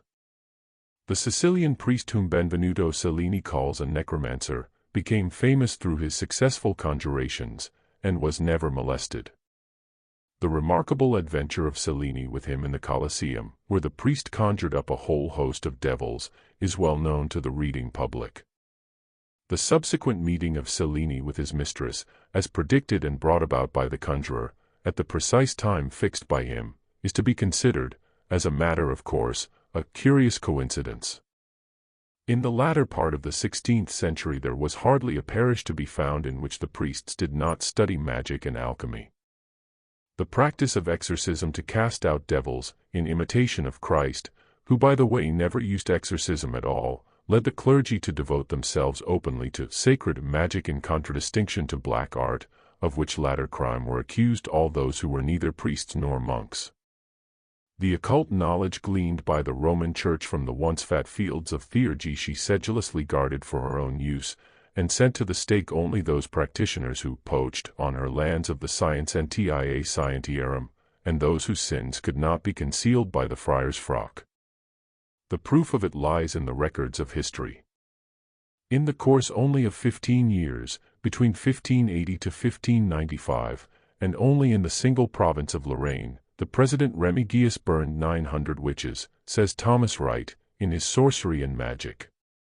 It was during these days, prolific in ecclesiastical murder and unrivaled for cruelty and ferocity, that Jean Bodin wrote. While the Orthodox clergy called forth whole legions of demons through magical incantations, unmolested by the authorities, provided they held fast to the established dogmas and taught no heresy, on the other hand, acts of unparalleled atrocity were perpetrated on poor, unfortunate fools. Gabriel Malagrida, an old man of 80, was burnt by these evangelical Jack Ketches in 1761. In the Amsterdam Library there is a copy of the report of his famous trial, translated from the Lisbon edition. He was accused of sorcery and illicit intercourse with the devil, who had disclosed to him futurity. The prophecy imparted by the archenemy to the poor visionary Jesuit is reported in the following terms: the culprit hath confessed that the demon, under the form of the Blessed Virgin, having commanded him to write the life of Antichrist, told him that he, Malagrida, was a second John, but more clear than John the Evangelist, that there were to be 3 Antichrists, and that the last should be born at Milan, of a monk and a nun, in the year 1920, that he would marry Proserpine, one of the infernal furies, etc. The prophecy is to be verified 43 years hence. Even were all the children born of monks and nuns really to become antichrists if allowed to grow up to maturity, the fact would seem far less deplorable than the discoveries made in so many convents when the foundations have been removed for some reason. If the assertion of Luther is to be disbelieved on account of his hatred for popery, then we may name discoveries of the same character made quite recently in Austrian and Russian Poland. Luther speaks of a fish pond at Rome, situated near a convent of nuns, which, having been cleared out by order of Pope Gregory, disclosed, at the bottom, over 6,000 infant skulls, and of a nunnery at Nienberg, in Austria, whose foundations, when searched, disclosed the same relics of celibacy and chastity. Ecclesia non novit sanguinem, meekly repeated the scarlet-robed cardinals. And to avoid the spilling of blood which horrified them, they instituted the Holy Inquisition. If, as the occultists maintain, and science half confirms, our most trifling acts and thoughts are indelibly impressed upon the eternal mirror of the astral ether, there must be somewhere, in the boundless realm of the unseen universe, the imprint of a curious picture. It is that of a gorgeous standard waving in the heavenly breeze at the foot of the great, white throne of the Almighty. On its crimson damask face a cross, symbol of the Son of God who died for mankind, with an olive branch on one side, and a sword, stained to the hilt with human gore, on the other. A legend selected from the Psalms emblazoned in golden letters, reading thus, Exsurge, Domini, et judica causam meum. For such appears the standard of the Inquisition, on a photograph in our possession, from an original procured at the Escurial of Madrid. Under this Christian standard, in the brief space of 14 years, Tomás de Torquemada, the confessor of Queen Isabella, burned over 10,000 persons, and sentenced to the torture 80,000 more. Orobio, the well-known writer, who was detained so long in prison, and who hardly escaped the flames of the Inquisition, immortalized this institution in his works when once at liberty in Holland. He found no better argument against the Holy Church than to embrace the Judaic faith and submit even to circumcision. In the Cathedral of Saragossa, says a writer on the Inquisition, is the tomb of a famous inquisitor. 6 pillars surround the tomb, to each is chained a Moor, as preparatory to being burned. On this Saint Foy ingenuously observes, if ever the jack-ketch of any country should be rich enough to have a splendid tomb, this might serve as an excellent model. To make it complete, however, the builders of the tomb ought not to have omitted a bas-relief of the famous horse which was burnt for sorcery and witchcraft. Granger tells the story, describing it as having occurred in his time. The poor animal had been taught to tell the spots upon cards, and the hour of the day by the watch. Horse and owner were both indicted by the sacred office for dealing with the devil, and both were burned, with a great ceremony of auto da fe, at Lisbon, in 1601, as wizards. This immortal institution of Christianity did not remain without its Dante to sing its praise. Macedo, a Portuguese Jesuit, says the author of Demonologia, has discovered the origin of the Inquisition, in the terrestrial paradise, and presumes to allege that God was the first who began the functions of an inquisitor over Cain and the workmen of Babel. Nowhere, during the Middle Ages, were the arts of magic and sorcery more practiced by the clergy than in Spain and Portugal. The Moors were profoundly versed in the occult sciences, and at Toledo, Seville, and Salamanca were, once upon a time, the great schools of magic. The Kabbalists of the latter town were skilled in all the abstruse sciences, they knew the virtues of precious stones and other minerals, and had extracted from alchemy its most profound secrets. The authentic documents pertaining to the great trial of the Marechal d'Ancre, during the regency of Marie de Medicis, disclose that the unfortunate woman perished through the fault of the priests with whom, like a true Italian, she surrounded herself. She was accused by the people of Paris of sorcery, because it had been asserted that she had used, after the ceremony of exorcism, newly killed white cocks.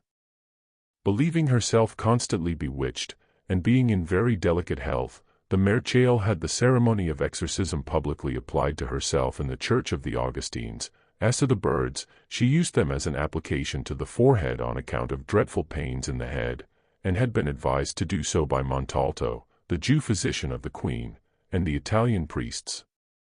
In the 16th century, the Cure de Barjota, of the Diocese of Calahorra, Spain, became the world's wonder for his magical powers. His most extraordinary feat consisted, it was said, in transporting himself to any distant country, witnessing political and other events, and then returning home to predict them in his own country.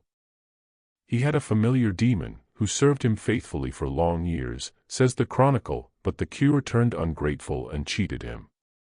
Having been apprised by his demon of a conspiracy against the Pope's life, in consequence of an intrigue of the latter with a fair lady, the cure transported himself to Rome, in his double, of course, and thus saved his holiness' life. After which he repented, confessed his sins to the gallant Pope, and got absolution. On his return he was delivered, as a matter of form, into the custody of the inquisitors of Legrano, but was acquitted and restored to his liberty very soon. Friar Pietro, a Dominican monk of the 14th century, the magician who presented the famous Dr. Eugenio Torralva, a physician attached to the house of the Admiral of Castile, with a demon named Zequiel, won his fame through the subsequent trial of Torralva. The procedure and circumstances attendant upon the extraordinary trial are described in the original papers preserved in the archives of the Inquisition. The Cardinal of Volterra, and the Cardinal of Santa Cruz, both saw and communicated with Zequiel, who proved, during the whole of Torralva's life, to be a pure, kind, elemental spirit, doing many beneficent actions, and remaining faithful to the physician to the last hour of his life. Even the Inquisition acquitted Torralva, on that account, and, although an immortality of fame was ensured to him by the satire of Cervantes, neither Torralva nor the monk Pietro are fictitious heroes, but historical personages, recorded in ecclesiastical documents of Rome and Cuenca, in which town the trial of the physician took place, January the 29th, 1530. The book of Drive W. G. Solden, of Stuttgart, has become as famous in Germany as Boden's book on demonomania in France. It is the most complete German treatise on witchcraft of the 16th century. One interested to learn the secret machinery underlying these thousands of legal murders, perpetrated by a clergy who pretended to believe in the devil, and succeeded in making others believe in him, will find it divulged in the above-mentioned work. The true origin of the daily accusations and death sentences for sorcery are cleverly traced to personal and political enmities, and, above all, to the hatred of the Catholics toward the Protestants. The crafty work of the Jesuits is seen at every page of the bloody tragedies, and it is in Bamberg and Würzburg, where these worthy sons of Loyola were most powerful at that time, that the cases of witchcraft were most numerous. On the next page we give a curious list of some victims, many of whom were children between the ages of 7 and 8 years, and Protestants. Of the multitudes of persons who perished at the stake in Germany during the first half of the 17th century for sorcery, the crime of many was their attachment to the religion of Luther, says T. Wright, and the petty princes were not unwilling to seize upon any pretense to fill their coffers, the persons most persecuted being those whose property was a matter of consideration. At Bamberg, as well as at Würzburg, the bishop was a sovereign prince in his dominions. The prince-bishop, John George II, who ruled Bamberg, after several unsuccessful attempts to root out Lutheranism, distinguished his reign by a series of sanguinary witch trials, which disgraced the annals of that city. We may form some notion of the proceedings of his worthy agent, from the statement of the most authentic historians, that between 1625 and 1630, not less than 900 trials took place in the two courts of Bamberg and Zeil, and a pamphlet published at Bamberg by authority, in 1659, states the number of persons whom Bishop John George had caused to be burned for sorcery, to have been 600. Regretting that space should prevent our giving one of the most curious lists in the world of burned witches, we will nevertheless make a few extracts from the original record as printed in Haber's Bibliotheca Magica. One glance at this horrible catalogue of murders in Christ's name is sufficient to discover that out of 162 persons burned, more than one half of them are designated as strangers, i.e., Protestants, in this hospitable town, and of the other half we find 34 children, the oldest of whom was 14, the youngest an infant child of Dr. Schutz. To make the catalogue shorter, we will present of each of the 29 burnings, but the most remarkable. In the first burning, 4 persons. Old Anker's widow. The wife of Liebler. The wife of Gutbrot. The wife of Hocker. In the second burning, 4 persons. 2 strange women, names unknown. The old wife of Beutler. In the third burning, 5 persons. Tungerslaber, a minstrel. 4 wives of citizens. In the fourth burning, 5 persons. A strange man. In the fifth burning, 9 persons. Lutz, an eminent shopkeeper. The wife of Bonnet, a senator. In the sixth burning, 6 persons. The fat tailor's wife. A strange man. A strange woman. In the seventh burning, 7 persons. A strange girl of 12 years old. A strange man, a strange woman. A strange bailiff, Schultheiss. 3 strange women. In the eighth burning, 7 persons. Bonnet, a senator, the fattest citizen in Würzburg. A strange man. 2 strange women. In the ninth burning, 5 persons. A strange man. A mother and daughter. In the 10th burning, 3 persons. Steinecker, a very rich man. A strange man, a strange woman. In the 11th burning, 4 persons. 2 women and 2 men. In the 12th burning, 2 persons. 2 strange women. In the 13th burning, 4 persons. A little girl 9 or 10 years old. A younger girl, her little sister. In the 14th burning, 2 persons. The mother of the 2 little girls before mentioned. A girl 24 years old. In the 15th burning, 2 persons. A boy 12 years of age, in the first school. A woman. In the 16th burning, 6 persons. A boy of 10 years of age. In the 17th burning, 4 persons.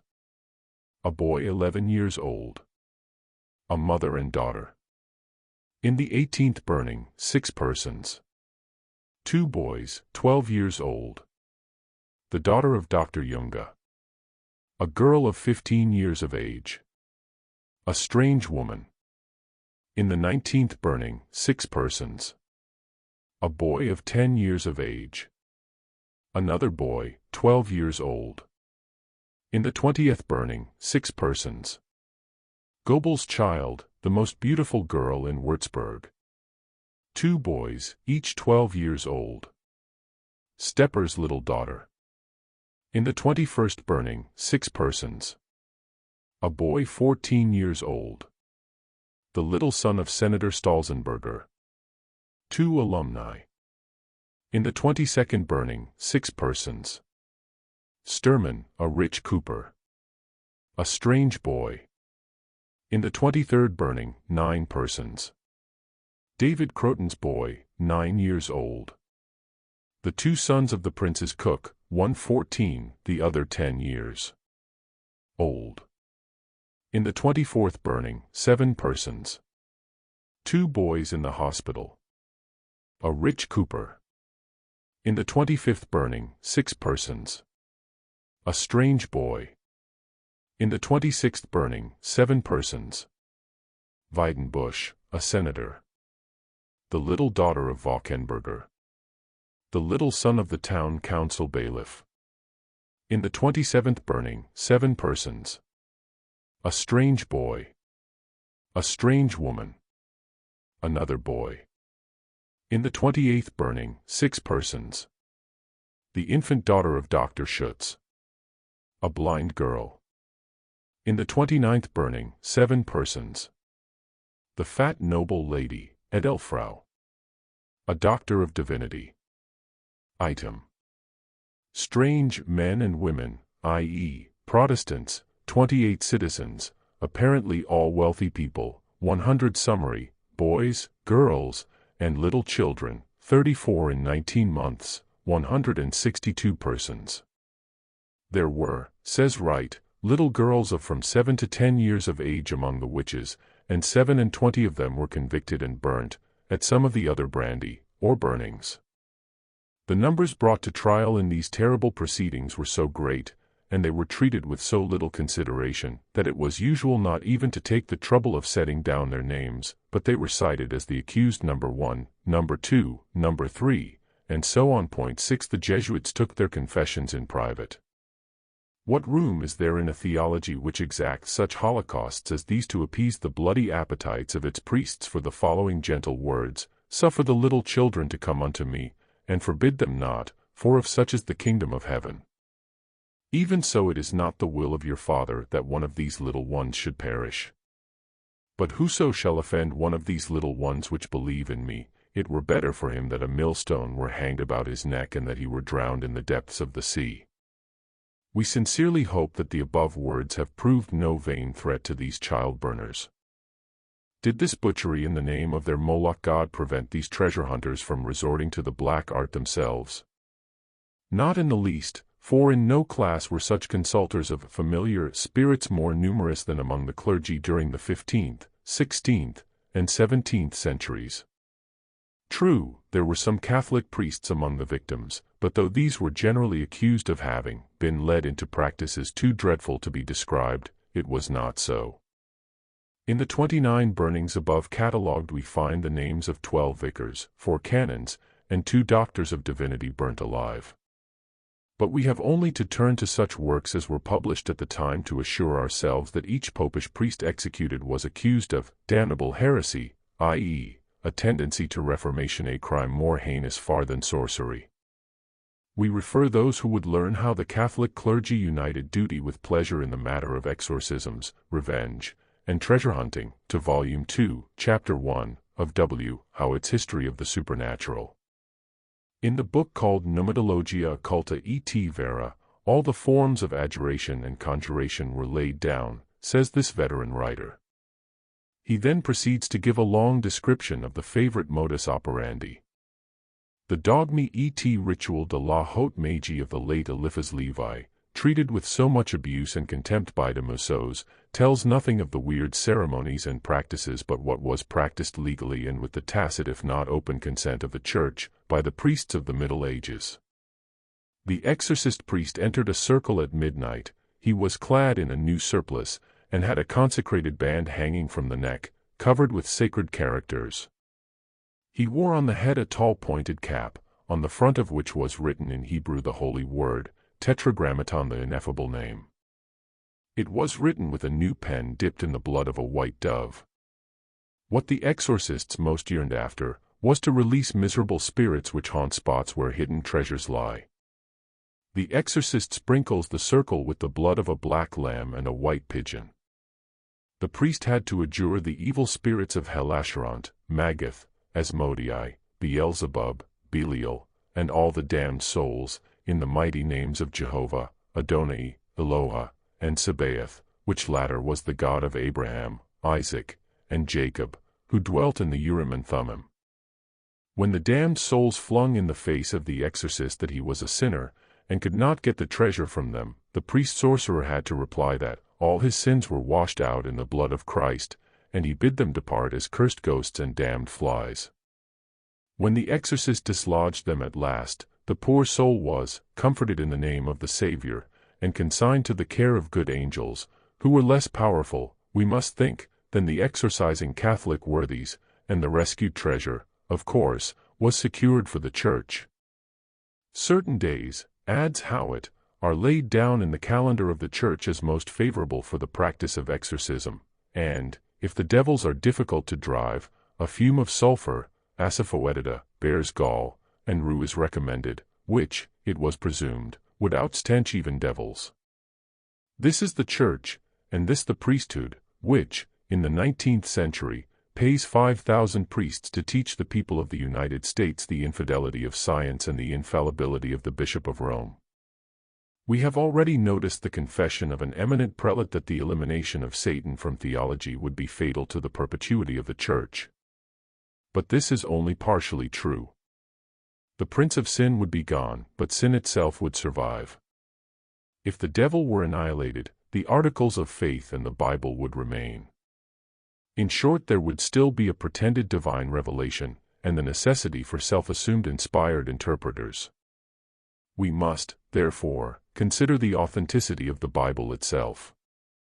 We must study its pages, and see if they, indeed, contain the commands of the deity, or but a compendium of ancient traditions and hoary myths. We must try to interpret them for ourselves if possible. As to its pretended interpreters, the only possible assimilation we can find for them in the Bible is to compare them with the men described by the wise King Solomon in his Proverbs, with the perpetrator of these 6 things, yea 7, which doth the Lord hate, and which are an abomination unto him, to wit, a proud look, a lying tongue, and hands that shed innocent blood, and heart that deviseth wicked imaginations, feet that be swift in running to mischief, a false witness that speaketh lies, and he that soweth discord among brethren. Of which of these accusations are the long line of men who have left the imprint of their feet in the Vatican guiltless? When the demons, says Augustine, insinuate themselves in the creatures, they begin by conforming themselves to the will of every one. In order to attract men, they begin by seducing them, by simulating obedience. How could one know, had he not been taught by the demons themselves, what they like or what they hate, the name which attracts, or that which forces them into obedience, all this art, in short, of magic, the whole science of the magicians? To this impressive dissertation of the saint, we will add that no magician has ever denied that he had learned the art from spirits, whether, being a medium, they acted independently on him, or he had been initiated into the science of evocation by his fathers who knew it before himself. But who was it then that taught the exorcist? The priest who clothes himself with an authority not only over the magician, but even over all these spirits, whom he calls demons and devils as soon as he finds them obeying any one but himself. He must have learned somewhere from someone that power which he pretends to possess. For, how could one know had he not been taught by the demons themselves the name which attracts, or that which forces them into obedience, asks Augustine. Useless to remark that we know the answer beforehand. Revelation, divine gift, the Son of God, nay, God himself, through his direct Spirit, who descended on the apostles as the Pentecostal fire, and who is now alleged to overshadow every priest who sees fit to exercise for either glory or a gift. Are we then to believe that the recent scandal of public exorcism, performed about the 14th of October 1876, by the senior priest of the Church of the Holy Spirit, at Barcelona, Spain, was also done under the direct superintendence of the Holy Ghost? A correspondent of the London Times describes the Catalonian exorcist in the following lines. About the 14th of October it was privately announced that a young woman of 17 or 18 years of age, of the lower class, having long been afflicted with a hatred of holy things, the senior priest of the Church of the Holy Spirit would cure her of her disease. The exhibition was to be held in a church frequented by the best part of the community. The church was dark, but a sickly light was shed by wax lights on the sable forms of some 80 or 100 persons who clustered round the presbyterio, or sanctuary, in front of the altar. Within the little enclosure or sanctuary, separated from the crowd by a light railing, lay, on a common bench, with a little pillow for her head to recline upon, a poorly clad girl, probably of the peasant or artisan class. Her brother or husband stood at her feet to restrain her, at times, frantic kicking by holding her legs. The door of the vestry opened, the exhibitor, I mean the priest, came in. The poor girl, not without just reason, had an aversion to holy things, or, at least, the 400 devils within her distorted body had such an aversion, and in the confusion of the moment, thinking that the Father was a holy thing, she doubled up her legs, screamed out with twitching mouth, her whole body writhing, and threw herself nearly off the bench. The male attendant seized her legs, the women supported her head and swept out her disheveled hair. The priest advanced and, mingling familiarly with the shuddering and horror-struck crowd, said, pointing at the suffering child, now sobbing and twitching on the bench, "Promise me, my children, that you will be prudent, prudence, and of a truth, sons and daughters mine, you shall see marvels." The promise was given. The exhibitor went to procure stole and short surplice, estola y roquete, and returned in a moment, taking his stand at the side of the possessed with the devils, with his face toward the group of students. The order of the day's proceedings was a lecture to the bystanders, and the operation of exorcising the devils. "You know," said the priest, "that so great is this girl's aversion to holy things, myself included, that she goes into convulsions, kicks, screams, and distorts her body the moment she arrives at the corner of this street, and her convulsive struggles reach their climax when she enters the sacred house of the Most High." Turning to the prostrate, shuddering, most unhappy object of his attack, the priest commenced, "In the name of God, of the saints, of the blessed host, of every holy sacrament of our church, I adjure thee, Rusbul, come out of her." N.B. Rusbul is the name of a devil, the devil having 257 names in Catalonia. Thus adjured, the girl threw herself in an agony of convulsion, till her distorted face, foam-bespattered lips, and writhing limbs grew well-nigh stiff at full length upon the floor, and, in language semi-obscene, semi-violent, screamed out, "I don't choose to come out."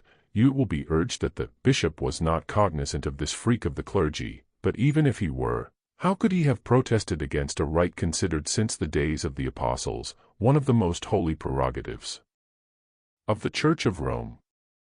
So late as in 1852, only 25 years ago, these rites received a public and solemn sanction from the Vatican, and a new ritual of exorcism was published in Rome, Paris, and other Catholic capitals. Desmasos, writing under the immediate patronage of Father Ventura, the general of the Theatines of Rome, even favors us with lengthy extracts from this famous ritual, and explains the reason why it was enforced again.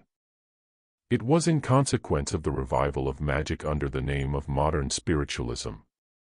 The bull of Pope Innocent VIII is exhumed, and translated for the benefit of Desmasos' readers. "We have heard," exclaims the sovereign pontiff, "that a great number of persons of both sexes have feared not to enter into relations with the spirits of hell, and that, by their practice of sorcery, they strike with sterility the conjugal bed, destroy the germs of humanity in the bosom of the mother, and throw spells on them, and set a barrier to the multiplication of animals, etc., etc. Then follow curses and anathemas against the practice." This belief of the sovereign pontiffs of an enlightened Christian country is a direct inheritance by the most ignorant multitudes from the southern Hindu rabble, the heathen. The diabolical arts of certain Kongallans, witches, and Jajugar, sorcerers, are firmly believed in by these people. The following are among their most dreaded powers: to inspire love and hatred at will, to send a devil to take possession of a person and torture him, to expel him, to cause sudden death or an incurable disease, to either strike cattle with or protect them from epidemics, to compose philters that will either strike with sterility or provoke unbounded passions in men and women, etc., etc. The sight alone of a man said to be such a sorcerer excites in a Hindu profound terror. Thieves, scamps, robbers. At last, from the quivering lips of the girl, came the words, "I will," but the devil added, with traditional perversity, "I will cast the 100 out, but by the mouth of the girl." The priest objected. "The exit," he said, "of 100 devils out of the small Spanish mouth of the woman would leave her suffocated." Then the maddened girl said she must undress herself for the devils to escape. This petition the Holy Father refused. "Then I will come out through the right foot," but first the girl had on a hempen sandal. She was obviously of the poorest class. "You must take off her sandal." The sandal was untied, the foot gave a convulsive plunge, the devil and his myrmidons, so the cura said, looking round triumphantly, had gone to their own place. And, assured of this, the wretched dupe of a girl lay quite still. The bishop was not cognizant of this freak of the clergy, and the moment it came to the ears of the civil authorities, the sharpest means were taken to prevent a repetition of the scandal. And now we will quote in this connection the truthful remark of a writer who passed years in India in the study of the origin of such superstitions. Vulgar magic in India, like a degenerated infiltration, goes hand in hand with the most ennobling beliefs of the sectarians of the Pitris. It was the work of the lowest clergy, and designed to hold the populace in a perpetual state of fear. It is thus that in all ages and under every latitude, side by side with philosophical speculations of the highest character, one always finds the religion of the rabble. In India it was the work of the lowest clergy, in Rome, that of the highest pontiffs. But then, have they not as authority their greatest saint, Augustine, who declares that whoever believes not in the evil spirits, refuses to believe in Holy Writ. Therefore, in the second half of the 19th century, we find the Council for the Sacred Congregation of Rites, exorcism of demons included, Father Ventura de Rollica, writing thus, in a letter published by de Mussos, in 1865, "We are in full magic. And under false names, the spirit of lies and impudicity goes on perpetrating his horrible deprecations. The most grievous feature in this is that among the most serious persons they do not attach the importance to the strange phenomena which they deserve, these manifestations that we witness, and which become with every day more weird, striking, as well as most fatal. I cannot sufficiently admire and praise, from this standpoint, the zeal and courage displayed by you in your work. The facts which you have collected are calculated to throw light and conviction into the most skeptical minds, and after reading this remarkable work, written with so much learnedness and consciousness, blindness is no longer possible. If anything could surprise us, it would be the indifference with which these phenomena have been treated by false science, endeavoring as she has, to turn into ridicule so grave a subject, the childish simplicity exhibited by her in the desire to explain the facts by absurd and contradictory hypotheses. Signed, the Father Ventura de Rollica, etc., etc. Thus encouraged by the greatest authorities of the Church of Rome, ancient and modern, the Chevalier argues the necessity and the efficacy of exorcism by the priests. He tries to demonstrate on faith, as usual, that the power of the spirits of hell is closely related to certain rites, words, and formal signs.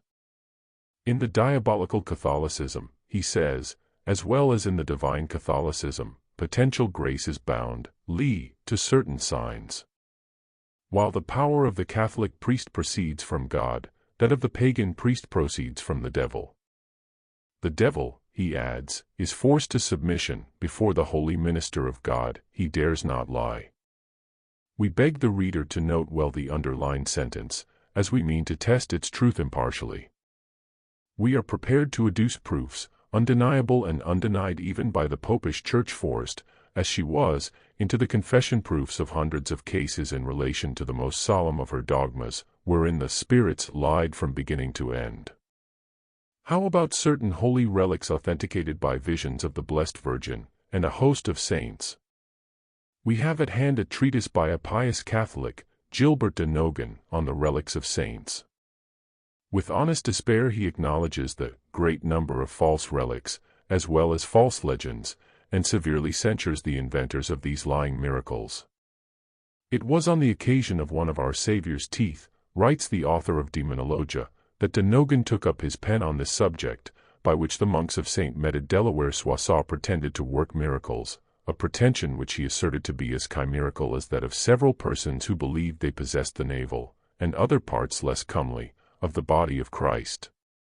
A monk of St. Antony, says Stevens, having been at Jerusalem, saw there several relics, among which was a bit of the finger of the Holy Ghost, as sound and entire as it had ever been, the snout of the seraph that appeared to St. Francis, one of the nails of a cherub, one of the ribs of the verbum caro factum, the Word made flesh, some rays of the star that appeared to the three kings of the East, a phial of St. Michael's sweat, that exuded when he was fighting against the devil, etc. All which things, observes the monkish treasurer of relics, I have brought with me home very devoutly.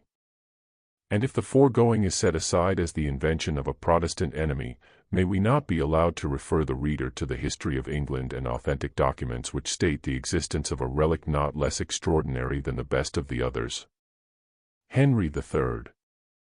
received from the Grand Master of the Templars a phial containing a small portion of the sacred blood of Christ which he had shed upon the cross. It was attested to be genuine by the seals of the Patriarch of Jerusalem, and others.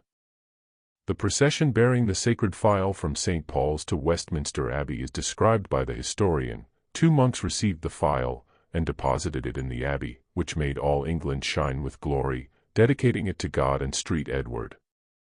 The story of the Prince Radziwill is well known. It was the undeniable deception of the monks and nuns surrounding him and his own confessor which made the Polish nobleman become a Lutheran. He felt at first so indignant at the heresy of the Reformation spreading in Lithuania, that he traveled all the way to Rome to pay his homage of sympathy and veneration to the Pope. The latter presented him with a precious box of relics. On his return home, his confessor saw the Virgin, who descended from her glorious abode for the sole purpose of blessing these relics and authenticating them. The superior of the neighboring convent and the mother abbess of a nunnery both saw the same vision. With a reinforcement of several saints and martyrs, they prophesied and felt the Holy Ghost ascending from the box of relics and overshadowing the prince. A demoniac provided for the purpose by the clergy was exorcised in full ceremony, and upon being touched by the box immediately recovered, and rendered thanks on the spot to the Pope and the Holy Ghost. After the ceremony was over, the guardian of the treasury in which the relics were kept threw himself at the feet of the prince, and confessed that on their way back from Rome he had lost the box of relics.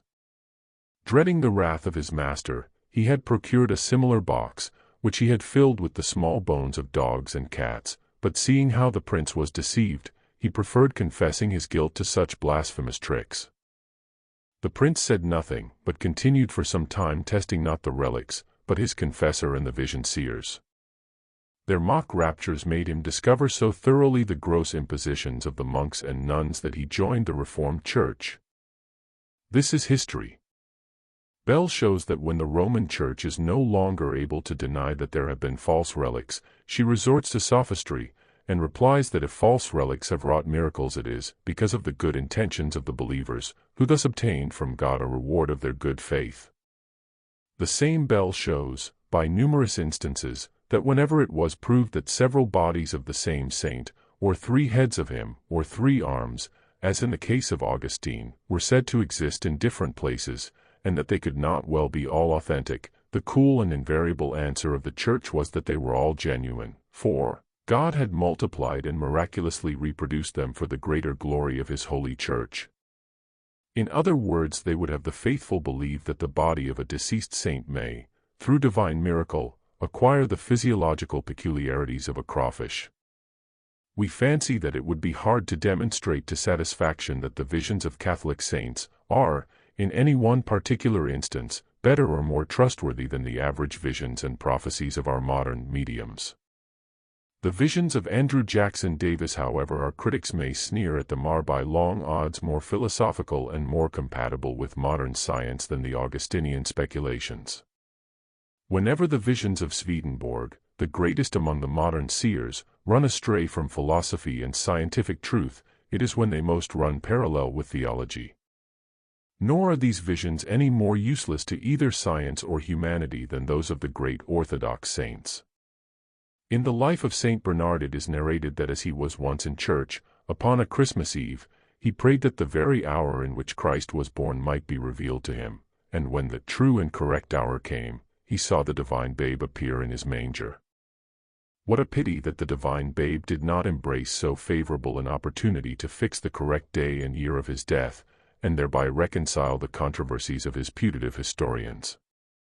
The Tischendorfs, Lardners, and Colensos, as well as many a Catholic divine, who have vainly squeezed the marrow out of historical records and their own brains, in the useless search, would at least have had something for which to thank the saint.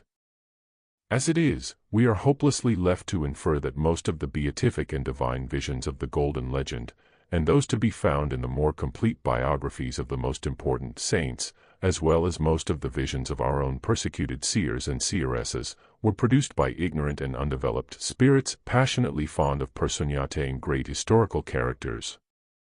We are quite ready to agree with the Chevalier de Mousseau's, and other unrelenting persecutors of magic and spiritualism in the name of the Church, that modern spirits are often lying spirits, that they are ever on hand to humor the respective hobbies of the persons who communicate with them at circles, that they deceive them and, therefore, are not always good spirits. But, having conceded so much, we will now ask of any impartial person, is it possible to believe at the same time that the power given to the exorcist priest, that supreme and divine power of which he boasts, has been given to him by God for the purpose of deceiving people? That the prayer pronounced by him in the name of Christ, and which, forcing the demon into submission, makes him reveal himself, is calculated at the same time to make the devil confess not the truth, but that only which it is the interest of the Church to which the exorcist belongs, should pass for truth? And this is what invariably happens. Compare, for instance, the responses given by the demon to Luther, with those obtained from the devils by Saint Dominic. The one argues against the private Mass, and upbraids Luther with placing the Virgin Mary and saints before Christ, and thus dishonoring the Son of God, while the demons exorcised by Saint Dominic, upon seeing the Virgin whom the Holy Father had also evoked to help him, roar out, "Oh, our enemy! Oh, our damner! Why didst thou descend from heaven to torment us? Why art thou so powerful an intercessor for sinners? Oh, thou most certain and secure way to heaven thou commandest us, and we are forced to confess that nobody is damned who only perseveres in thy holy worship," etc., etc. Luther's Saint Satan assures him that while believing in the transubstantiation of Christ's body and blood he had been worshipping merely bread and wine. And the devils of all the Catholic saints promise eternal damnation to whomsoever disbelieves or even so much as doubts the dogma. Before leaving the subject, let us give one or two more instances from the chronicles of the lives of the saints, selected from such narratives as are fully accepted by the Church. We might fill volumes with proofs of undeniable confederacy between the exorcisers and the demons. Their very nature betrays them. Instead of being independent, crafty entities bent on the destruction of men's souls and spirits, the majority of them are simply the elementals of the Kabbalists, creatures with no intellect of their own, but faithful mirrors of the will which evokes, controls, and guides them. We will not waste our time in drawing the reader's attention to doubtful or obscure thaumaturgists and exorcisers, but take as our standard one of the greatest saints of Catholicism, and select a bouquet from that same prolific conservatory of pious lies, the golden legend of James de Voragine. Saint Dominic, the founder of the famous order of that name, is one of the mightiest saints on the calendar. His order was the first that received a solemn confirmation from the Pope, and he is well known in history as the associate and counselor of the infamous Simon de Montfort, the papal general, whom he helped to butcher the unfortunate Albigenses in and near Toulouse. The story goes that this saint and the Church after him claimed that he received from the Virgin, in propria persona, a rosary, whose virtues produced such stupendous miracles that they throw entirely into the shade those of the apostles, and even of Jesus himself. A man, says the biographer, an abandoned sinner, was bold enough to doubt the virtue of the Dominican rosary, and for this unparalleled blasphemy was punished on the spot by having 15,000 devils take possession of him. Seeing the great suffering of the tortured demoniac, Saint Dominic forgot the insult and called the devils to account. Following is the colloquy between the blessed exorcist and the demons. Question: How did you take possession of this man, and how many are you? Answer of the devils: We came into him for having spoken disrespectfully of the rosary. We are 15,000. Question: Why did so many as 15,000 enter him? Answer: Because there are 15 decades in the rosary which he derided, etc. Dominic: Is not all true I have said of the virtues of the rosary? Devils: Yes. Yes. They emit flames through the nostrils of the demoniac. Know all ye Christians that Dominic never said one word concerning the rosary that is not most true, and know ye further, that if you do not believe him, great calamities will befall you. Dominic: Who is the man in the world the devil hates the most? Devils, in chorus: Thou art the very man. Here follow verbose compliments. Dominic, of which state of Christians are there the most damned? Devils, in hell we have merchants, pawnbrokers, fraudulent bankers, grocers, Jews, apothecaries, etc., etc. Dominic, are there any priests or monks in hell? Devils, there are a great number of priests, but no monks, with the exception of such as have transgressed the rule of their order. Dominic, have you any Dominicans? Devils, alas! Alas! We have not one yet, but we expect a great number of them after their devotion is a little cooled. We do not pretend to give the questions and answers literally, for they occupy 23 pages, but the substance is here, as may be seen by anyone who cares to read the Golden Legend.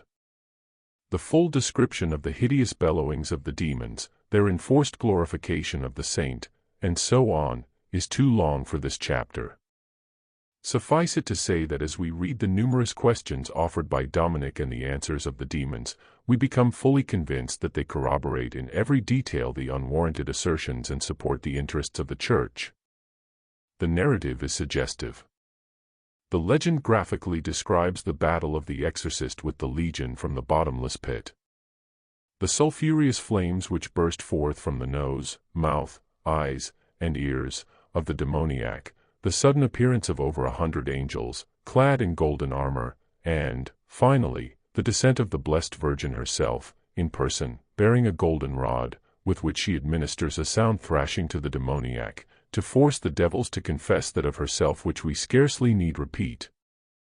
The whole catalogue of theological truths uttered by Dominic's devils were embodied in so many articles of faith by His Holiness, the present Pope, in 1870, at the last Ecumenical Council. From the foregoing it is easy to see that the only substantial difference between infidel mediums and orthodox saints lies in the relative usefulness of the demons, if demons we must call them. While the devil faithfully supports the Christian exorcist in his orthodox views, the modern spook generally leaves his medium in the lurch. For, by lying, he acts against his or her interests rather than otherwise, and thereby too often casts foul suspicion on the genuineness of the mediumship. Were modern spirits devils, they would evidently display a little more discrimination and cunning than they do. They would act as the demons of the saint which, compelled by the ecclesiastical magician and by the power of the name which forces them into submission, lie in accordance with the direct interest of the exorcist and his church. The moral of the parallel we leave to the sagacity of the reader.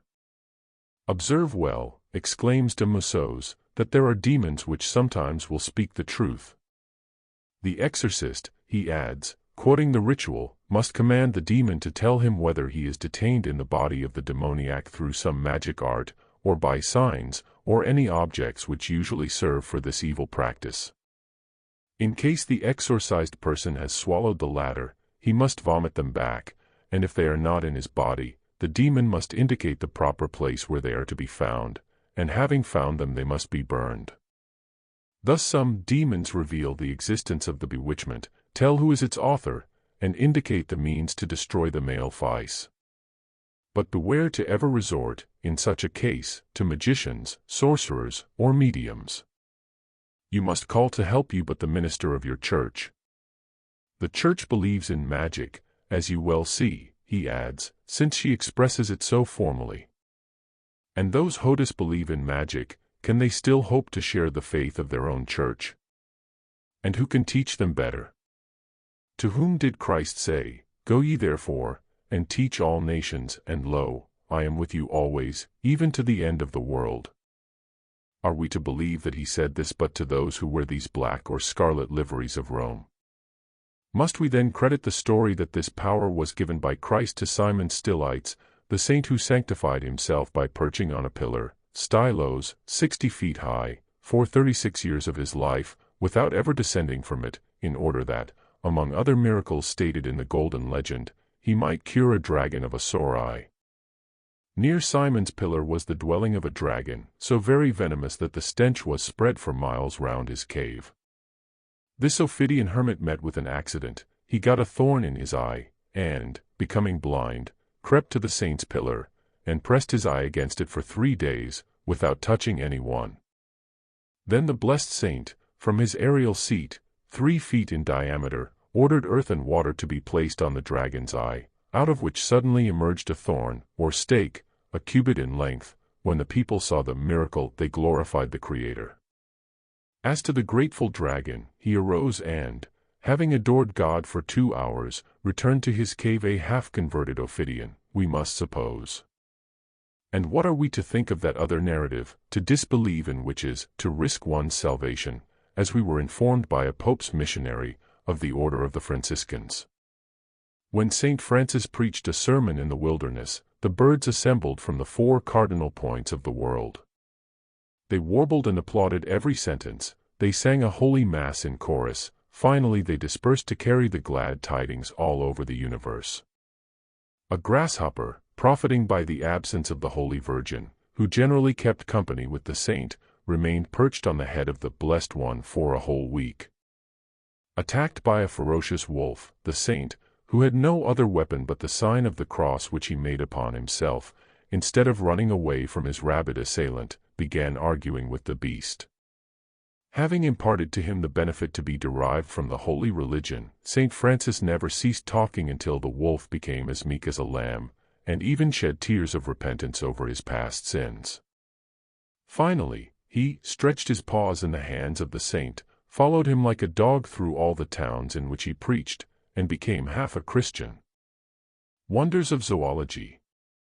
A horse turned sorcerer, a wolf and a dragon turned Christians. These 2 anecdotes, chosen at random from among hundreds, if rivaled, are not surpassed by the wildest romances of the pagan thaumaturgists, magicians, and spiritualists. And yet, when Pythagoras is said to have subdued animals, even wild beasts, merely through a powerful mesmeric influence, he is pronounced by 1/2 of the Catholics a barefaced impostor, and by the rest a sorcerer, who worked magic in confederacy with the devil. Neither the she-bear, nor the eagle, nor yet the bull that Pythagoras is said to have persuaded to give up eating beans, were alleged to have answered with human voices, while St. Benedict's black raven, whom he called brother, argues with him, and croaks his answers like a born casuist. When the saint offers him 1/2 of a poisoned loaf, the raven grows indignant and reproaches him in Latin as though he had just graduated at the Propaganda. If it be objected that the Golden Legend is now but half supported by the Church, and that it is known to have been compiled by the writer from a collection of the lives of the saints, for the most part unauthenticated, we can show that, at least in one instance, the biography is no legendary compilation, but the history of one man, by another one who was his contemporary. Jordan and Gibbon demonstrated years ago that the early fathers used to select narratives wherewith to ornament the lives of their apocryphal saints, from Ovid, Homer, Livy, and even from the unwritten popular legends of pagan nations. But such is not the case in the above instances. Saint Bernard lived in the 12th century, and Saint Dominic was nearly contemporaneous with the author of the Golden Legend. Dvoragine died in 1298, and Dominic, whose exorcisms and life he describes so minutely, instituted his order in the first quarter of the 13th century. Moreover, Dvoragine was vicar general of the Dominicans himself, in the middle of the same century, and therefore described the miracles wrought by his hero and patron but a few years after they were alleged to have happened. He wrote them in the same convent, and while narrating these wonders he had probably 50 persons at hand who had been eyewitnesses to the saint's mode of living.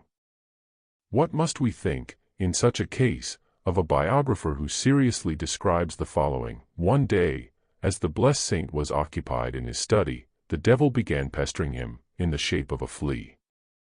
He frisked and jumped about the pages of his book until the harassed saint, unwilling as he was to act unkindly, even toward a devil, felt compelled to punish him by fixing the troublesome devil on the very sentence on which he stopped, by clasping the book.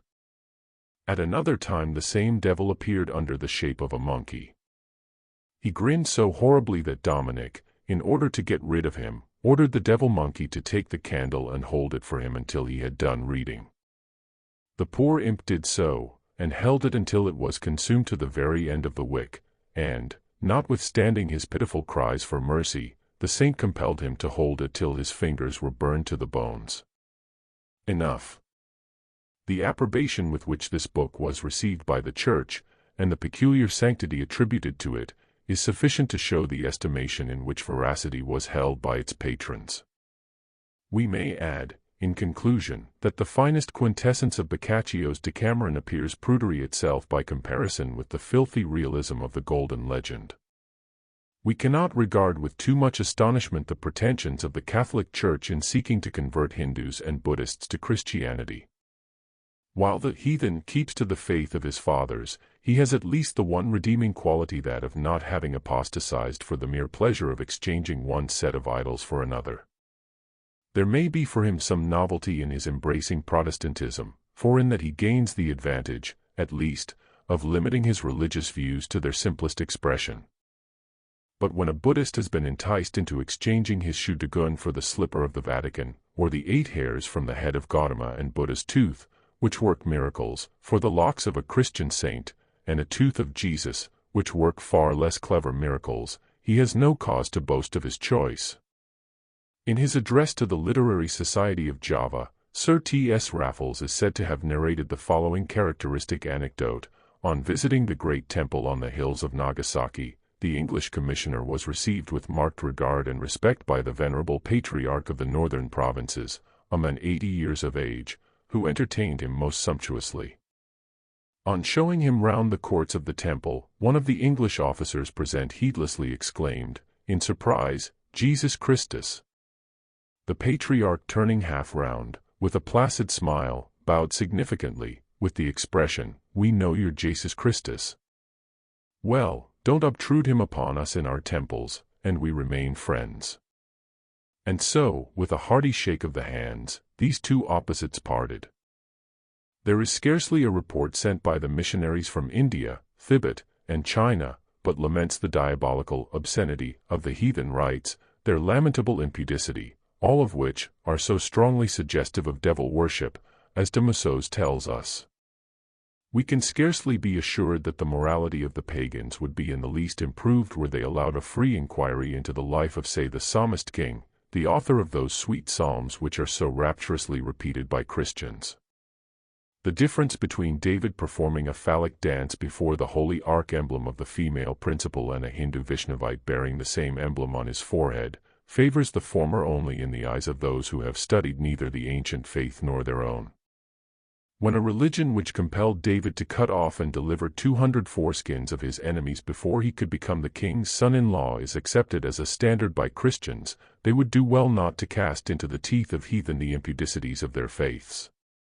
Remembering the suggestive parable of Jesus, they ought to cast the beam out of their own eye before plucking at the mote in their neighbors. The sexual element is as marked in Christianity as in any one of the heathen religions. Certainly, nowhere in the Vedas can be found the coarseness and downright immodesty of language that Hebraists now discover throughout the Mosaic Bible. It would profit little were we to dwell much upon subjects which have been disposed of in such a masterly way by an anonymous author whose work electrified England and Germany last year, while as regards the particular topic under notice, we cannot do better than recommend the scholarly writings of Dr. Inman. Albeit one-sided, and in many instances unjust to the ancient heathen, pagan, and Jewish religions, the facts treated in the ancient and pagan Christian symbolism are unimpeachable. Neither can we agree with some English critics who charge him with an intent to destroy Christianity. If by Christianity is meant the external religious forms of worship, then he certainly seeks to destroy it, for in his eyes, as well as in those of every truly religious man, who has studied ancient exoteric faiths, and their symbology, Christianity is pure heathenism, and Catholicism, with its fetish worshipping, is far worse and more pernicious than Hinduism in its most idolatrous aspect. But while denouncing the exoteric forms and unmasking the symbols, it is not the religion of Christ that the author attacks, but the artificial system of theology. We will allow him to illustrate the position in his own language, and quote from his preface, "When vampires were discovered by the acumen of any observer," he says, "they were, we are told, ignominiously killed, by a stake being driven through the body, but experience showed them to have such tenacity of life that they rose, again and again, notwithstanding renewed impalement, and were not ultimately laid to rest till wholly burned."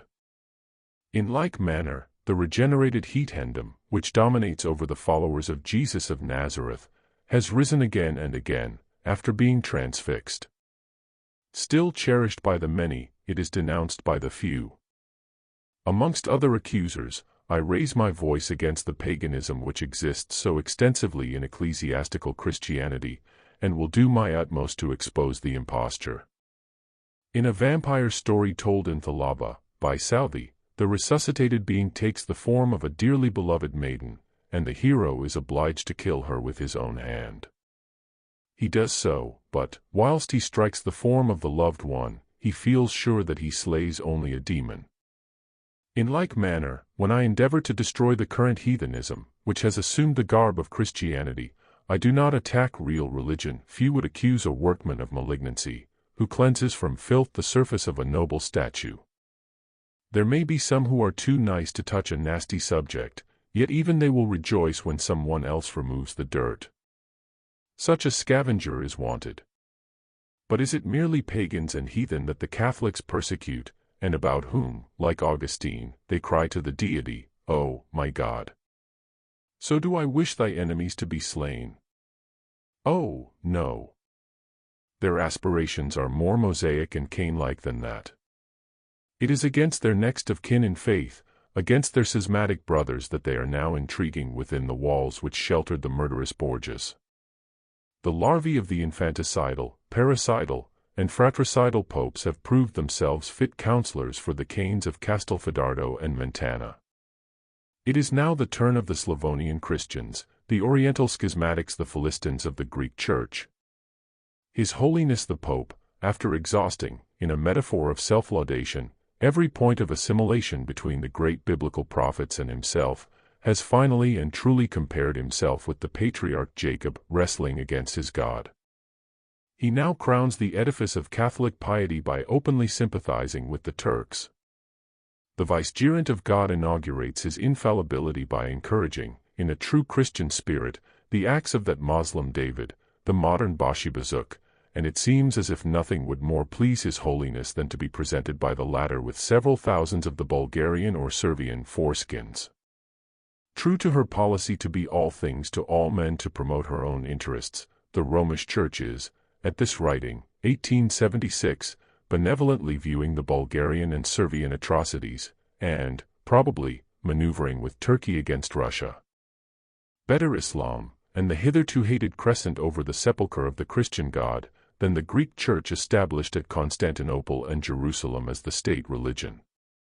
Like a decrepit and toothless ex-tyrant in exile, the Vatican is eager for any alliance that promises, if not a restoration of its own power, at least the weakening of its rival. The axe its inquisitors once swung, it now toys with in secret, feeling its edge, and waiting, and hoping against hope. In her time, the Popish Church has lain with strange bedfellows, but never before now sunk to the degradation of giving her moral support to those who for over 1,200 years spat in her face, called her adherents infidel dogs, repudiated her teachings, and denied godhood to her God. The press of even Catholic France is fairly aroused at this indignity, and openly accuses the ultramontane portion of the Catholic Church and the Vatican of siding, during the present Eastern struggle, with the Mahometan against the Christian.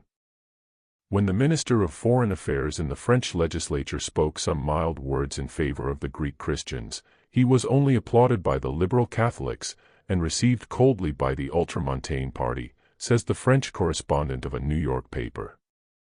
So pronounced was this, that M. Lemoine, the well-known editor of the great liberal Catholic journal, The Debates, was moved to say that the Roman Church felt more sympathy for the Moslem than the schismatic, just as they preferred an infidel to the Protestant.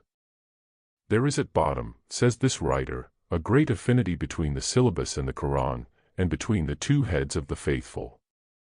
The two systems are of the same nature, and are united on the common ground of a one and unchangeable theory. In Italy, in like manner, the king and liberal Catholics are in warm sympathy with the unfortunate Christians, while the Pope and ultramontane faction are believed to be inclining to the Mohammedans. The civilized world may yet expect the apparition of the materialized Virgin Mary within the walls of the Vatican. The so often repeated miracle of the Immaculate Visitor in the medieval ages has recently been enacted at Lourdes, and why not once more, as a coup de grace to all heretics, schismatics, and infidels. The miraculous wax taper is yet seen at Arras, the chief city of Artois, and at every new calamity threatening her beloved church, the Blessed Lady appears personally, and lights it with her own fair hands, in view of a whole biologized congregation. This sort of miracle, says E. Worsley, wrought by the Roman Catholic Church, being most certain, and never doubted of by any, neither has the private correspondence with which the most gracious lady honors her friends been doubted. There are 2 precious missives from her in the archives of the Church. The first purports to be a letter in answer to one addressed to her by Ignatius. She confirms all things learned by her correspondent from her friend, meaning the Apostle John. She bids him hold fast to his vows, and adds as an inducement, "I and John will come together and pay you a visit." Nothing was known of this unblushing fraud till the letters were published at Paris, in 1495. By a curious accident it appeared at a time when threatening inquiries began to be made as to the genuineness of the 4th synoptic. Who could doubt, after such a confirmation from headquarters? But the climax of effrontery was capped in 1534, when another letter was received from the mediatrix, which sounds more like the report of a lobby agent to a brother politician. It was written in excellent Latin, and was found in the Cathedral of Messina, together with the image to which it alludes. Its contents run as follows: Mary Virgin, Mother of the Redeemer of the world, to the bishop, clergy, and the other faithful of Messina, sendeth health and benediction from herself and Son, whereas ye have been mindful of establishing the worship of me. Now this is to let you know that by so doing ye have found great favor in my sight.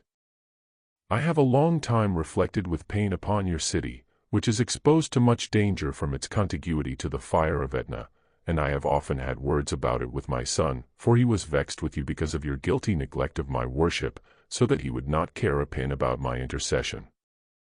Now, however, that you have come to your senses, and have happily begun to worship me, he has conferred upon me the right to become your everlasting protectress, but, at the same time, I warn you to mind what you are about, and give me no cause of repenting of my kindness to you. The prayers and festivals instituted in my honor please me tremendously, vehementer, and if you faithfully persevere in these things, and provided you oppose to the utmost of your power the heretics which nowadays are spreading through the world, by which both my worship and that of the other saints, male and female, are so endangered, you shall enjoy my perpetual protection. In sign of this compact, I send you down from heaven the image of myself, cast by celestial hands, and if ye hold it in the honor to which it is entitled, it will be an evidence to me of your obedience and your faith. Farewell. Dated in heaven, whilst sitting near the throne of my Son, in the month of December, of the 1534th year from his incarnation. Mary Virgin. The reader should understand that this document is no anti-Catholic forgery.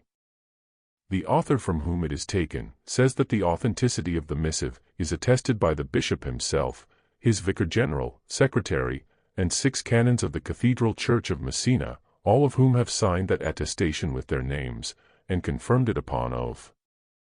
Both the epistle and image were found upon the high altar, where they had been placed by angels from heaven. A church must have reached the last stages of degradation, when such sacrilegious trickery as this could be resorted to by its clergy, and accepted with or without question by the people. No. Far from the man who feels the workings of an immortal spirit within him, be such a religion. There never was nor ever will be a truly philosophical mind, whether of pagan, heathen, Jew, or Christian, but has followed the same path of thought. Gautama Buddha is mirrored in the precepts of Christ, Paul and Philo Judaeus are faithful echoes of Plato, and Ammonios Saccas and Plotinus won their immortal fame by combining the teachings of all these grand masters of true philosophy. Prove all things, hold fast that which is good, ought to be the motto of all brothers on earth.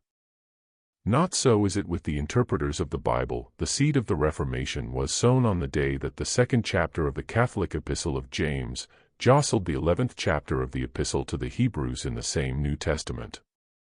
One who believes in Paul cannot believe in James, Peter, and John. The Paulists, to remain Christians with their apostle, must withstand Peter to the face, and if Peter was to be blamed, and was wrong, then he was not infallible. How then can his successor boast of his infallibility? Every kingdom divided against itself is brought to desolation, and every house divided against itself must fall. A plurality of masters has proved as fatal in religions as in politics. What Paul preached was preached by every other mystic philosopher. Stand fast therefore in the liberty wherewith Christ hath made us free, and be not entangled again with the yoke of bondage, exclaims the honest apostle-philosopher, and adds, as if prophetically inspired, but if ye bite and devour one another, take heed that ye be not consumed one of another. That the Neoplatonists were not always despised or accused of demonolatry is evidenced in the adoption by the Roman Church of their very rites and theurgy.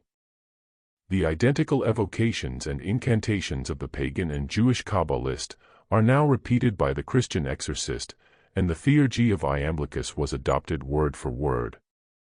Distinct as were the Platonists and Pauline Christians of the earlier centuries, writes Professor A. Wilder, many of the more distinguished teachers of the new faith were deeply tinctured with the philosophical leaven. Synesius, the bishop of Cyrene, was the disciple of Hypatia. Saint Anthony reiterated the theurgy of Iamblichus. The Logos, or word of the gospel according to John, was a Gnostic personification. Clement of Alexandria, Origen, and others of the Fathers drank deeply from the fountains of philosophy. The ascetic idea which carried away the Church was like that which was practiced by Plotinus. All through the Middle Ages there rose up men who accepted the interior doctrines which were promulgated by the renowned teacher of the Academy. To substantiate our accusation that the Latin Church first despoiled the Kabbalists and theurgists of their magical rites and ceremonies, before hurling anathemas upon their devoted heads, we will now translate for the reader fragments from the forms of exorcism employed by Kabbalists and Christians. The identity in phraseology may, perhaps, disclose one of the reasons why the Romish Church has always desired to keep the faithful in ignorance of the meaning of her Latin prayers and ritual. Only those directly interested in the deception have had the opportunity to compare the rituals of the Church and the magicians.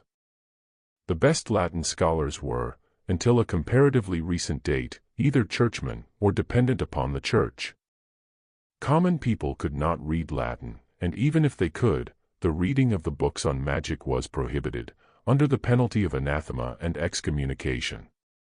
The cunning device of the confessional made it almost impossible to consult, even surreptitiously, what the priests call a grimoire, a devil's scrawl, or ritual of magic.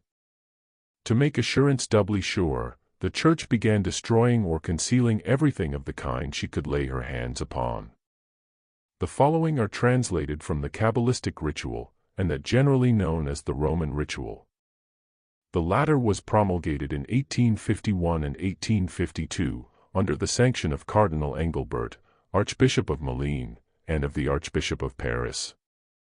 Speaking of it, the demonologist de Maussos says, "It is the ritual of Paul V, revised by the most learned of modern popes, by the contemporary of Voltaire, Benedict XIV. Kabbalistic. Jewish and Roman Catholic pagan. Exorcism of salt. Exorcism of salt. The priest blesses the salt and says, Creature of salt, I exorcise. The priest magician blesses thee in the name of the living God salt, and says, Creature of salt, become the health of the soul, in thee may remain the wisdom and of the body. Everywhere, of God, and may it preserve from all corruption our minds and bodies. Where thou art thrown may the unclean spirit be put to flight. Through Hawkmail, God of Amen, wisdom, and the power of Ruach Hawkmail, spirit of the exorcism of water. Holy Ghost, may the spirits of matter, bad spirits, before it, creature of the water, in the recede. Amen, name of the Almighty God, the Father, the Son, and the holy exorcism of water ghost, be exorcised. I adjure thee in the name of the Lamb. And ashes. The magician says bull or ox per alas towery, of the lamb that trod, creature of the water, I exorcise upon the basilisk and the aspic, thee by the three names which and who crushes under his foot are Netzah, Hod, and Jared the lion and the dragon. Kabbalistic Trinity, in the beginning and in the end, by exorcism of the devil. Alpha and Omega, which are in the Spirit Azoth, Holy Ghost, or the universal soul, I exorcise and adjure thee.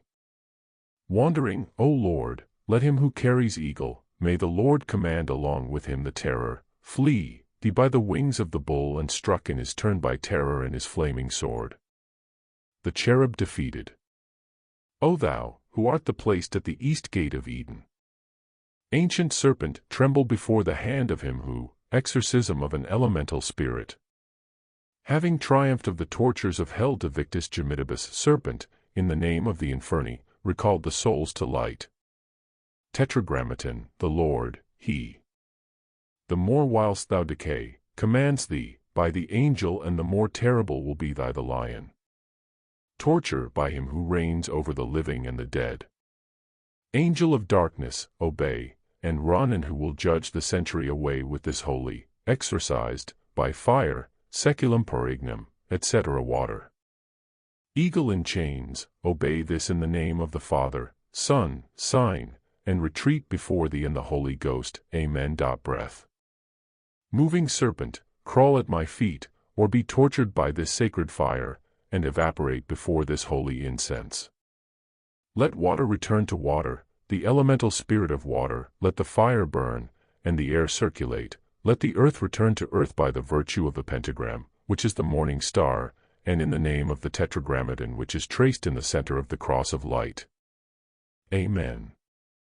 It is unnecessary to try the patience of the reader any longer, although we might multiply examples. It must not be forgotten that we have quoted from the latest revision of the ritual, that of 1851-52. If we were to go back to the former one we would find a far more striking identity, not merely of phraseology but of ceremonial form. For the purpose of comparison we have not even availed ourselves of the ritual of ceremonial magic of the Christian Kabbalists of the Middle Ages, wherein the language modeled upon a belief in the divinity of Christ is, with the exception of a stray expression here and there, identical with the Catholic ritual. The latter, however, makes one improvement, for the originality of which the Church should be allowed all credit. Certainly nothing so fantastical could be found in a ritual of magic. Give place, apostrophizing the demon, it says, give place to Jesus Christ, thou filthy, stinking, and ferocious beast, dost thou rebel. Listen and tremble, Satan, enemy of the faith, enemy of the human race, introducer of death, root of all evil, promoter of vice, soul of envy, origin of avarice, cause of discord, prince of homicide, whom God curses, author of incest and sacrilege, inventor of all obscenity, professor of the most detestable actions, and grand master of heretics, Doctor Hereticarum. What? Dost thou still stand? Dost dare to resist, and thou knowest that Christ, our Lord, is coming. Give place to Jesus Christ, give place to the Holy Ghost, which, by his blessed apostle Peter, has flung thee down before the public, in the person of Simon the magician, te manifest stravit in Simone Mago. After such a shower of abuse, no devil having the slightest feeling of self-respect could remain in such company, unless, indeed, he should chance to be an Italian liberal or King Victor Emmanuel himself, both of whom, thanks to Pius IX, have become anathema-proof. It really seems too bad to strip Rome of all her symbols at once, but justice must be done to the despoiled hierophants. Long before the sign of the cross was adopted as a Christian symbol, it was employed as a secret sign of recognition among neophytes and adepts. Says Levi, the sign of the cross adopted by the Christians does not belong exclusively to them. It is Kabbalistic, and represents the oppositions and quaternary equilibrium of the elements. We see by the occult verse of the Pater, to which we have called attention in another work, that there were originally two ways of making it, or, at least, two very different formulas to express its meaning, one reserved for priests and initiates, the other given to neophytes and the profane. Thus, for example, the initiate, carrying his hand to his forehead, said, "To thee," then he added, "belong," and continued, while carrying his hand to the breast the kingdom, then, to the left shoulder justice, to the right shoulder and mercy. Then he joined the two hands, adding, throughout the generating cycles, tibi sunt malchit, et gebura et chast periones, sign of the cross, absolutely and magnificently Kabbalistic, which the profanations of Gnosticism made the militant and official church completely lose. How fantastical, therefore, is the assertion of Father Ventura, that, while Augustine was a Manichaean, a philosopher, ignorant of and refusing to humble himself before the sublimity of the grand Christian revelation, he knew nothing, understood naught of God, man, or universe, he remained poor, small, obscure, sterile, and wrote nothing, did nothing really grand or useful. But, hardly had he become a Christian, when his reasoning powers and intellect, enlightened at the luminary of faith, elevated him to the most sublime heights of philosophy and theology. And his other proposition that Augustine's genius, as a consequence, developed itself in all its grandeur and prodigious fecundity, his intellect radiated with that immense splendor which, reflecting itself in his immortal writings, has never ceased for one moment during 14 centuries to illuminate the Church and the world. Whatever Augustine was as a Manichaean, we leave Father Ventura to discover, but that his accession to Christianity established an everlasting enmity between theology and science is beyond doubt. While forced to confess that the Gentiles had possibly something divine and true in their doctrines, he, nevertheless, declared that for their superstition, idolatry, and pride, they had to be detested, and, unless they improved, to be punished by divine judgment. This furnishes the clue to the subsequent policy of the Christian Church, even to our day. If the Gentiles did not choose to come into the Church, all that was divine in their philosophy should go for naught, and the divine wrath of God should be visited upon their heads. What effect this produced is succinctly stated by Draper: no one did more than this father to bring science and religion into antagonism. It was mainly he who diverted the Bible from its true office, a guide to purity of life, and placed it in the perilous position of being the arbiter of human knowledge, an audacious tyranny over the mind of man. The example once set, there was no want of followers. The works of the Greek philosophers were stigmatized as profane. The transcendently glorious achievements of the Museum of Alexandria were hidden from sight by a cloud of ignorance, mysticism, and unintelligible jargon, out of which there too often flashed the destroying lightnings of ecclesiastical vengeance. Augustine and Cyprian admit that Hermes and Hostanes believed in one true God, the first two maintaining, as well as the two pagans, that he is invisible and incomprehensible, except spiritually. Moreover, we invite any man of intelligence, provided he be not a religious fanatic, after reading fragments chosen at random from the works of Hermes and Augustine on the deity, to decide which of the two gives a more philosophical definition of the unseen Father. We have at least one writer of fame who is of our opinion. Draper calls the Augustinian productions a rhapsodical conversation with God, an incoherent dream. Father Ventura depicts the saint as attitudinizing before an astonished world upon the most sublime heights of philosophy. But here steps in again the same unprejudiced critic, who passes the following remarks on this colossus of patristic philosophy. Was it for this preposterous scheme, he asks, this product of ignorance and audacity, that the works of the Greek philosophers were to be given up? It was none too soon that the great critics who appeared at the Reformation, by comparing the works of these writers with one another, brought them to their proper level, and taught us to look upon them all with contempt.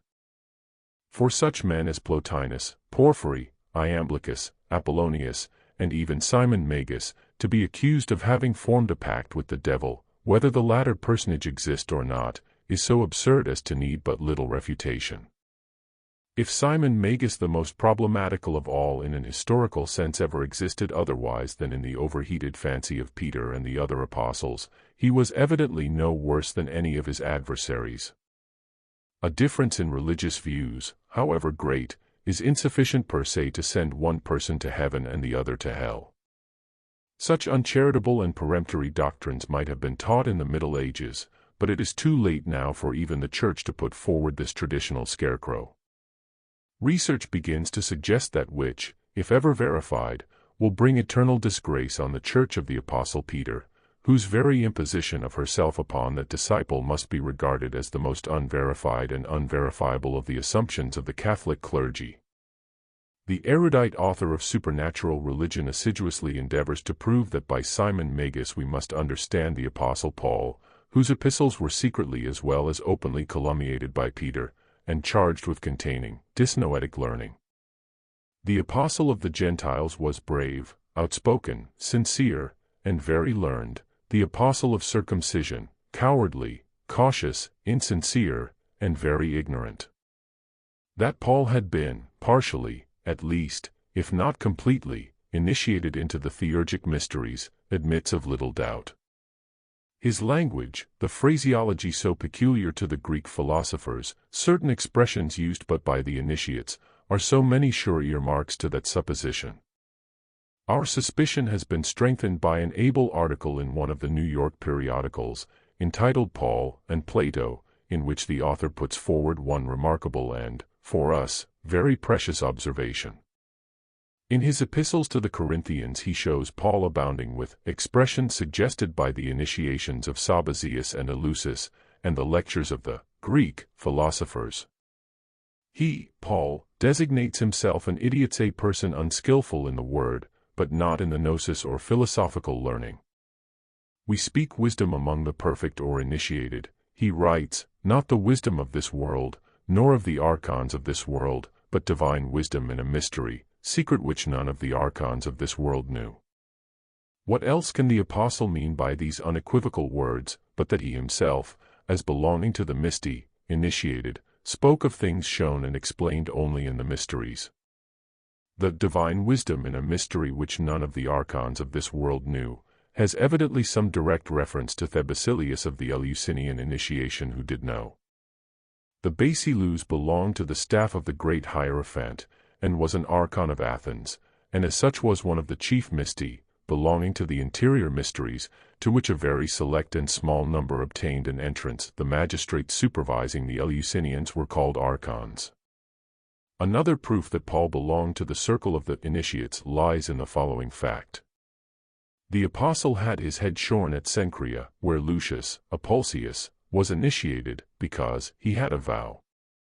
The Nazars, or set apart as we see in the Jewish scriptures, had to cut their hair which they wore long, and which no razor touched, at any other time, and sacrifice it on the altar of initiation.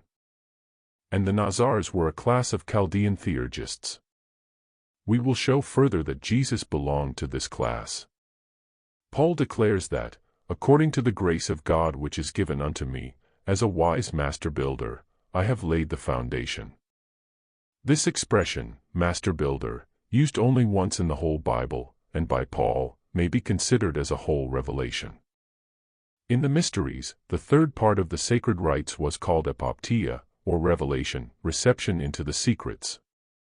In substance it means that stage of divine clairvoyance when everything pertaining to this earth disappears, and earthly sight is paralyzed, and the soul is united free and pure with its spirit, or God. But the real significance of the word is overseeing, from omicron pi tau omicron mu alpha iota I see myself. In Sanskrit the word evapto has the same meaning, as well as to obtain. The word epoptia is a compound one, from epsilon pi iota pon, and omicron pi tau omicron mu alpha iota, to look, or an overseer, an inspector also used for a master builder. The title of master mason, in Freemasonry, is derived from this, in the sense used in the mysteries. Therefore, when Paul entitles himself a master builder, he is using a word preeminently Kabbalistic, theurgic, and Masonic, and one which no other apostle uses. He thus declares himself an adept, having the right to initiate others. If we search in this direction, with those sure guides, the Grecian mysteries and the Kabbalah, before us, it will be easy to find the secret reason why Paul was so persecuted and hated by Peter, John, and James.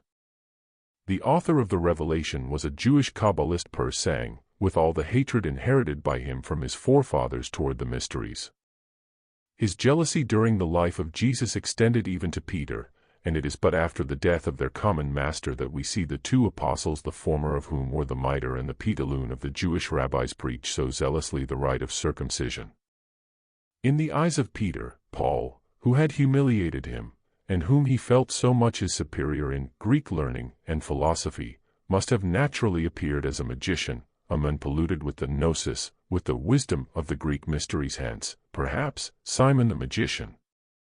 As to Peter, biblical criticism has shown before now that he had probably no more to do with the foundation of the Latin Church at Rome, than to furnish the pretext so readily seized upon by the cunning Irenaeus to benefit this church with the new name of the Apostle Petro or Kipha, a name which allowed so readily, by an easy play upon words, to connect it with Petroma, the double set of stone tablets used by the Hierophant at the initiations, during the final mystery.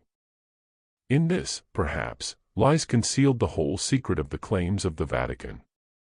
As Professor Wilder happily suggests, in the Oriental countries the designation, Peter, in Phoenician and Chaldaic, an interpreter, appears to have been the title of this personage, the Hierophant. There is in these facts some reminder of the peculiar circumstances of the Mosaic Law, and also of the claim of the Pope to be the successor of Peter, the Hierophant or interpreter of the Christian religion. As such, we must concede to him, to some extent, the right to be such an interpreter. The Latin Church has faithfully preserved in symbols, rites, ceremonies, architecture, and even in the very dress of her clergy, the tradition of the pagan worship of the public or exoteric ceremonies, we should add, otherwise her dogmas would embody more sense and contain less blasphemy against the majesty of the supreme and invisible God. An inscription found on the coffin of Queen Mentuhepet, of the 11th dynasty, 2250 BC, now proved to have been transcribed from the 17th chapter of the Book of the Dead, dating not later than 4500 BC, is more than suggestive. This monumental text contains a group of hieroglyphics, which, when interpreted, read thus. Baron Bunsen shows this sacred formulary mixed up with a whole series of glosses and various interpretations on a monument 40 centuries old. This is identical with saying that the record, the true interpretation, was at that time no longer intelligible. We beg our readers to understand, he adds, that a sacred text, a hymn, containing the words of a departed spirit, existed in such a state about 4,000 years ago, as to be all but unintelligible to royal scribes. That it was unintelligible to the uninitiated among the latter is as well proved by the confused and contradictory glossaries, as that it was a mystery word, known to the hierophants of the sanctuaries, and, moreover, a word chosen by Jesus, to designate the office assigned by him to one of his apostles.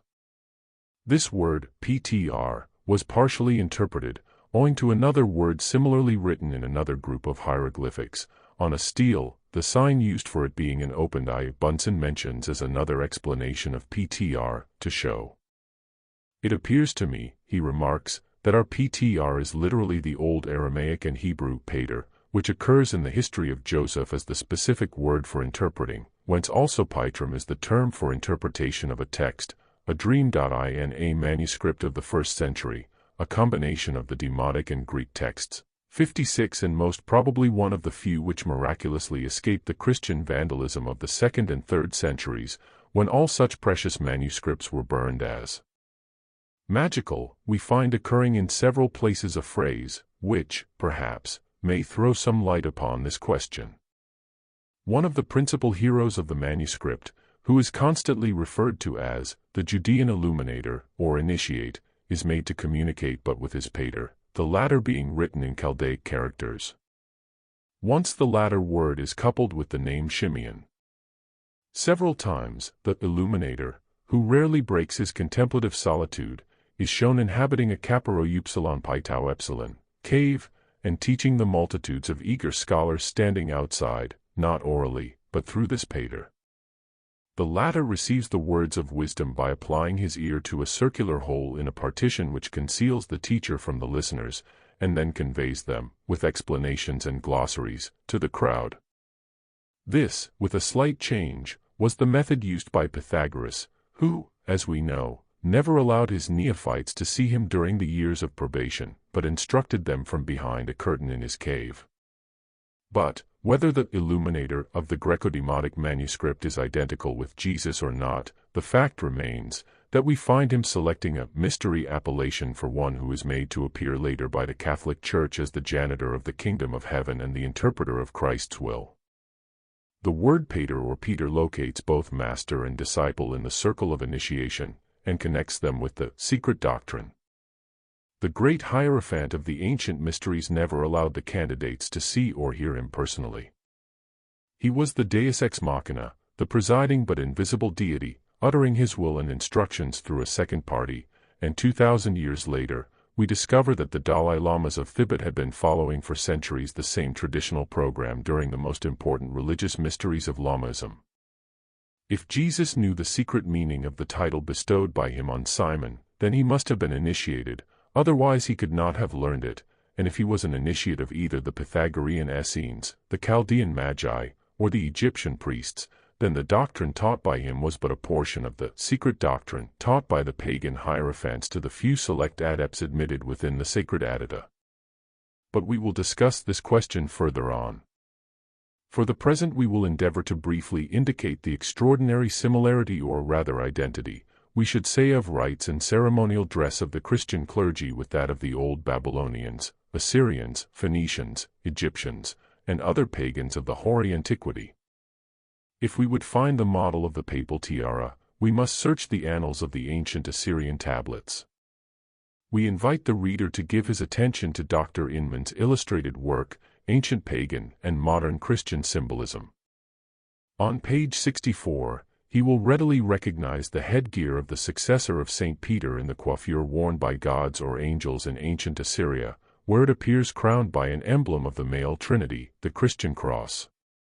We may mention, in passing, adds Dr. Inman, that, as the Romanists adopted the mitre and the tiara from the cursed brood of Ham, so they adopted the Episcopalian crook from the augurs of Etruria, and the artistic form with which they clothed their angels from the painters and urn-makers of Magna Graecia and Central Italy. Would we push our inquiries farther, and seek to ascertain as much in relation to the nimbus and the tonsure of the Catholic priest and monk? We shall find undeniable proofs that they are solar emblems.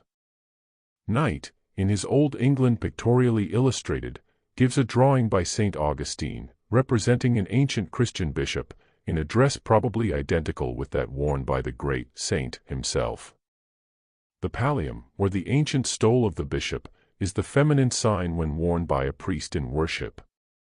On St. Augustine's picture it is bedecked with Buddhistic crosses, and in its whole appearance it is a representation of the Egyptian Tau, assuming slightly the figure of the letter. Its lower end is the mark of the masculine triad, says Inman. The right hand of the figure has the forefinger extended, like the Assyrian priests while doing homage to the grove. When a male dons the pallium in worship, he becomes the representative of the Trinity in the unity, the Arba, or mystic four. Immaculate is Our Lady Isis, is the legend around an engraving of Serapis and Isis, described by King, in the Gnostics and Their Remains, the very terms applied afterwards to that personage, the Virgin Mary, who succeeded to her form, titles, symbols, rites, and ceremonies. Thus, her devotees carried into the new priesthood the former badges of their profession, the obligation to celibacy, the tonsure, and the surplice, omitting, unfortunately, the frequent ablutions prescribed by the ancient creed. The black virgins, so highly reverenced in certain French cathedrals, proved, when at last critically examined, basalt figures of Isis. Before the shrine of Jupiter Ammon were suspended tinkling bells, from the sound of whose chiming the priests gathered the auguries. A golden bell and a pomegranate, round about the hem of the robe, was the result with the Mosaic Jews.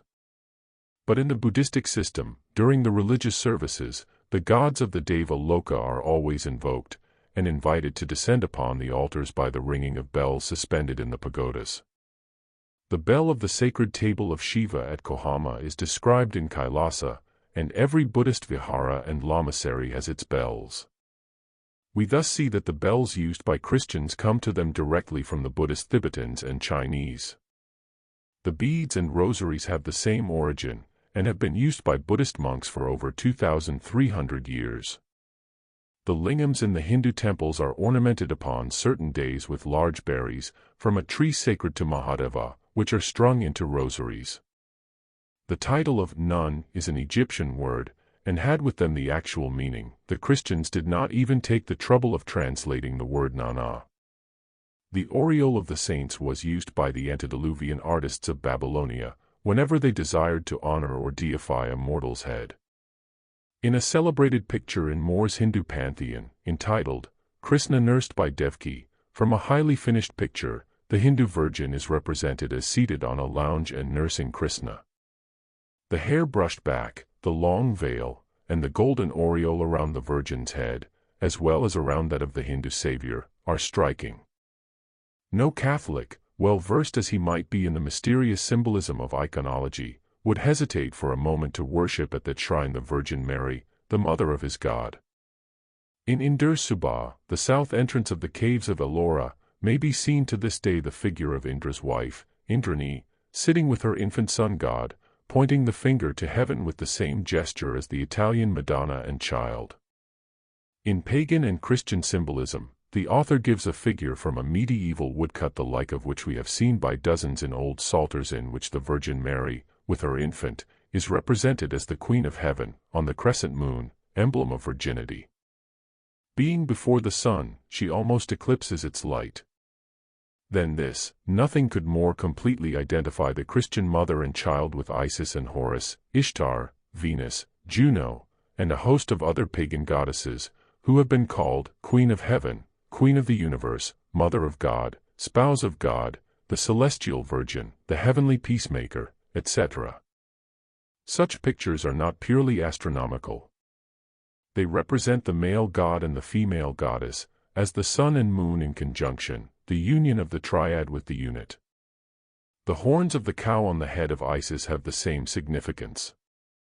And so above, below, outside, and inside, the Christian Church, in the priestly garments, and the religious rites, we recognize the stamp of exoteric heathenism.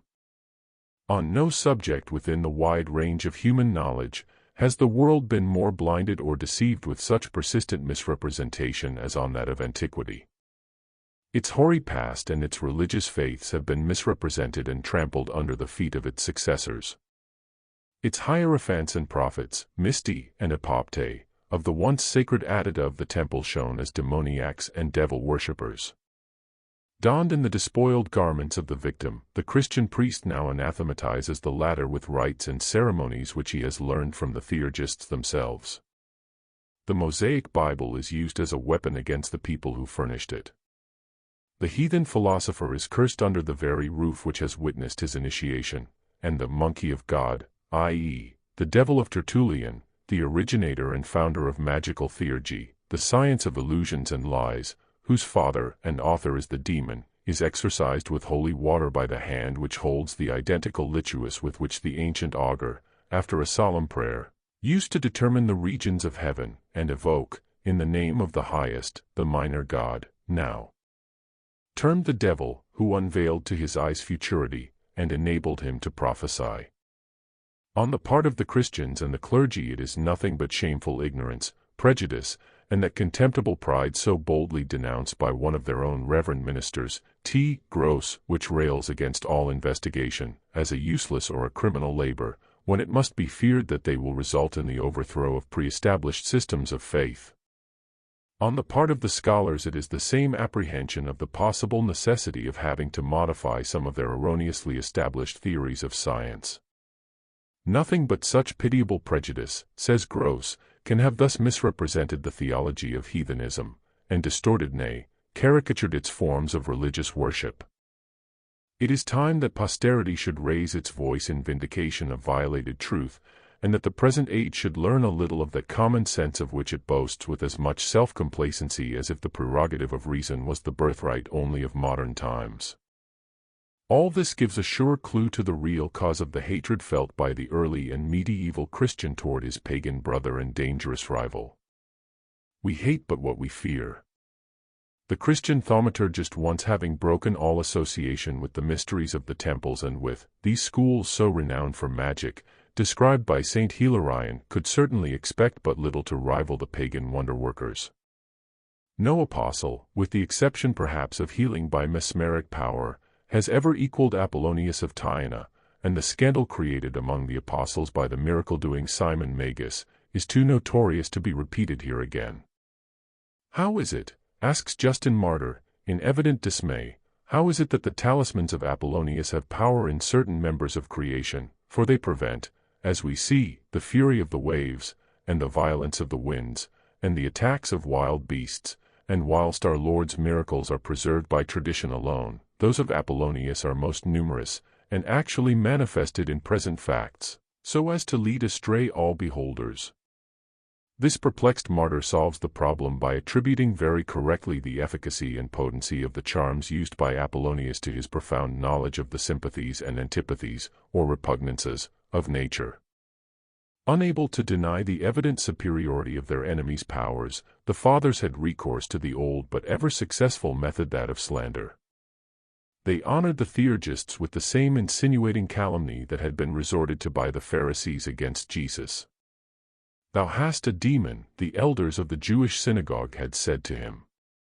"Thou hast the devil," repeated the cunning fathers, with equal truth, addressing the pagan thaumaturgist, and the widely bruited charge, erected later into an article of faith, won the day.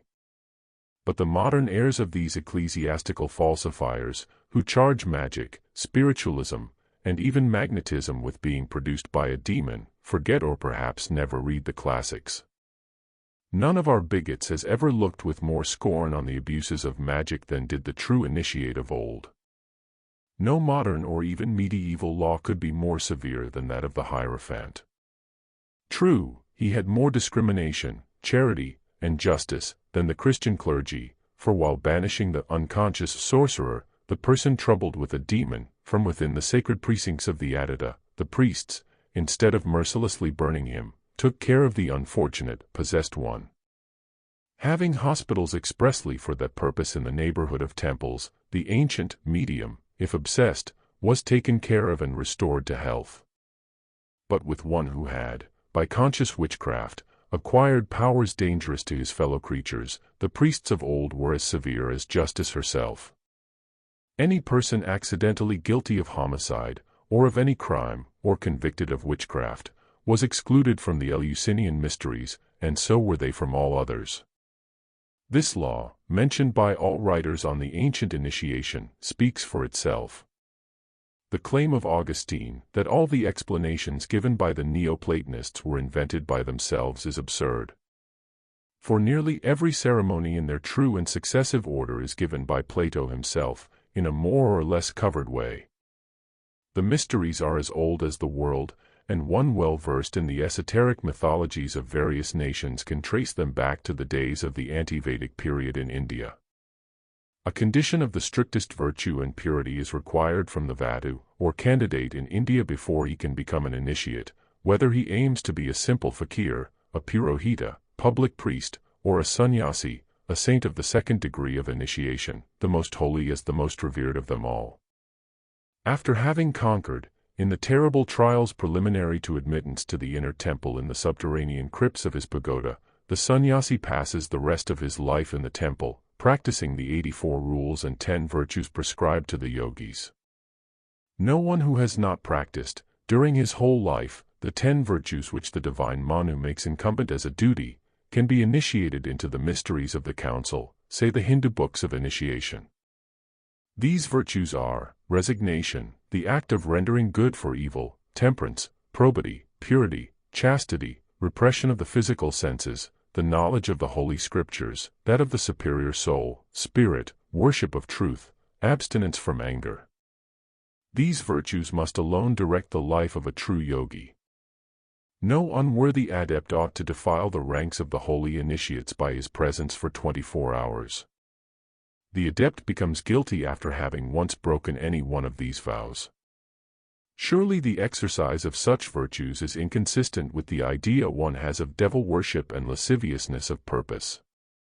And now we will try to give a clear insight into one of the chief objects of this work. What we desire to prove is that underlying every ancient popular religion was the same ancient wisdom doctrine, one and identical, professed and practiced by the initiates of every country, who alone were aware of its existence and importance. To ascertain its origin, and the precise age in which it was matured, is now beyond human possibility. A single glance, however, is enough to assure one that it could not have attained the marvelous perfection in which we find it pictured to us in the relics of the various esoteric systems, except after a succession of ages. A philosophy so profound, a moral code so ennobling, and practical results so conclusive and so uniformly demonstrable is not the growth of a generation, or even a single epoch. Fact must have been piled upon fact, deduction upon deduction, science have begotten science, and myriads of the brightest human intellects have reflected upon the laws of nature, before this ancient doctrine had taken concrete shape. The proofs of this identity of fundamental doctrine in the old religions are found in the prevalence of a system of initiation, in the secret sacerdotal castes who had the guardianship of mystical words of power, and a public display of a phenomenal control over natural forces, indicating association with preterhuman beings. Every approach to the mysteries of all these nations was guarded with the same jealous care, and in all, the penalty of death was inflicted upon initiates of any degree who divulged the secrets entrusted to them. We have seen that such was the case in the Eleusinian and Bacchic mysteries, among the Chaldean Magi, and the Egyptian Hierophants, while with the Hindus, from whom they were all derived, the same rule has prevailed from time immemorial. We are left in no doubt upon this point, for the Agrashita Parikshai says explicitly, every initiate, to whatever degree he may belong, who reveals the great sacred formula, must be put to death. Naturally enough, this same extreme penalty was prescribed in all the multifarious sects and brotherhoods which at different periods have sprung from the ancient stock.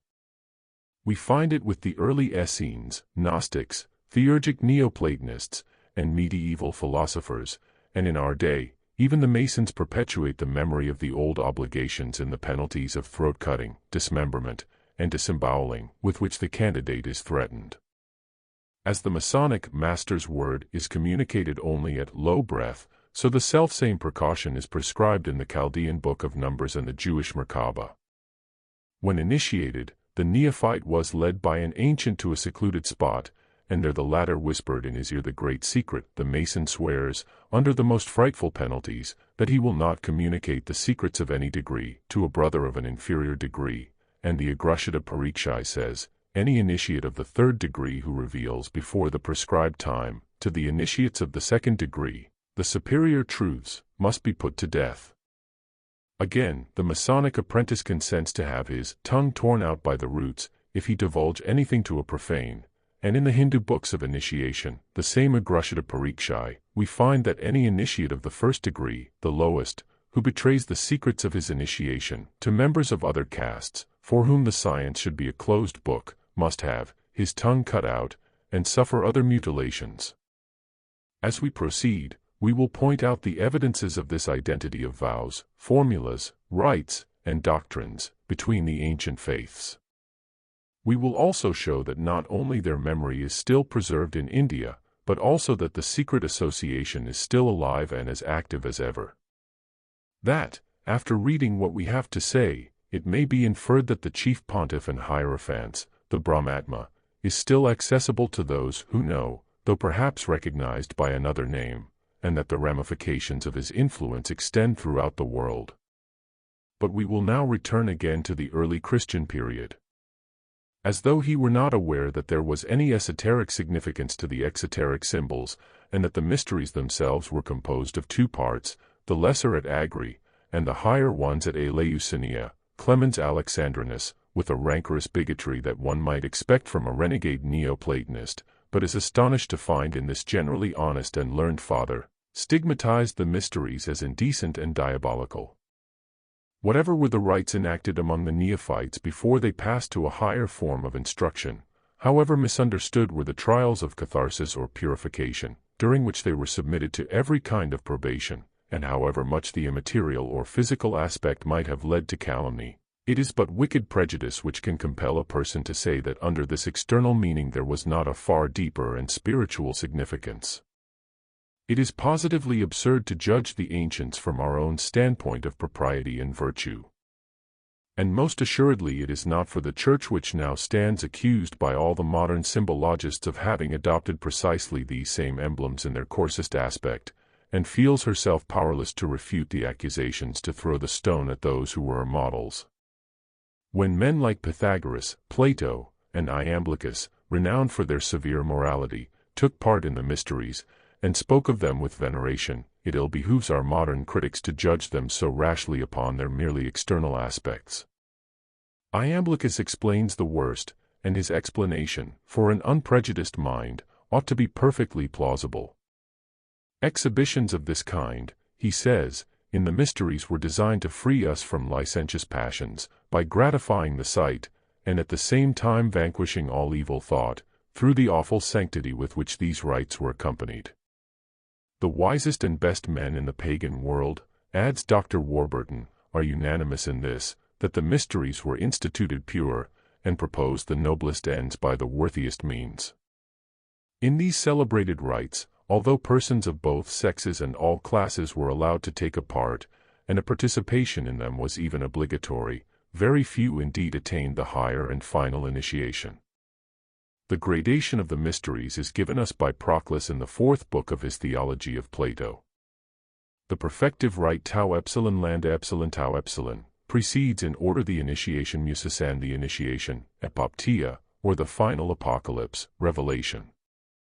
Theon of Smyrna, in Mathematica, also divides the mystic rites into 5 parts, the first of which is the previous purification, for neither are the mysteries communicated to all who are willing to receive them. There are certain persons who are prevented by the voice of the crier, kappa epsilon rho upsilon xi.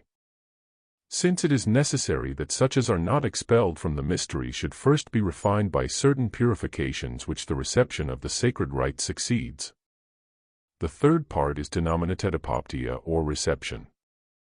And the fourth, which is the end and design of the revelation, is the binding of the head and fixing of the crowns, whether after this he, the initiated person, becomes an hierophant or sustains some other part of the sacerdotal office. But the fifth, which is produced from all these, is friendship and interior communion with God. And this was the last and most awful of all the mysteries. There are writers who have often wondered at the meaning of this claim to a friendship and interior communion with God. Christian authors have denied the pretensions of the pagans to such communion, affirming that only Christian saints were and are capable of enjoying it. Materialistic skeptics have altogether scoffed at the idea of both. After long ages of religious materialism and spiritual stagnation, it has most certainly become difficult, if not altogether impossible, to substantiate the claims of either party.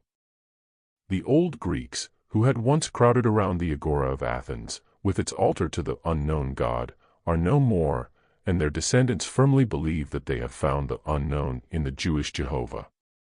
The divine ecstasies of the early Christians have made room for visions of a more modern character, in perfect keeping with progress and civilization. The Son of Man, appearing to the rapt vision of the ancient Christian as coming from the seventh heaven, in a cloud of glory, and surrounded with angels and winged seraphim, has made room for a more prosaic and at the same time more businesslike Jesus. The latter is now shown as making morning calls upon Mary and Martha in Bethany, as seating himself on the ottoman with the younger sister, a lover of ethics, while Martha goes off to the kitchen to cook. Anon the heated fancy of a blasphemous Brooklyn preacher and harlequin, the Reverend Dr. Talmage, makes us see her rushing back, with besweated brow, a pitcher in one hand and the tongs in the other, into the presence of Christ, and blowing him up for not caring that her sister hath left her to serve alone.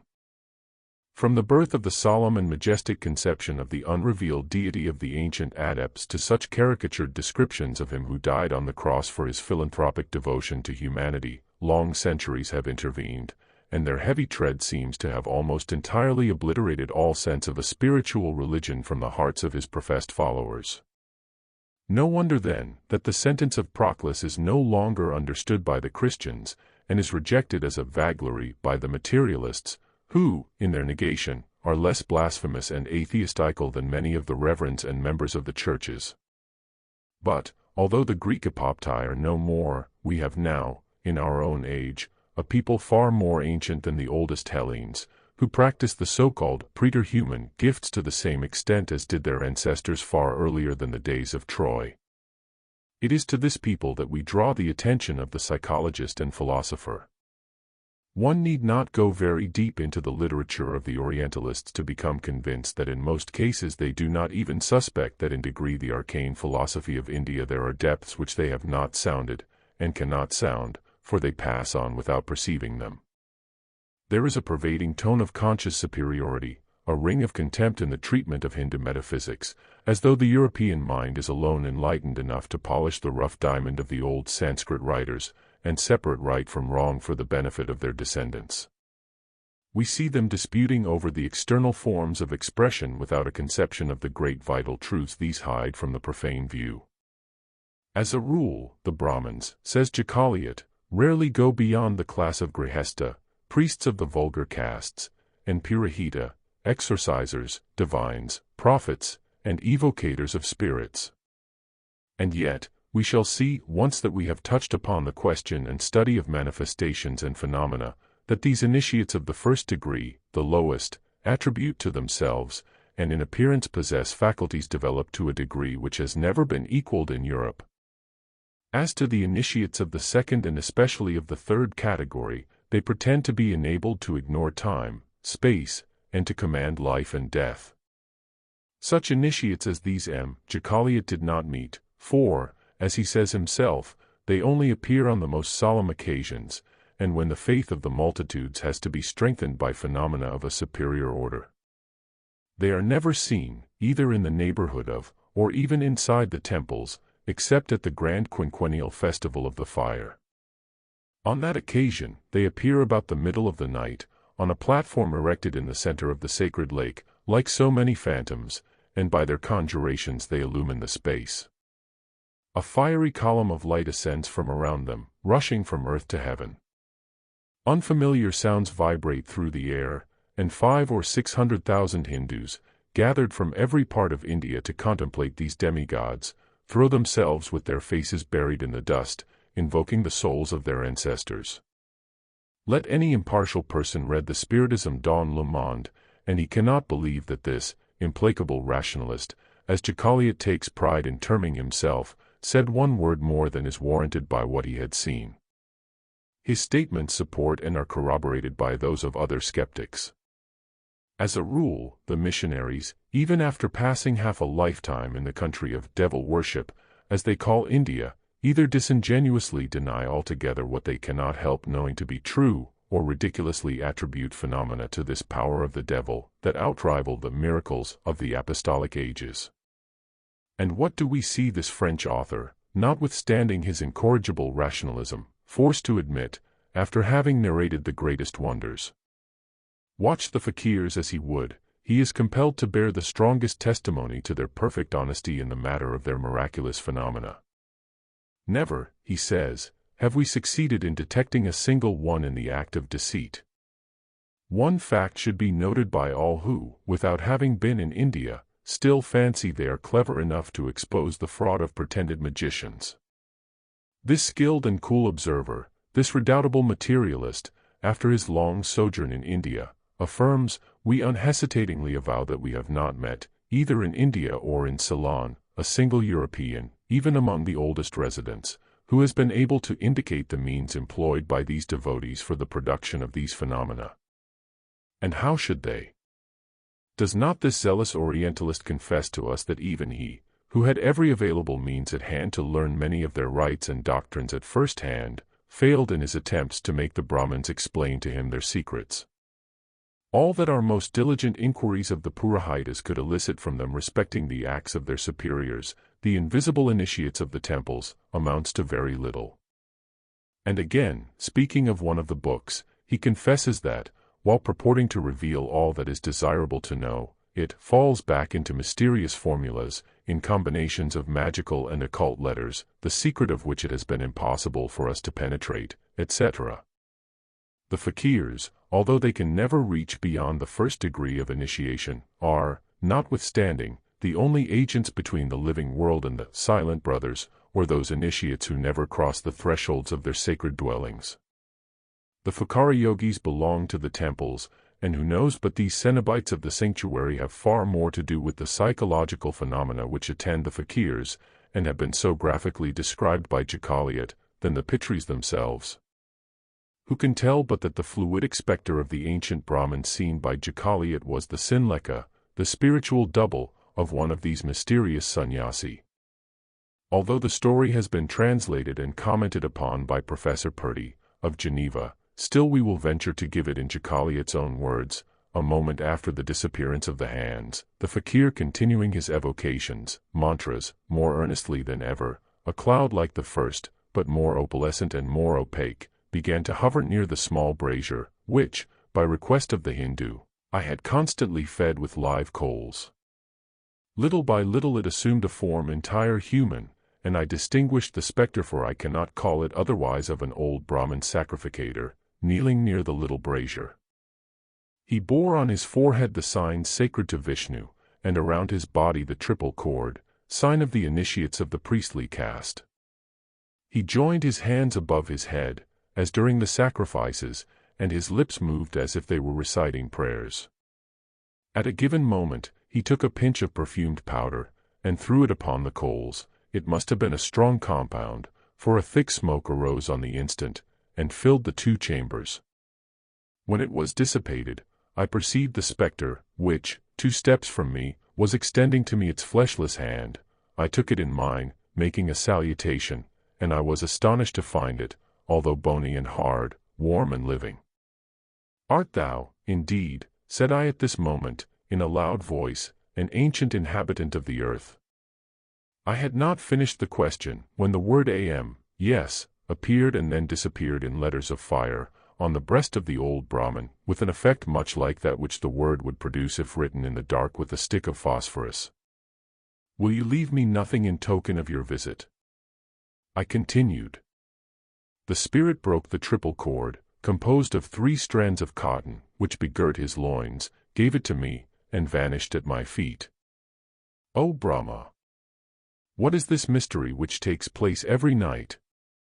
When lying on the matting, with eyes closed, the body is lost sight of, and the soul escapes to enter into conversation with the Pitris.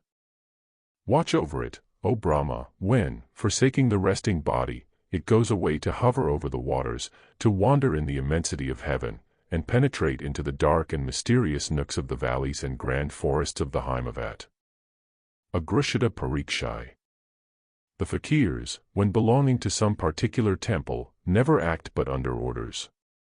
Not one of them, unless he has reached a degree of extraordinary sanctity, is freed from the influence and guidance of his guru, his teacher, who first initiated and instructed him in the mysteries of the occult sciences.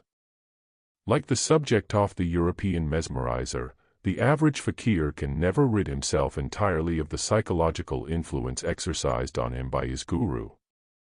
Having passed 2 or 3 hours in the silence and solitude of the inner temple in prayer and meditation, the fakir, when he emerges thence, is mesmerically strengthened and prepared. He produces wonders far more varied and powerful than before he entered. The master has laid his hands upon him, and the fakir feels strong. It may be shown, on the authority of many Brahmanical and Buddhist sacred books, that there has ever existed a great difference between adepts of the higher order, and purely psychological subjects like many of these fakirs, who are mediums in a certain qualified sense. True, the fakir is ever talking of Pitris, and this is natural, for they are his protecting deities. But are the Pitris disembodied human beings of our race? This is the question, and we will discuss it in a moment. We say that the fakir may be regarded in a degree as a medium, for he is what is not generally known under the direct mesmeric influence of a living adept, his sannyasi or guru. When the latter dies, the power of the former, unless he has received the last transfer of spiritual forces, wanes and often even disappears. Why, if it were otherwise, should the fakirs have been excluded from the right of advancing to the 2nd and 3rd degree? The lives of many of them exemplify a degree of self-sacrifice and sanctity unknown and utterly incomprehensible to Europeans, who shudder at the bare thought of such self-inflicted tortures. But however shielded from control by vulgar and earthbound spirits, however wide the chasm between a debasing influence and their self-controlled souls, and however well protected by the seven-knotted magical bamboo rod which he receives from the guru, still the fakir lives in the outer world of sin and matter, and it is possible that his soul may be tainted, perchance, by the magnetic emanations from profane objects and persons, and thereby open an access to strange spirits and gods. To admit one so situated, one not under any and all circumstances sure of the mastery over himself, to a knowledge of the awful mysteries and priceless secrets of initiation, would be impracticable. It would not only imperil the security of that which must, at all hazards, be guarded from profanation, but it would be consenting to admit behind the veil a fellow being, whose mediumistic irresponsibility might at any moment cause him to lose his life through an involuntary indiscretion. The same law which prevailed in the Eleusinian mysteries before our era, holds good now in India. Not only must the adept have mastery over himself, but he must be able to control the inferior grades of spiritual beings, nature spirits, and earthbound souls, in short the very ones by whom, if by any, the fakir is liable to be affected. For the objector to affirm that the Brahmin adepts and the fakirs admit that of themselves they are powerless, and can only act with the help of disembodied human spirits, is to state that these Hindus are unacquainted with the laws of their sacred books and even the meaning of the word pitris. The laws of Manu, the Atharvaveda, and other books, prove what we now say. All that exists, says the Atharvaveda, is in the power of the gods. The gods are under the power of magical conjurations.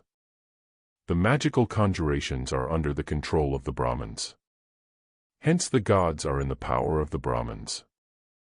This is logical, albeit seemingly paradoxical, and it is the fact. And this fact will explain to those who have not hitherto had the clue, among whom Jacaliot must be numbered, as will appear on reading his works, why the fakir should be confined to the first, or lowest degree of that course of initiation whose highest adepts, or hierophants, are the sannyasis, or members of the ancient Supreme Council of 70. Moreover, in Book 1, of the Hindu Genesis, or Book of Creation of Manu, the pitris are called the lunar ancestors of the human race. They belong to a race of beings different from ourselves, and cannot properly be called human spirits, in the sense in which the spiritualists use this term. This is what is said of them. Then they, the gods, created the Jakshas, the Rakshasas, the Pisachas, the Gandharvas and the Apsaras, and the Asuras, the Nagas, the Sarpas and the Suparnas, and the Pitris lunar ancestors of the human race. See Institutes of Manu, Book 1, Sloka 37, where the Pitris are termed progenitors of mankind. The Pitris are a distinct race of spirits belonging to the mythological hierarchy or rather to the Kabbalistical nomenclature, and must be included with the good genii, the demons of the Greeks, or the inferior gods of the invisible world, and when a fakir attributes his phenomena to the Pitris, he means only what the ancient philosophers and theurgists meant when they maintained that all the miracles were obtained through the intervention of the gods, or the good and bad demons, who control the powers of nature, the elementals, who are subordinate to the power of him who knows.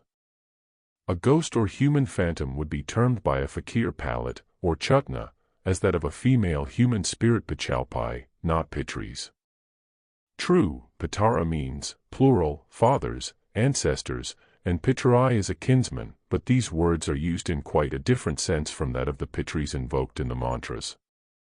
To maintain before a devout Brahmin or a fakir that any one can converse with the spirits of the dead, would be to shock him with what would appear to him blasphemy. Does not the concluding verse of the Bhagavat state that this supreme felicity is alone reserved to the holy sannyasis, the gurus, and yogis? Long before they finally rid themselves of their mortal envelopes, the souls who have practiced only good, such as those of the sannyasis and the vanaprasthas, acquire the faculty of conversing with the souls which preceded them to the swarga. In this case the pitris instead of genii are the spirits, or rather souls, of the departed ones. but they will freely communicate only with those whose atmosphere is as pure as their own, and to whose prayerful kalasa, invocation, they can respond without the risk of defiling their own celestial purity. When the soul of the invocator has reached the syadium, or perfect identity of essence with the universal soul, when matter is utterly conquered, then the adept can freely enter into daily and hourly communion with those who, though unburdened with their corporeal forms, are still themselves progressing through the endless series of transformations included in the gradual approach to the Paramatma, or the grand universal soul. Bearing in mind that the Christian fathers have always claimed for themselves and their saints the name of friends of God, and knowing that they borrowed this expression, with many others, from the technology of the pagan temples, it is but natural to expect them to show an evil temper whenever alluding to these rites. Ignorant, as a rule, and having had biographers as ignorant as themselves, we could not well expect them to find in the accounts of their beatific visions a descriptive beauty such as we find in the pagan classics. Whether the visions and objective phenomena claimed by both the fathers of the desert and the hierophants of the sanctuary are to be discredited, or accepted as facts, the splendid imagery employed by Proclus and Apuleius in narrating the small portion of the final initiation that they dared reveal, throws completely into the shade the plagiaristic tales of the Christian ascetics, faithful copies though they were intended to be. The story of the temptation of Saint Anthony in the desert by the female demon is a parody upon the preliminary trials of the neophyte during the micra, or minor mysteries of Agri, those rites at the thought of which Clemens railed so bitterly, and which represented the bereaved Demeter in search of her child, and her good-natured hostess Baubo. Without entering again into a demonstration that in Christian, and especially Irish Roman Catholic, churches the same apparently indecent customs as the above prevailed until the end of the last century, we will recur to the untiring labors of that honest and brave defender of the ancient faith, Thomas Taylor, and his works. However much dogmatic Greek scholarship may have found to say against his mistranslations, his memory must be dear to every true Platonist, who seeks rather to learn the inner thought of the great philosopher than enjoy the mere external mechanism of his writings. Better classical translators may have rendered us, in more correct phraseology, Plato's words, but Taylor shows us Plato's meaning, and this is more than can be said of Zeller, Jowett, and their predecessors. Yet, as writes Professor A. Wilder, Taylor's works have met with favor at the hands of men capable of profound and recondite thinking, and it must be conceded that he was endowed with a superior qualification, that of an intuitive perception of the interior meaning of the subjects which he considered. Others may have known more Greek, but he knew more Plato. Taylor devoted his whole useful life to the search after such old manuscripts as would enable him to have his own speculations concerning several obscure rites and the mysteries corroborated by writers who had been initiated themselves. It is with full confidence in the assertions of various classical writers that we say that ridiculous, perhaps licentious in some cases, as may appear ancient worship to the modern critic, it ought not to have so appeared to the Christians. During the medieval ages, and even later, they accepted pretty nearly the same without understanding the secret import of its rites, and quite satisfied with the obscure and rather fantastic interpretations of their clergy, who accepted the exterior form and distorted the inner meaning. We are ready to concede, in full justice, that centuries have passed since the great majority of the Christian clergy, who are not allowed to pry into God's mysteries nor seek to explain that which the Church has once accepted and established, have had the remotest idea of their symbolism, whether in its exoteric or esoteric meaning. Not so with the head of the Church and its highest dignitaries. And if we fully agree with Inman that it is difficult to believe that the ecclesiastics who sanctioned the publication of such prints could have been as ignorant as modern ritualists, we are not at all prepared to believe with the same author that the latter, if they knew the real meaning of the symbols commonly used by the Roman Church, would not have adopted them. To eliminate what is plainly derived from the sex and nature worship of the ancient heathens would be equivalent to pulling down the whole Roman Catholic image worship, the Madonna element, and reforming the faith to Protestantism. The enforcement of the late dogma of the Immaculation was prompted by this very secret reason. The science of symbology was making too rapid progress. Blind faith in the Pope's infallibility and in the immaculate nature of the Virgin and of her ancestral female lineage to a certain remove could alone save the Church from the indiscreet revelations of science. It was a clever stroke of policy on the part of the vicegerent of God. What matters it if, by conferring upon her such an honor, as Don Pascal de Francisi's naively expresses it, he has made a goddess of the Virgin Mary, an Olympian deity, who, having been by her very nature placed in the impossibility of sinning, can claim no virtue, no personal merit for her purity, precisely for which, as we were taught to believe in our younger days, she was chosen among all other women. If His Holiness has deprived her of this, perhaps, on the other hand, he thinks that he has endowed her with at least one physical attribute not shared by the other virgin goddesses. But even this new dogma, which, in company with the new claim to infallibility, has quasi-revolutionized the Christian world, is not original with the Church of Rome. It is but a return to a hardly remembered heresy of the early Christian ages, that of the Collyridians, so called from their sacrificing cakes to the Virgin, whom they claimed to be virgin-born. The new sentence, "O Virgin Mary, conceived without sin," is simply a tardy acceptance of that which was at first deemed a blasphemous heresy by the Orthodox Fathers. To think for one moment that any of the popes, cardinals, or other high dignitaries were not aware, from the first to the last, of the external meanings of their symbols, is to do injustice to their great learning and their spirit of Machiavellism. It is to forget that the emissaries of Rome will never be stopped by any difficulty which can be skirted by the employment of Jesuitical artifice. The policy of complacent conformity was never carried to greater lengths than by the missionaries in Ceylon, who, according to the Abbé Dubois, certainly a learned and competent authority, conducted the images of the Virgin and Saviour on triumphal cars, imitated from the orgies of Juggernaut, and introduced the dancers from the Brahmanical rites into the ceremonial of the Church. Let us at least thank these black-frocked politicians for their consistency in employing the car of Juggernaut, upon which the wicked heathen convey the lingam of Shiva. To have used this car to carry in its turn the Romish representative of the female principle in nature, is to show discrimination and a thorough knowledge of the oldest mythological conceptions. They have blended the two deities, and thus represented, in a Christian procession, the heathen Brahma, or Nara, the father, Nari, the mother, and Viraj, the son. Says Manu, the sovereign master who exists through himself, divides his body into two halves, male and female, and from the union of these two principles is born Viraj, the son. There was not a Christian father who could have been ignorant of these symbols and their physical meaning, for it is in this latter aspect that they were abandoned to the ignorant rabble. Moreover, they all had as good reasons to suspect the occult symbolism contained in these images, although as none of them, Paul accepted, perhaps had been initiated, they could know nothing whatever about the nature of the final rites. Any person revealing these mysteries was put to death, regardless of sex, nationality, or creed. A Christian father would no more be proof against an accident than a pagan Mista or the mu upsilon sigma tau epsilon.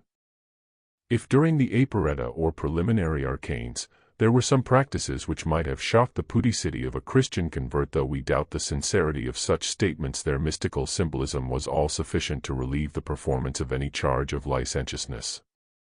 Even the episode of the matron Baubo, whose rather eccentric method of consolation was immortalized in the minor mysteries, is explained by impartial mystagogues quite naturally. Ceres Demeter and her earthly wanderings in search of her daughter are the euhemerized descriptions of one of the most metaphysico-psychological subjects ever treated of by human mind.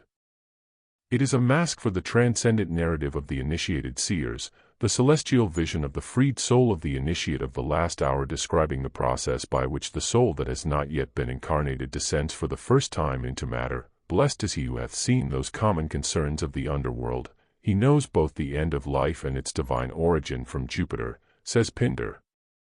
Taylor shows, on the authority of more than one initiate, that the dramatic performances of the lesser mysteries were designed by their founders to signify occultly the condition of the unpurified soul invested with an earthly body, and enveloped in a material and physical nature, that the soul, indeed, till purified by philosophy, suffers death through its union with the body. The body is the sepulchre, the prison of the soul, and many Christian fathers held with Plato that the soul is punished through its union with the body. Such is the fundamental doctrine of the Buddhists and of many Brahmanists too. When Plotinus remarks that, when the soul has descended into generation, from its shaft divine condition, she partakes of evil, and is carried a great way into a state the opposite of her first purity and integrity, to be entirely merged in which is nothing more than to fall into dark mire, he only repeats the teachings of Gautama Buddha. If we have to believe the ancient initiates at all, we must accept their interpretation of the symbols. And if, moreover, we find them perfectly coinciding with the teachings of the greatest philosophers and that which we know symbolizes the same meaning in the modern mysteries in the East, we must believe them to be right. If Demeter was considered the intellectual soul, or rather the astral soul, half emanation from the spirit and half tainted with matter through a succession of spiritual evolutions, we may readily understand what is meant by the matron Babo, the enchantress, who before she succeeds in reconciling the soul Demeter to its new position, finds herself obliged to assume the sexual forms of an infant. Babo is matter, the physical body, and the intellectual, as yet pure astral soul can be ensnared into its new terrestrial prison but by the display of innocent babyhood. Until then, doomed to her fate, Demeter, or Magna Mater, the soul, wonders and hesitates and suffers, but once having partaken of the magic potion prepared by Babo, she forgets her sorrows. For a certain time she parts with that consciousness of higher intellect that she was possessed of before entering the body of a child. Thenceforth she must seek to rejoin it again, and when the age of reason arrives for the child, the struggle forgotten for a few years of infancy begins again. The astral soul is placed between matter, body, and the highest intellect, its immortal spirit or nous. Which of those two will conquer? The result of the battle of life lies between the triad.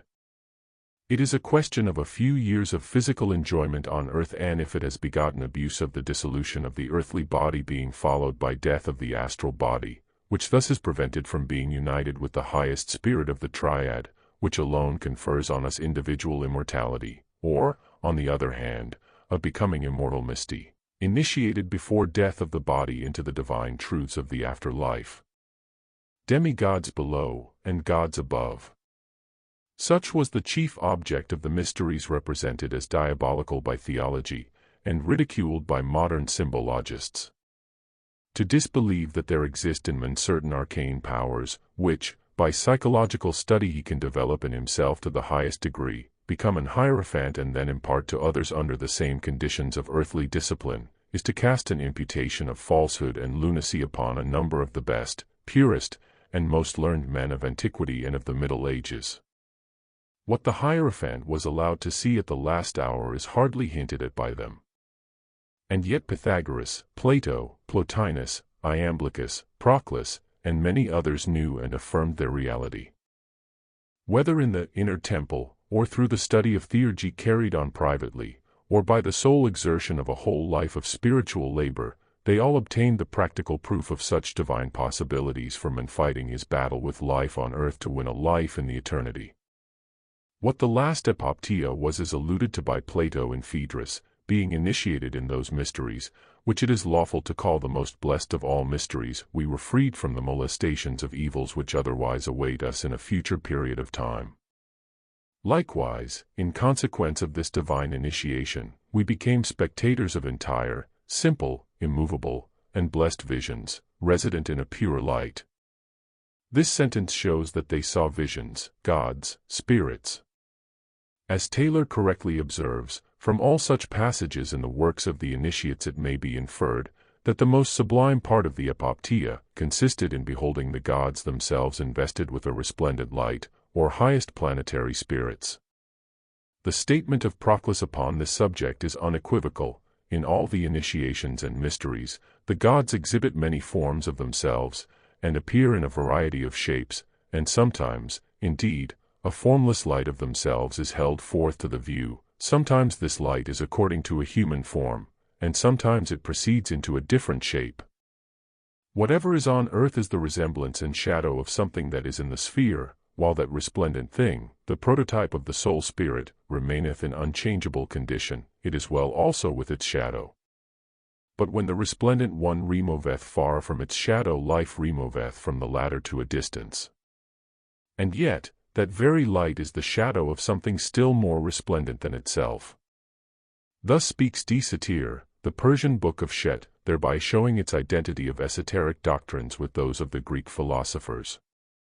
The second statement of Plato confirms our belief that the mysteries of the ancients were identical with the initiations, as practiced now among the Buddhists and the Hindu adepts. The highest visions, the most truthful, are produced, not through natural ecstatics or mediums, as it is sometimes erroneously asserted, but through a regular discipline of gradual initiations and development of psychical powers. The misty were brought into close union with those whom Proclus calls mystical natures, resplendent gods, because, as Plato says, we were ourselves pure and immaculate, being liberated from this surrounding vestment, which we denominate body, and to which we are now bound like an oyster to its shell. So the doctrine of planetary and terrestrial pitris was revealed entirely in ancient India, as well as now, only at the last moment of initiation, and to the adepts of superior degrees. Many are the fakirs, who, though pure, and honest, and self-devoted, have yet never seen the astral form of a purely human Pitar, an ancestor or father, otherwise than at the solemn moment of their first and last initiation. It is in the presence of his instructor, the Guru, and just before the Vata fakir is dispatched into the world of the living, with his seven-knotted bamboo wand for all protection, that he is suddenly placed face to face with the unknown presence. He sees it, and falls prostrate at the feet of the evanescent form, but is not entrusted with the great secret of its evocation, for it is the supreme mystery of the holy syllable. The Aum contains the evocation of the Vedic triad, the Trimurti Brahma, Vishnu, Shiva, say the Orientalists. It contains the evocation of something more real and objective than this triune abstraction, we say, respectfully contradicting the eminent scientists. It is the Trinity of man himself, on his way to become immortal through the solemn union of his inner triune self, the exterior, gross body, the husk not even being taken in consideration in this human Trinity. It is, when this Trinity, in anticipation of the final triumphant reunion beyond the gates of corporeal death, became for a few seconds a unity, that the candidate is allowed, at the moment of the initiation, to behold his future self.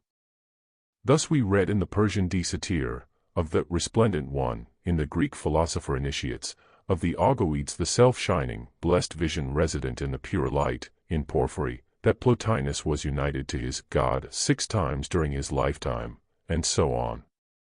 In ancient India, the mystery of the triad, known but to the initiates, could not, under the penalty of death, be revealed to the vulgar, says Vrihaspati.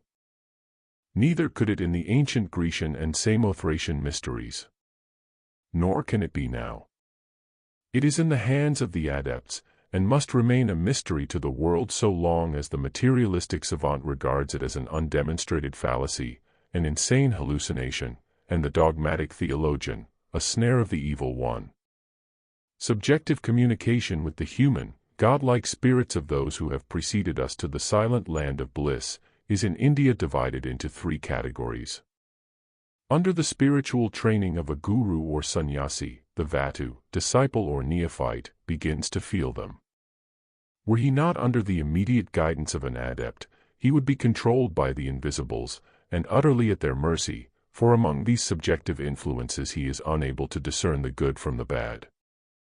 Happy the sensitive who is sure of the purity of his spiritual atmosphere. While the Tibetan Buddhists pronounce their invocations as follows, Nan One Pho Tho Yi, Nan One the Ma Yi, Nan One Sankhya Yi, on. To this subjective consciousness, which is the first degree, is, after a time, added that of clairaudience. This is the second degree or stage of development.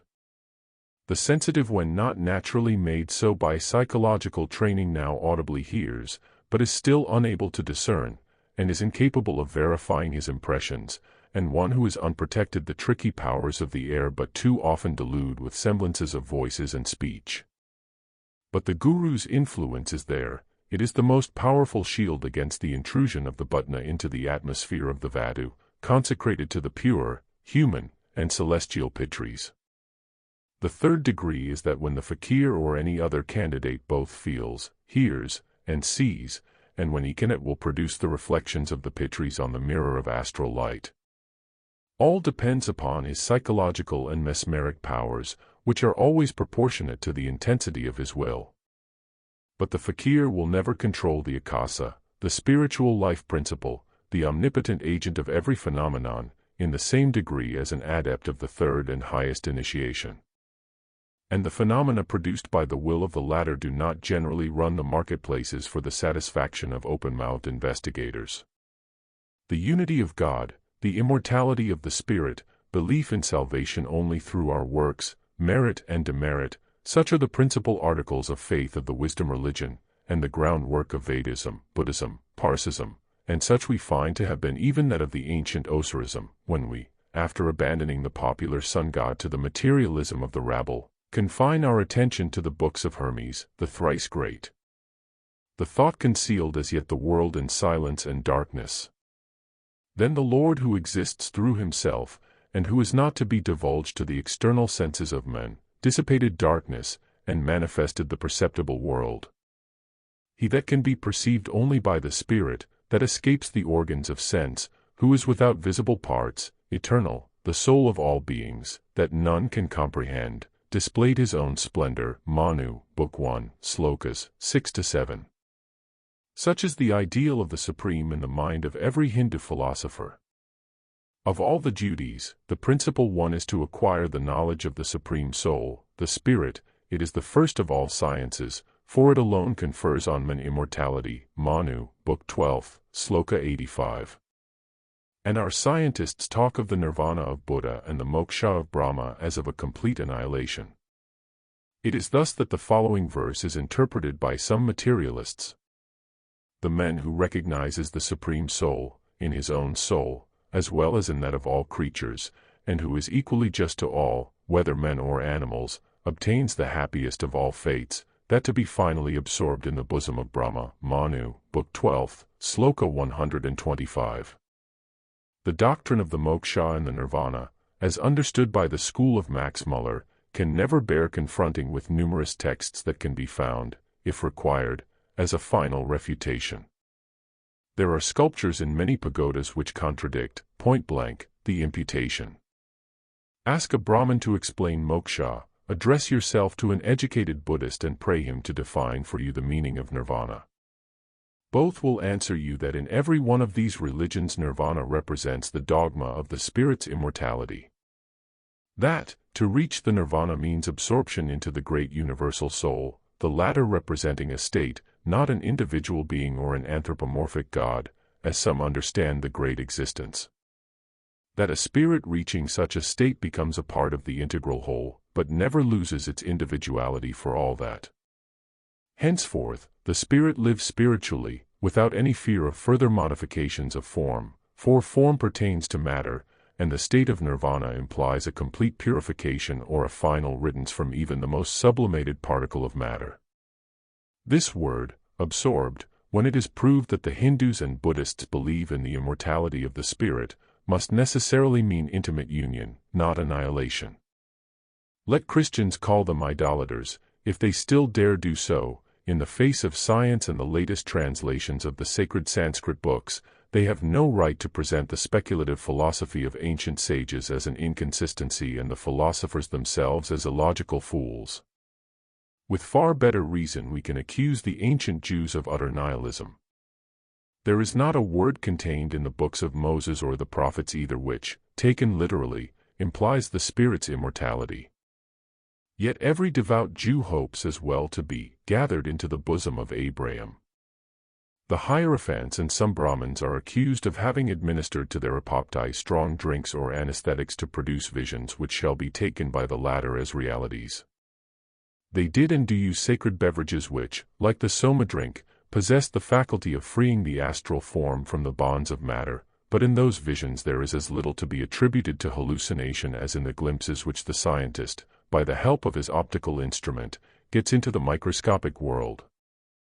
A man cannot perceive, touch, and converse with pure spirit through any of his bodily senses. Only spirit alone can talk to and see spirit, and even our astral soul, the doppelganger, is too gross, too much tainted yet with earthly matter to trust entirely to its perceptions and insinuations. How dangerous may often become untrained mediumship, and how thoroughly it was understood and provided against by the ancient sages, is perfectly exemplified in the case of Socrates. The old Grecian philosopher was a medium, hence, he had never been initiated into the mysteries, for such was the rigorous law. But he had his familiar spirit, as they call it, his daimonion, and this invisible counselor became the cause of his death. It is generally believed that if he was not initiated into the mysteries it was because he himself neglected to become so. But the secret records teach us that it was because he could not be admitted to participate in the sacred rites, and precisely, as we state, on account of his mediumship. There was a law against the admission not only of such as were convicted of deliberate witchcraft but even of those who were known to have a familiar spirit. The law was just and logical, because a genuine medium is more or less irresponsible, and the eccentricities of Socrates are thus accounted for in some degree. A medium must be passive, and if a firm believer in his spirit guide, he will allow himself to be ruled by the latter, not by the rules of the sanctuary. A medium of olden times, like the modern medium, was subject to be entranced at the will and pleasure of the power which controlled him. Therefore, he could not well have been entrusted with the awful secrets of the final initiation, never to be revealed under the penalty of death.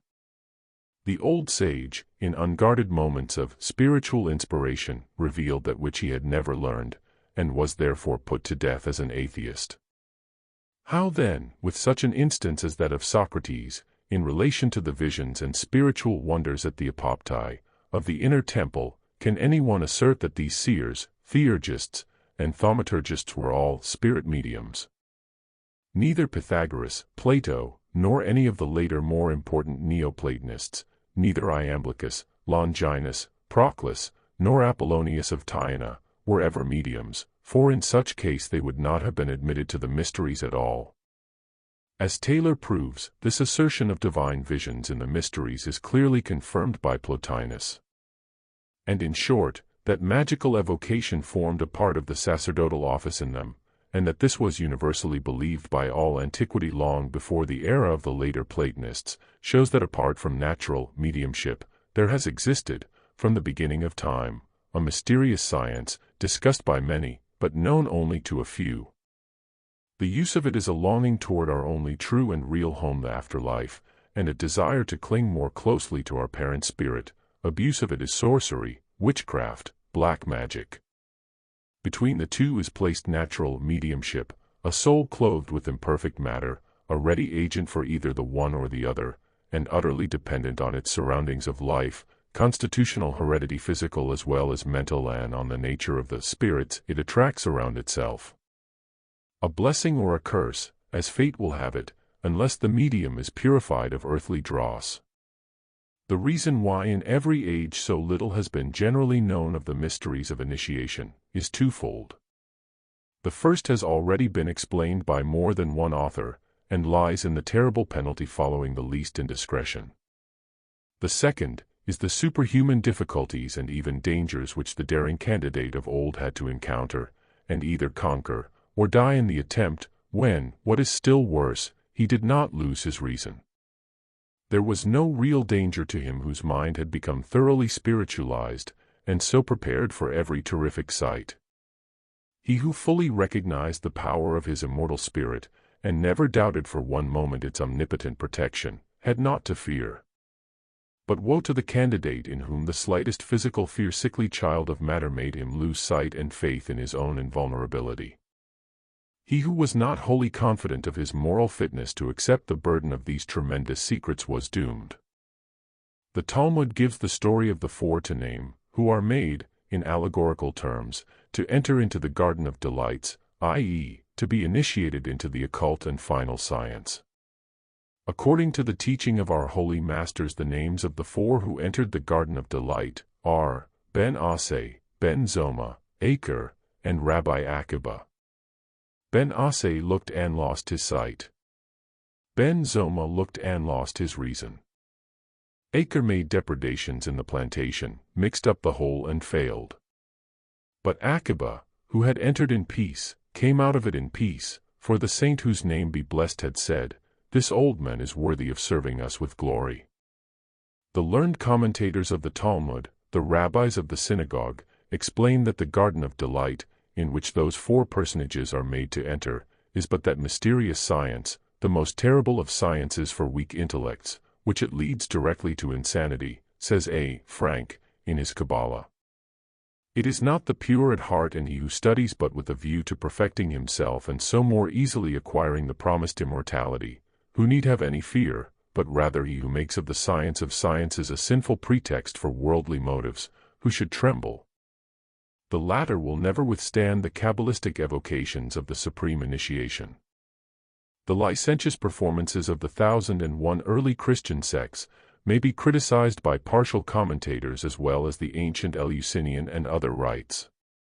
But why should they incur the blame of the theologians, the Christians, when their own mysteries of the divine incarnation with Joseph, Mary, and the angel in a sacred trilogue used to be enacted in more than one country, and were famous at one time in Spain and southern France?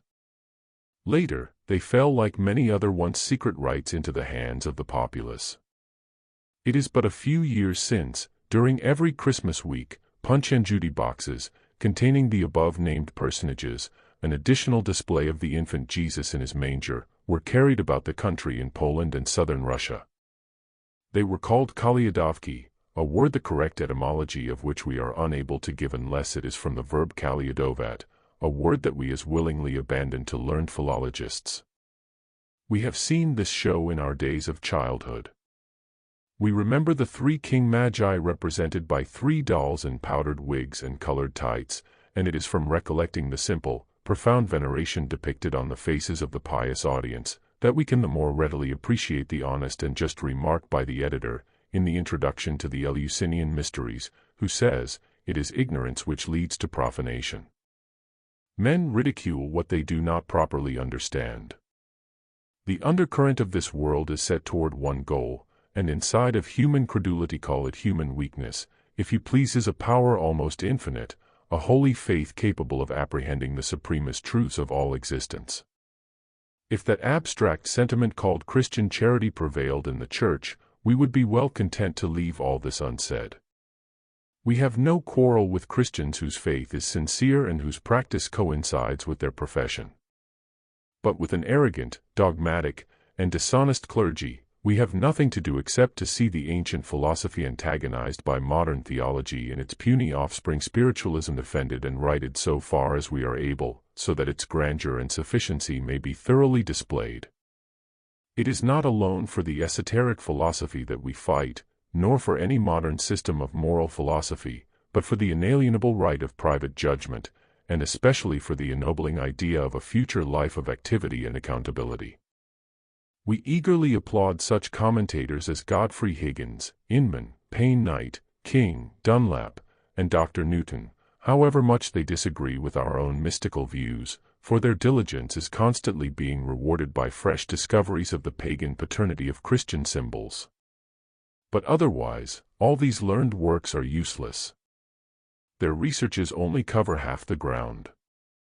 Lacking the true key of interpretation, they see the symbols only in a physical aspect. They have no password to cause the gates of mystery to swing open, and ancient spiritual philosophy is to them a closed book. Diametrically opposed though they be to the clergy in their ideas respecting it, in the way of interpretation they do little more than their opponents for a questioning public. Their labors tend to strengthen materialism as those of the clergy, especially the Romish clergy, do to cultivate belief in diabolism. If the study of Hermetic philosophy held out no other hope of reward, it would be more than enough to know that by it we may learn with what perfection of justice the world is governed. A sermon upon this text is preached by every page of history. Among all there is not one that conveys a deeper moral than the case of the Roman Church.